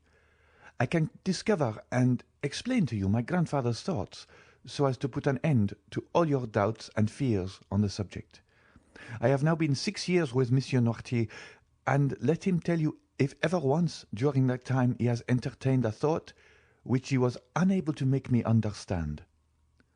"No," sighed the old man. "Let us try what we can do, then," said the notary. "You accept this young lady as your interpreter, Monsieur Noirtier?" "Yes." "Well, sir, what do you require of me, "And what document is it that you wish to be drawn up?" Valentine named all the letters of the alphabet until she came to W. At this letter the eloquent eye of Noirtier gave her notice that she was to stop.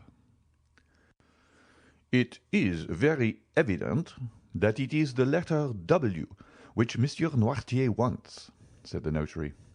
"Wait," said Valentine, and turning to her grandfather she repeated, "What? Where? Oui?" The old man stopped her at the last syllable. Valentine then took the dictionary, and the notary watched her while she turned over the pages. She passed her finger slowly down the column, and when she came to the word will, Monsieur Noirtier's eyes bade her stop. "Will," said the notary. "It is very evident that Monsieur Noirtier is desirous of making his will." "Yes, yes, yes," motioned the invalid. "Really, sir, you must allow that this is most extraordinary," said the astonished notary, turning to Monsieur de Villefort.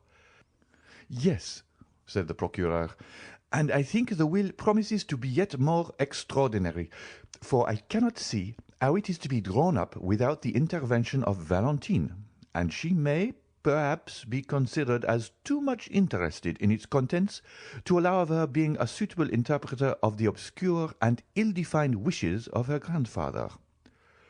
"No, no, no," replied the eye of the paralytic. "What?" said Villefort.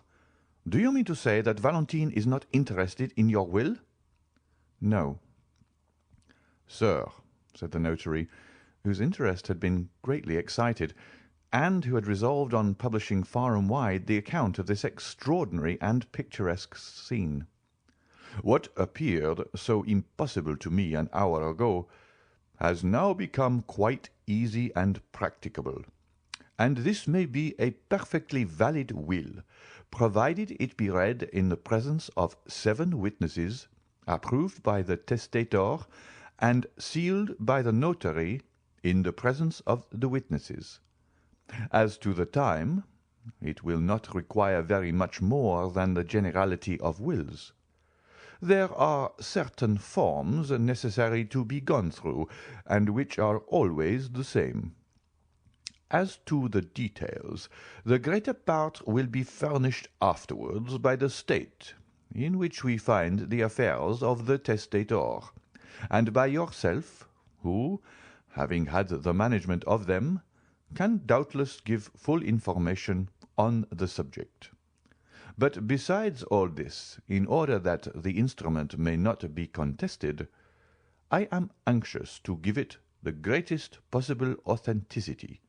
Therefore, one of my colleagues will help me, and, contrary to custom, will assist in the dictation of the testament. Are you satisfied, sir?" continued the notary, addressing the old man. "Yes," looked the invalid, his eye beaming with delight at the ready interpretation of his meaning. "What is he going to do?" thought Villefort, whose position demanded much reserve, but who was longing to know what his father's intentions were. He left the room to give orders for another notary to be sent, but Barrois, who had heard all that passed, had guessed his master's wishes, and had already gone to fetch one. The procureur then told his wife to come up. In the course of a quarter of an hour everyone had assembled in the chamber of the paralytic. The second notary had also arrived. A few words sufficed for a mutual understanding between the 2 officers of the law. They read to Noirtier the formal copy of a will, in order to give him an idea of the terms in which such documents are generally couched. Then, in order to test the capacity of the testator, the first notary said, turning towards him, "When an individual makes his will, it is generally in favour or in prejudice of some person." "Yes." "Have you an exact idea of the amount of your fortune?" "Yes." "I will name to you several sums which will increase by gradation. You will stop me when I reach one representing the amount of your own possessions." "Yes." There was a kind of solemnity in this interrogation. Never had the struggle between mind and matter been more apparent than now. And if it was not a sublime, it was at least a curious spectacle. They had formed a circle round the invalid. The second notary was sitting at a table prepared for writing, and his colleague was standing before the testator in the act of interrogating him on the subject to which we have alluded. "Your fortune exceeds 300,000 francs, does it not?" asked he. Noirtier made a sign that it did. "Do you possess 400,000 francs?" inquired the notary. Noirtier's eyes remained immovable. 500,000. The same expression continued. 600,000, 700,000, 800,000, 900,000. Noirtier stopped him at the last named sum.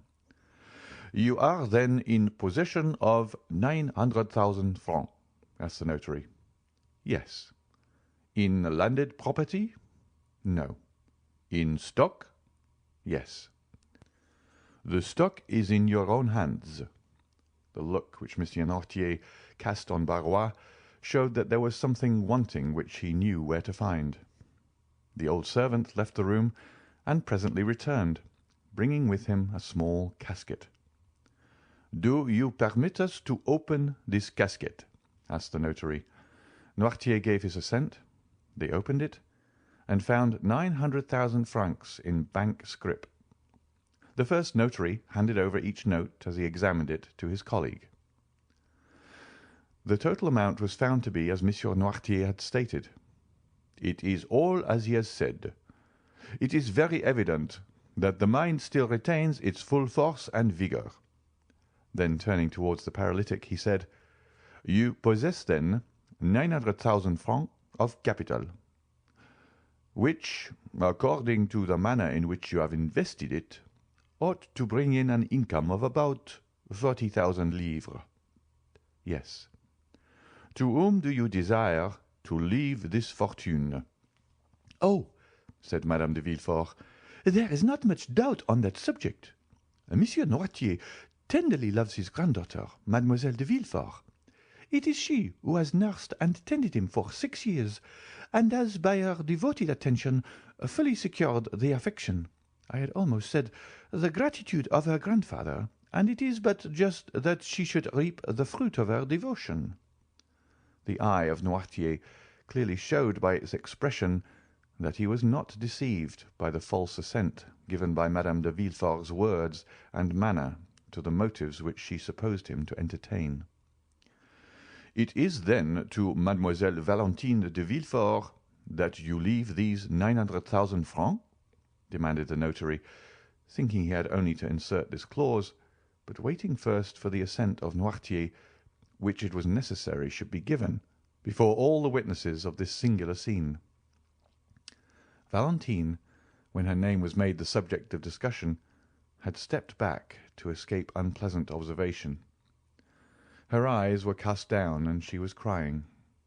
The old man looked at her for an instant with an expression of the deepest tenderness. Then, turning towards the notary, he significantly winked his eye in token of dissent. "What?" said the notary. "Do you not intend making Mademoiselle Valentine de Villefort your residuary legatee?" "No." "You are not making any mistake, are you?" said the notary. "You really mean to declare that such is not your intention?" "No," repeated Noirtier. "No?" Valentine raised her head, struck dumb with astonishment. It was not so much the conviction that she was disinherited that caused her grief, but her total inability to account for the feelings which had provoked her grandfather to such an act. But Noirtier looked at her with so much affectionate tenderness that she exclaimed, "Oh, grandpapa, I see now that it is only your fortune of which you deprive me. You still leave me the love which I have always enjoyed." "Ah, yes, most assuredly," said the eyes of the paralytic, for he closed them with an expression which Valentine could not mistake. "Thank you," murmured she. The old man's declaration that Valentine was not the destined inheritor of his fortune had excited the hopes of Madame de Villefort. She gradually approached the invalid and said, Then, doubtless, dear Monsieur Noirtier, you intend leaving your fortune to your grandson, Edward de Villefort." The winking of the eyes which answered this speech was most decided and terrible, and expressed a feeling almost amounting to hatred. "No," said the notary. "Then perhaps it is to your son, Monsieur de Villefort." "No." The two notaries looked at each other in mute astonishment and inquiry as to what were the real intentions of the testator. Villefort and his wife both grew red, one from shame, the other from anger. "What have we all done, then, dear grandpapa?" said Valentine. "You no longer seem to love any of us." The old man's eyes passed rapidly from Villefort and his wife, and rested on Valentine with a look of unutterable fondness. "Well," said she, "if you love me, grandpapa, try and bring that love to bear upon your actions at this present moment. You know me well enough to be quite sure that I have never thought of your fortune. Besides, they say I am already rich in right of my mother, too rich even. Explain yourself, then." Noirtier fixed his intelligent eyes on Valentine's hand. "My hand?" said she. "Yes." "Her hand?" exclaimed everyone. "Oh, gentlemen, you see it is all useless, and that my father's mind is really impaired," said Villefort. "Ah!" cried Valentine suddenly. "I understand. It is my marriage you mean, is it not, dear grandpapa?" "Yes, yes, yes," signed the paralytic, casting on Valentine a look of joyful gratitude for having guessed his meaning. "You are angry with us all on account of this marriage, are you not?" "Yes." "Really, this is too absurd," said Villefort. "Excuse me, sir," replied the notary. "On the contrary, the meaning of Monsieur Noirtier is quite evident to me, and I can quite easily connect the train of ideas passing in his mind." "You do not wish me to marry Monsieur Franz d'Épinay?" observed Valentine. "I do not wish it," said the eye of her grandfather. "And you disinherit your granddaughter," continued the notary, "because she has contracted an engagement contrary to your wishes?" "Yes." "So that but for this marriage she would have been your heir?" "Yes." There was a profound silence. The two notaries were holding a consultation as to the best means of proceeding with the affair. Valentine was looking at her grandfather with a smile of intense gratitude, and Villefort was biting his lips with vexation, while Madame de Villefort could not succeed in repressing an inward feeling of joy which, in spite of herself, appeared in her whole countenance. "But," said Villefort, who was the first to break the silence, "I consider that I am the best judge of the propriety of the marriage in question. I am the only person possessing the right to dispose of my daughter's hand. It is my wish that she should marry Monsieur Franz d'Épinay, and she shall marry him." Valentine sank weeping into a chair. "Sir," said the notary, "how do you intend disposing of your fortune in case Mademoiselle de Villefort still determines on marrying Monsieur Franz?" The old man gave no answer. "You will, of course, dispose of it in some other way?" "Yes." "In favor of some member of your family?" "No." "Do you intend devoting it to charitable purposes, then?" pursued the notary. "Yes."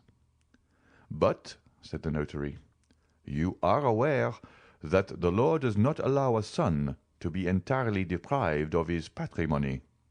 "Yes." "You only intend, then, to dispose of that part of your fortune which the law allows you to subtract from the inheritance of your son?" Noirtier made no answer. "Do you still wish to dispose of all?" "Yes." "But they will contest the will after your death?" "No." "My father knows me," replied Villefort. "He is quite sure that his wishes will be held sacred by me. Besides, he understands that in my position I cannot plead against the poor." The eye of Noirtier beamed with triumph. "What do you decide on, sir?" asked the notary of Villefort. "Nothing, sir. It is a resolution which my father has taken, and I know he never alters his mind. I am quite resigned. These 900,000 francs will go out of the family in order to enrich some hospital, but it is ridiculous thus to yield to the caprice of an old man, and I shall therefore act according to my conscience." Having said this, Villefort quitted the room with his wife, leaving his father at liberty to do as he pleased. The same day the will was made. The witnesses were brought. It was approved by the old man, sealed in the presence of all, and given in charge to Monsieur Deschamps, the family notary. The Telegraph. Monsieur and Madame de Villefort found on their return that the Count of Monte Cristo, who had come to visit them in their absence, had been ushered into the drawing-room, and was still waiting for them there.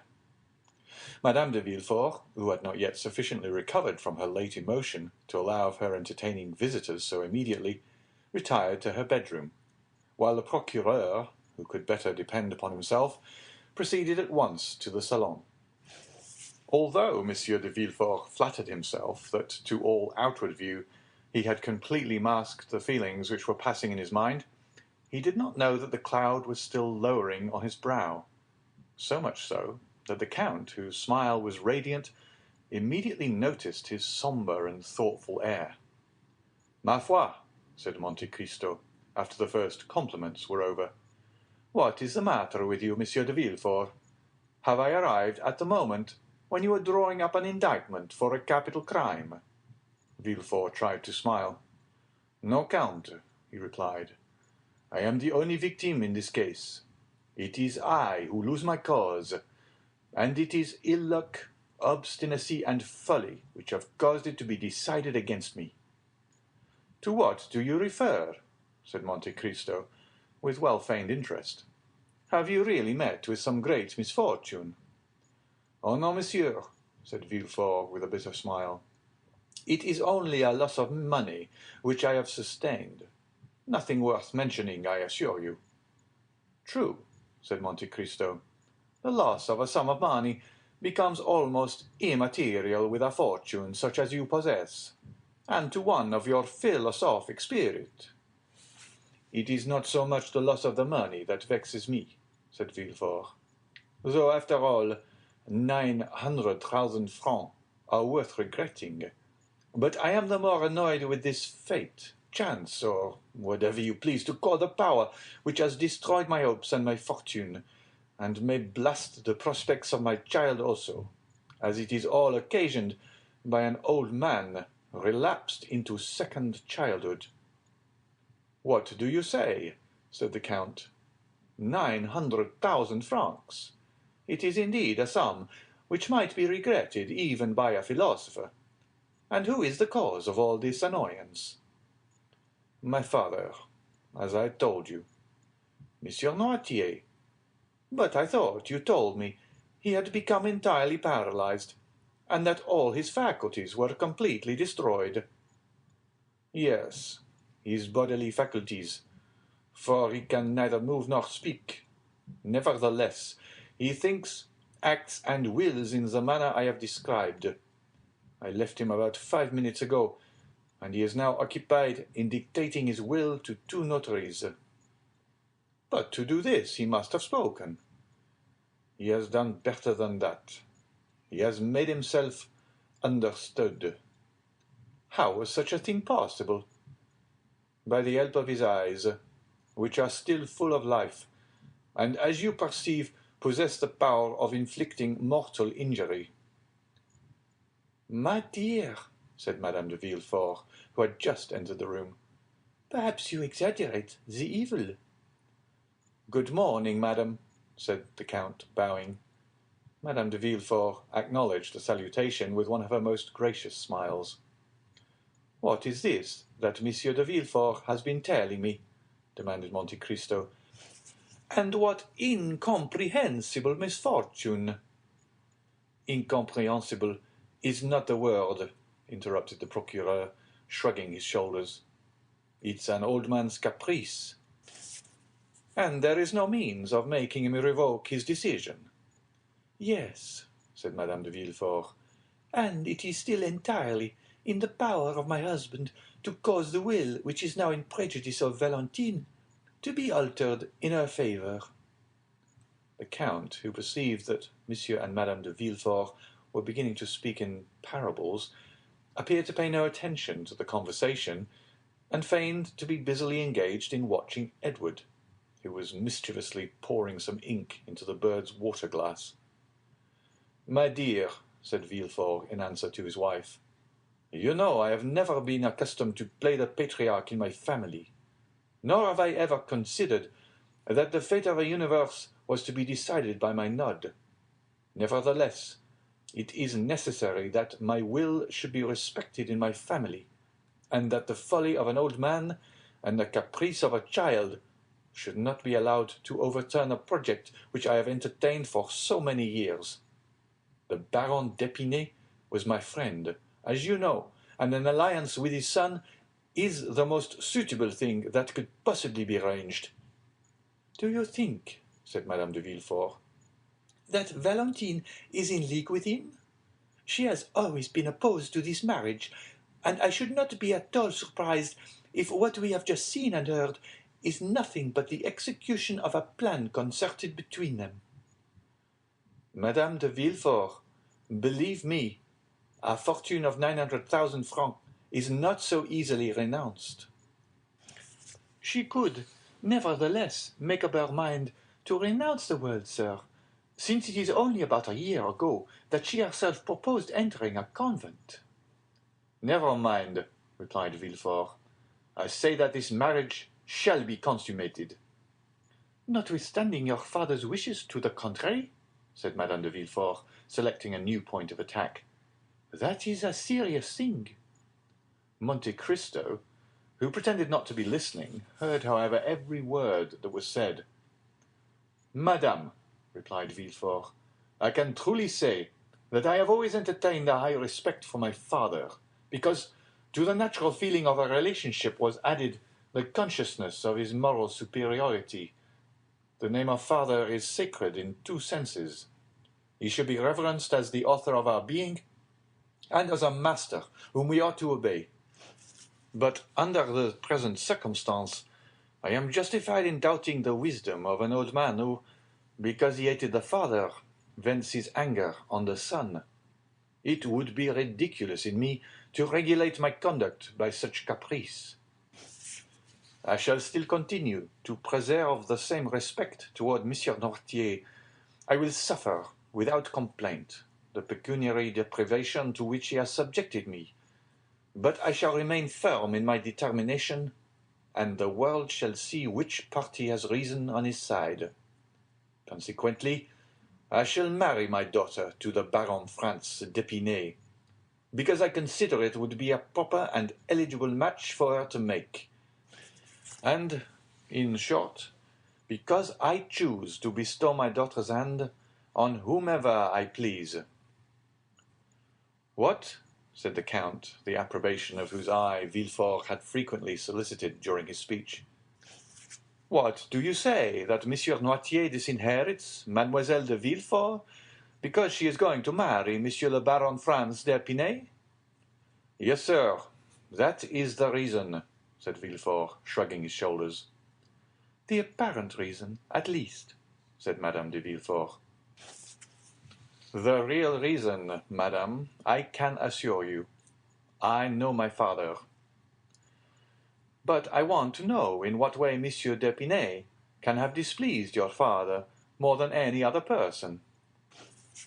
"I believe I know Monsieur Franz d'Épinay," said the Count. "Is he not the son of General de Quesnel, who was created Baron d'Épinay by Charles X?" "The same," said Villefort. "Well, but he is a charming young man, according to my ideas." "He is, which makes me believe that it is only an excuse of Monsieur Noirtier to prevent his granddaughter marrying.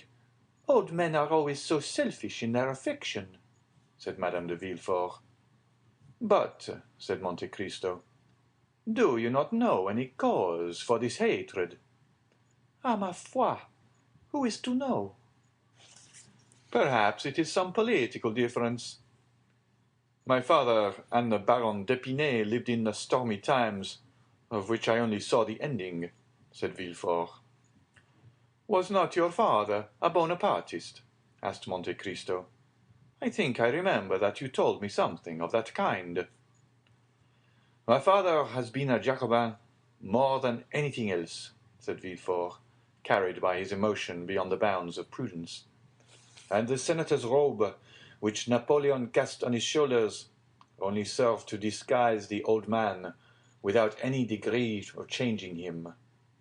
When my father conspired, it was not for the emperor, it was against the Bourbon.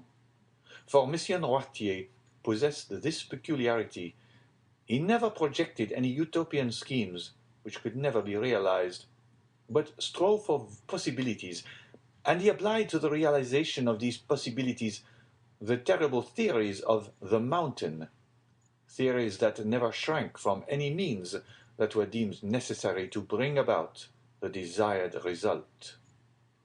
Well, said Monte Cristo, it is just as I thought. It was politics which brought Mortier and Monsieur d'Épinay into personal contact. Although General d'Épinay served under Napoleon, did he not still retain royalist sentiments? And was he not the person who was assassinated one evening on leaving a Bonapartist meeting, to which he had been invited on the supposition that he favored the cause of the emperor? Villefort looked at the count almost with terror. Am I mistaken, then? said Monte Cristo. No, sir. The facts were precisely what you have stated, said Madame de Villefort, and it was to prevent the renewal of old feuds that Monsieur de Villefort formed the idea of uniting in the bonds of affection the two children of these inveterate enemies. It was a sublime and charitable thought, said Monte Cristo, and the whole world should applaud it. It would be noble to see Mademoiselle Noirtier de Villefort assuming the title of Madame France d'Épinay. Villefort shuddered, and looked at Monte Cristo as if he wished to read in his countenance the real feelings which had dictated the words he had just uttered. But the count completely baffled the procureur, and prevented him from discovering anything beneath the never-varying smile he was so constantly in the habit of assuming.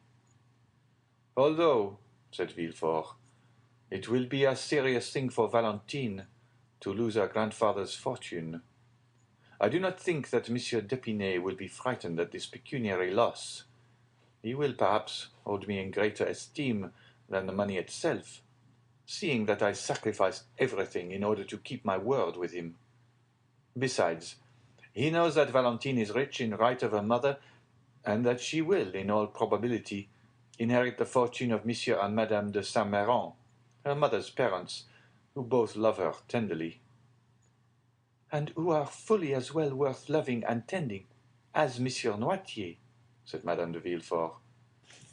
Besides, they are to come to Paris in about a month, and Valentine, after the affront she has received, need not consider it necessary to continue to bury herself alive by being shut up with Monsieur Noirtier. The count listened with satisfaction to this tale of wounded self-love and defeated ambition. But it seems to me, said Monte Cristo, and I must begin by asking your pardon for what I am about to say, that if Monsieur Noirtier disinherits Mademoiselle de Villefort because she is going to marry a man whose father he detested, he cannot have the same cause of complaint against this dear Edward. True, said Madame de Villefort, with an intonation of voice which it is impossible to describe. Is it not unjust, shamefully unjust? Poor Edward is as much Monsieur Noirtier's grandchild as Valentine, and yet, if she had not been going to marry Monsieur France, Monsieur Noirtier would have left her all his money, and supposing Valentine to be disinherited by her grandfather, she will still be 3 times richer than he. The count listened and said no more. Count, said Villefort, we will not entertain you any longer with our family misfortune.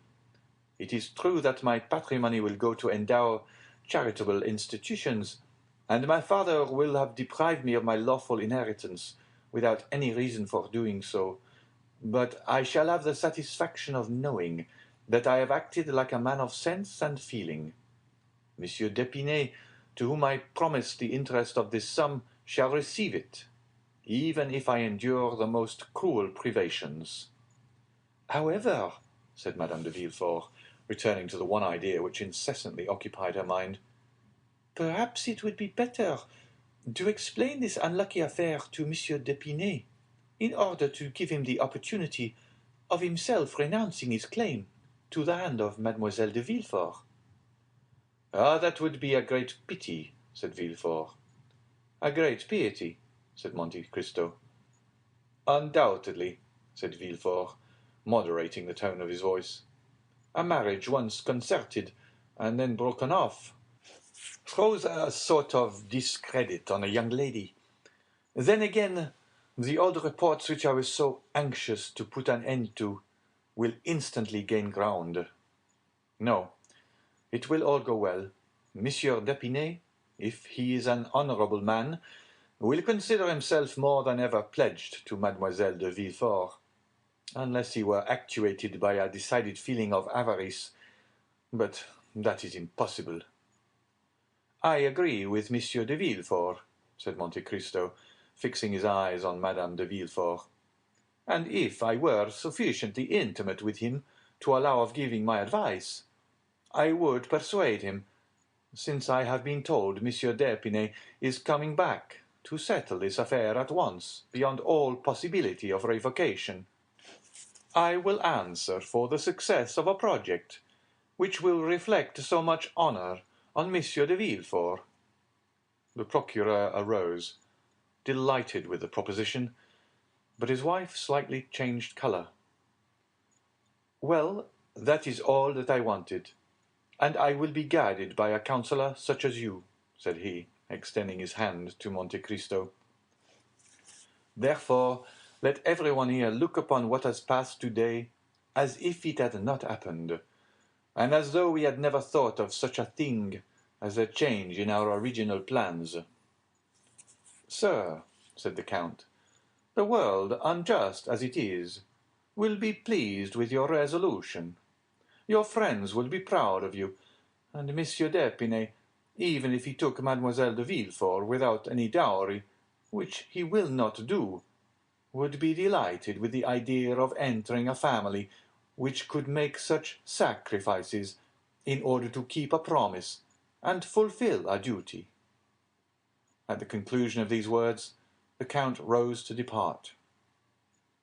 Are you going to leave us, Count? said Madame de Villefort. I am sorry to say I must do so, madame. I only came to remind you of your promise for Saturday. Did you fear that we should forget it? You are very good, madame, but Monsieur de Villefort has so many important and urgent occupations. My husband has given me his word, sir, said Madame de Villefort. You have just seen him resolve to keep it when he has everything to lose, and surely there is more reason for his doing so where he has everything to gain. And, said Villefort, is it at your house in the Champs-Élysées that you receive your visitors? No, said Monte Cristo, which is precisely the reason which renders your kindness more meritorious. It is in the country. In the country? Yes.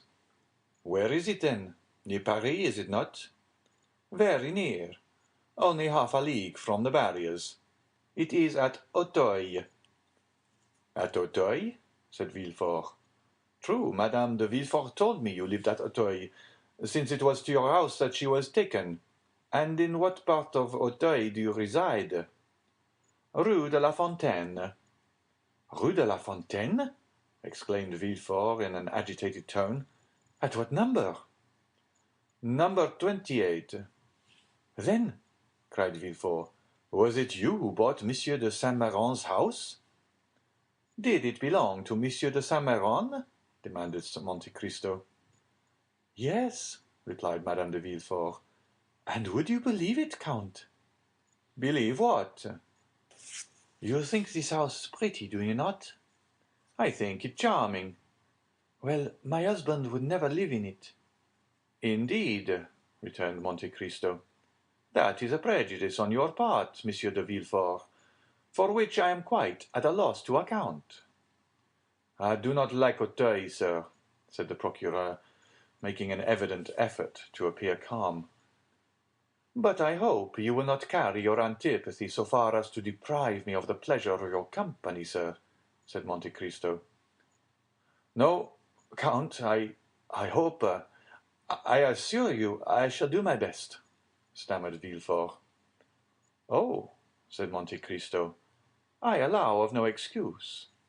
On Saturday at 6 o'clock I shall be expecting you, and if you fail to come, I shall think, for how do I know to the contrary, that this house, which has remained uninhabited for 20 years, must have some gloomy tradition or dreadful legend connected with it. I will come, Count. I will surely come, said Villefort eagerly. Thank you, said Monte Cristo. Now you must permit me to take my leave of you. You said before that you are obliged to leave us, monsieur, said Madame de Villefort. And you were about to tell us why, when your attention was called to some other subject. Indeed, madame, said Monte Cristo, I scarcely know if I dare tell you where I am going. Nonsense. Say on. Well, then, it is to see a thing on which I have sometimes mused for hours together. What is it? A telegraph. So now I have told my secret. A telegraph? Repeated Madame de Villefort. Yes, a telegraph. I had often seen one placed at the end of a road on a hillock, and in the light of the sun its black arms bending in every direction always reminded me of the claws of an immense beetle, and I assure you it was never without emotion that I gazed on it, for I could not help thinking how wonderful it was that these various signs should be made to cleave the air with such precision as to convey to the distance of 300 leagues the ideas and wishes of a man sitting at a table at one end of the line to another man similarly placed at the opposite extremity, and all this effected by a simple act of volition on the part of the sender of the message. I began to think of genii, sylphs, gnomes, in short, of all the ministers of the occult sciences, until I laughed aloud at the freaks of my own imagination. Now, it never occurred to me to wish for a nearer inspection of these large insects with their long black claws, for I always feared to find under their stone wings some little human genius, fagged to death with cabals, factions, and government intrigues. But one fine day I learned that the mover of this telegraph was only a poor wretch, hired for 1,200 francs a year, and employed all day, not in studying the heavens like an astronomer, or in gazing on the water like an angler, or even in enjoying the privilege of observing the country around him, but all his monotonous life was passed in watching his white-bellied, black-clawed fellow insect 4 or 5 leagues distant from him. At length I felt a desire to study this living chrysalis more closely, and to endeavour to understand the secret part played by these insect actors when they occupy themselves simply with pulling different pieces of string. And are you going there? I am. What telegraph do you intend visiting? That of the Home Department, or of the observatory? Oh, no. I should find there people who would force me to understand things of which I would prefer to remain ignorant, and who would try to explain to me, in spite of myself, a mystery which even they do not understand. Ma foi, I should wish to keep my illusions concerning insects unimpaired. It is quite enough to have those dissipated which I had formed of my fellow creatures. I shall, therefore, not visit either of these telegraphs, but one in the open country, where I shall find a good-natured simpleton who knows no more than the machine he is employed to work. You are a singular man, said Villefort. What line would you advise me to study? The one that is most in use just at this time. The Spanish one, you mean, I suppose? Yes. Should you like a letter to the minister that they might explain to you? No, said Monte Cristo, since, as I told you before, I do not wish to comprehend it. The moment I understand it, there will no longer exist a telegraph for me. It will be nothing more than a sign from Monsieur Duchâtel or from Monsieur Montalivet, transmitted to the prefect of Bayonne, mystified by two Greek words, tele, graphein.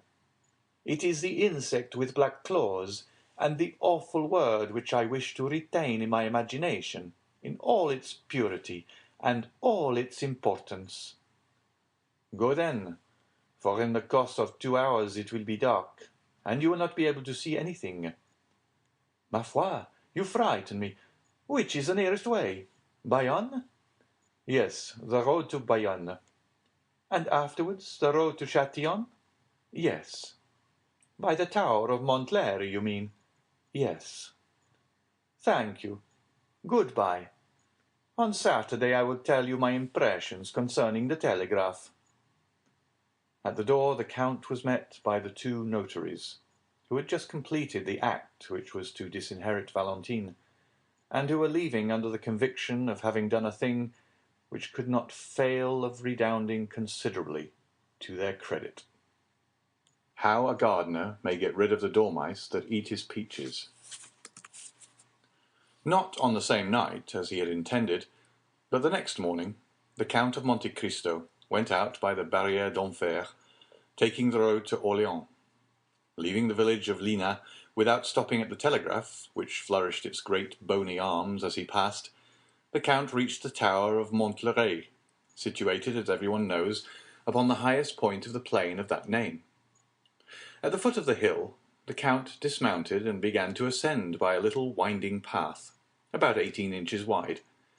When he reached the summit, he found himself stopped by a hedge, upon which green fruit had succeeded to red and white flowers. Monte Cristo looked for the entrance to the enclosure, and was not long in finding a little wooden gate, working on willow hinges and fastened with a nail and string. The Count soon mastered the mechanism, the gate opened, and he then found himself in a little garden, about 20 feet long by 12 feet wide, bounded on one side by part of the hedge, which contained the ingenious contrivance we have called a gate, and on the other by the old tower, covered with ivy and studded with wallflowers. No one would have thought, in looking at this old, weather-beaten, floral-decked tower, which might be likened to an elderly dame dressed up to receive her grandchildren at a birthday feast, that it would have been capable of telling strange things, if, in addition to the menacing ears which the proverb says all walls are provided with, it had also a voice. The garden was crossed by a path of red gravel, edged by a border of thick box of many years' growth, and of a tone and colour that would have delighted the heart of Delacroix, our modern Rubens. This path was formed in the shape of the figure of 8, thus, in its windings, making a walk of 60 feet in a garden of only 20. Never had Flora, the fresh and smiling goddess of gardeners, been honoured with a purer or more scrupulous worship than that which was paid to her in this little enclosure. In fact, of the 20 rose trees which formed the parterre, not one bore the mark of the slug, nor were there evidences anywhere of the clustering aphis which is so destructive to plants growing in a damp soil. And yet it was not because the damp had been excluded from the garden. The earth, black as soot, the thick foliage of the trees betrayed its presence. Besides, had natural humidity been wanting, It could have been immediately supplied by artificial means, thanks to a tank of water sunk in one of the corners of the garden, and upon which were stationed a frog and a toad, who from antipathy, no doubt, always remained on the two opposite sides of the basin. There was not a blade of grass to be seen in the paths or a weed in the flower beds. No fine lady ever trained and watered her geraniums, her cacti, and her rhododendrons with more pains than the hitherto unseen gardener bestowed upon his little enclosure. Monte Cristo stopped after having closed the gate, and fastened a string to the nail, and cast a look around. "The man at the telegraph," said he, "must either engage a gardener, or devote himself passionately to agriculture." Suddenly he struck against something crouching behind a wheelbarrow filled with leaves.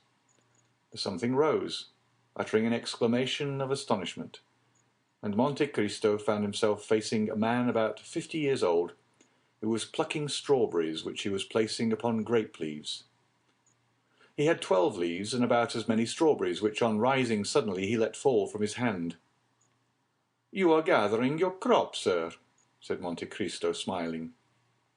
"Excuse me, sir," replied the man, raising his hand to his cap. "I am not up there, I know, but I have only just come down." "Do not let me interfere with you in anything, my friend," said the Count. "Gather your strawberries, if indeed there are any left." "I have 10 left," said the man, "for here are 11, and I had 21, 5 more than last year. But I am not surprised. The spring has been warm this year, and strawberries require heat, sir. This is the reason that instead of the 16 I had last year, I have this year, you see, 11, already plucked 12, 13, 14, 15, 16, 17, 18. Ah, I missed 3. They were here last night, sir, I am sure they were here. I counted them. It must be the mere Simon's son who has stolen them. I saw him strolling about here this morning. Ah, the young rascal, stealing in a garden. He does not know where that may lead him to." "Certainly it is wrong," said Monte Cristo, "but you should take into consideration the youth and greediness of the delinquent." "Of course," said the gardener, "but that does not make it the less unpleasant. But, sir, once more I beg pardon, because you are an officer that I am detaining here." And he glanced timidly at the Count's blue coat. "Come yourself, my friend," said the Count, with the smile which he made at will, either terrible or benevolent, and which now expressed only the kindliest feeling. "I am not an inspector, but a traveller brought here by a curiosity he half repents of, since he causes you to lose your time." "Ah, my time is not valuable," replied the man with a melancholy smile. "Still, it belongs to government, and I ought not to waste it. But having received the signal that I might rest for an hour," here he glanced at the sundial, for there was everything in the enclosure of Montlhéry, even a sundial, "and having 10 minutes before me, and my strawberries being ripe, when a day longer, by the by, sir, do you think dormice eat them?" "Indeed, I think not," replied Monte Cristo. "Dormice are bad neighbors for us who do not eat them preserved, as the Romans did." "What? Did the Romans eat them?" said the gardener. "Ate dormice?" "I have read so in Petronius," said the Count. "Really? They can't be nice, though they do say, as fat as a dormouse. It is not a wonder they are fat, sleeping all day and only waking to eat all night. Listen, last year I had 4 apricots. They stole 1.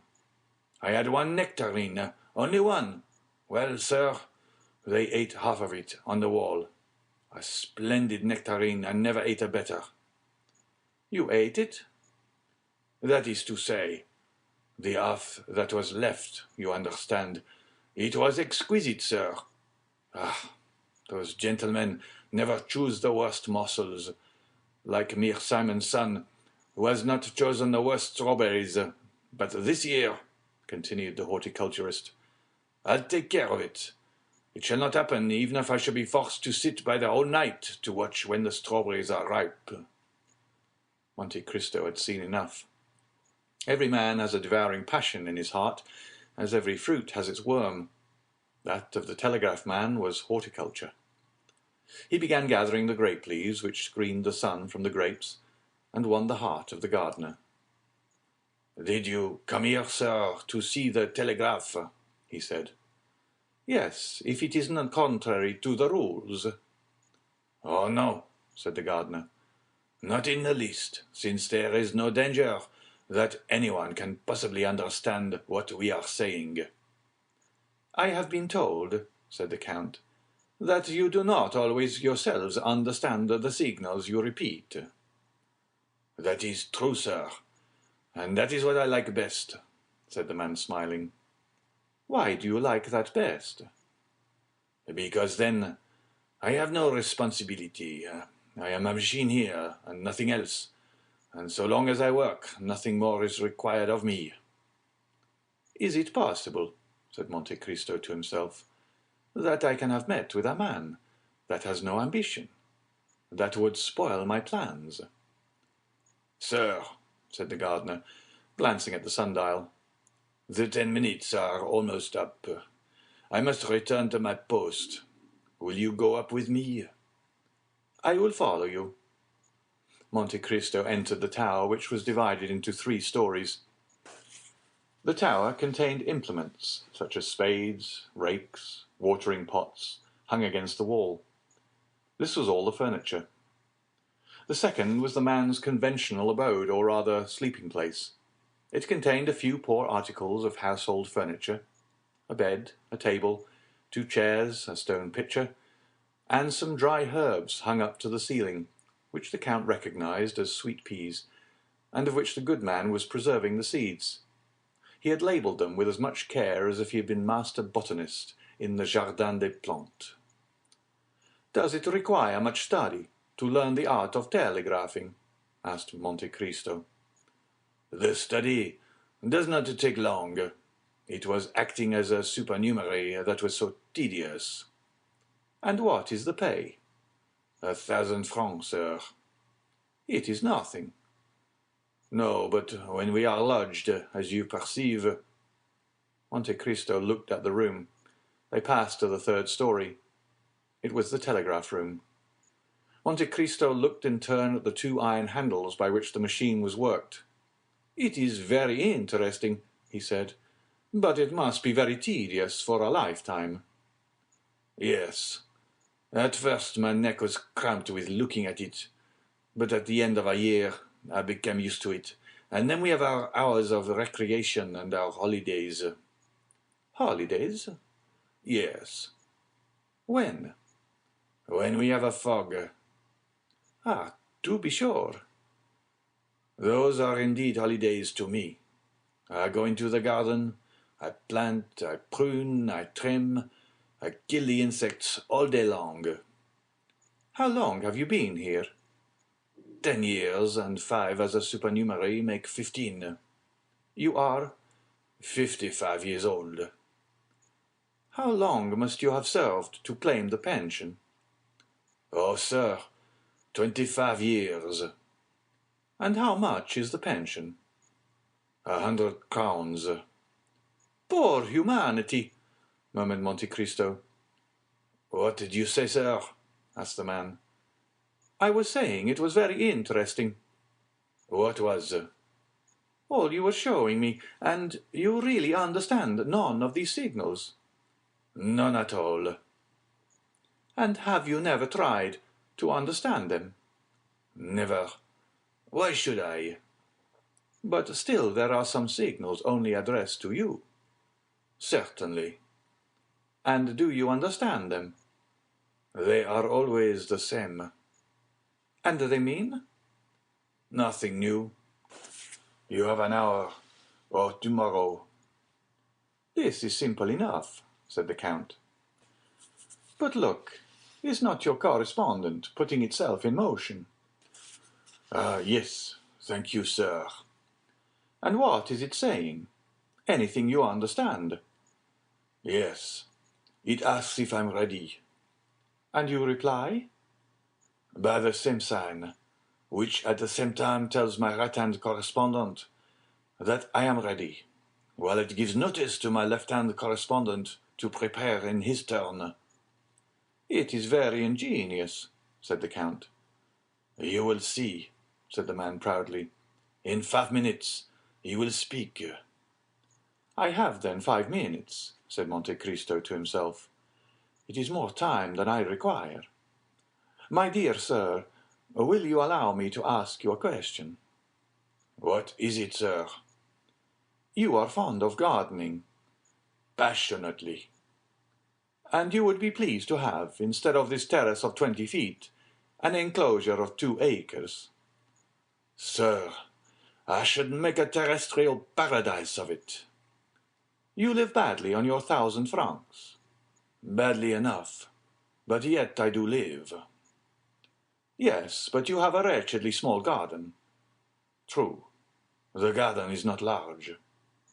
And then, such as it is filled with dormice, who eat everything. Ah, they are my scourges. Tell me, should you have the misfortune to turn your head while your right-hand correspondent was telegraphing? I should not see him. Then what would happen? I could not repeat the signals. And then? Not having repeated them through negligence, I should be fined. How much? 100 francs. The 10th of your income. That would be fine work. Ah, said the man. Has it ever happened to you? Said Monte Cristo. Once, sir, when I was grafting a rose tree. Well, suppose you were to alter a signal and substitute another. Ah, that is another case. I should be turned off and lose my pension. 300 francs. 100 crowns, yes, sir. So you see that I am not likely to do any of these things. Not even for 15 years' wages. Come, it is worth thinking about. For 15,000 francs? Yes.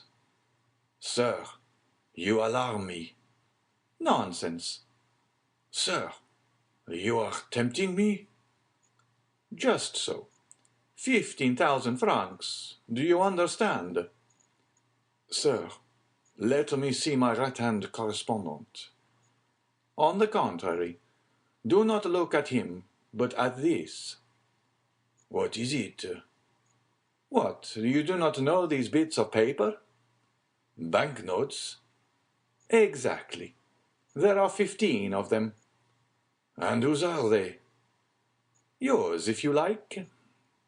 Mine? Exclaimed the man, half suffocated. Yes, yours. Your own property. Sir, my right-hand correspondent is signaling. Let him signal. Sir, you have distracted me. I shall be fined. That will cost you 100 francs. You see, it is your interest to take my banknotes. Sir, my right-hand correspondent redoubles his signals. He is impatient. Never mind. Take these. And the Count placed the packet in the man's hands. Now, this is not all, he said. You cannot live upon your 15,000 francs. I shall still have my place. No, you will lose it, for you are going to alter your correspondent's message. Oh, sir, what are you proposing? A jest. Sir, unless you force me. I think I can effectually force you. And Monte Cristo drew another packet from his pocket. Here are 10,000 more francs, he said, with the 15,000 already in your pocket. They will make 25,000. With 5,000 you can buy a pretty little house with 2 acres of land. The remaining 20,000 will bring you in 1,000 francs a year. A garden with 2 acres of land? And 1,000 francs a year. Oh, heavens! Come, take them, said Monte Cristo, forcing the banknotes into his hand. "What am I to do?" "Nothing very difficult." "But what is it?" "To repeat these signs." Monte Cristo took a paper from his pocket, upon which were drawn 3 signs with numbers to indicate the order in which they were to be worked. "There, you see it will not take long." "Yes, but—" "Do this, and you will have nectarines and all the rest." The shot told. Red with fever, while the large drops fell from his brow, the man executed, one after the other, the 3 signs given by the Count. In spite of the frightful contortions of the right-hand correspondent, who, not understanding the change, began to think the gardener had gone mad. As to the left one, he conscientiously repeated the same signals which were finally transmitted to the Minister of the Interior. "Now you are rich," said Monte Cristo. "Yes," replied the man, "but at what price?" "Listen, friend," said Monte Cristo. "I do not wish to cause you any remorse. Believe me, then, when I swear to you that you have wronged no man, but on the contrary have benefited mankind." The man looked at the banknotes, felt them, counted them, turned pale, then red, then rushed into his room to drink a glass of water, but he had no time to reach the water jug, and fainted in the midst of his dried herbs. 5 minutes after the new telegram reached the minister, Debray had the horses put to his carriage and drove to the Danglars' house. "Has your husband any Spanish bonds?" he asked of the Baroness. "I think so. Indeed, he has 6 millions worth." "He must sell them at whatever price." "Why?" "Because Don Carlos has fled from Bourges and has returned to Spain." "How do you know?" Debray shrugged his shoulders. "The idea of asking how I hear the news," he said. The Baroness did not wait for a repetition. She ran to her husband, who immediately hastened to his agent and ordered him to sell at any price. When it was seen that Danglars sold, the Spanish funds fell directly. Danglars lost 500,000 francs, but he rid himself of all his Spanish shares. The same evening, the following was read in Le Messager. By telegraph. The king, Don Carlos, has escaped the vigilance of his guardians at Bourges, and has returned to Spain by the Catalonian frontier. Barcelona has risen in his favor. All that evening, nothing was spoken of but the foresight of Danglars, who had sold his shares, and of the luck of the stock jobber, who had only lost 500,000 francs by such a blow. Those who had kept their shares, or bought those of Danglars, looked upon themselves as ruined, and passed a very bad night. Next morning, Le Moniteur contained the following. It was without any foundation that Le Messager yesterday announced the flight of Don Carlos and the revolt of Barcelona. The king, Don Carlos, has not left Bourges, and the peninsula is in the enjoyment of profound peace. A telegraphic signal, improperly interpreted, owing to the fog, was the cause of this error. The funds rose 1% higher than before they had fallen. This, reckoning his loss and what he had missed gaining, made the difference of 1 million to Danglars. "Good," said Monte Cristo to Morrel, who was at his house when the news arrived of the strange reverse of fortune of which Danglars had been the victim. "I have just made a discovery for 25,000 francs, for which I would have paid 100,000. "What have you discovered?" asked Morrel. "I have just discovered how a gardener may get rid of the dormice that eat his peaches." Ghosts. At first sight, the exterior of the house at Auteuil gave no indications of splendour, nothing one would expect from the destined residence of the magnificent Count of Monte Cristo. But this simplicity was according to the will of its master, who positively ordered nothing to be altered outside. The splendour was within. Indeed, almost before the door opened, the scene changed. Monsieur Bertuccio had outdone himself in the taste displayed in furnishing, and in the rapidity with which it was executed. It is told that the Duc d'Antin removed in a single night a whole avenue of trees that annoyed Louis XIV. In 3 days Monsieur Bertuccio planted an entirely bare court with poplars, large spreading sycamores to shade the different parts of the house, and in the foreground, instead of the usual paving stones, half hidden by the grass, there extended a lawn, but that morning laid down and upon which the water was yet glistening. For the rest, the orders had been issued by the Count. He himself had given a plan to Bertuccio, marking the spot where each tree was to be planted, and the shape and extent of the lawn which was to take the place of the paving stones.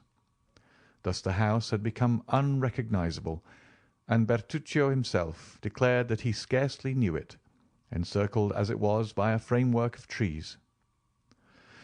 The overseer would not have objected, while he was about it, to have made some improvements in the garden, but the Count had positively forbidden it to be touched. Bertuccio made amends, however, by loading the antechambers, staircases, and mantelpieces with flowers. What, above all, manifested the shrewdness of the steward and the profound science of the master, the one in carrying out the ideas of the other, was that this house, which appeared only the night before so sad and gloomy, impregnated with that sickly smell one can almost fancy to be the smell of time, had in a single day acquired the aspect of life, was scented with its master's favourite perfumes, and had the very light regulated according to his wish. When the Count arrived, he had under his touch his books and arms, his eyes rested upon his favourite pictures. His dogs, whose caresses he loved, welcomed him in the antechamber. The birds, whose songs delighted him, cheered him with their music, and the house, awakened from its long sleep like the sleeping beauty in the wood, lived, sang, and bloomed like the houses we have long cherished, and in which, when we are forced to leave them, we leave a part of our souls. The servants passed gaily along the fine courtyard, some belonging to the kitchens, gliding down the stairs, restored but the previous day, as if they had always inhabited the house, others filling the coach-houses where the equipage, encased and numbered, appeared to have been installed for the last 50 years, and in the stables the horses replied with neighs to the grooms, who spoke to them with much more respect than many servants paid their masters. The library was divided into 2 parts on either side of the wall, and contained upwards of 2,000 volumes. One division was entirely devoted to novels, and even the volume which had been published but the day before was to be seen in its place in all the dignity of its red and gold binding. On the other side of the house, to match with the library, was the conservatory, ornamented with rare flowers that bloomed in china jars, and in the midst of the greenhouse, marvellous alike to sight and smell, was a billiard table, which looked as if it had been abandoned during the past hour by players who had left the balls on the cloth. One chamber alone had been respected by the magnificent Bertuccio. Before this room, to which you could ascend by the grand and go out by the back staircase, the servants passed with curiosity, and Bertuccio with terror. At 5 o'clock precisely, the Count arrived before the house at Auteuil, followed by Ali. Bertuccio was awaiting his arrival with impatience, mingled with uneasiness. He hoped for some compliments, while at the same time he feared to have frowns. Monte Cristo descended into the courtyard, walked all over the house without giving any sign of approbation or pleasure until he entered his bedroom, situated on the opposite side to the closed room. Then he approached a little piece of furniture made of rosewood, which he had noticed at a previous visit. "That can only be to hold gloves," he said. "Will your Excellency deign to open it?" said the delighted Bertuccio, "and you will find the gloves in it." Elsewhere the Count found everything he required: smelling bottles, cigars, knick-knacks. "Good," he said, and Monsieur Bertuccio left enraptured. So great, so powerful and real was the influence exercised by this man over all who surrounded him. At precisely 6 o'clock the clatter of horses' hoofs was heard at the entrance door. It was our captain of Spahis, who had arrived on Médéa. "I am sure I am the first," cried Morel. "I did it on purpose to have you a minute to myself, before everyone came. Julie and Emmanuel have 1,000 things to tell you. Ah, really, this is magnificent. But tell me, Count, will your people take care of my horse?" "Do not alarm yourself, my dear Maximilian. They understand." "I mean, because he wants petting. If you had seen at what a pace he came, like the wind." "I should think so. A horse that cost 5,000 francs," said Monte Cristo, in the tone which a father would use towards the son. "Do you regret them?" asked Morel with his open laugh. "I? Certainly not," replied the Count. "No, I should only regret if the horse had not proved good." "It is so good that I have distanced Monsieur de Chateau Renaud, one of the best riders in France, and Monsieur Debray, who both mount the minister's Arabians, and close on their heels are the horses of Madame Danglars, who always go at 6 leagues an hour." "Then they would follow you?" asked Monte Cristo. "See, they are here." And at the same minute a carriage with smoking horses, accompanied by 2 mounted gentlemen, arrived at the gate, which opened before them. The carriage drove round and stopped at the steps, followed by the horsemen. The instant Debray had touched the ground, he was at the carriage door. He offered his hand to the Baroness, who, descending it, took it with a peculiarity of manner imperceptible to everyone but Monte Cristo. But nothing escaped the Count's notice, and he observed a little note, passed with the facility that indicates frequent practice, from the hand of Madame Danglars to that of the minister's secretary. After his wife the banker descended, as pale as though he had issued from his tomb instead of his carriage. Madame Danglars threw a rapid and inquiring glance, which could only be interpreted by Monte Cristo, around the courtyard, over the peristyle, and across the front of the house. Then, repressing a slight emotion which must have been seen on her countenance if she had not kept her colour, she ascended the steps, saying to Morel, "Sir, if you were a friend of mine, I should ask if you would sell your horse." Morel smiled with an expression very like a grimace, and then turned round to Monte Cristo, as if to ask him to extricate him from this embarrassment. The Count understood him. "Ah, madame," he said, "why did you not make that request of me?" "With you, sir," replied the Baroness, "one can wish for nothing. One is so sure to obtain it. If it were so with Monsieur Morel—" "Unfortunately," replied the Count, "I am a witness that Monsieur Morel cannot give up his horse, his honour being engaged in keeping it." "How so?" "He laid a wager. He would tame Médéa in the space of 6 months. You understand now that if he were to get rid of the animal before the time named, he would not only lose his bet, but people would say he was afraid. And a brave captain of Spahis cannot risk this, even to gratify a pretty woman, which is, in my opinion, one of the most sacred obligations in the world." "You see my position, madame," said Morel, bestowing a grateful smile on Monte Cristo. "It seems to me," said Danglars, in his coarse tone, ill concealed by a forced smile, "that you have already got horses enough." Madame Danglars seldom allowed remarks of this kind to pass unnoticed, but, to the surprise of the young people, she pretended not to hear it, and said nothing. Monte Cristo smiled at her unusual humility, and showed her 2 immense porcelain jars, over which wound marine plants of a size and delicacy that nature alone could produce. The Baroness was astonished. "Why," said she, "you could plant one of the chestnut trees in the Tuileries inside. How can such enormous jars have been manufactured?" "Ah, madame," replied Monte Cristo, You must not ask of us, the manufacturers of fine porcelain, such a question. It is the work of another age, constructed by the genii of earth and water." "How so? At what period can that have been?" "I do not know. I have only heard that an emperor of China had an oven built expressly, and that in this oven 12 jars like this were successfully baked. 2 broke, from the heat of the fire. The other 10 were sunk 300 fathoms deep into the sea. The sea, knowing what was required of her, threw over her weeds, encircled them with coral, and encrusted them with shells.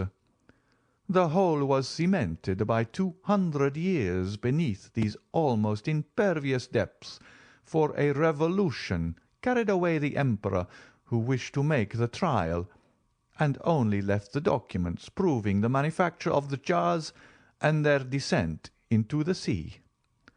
At the end of 200 years the documents were found, and they thought of bringing up the jars. Divers descended in machines made expressly on the discovery into the bay where they were thrown, but of 10, 3 only remained, the rest having been broken by the waves. I am fond of these jars, upon which perhaps misshapen frightful monsters have fixed their cold, dull eyes, and in which myriads of small fish have slept, seeking a refuge from the pursuit of their enemies." Meanwhile Danglars, who had cared little for curiosities, was mechanically tearing off the blossoms of a splendid orange tree, one after another. When he had finished with the orange tree, he began at the cactus. But this, not being so easily plucked as the orange tree, pricked him dreadfully. He shuddered and rubbed his eyes as though awaking from a dream. "Sir," said Monte Cristo to him, "I do not recommend my pictures to you, who possess such splendid paintings. But nevertheless here are 2 Hobbema, a Paul Potter, a Mieris, 2 by Gerard Dow, a Raphael, a Van Dyck, a Zurbaran, and 2 or 3 by Murillo, worth looking at." "Stay," said Debray, "I recognize this Hobbema." "Ah, indeed." "Yes, it was proposed for the museum." "Which, I believe, does not contain one," said Monte Cristo.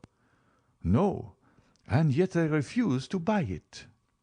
"Why?" said Chateau Renaud. "You pretend not to know, because government was not rich enough." "Ah, pardon me," said Chateau Renaud. "I have heard of these things every day during the last 8 years, and I cannot understand them yet." "You will by and by," said Debray. "I think not," replied Chateau Renaud. "Major Bartolomeo Cavalcanti and Count Andrea Cavalcanti," announced Baptistin. A black satin stock, fresh from the maker's hands, grey moustaches, a bold eye, a major's uniform ornamented with 3 medals and 5 crosses. In fact, the thorough bearing of an old soldier. Such was the appearance of Major Bartolomeo Cavalcanti, that tender father with whom we are already acquainted. Close to him, dressed in entirely new clothes, advanced smilingly Count Andrea Cavalcanti, the dutiful son, whom we also know. The 3 young people were talking together. On the entrance of the newcomers their eyes glanced from father to son, and then, naturally enough, rested on the latter, whom they began criticizing. "Cavalcanti," said Debray. "A fine name," said Morrel. "Yes," said Chateau Renaud. "These Italians are well named and badly dressed." "You are fastidious, Chateau Renaud," replied Debray. "Those clothes are well cut and quite new." "That is just what I find fault with. That gentleman appears to be well dressed for the first time in his life." "Who are these gentlemen?"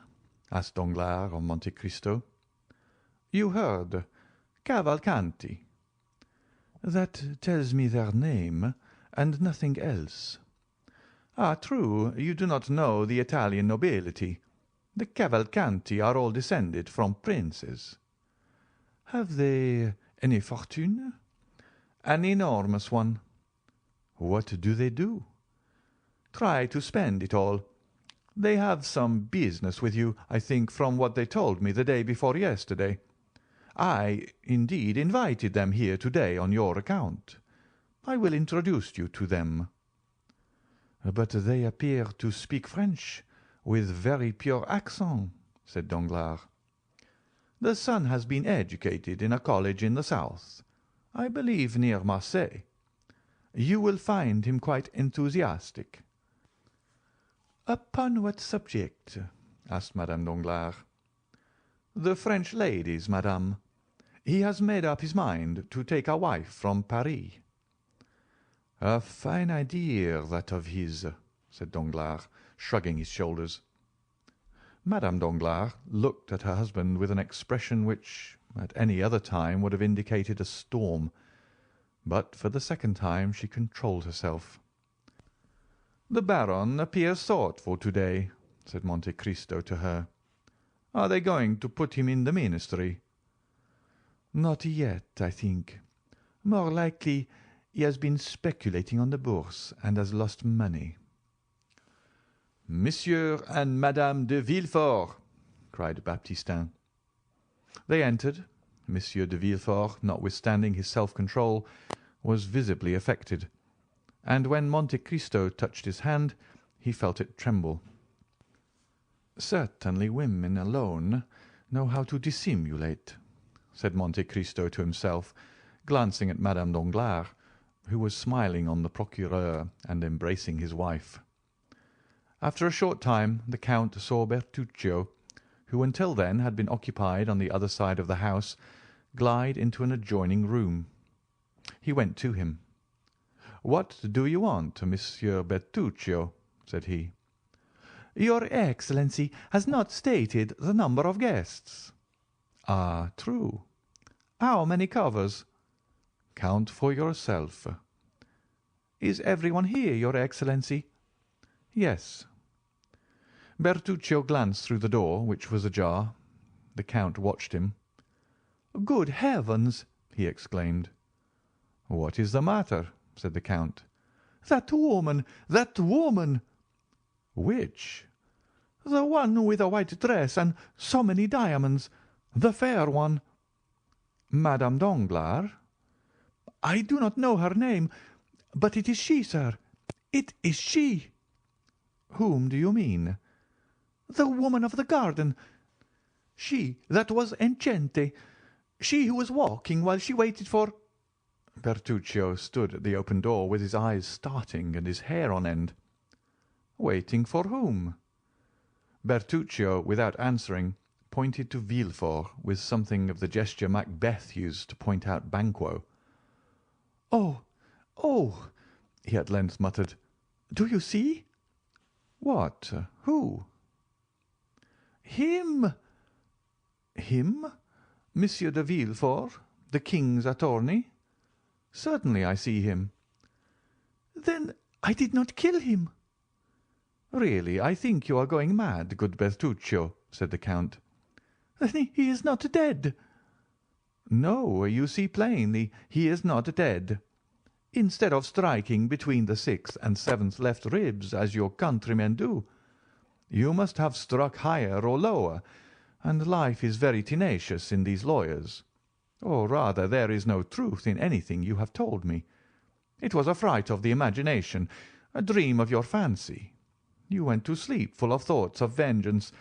They weighed heavily upon your stomach. You had the nightmare. That's all. Come, calm yourself and reckon them up. Monsieur and Madame de Villefort, 2. Monsieur and Madame Danglars, 4. Monsieur de Château Renaud, Monsieur de Bray, Monsieur Morel, 7. Major Bartolomeo Cavalcanti, 8. "8," repeated Bertuccio. "Stop. You are in a shocking hurry to be off. You forget one of my guests. Lean a little to the left. Stay. Look at Monsieur Andrea Cavalcanti. The young man in a black coat, looking at Murillo's Madonna. Now he is turning." This time Bertuccio would have uttered an exclamation, had not a look from Monte Cristo silenced him. "Benedetto," he muttered. "Fatality." "6:30 has just struck, Monsieur Bertuccio," said the Count severely. "I ordered dinner at that hour, and I do not like to wait." And he returned to his guests, while Bertuccio, leaning against the wall, succeeded in reaching the dining-room.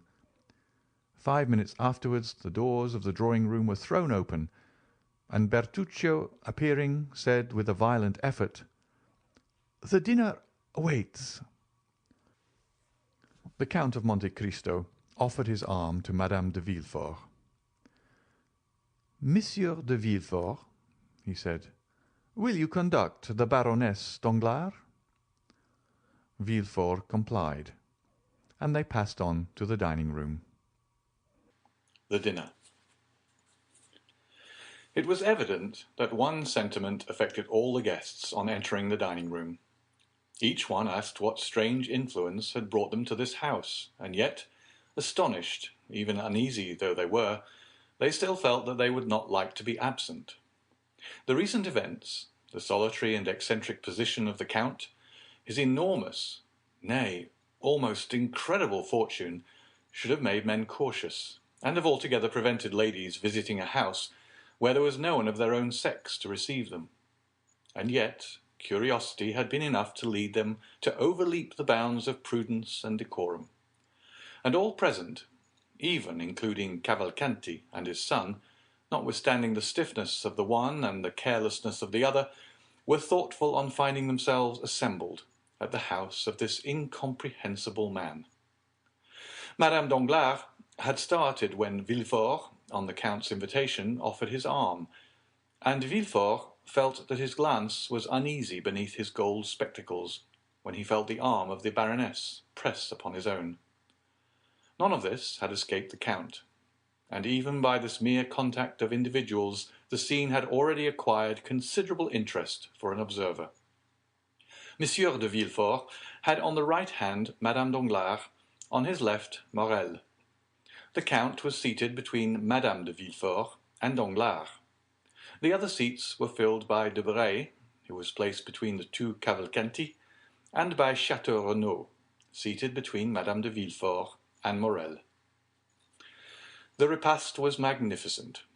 Monte Cristo had endeavoured completely to overturn the Parisian ideas and to feed the curiosity as much as the appetite of his guests.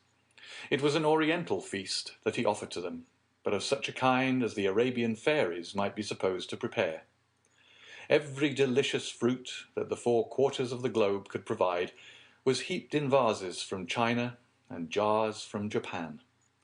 Rare birds retaining their most brilliant plumage, enormous fish spread upon massive silver dishes, together with every wine produced in the archipelago, Asia Minor, or the Cape, sparkling in bottles, whose grotesque shape seemed to give an additional flavour to the draught. All these, like one of the displays with which Apicius of old gratified his guests, passed in view before the eyes of the astonished Parisians, who understood that it was possible to expend 1,000 louis upon a dinner for 10 persons, but only on the condition of eating pearls like Cleopatra, or drinking refined gold like Lorenzo de' Medici. Monte Cristo noticed the general astonishment, and began laughing and joking about it. "Gentlemen," he said, "you will admit that when arrived at a certain degree of fortune, the superfluities of life are all that can be desired, and the ladies will allow that, after having risen to a certain eminence of position, the ideal alone can be more exalted. Now, to follow out this reasoning, what is the marvellous? That which we do not understand. What is it that we really desire? That which we cannot obtain. Now, to see things which I cannot understand, to procure impossibilities, these are the study of my life. I gratify my wishes by 2 means. my will, and my money. I take as much interest in the pursuit of some whim as you do, Monsieur Danglars, in promoting a new railway line. You, Monsieur de Villefort, in condemning a culprit to death. You, Monsieur Debray, in pacifying a kingdom. You, Monsieur de Château in pleasing a woman. And you, Morel, in breaking a horse that no one can ride. For example, you see these two fish, one brought from 50 leagues beyond St. Petersburg, the other 5 leagues from Naples. Is it not amusing to see them both on the same table? What are the 2 fish? Asked Danglars. Monsieur Chateau who has lived in Russia, will tell you the name of one, and Major Cavalcanti, who is an Italian, will tell you the name of the other. This one is, I think, a sterlet, said Chateau and that one, if I mistake not, a lamprey. Just so. Now, Monsieur Danglars, ask these gentlemen where they are caught. Sterlet, said Chateau are only found in the Volga. And, said Cavalcanti, I know that Lake Fusaro alone supplies lampreys of that size. Exactly. One comes from the Volga, and the other from Lake Fusaro. Impossible! Cried all the guests simultaneously. Well, this is just what amuses me, said Monte Cristo. I am like Nero, Cupitor Impossibilium, and that is what is amusing you at this moment. This fish, which seems so exquisite to you, is very likely no better than perch or salmon, but it seemed impossible to procure it, and here it is. But how could you have these fish brought to France? Oh, nothing more easy.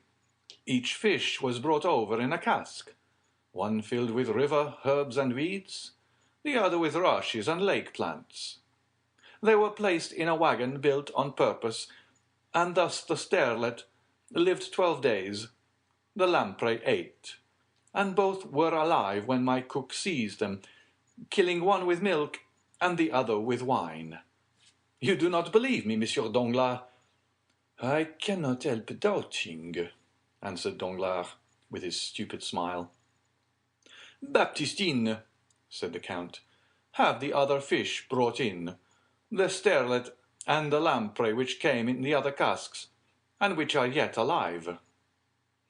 Danglars opened his bewildered eyes. The company clapped their hands. 4 servants carried in 2 casks covered with aquatic plants, and in each of which was breathing a fish similar to those on the table. But why have 2 of each sort? Asked Danglars. Merely because one might have died, carelessly answered Monte Cristo. You are certainly an extraordinary man, said Danglars, and philosophers may well say it is a fine thing to be rich. And to have ideas, added Madame Danglars. Oh, do not give me credit for this, madame. It was done by the Romans, who much esteemed them, and Pliny relates that they sent slaves from Ostia to Rome, who carried on their heads fish which he calls the mules, and which, from description, must probably be the goldfish. It was also considered a luxury to have them alive, it being an amusing sight to see them die, for when dying they change colour 3 or 4 times, and like the rainbow when it disappears, pass through all the prismatic shades, after which they were sent to the kitchen. Their agony formed part of their merit. If they were not seen alive, they were despised when dead. Yes, said Debray, but then Ostia is only a few leagues from Rome. True, said Monte Cristo. But what would be the use of living 1800 years after Lucullus, if we can do no better than he could? The 2 Cavalcanti opened their enormous eyes, but had the good sense not to say anything. All this is very extraordinary, said Chateau Renaud. Still, what I admire the most, I confess, is the marvellous promptitude with which your orders are executed. Is it not true that you only bought this house 5 or 6 days ago? Certainly not longer. Well, I am sure it is quite transformed since last week. If I remember rightly, it had another entrance, and the courtyard was paved and empty, while today we have a splendid lawn, bordered by trees which appear to be 100 years old. Why not? I am fond of grass and shade, said Monte Cristo. Yes, said Madame de Villefort. the door was toward the road before, and on the day of my miraculous escape, you brought me into the house from the road. I remember. Yes, madame, said Monte Cristo, but I preferred having an entrance which would allow me to see the Bois de Boulogne over my gate. In 4 days, said Morrel, it is extraordinary. Indeed, said Chateau Renaud, it seems quite miraculous to make a new house out of an old one, for it was very old, and dull too. I recollect coming from my mother to look at it when Monsieur de Saint-Méran advertised it for sale 2 or 3 years ago. Monsieur de Saint-Méran, said Madame de Villefort. Then this house belonged to Monsieur de Saint-Méran before you bought it? It appears so, replied Monte Cristo. Is it possible that you do not know of whom you purchased it? Quite so. My steward transacts all this business for me. It is certainly 10 years since the house had been occupied, said Chateau Renaud, and it was quite melancholy to look at it, with the blinds closed, the doors locked, and the weeds in the court. Really, if the house had not belonged to the father-in-law of the procureur, one might have thought it some accursed place where a horrible crime had been committed. Villefort, who had hitherto not tasted the 3 or 4 glasses of rare wine which were placed before him, here took one and drank it off. Monte Cristo allowed a short time to elapse, and then said, "It is singular, Baron, but the same idea came across me the first time I came here. It looked so gloomy I should never have bought it if my steward had not taken the matter into his own hands. Perhaps the fellow had been bribed by the notary." "It is probable," stammered out Villefort, trying to smile. "But I can assure you that I had nothing to do with any such proceeding. This house is part of Valentine's marriage portion, and Monsieur de Saint-Méran wished to sell it, for if it had remained another year or 2 uninhabited, it would have fallen to ruin." It was Morrel's turn to become pale. "There was, above all, one room," continued Monte Cristo, "very plain in appearance, hung with red damask, which, I know not why, appeared to me quite dramatic." "Why so?" said Danglars. "Why dramatique?" "Can we account for instinct?" said Monte Cristo. "Are there not some places where we seem to breathe sadness? Why, we cannot tell. It is a chain of recollections, an idea which carries you back to other times, to other places, which very likely have no connection with the present time and place. And there is something in this room which reminds me forcibly of the chamber of the Marquise de Ganges, or Desdemona. Stay, since we have finished dinner, I will show it to you, and then we will take coffee in the garden. After dinner, the play." Monte Cristo looked inquiringly at his guests. Madame de Villefort rose. Monte Cristo did the same, and the rest followed their example. Villefort and Madame Danglars remained for a moment. As if rooted to their seats, they questioned each other with vague and stupid glances. "Did you hear?" said Madame Danglars. "We must go," replied Villefort, offering his arm. The others, attracted by curiosity, were already scattered in different parts of the house, for they thought the visit would not be limited to the one room, and that at the same time they would obtain a view of the rest of the building, of which Monte Cristo had created a palace. Each one went out by the open doors. Monte Cristo waited for the two who remained. Then, when they had passed, he brought up the rear, and on his face was a smile, which, if they could have understood it, would have alarmed them much more than a visit to the room they were about to enter. They began by walking through the apartments, many of which were fitted up in the Eastern style, with cushions and divans instead of beds, and pipes instead of furniture. The drawing rooms were decorated with the rarest pictures by the old masters. The boudoir hung with the draperies from China of fanciful colours, fantastic design, and wonderful texture. At length they arrived at the famous room. There was nothing particular about it, excepting that, although daylight had disappeared, it was not lighted, and everything in it was old-fashioned, while the rest of the rooms had been redecorated. These two causes were enough to give it a gloomy aspect. "Oh," cried Madame de Villefort, "it is really frightful." Madame Danglars tried to utter a few words, but was not heard. Many observations were made, the import of which was a unanimous opinion that there was something sinister about the room. "Is it not so?" asked Monte Cristo. "Look at that large, clumsy bed, hung with such gloomy, blood-colored drapery, and those two crayon portraits that have faded from the dampness. Do they not seem to say with their pale lips and staring eyes, 'We have seen'?" Villefort became livid. Madame Danglars fell into a long seat placed near the chimney. "Oh," said Madame de Villefort, smiling, "are you courageous enough to sit down upon the very seat, perhaps, upon which the crime was committed?" Madame Danglars rose suddenly. "And then," said Monte Cristo, "this is not all." "What is there more?" said Debray, who had not failed to notice the agitation of Madame Danglars. "Or what else is there?" said Danglars. "For at present I cannot say that I have seen anything extraordinary. What do you say, Monsieur Cavalcanti?"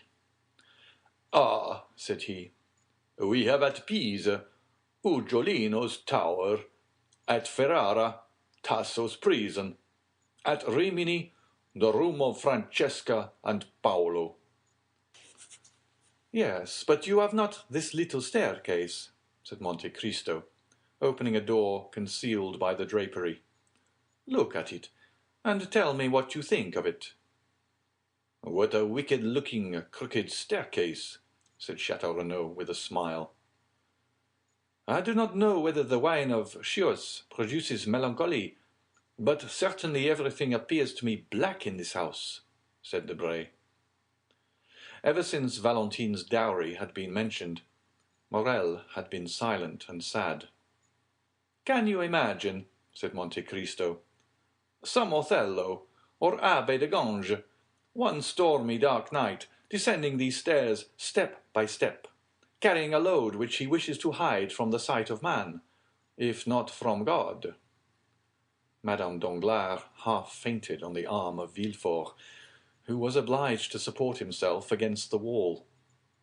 "Ah, madame," cried Debray, "what is the matter with you? How pale you look!" "It is very evident what is the matter with her," said Madame de Villefort.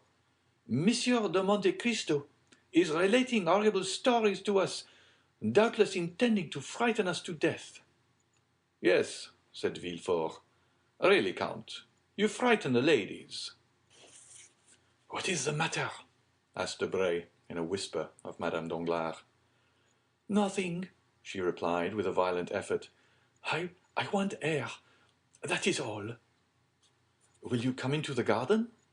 said Debray, advancing towards the back staircase. No, no," she answered. "I would rather remain here." "Are you really frightened, madame?" said Monte Cristo. "Oh, no, sir," said Madame Danglars. "But you suppose scenes in a manner which gives them the appearance of reality." "Ah, yes," said Monte Cristo, smiling. "It is all a matter of imagination. Why should we not imagine this the apartment of an honest mother? And this bed with red hangings, a bed visited by the goddess Lucina, and that mysterious staircase, the passage through which, not to disturb their sleep, the doctor and nurse pass, or even the father, carrying the sleeping child." Here Madame Danglars, instead of being calmed by the soft picture, uttered a groan and fainted. "Madame Danglars is ill," said Villefort. "It would be better to take her to her carriage."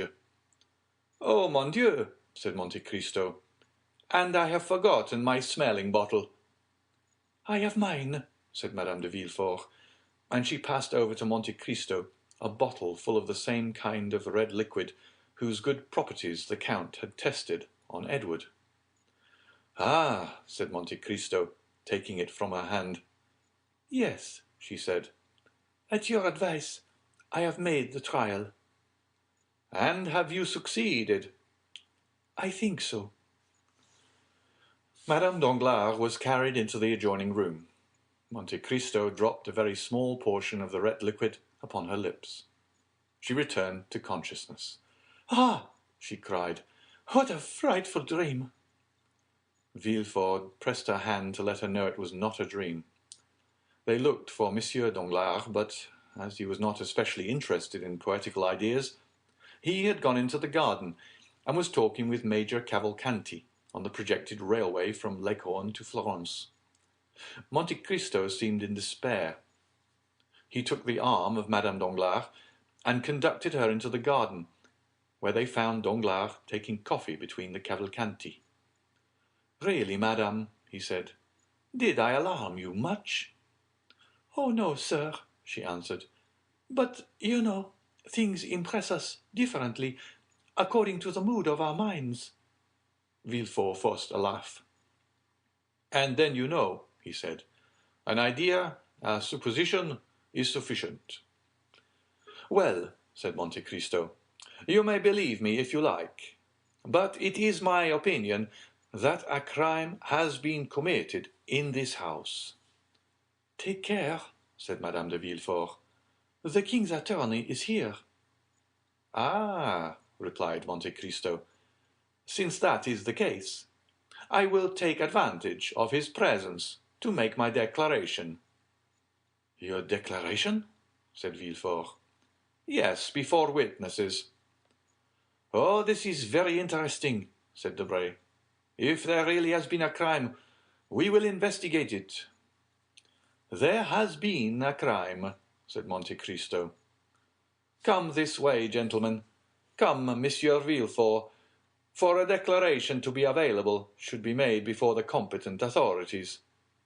He then took Villefort's arm, and at the same time holding that of Madame Danglars under his own, he dragged the procureur to the plantain tree, where the shade was thickest. All the other guests followed. "Stay," said Monte Cristo, "here in this very spot," and he stamped upon the ground. "I had the earth dug up and fresh mould put in to refresh these old trees. Well, my man digging found a box, or rather the ironwork of a box, in the midst of which was the skeleton of a newly born infant." Monte Cristo felt the arm of Madame Danglars stiffen, while that of Villefort trembled. "A newly born infant?" repeated Debray. "This affair becomes serious." "Well," said Château "I was not wrong just now, then, when I said that houses had souls and faces like men, and that their exteriors carried the impress of their characters. This house was gloomy because it was remorseful. It was remorseful because it concealed a crime." "Who said it was a crime?" asked Villefort, with a last effort. "How? Is it not a crime to bury a living child in a garden?" cried Monte Cristo. "And pray, what do you call such an action?" "But who said it was buried alive?" Why bury it there if it were dead? This garden has never been a cemetery. What is done to infanticides in this country? Asked Major Cavalcanti innocently. Oh, their heads are soon cut off, said Danglars. Ah, indeed, said Cavalcanti. I think so. Am I not right, Monsieur de Villefort? Asked Monte Cristo. Yes, Count, replied Villefort, in a voice now scarcely human. Monte Cristo, seeing that the two persons for whom he had prepared this scene could scarcely endure it, and not wishing to carry it too far, said, Come, gentlemen, some coffee. We seem to have forgotten it. And he conducted the guests back to the table on the lawn. Indeed, Count, said Madame Danglars, I am ashamed to own it, but all your frightful stories have so upset me that I must beg you to let me sit down. And she fell into a chair. Monte Cristo bowed and went to Madame de Villefort. I think Madame Danglars again requires your bottle, he said.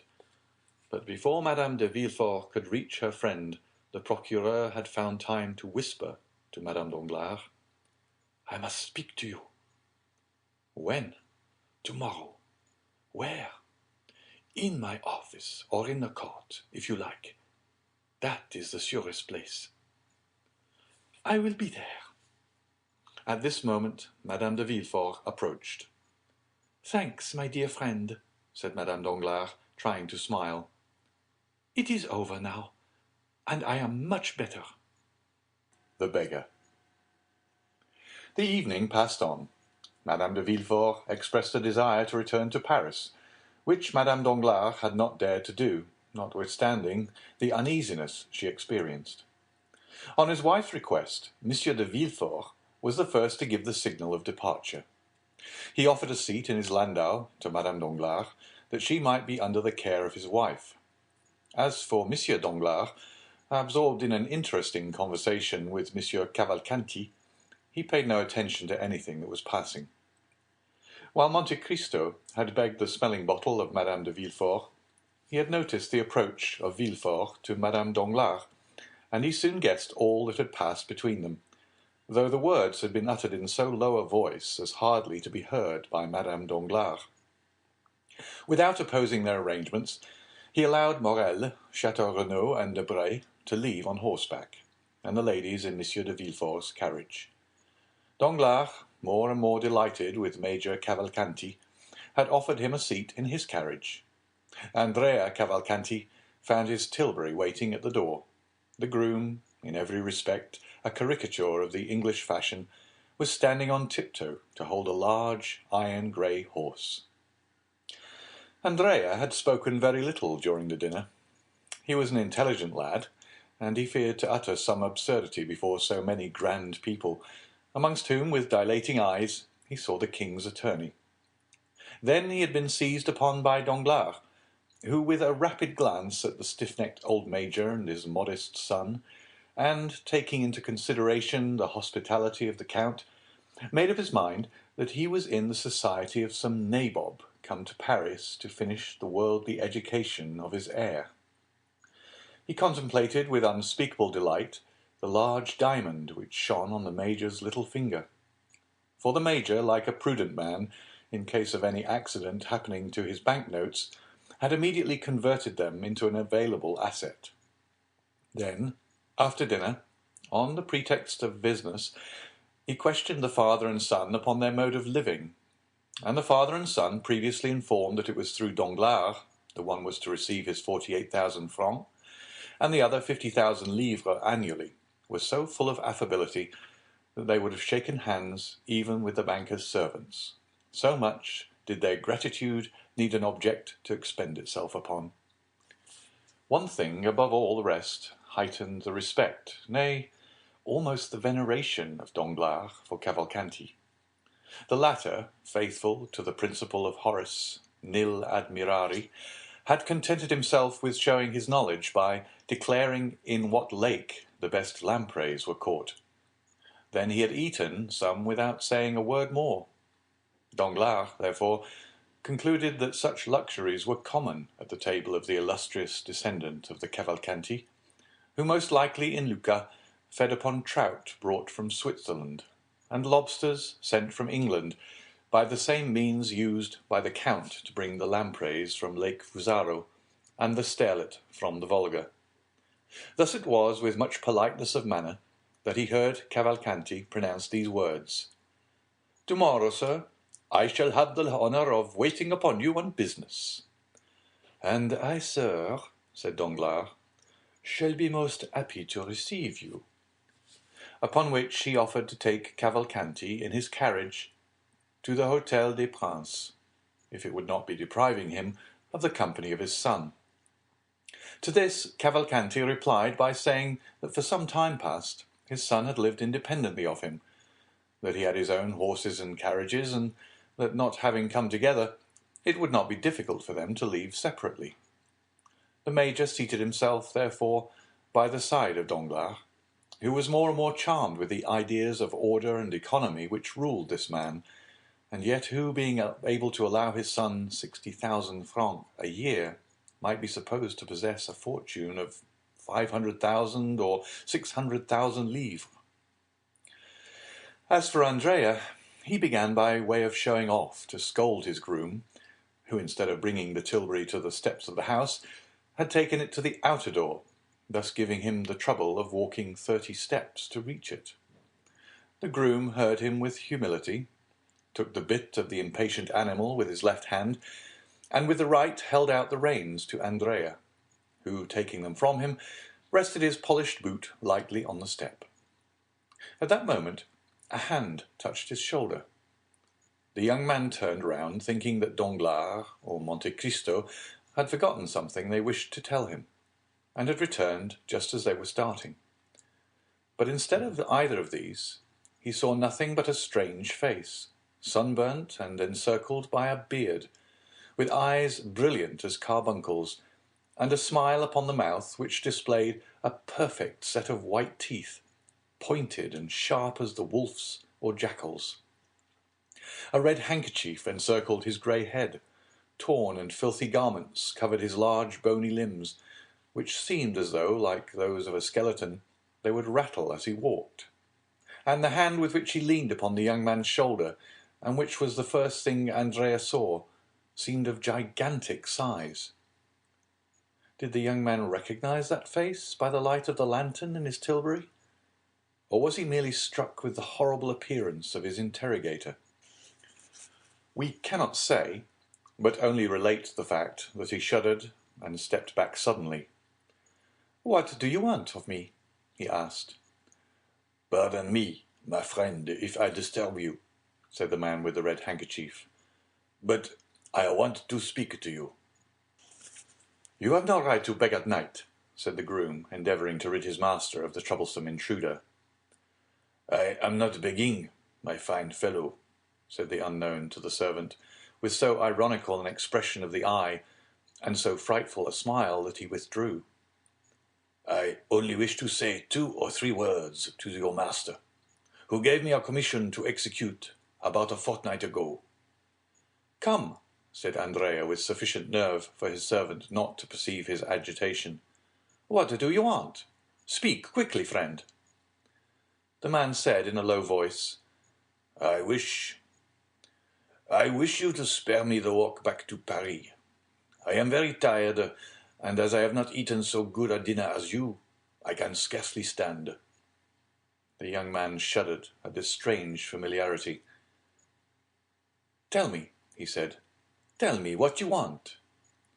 "Well then, I want you to take me up in your fine carriage and carry me back." Andrea turned pale, but said nothing. "Yes," said the man, thrusting his hands into his pockets, and looking impudently at the youth. "I have taken the whim into my head. Do you understand, Master Benedetto?" At this name, no doubt, the young man reflected a little, for he went towards his groom, saying, "This man is right. I did indeed charge him with a commission, the result of which he must tell me. Walk to the barrier there, take a cab, that you may not be too late." The surprised groom retired. "Let me at least reach a shady spot," said Andrea. "Oh, as for that, I'll take you to a splendid place," said the man with the handkerchief, and taking the horse's bit, he led the tilbury where it was certainly impossible for anyone to witness the honour that Andrea conferred upon him. "Don't think I want the glory of riding in your fine carriage," said he. "Oh no, it's only because I am tired, and also because I have a little business to talk over with you." "Come, step in," said the young man. It was a pity this scene had not occurred in daylight, for it was curious to see this rascal throwing himself heavily down on the cushion beside the young and elegant driver of the tilbury.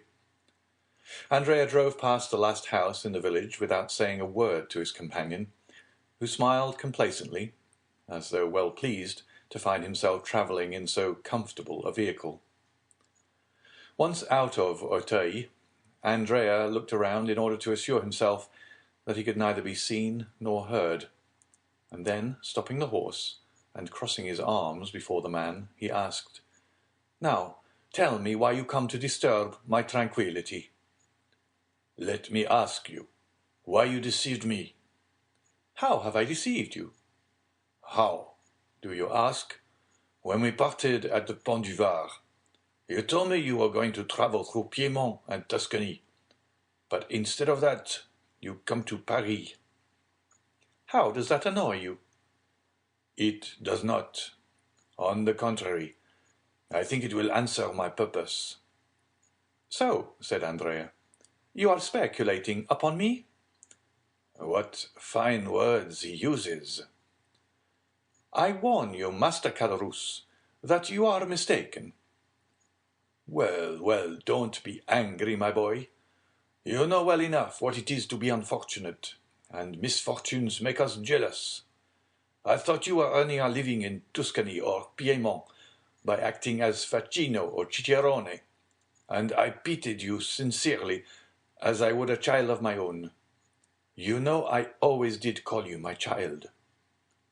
"Come, come, what then?" "Patience, patience." "I am patient, but go on." "All at once, I see you pass through the barrier with a groom, a tilbury, and fine new clothes. You must have discovered a mine, or else become a stockbroker." "So that, as you confess, you are jealous." "No, I am pleased. So pleased that I wished to congratulate you. But as I am not quite properly dressed, I chose my opportunity, that I might not compromise you." "Yes, and a fine opportunity you have chosen," exclaimed Andrea. "You speak to me before my servant." "How can I help that, my boy? I speak to you when I can catch you.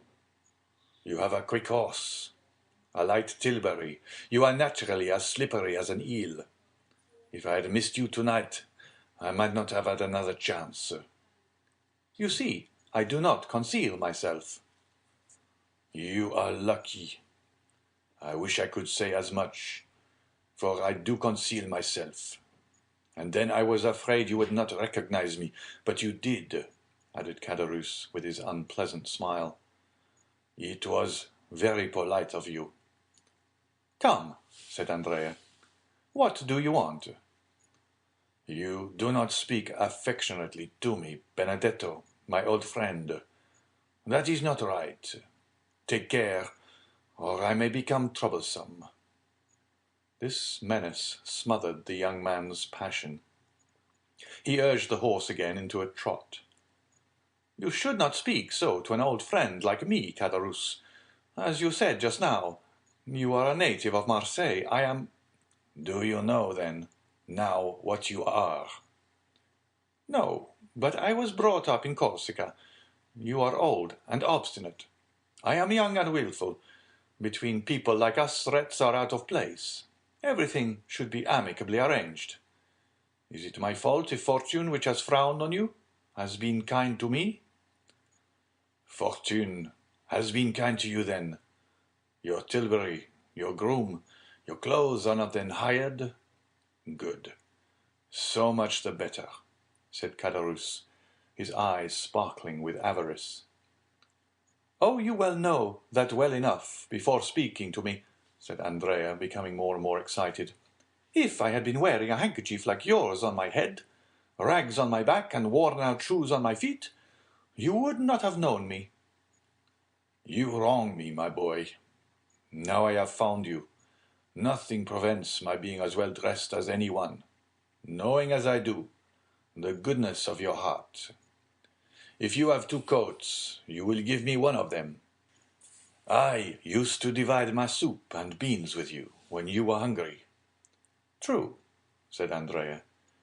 "What an appetite you used to have! Is it as good now?" "Oh, yes," replied Andrea, laughing. "How did you come to be dining with that prince whose house you have just left?"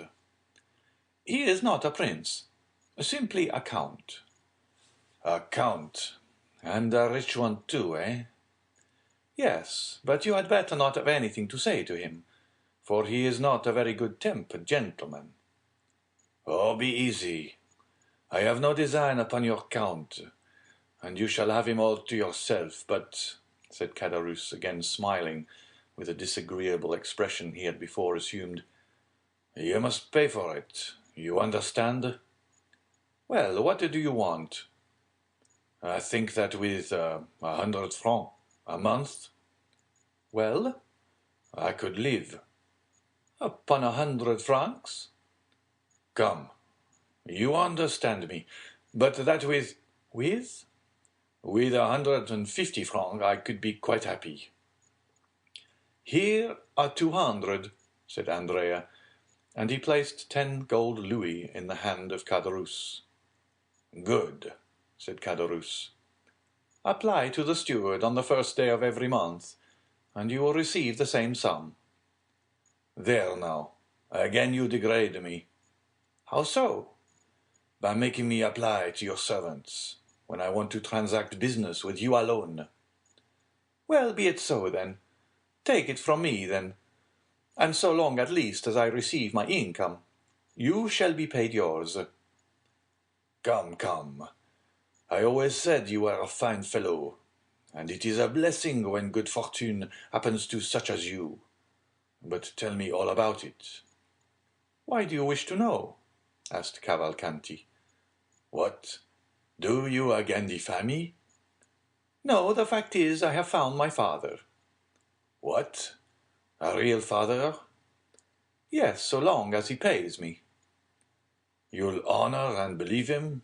That's right. What is his name?" "Major Cavalcanti." "Is he pleased with you?" "So far I have appeared to answer his purpose." "And who found his father for you?" "The Count of Monte Cristo." "The man whose house you have just left?" "Yes." "I wish you would try and find me a situation with him as grandfather, since he holds the money chest." "Well, I will mention you to him. Meanwhile, what are you going to do?" "I? "Yes, you." It is very kind of you to trouble yourself about me." "Since you interest yourself in my affairs, I think it is now my turn to ask you some questions." "Ah, true. Well, I shall rent a room in some respectable house, wear a decent coat, shave every day, and go and read the papers in a cafe. Then in the evening I shall go to the theatre. I shall look like some retired baker. That is what I want." "Come, if you will only put this scheme into execution, and be steady, nothing could be better." "Do you think so, Monsieur Bossuet? And you, what will you become?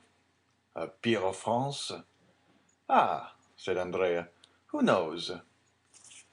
"Major Cavalcanti is already one, perhaps, but then hereditary rank is abolished." "No politics, Caderousse.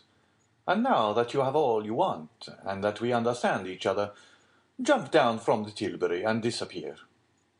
"Not at all, my good friend." "How? Not at all?" "Why, just think for a moment, with this red handkerchief on my head, with scarcely any shoes, no papers, and 10 gold Napoleons in my pocket, without reckoning what was there before, making in all about 200 francs. Why, I should certainly be arrested at the barrier. Then, to justify myself, I should say that you gave me the money. This would cause inquiries. It would be found out that I left too long without giving due notice, and I should then be escorted back to the shores of the Mediterranean. Then I should become simply numero 106, and goodbye to my dream of resembling the retired baker. No, no, my boy. I prefer remaining honorably in the capital. Andreas scowled. Certainly, as he had himself owned, the reputed son of Major Cavalcanti was a wilful fellow. He drew up for a minute, threw a rapid glance around him, and then his hand fell instantly into his pocket, where it began playing with a pistol. But, meanwhile, Caderousse, who had never taken his eyes off his companion, passed his hand behind his back and opened a long Spanish knife, which he always carried with him, to be ready in case of need. The two friends, as we see, were worthy of and understood each other. Andrea's hand left his pocket inoffensively and was carried up to the red moustache, which it played with for some time. "Good Caderousse," he said, "how happy you will be." "I will do my best," said the innkeeper of the Pont du Gard, shutting up his knife. "Well, then, we will go into Paris. But how will you pass through the barrier without exciting suspicion? It seems to me that you are in more danger riding than on foot." "Wait," said Caderousse. "We shall see." He then took the great coat with the large collar which the groom had left behind in the tilbury, and put it on his back. Then he took off Cavalcanti's hat, which he placed upon his own head, and finally he assumed the careless attitude of a servant whose master drives himself. "But tell me," said Andrea, "am I to remain bareheaded?" "Pooh," said Caderousse, "it is so windy that your hat can easily appear to have blown off." "Come, come, enough of this," said Cavalcanti. "What are you waiting for?" said Caderousse. "I hope I am not the cause." "Hush!" said Andrea. They passed the barrier without accident. At the first cross street, Andrea stopped his horse, and Caderousse leapt out. "Well," said Andrea, "my servant's coat and my hat." "Ah," said Caderousse, "you would not like me to risk taking cold." "But what am I to do?" "You? Oh, you are young, while I am beginning to get old. Au revoir, Benedetto." And running into a court, he disappeared. "Alas," said Andrea, sighing, "one cannot be completely happy in this world."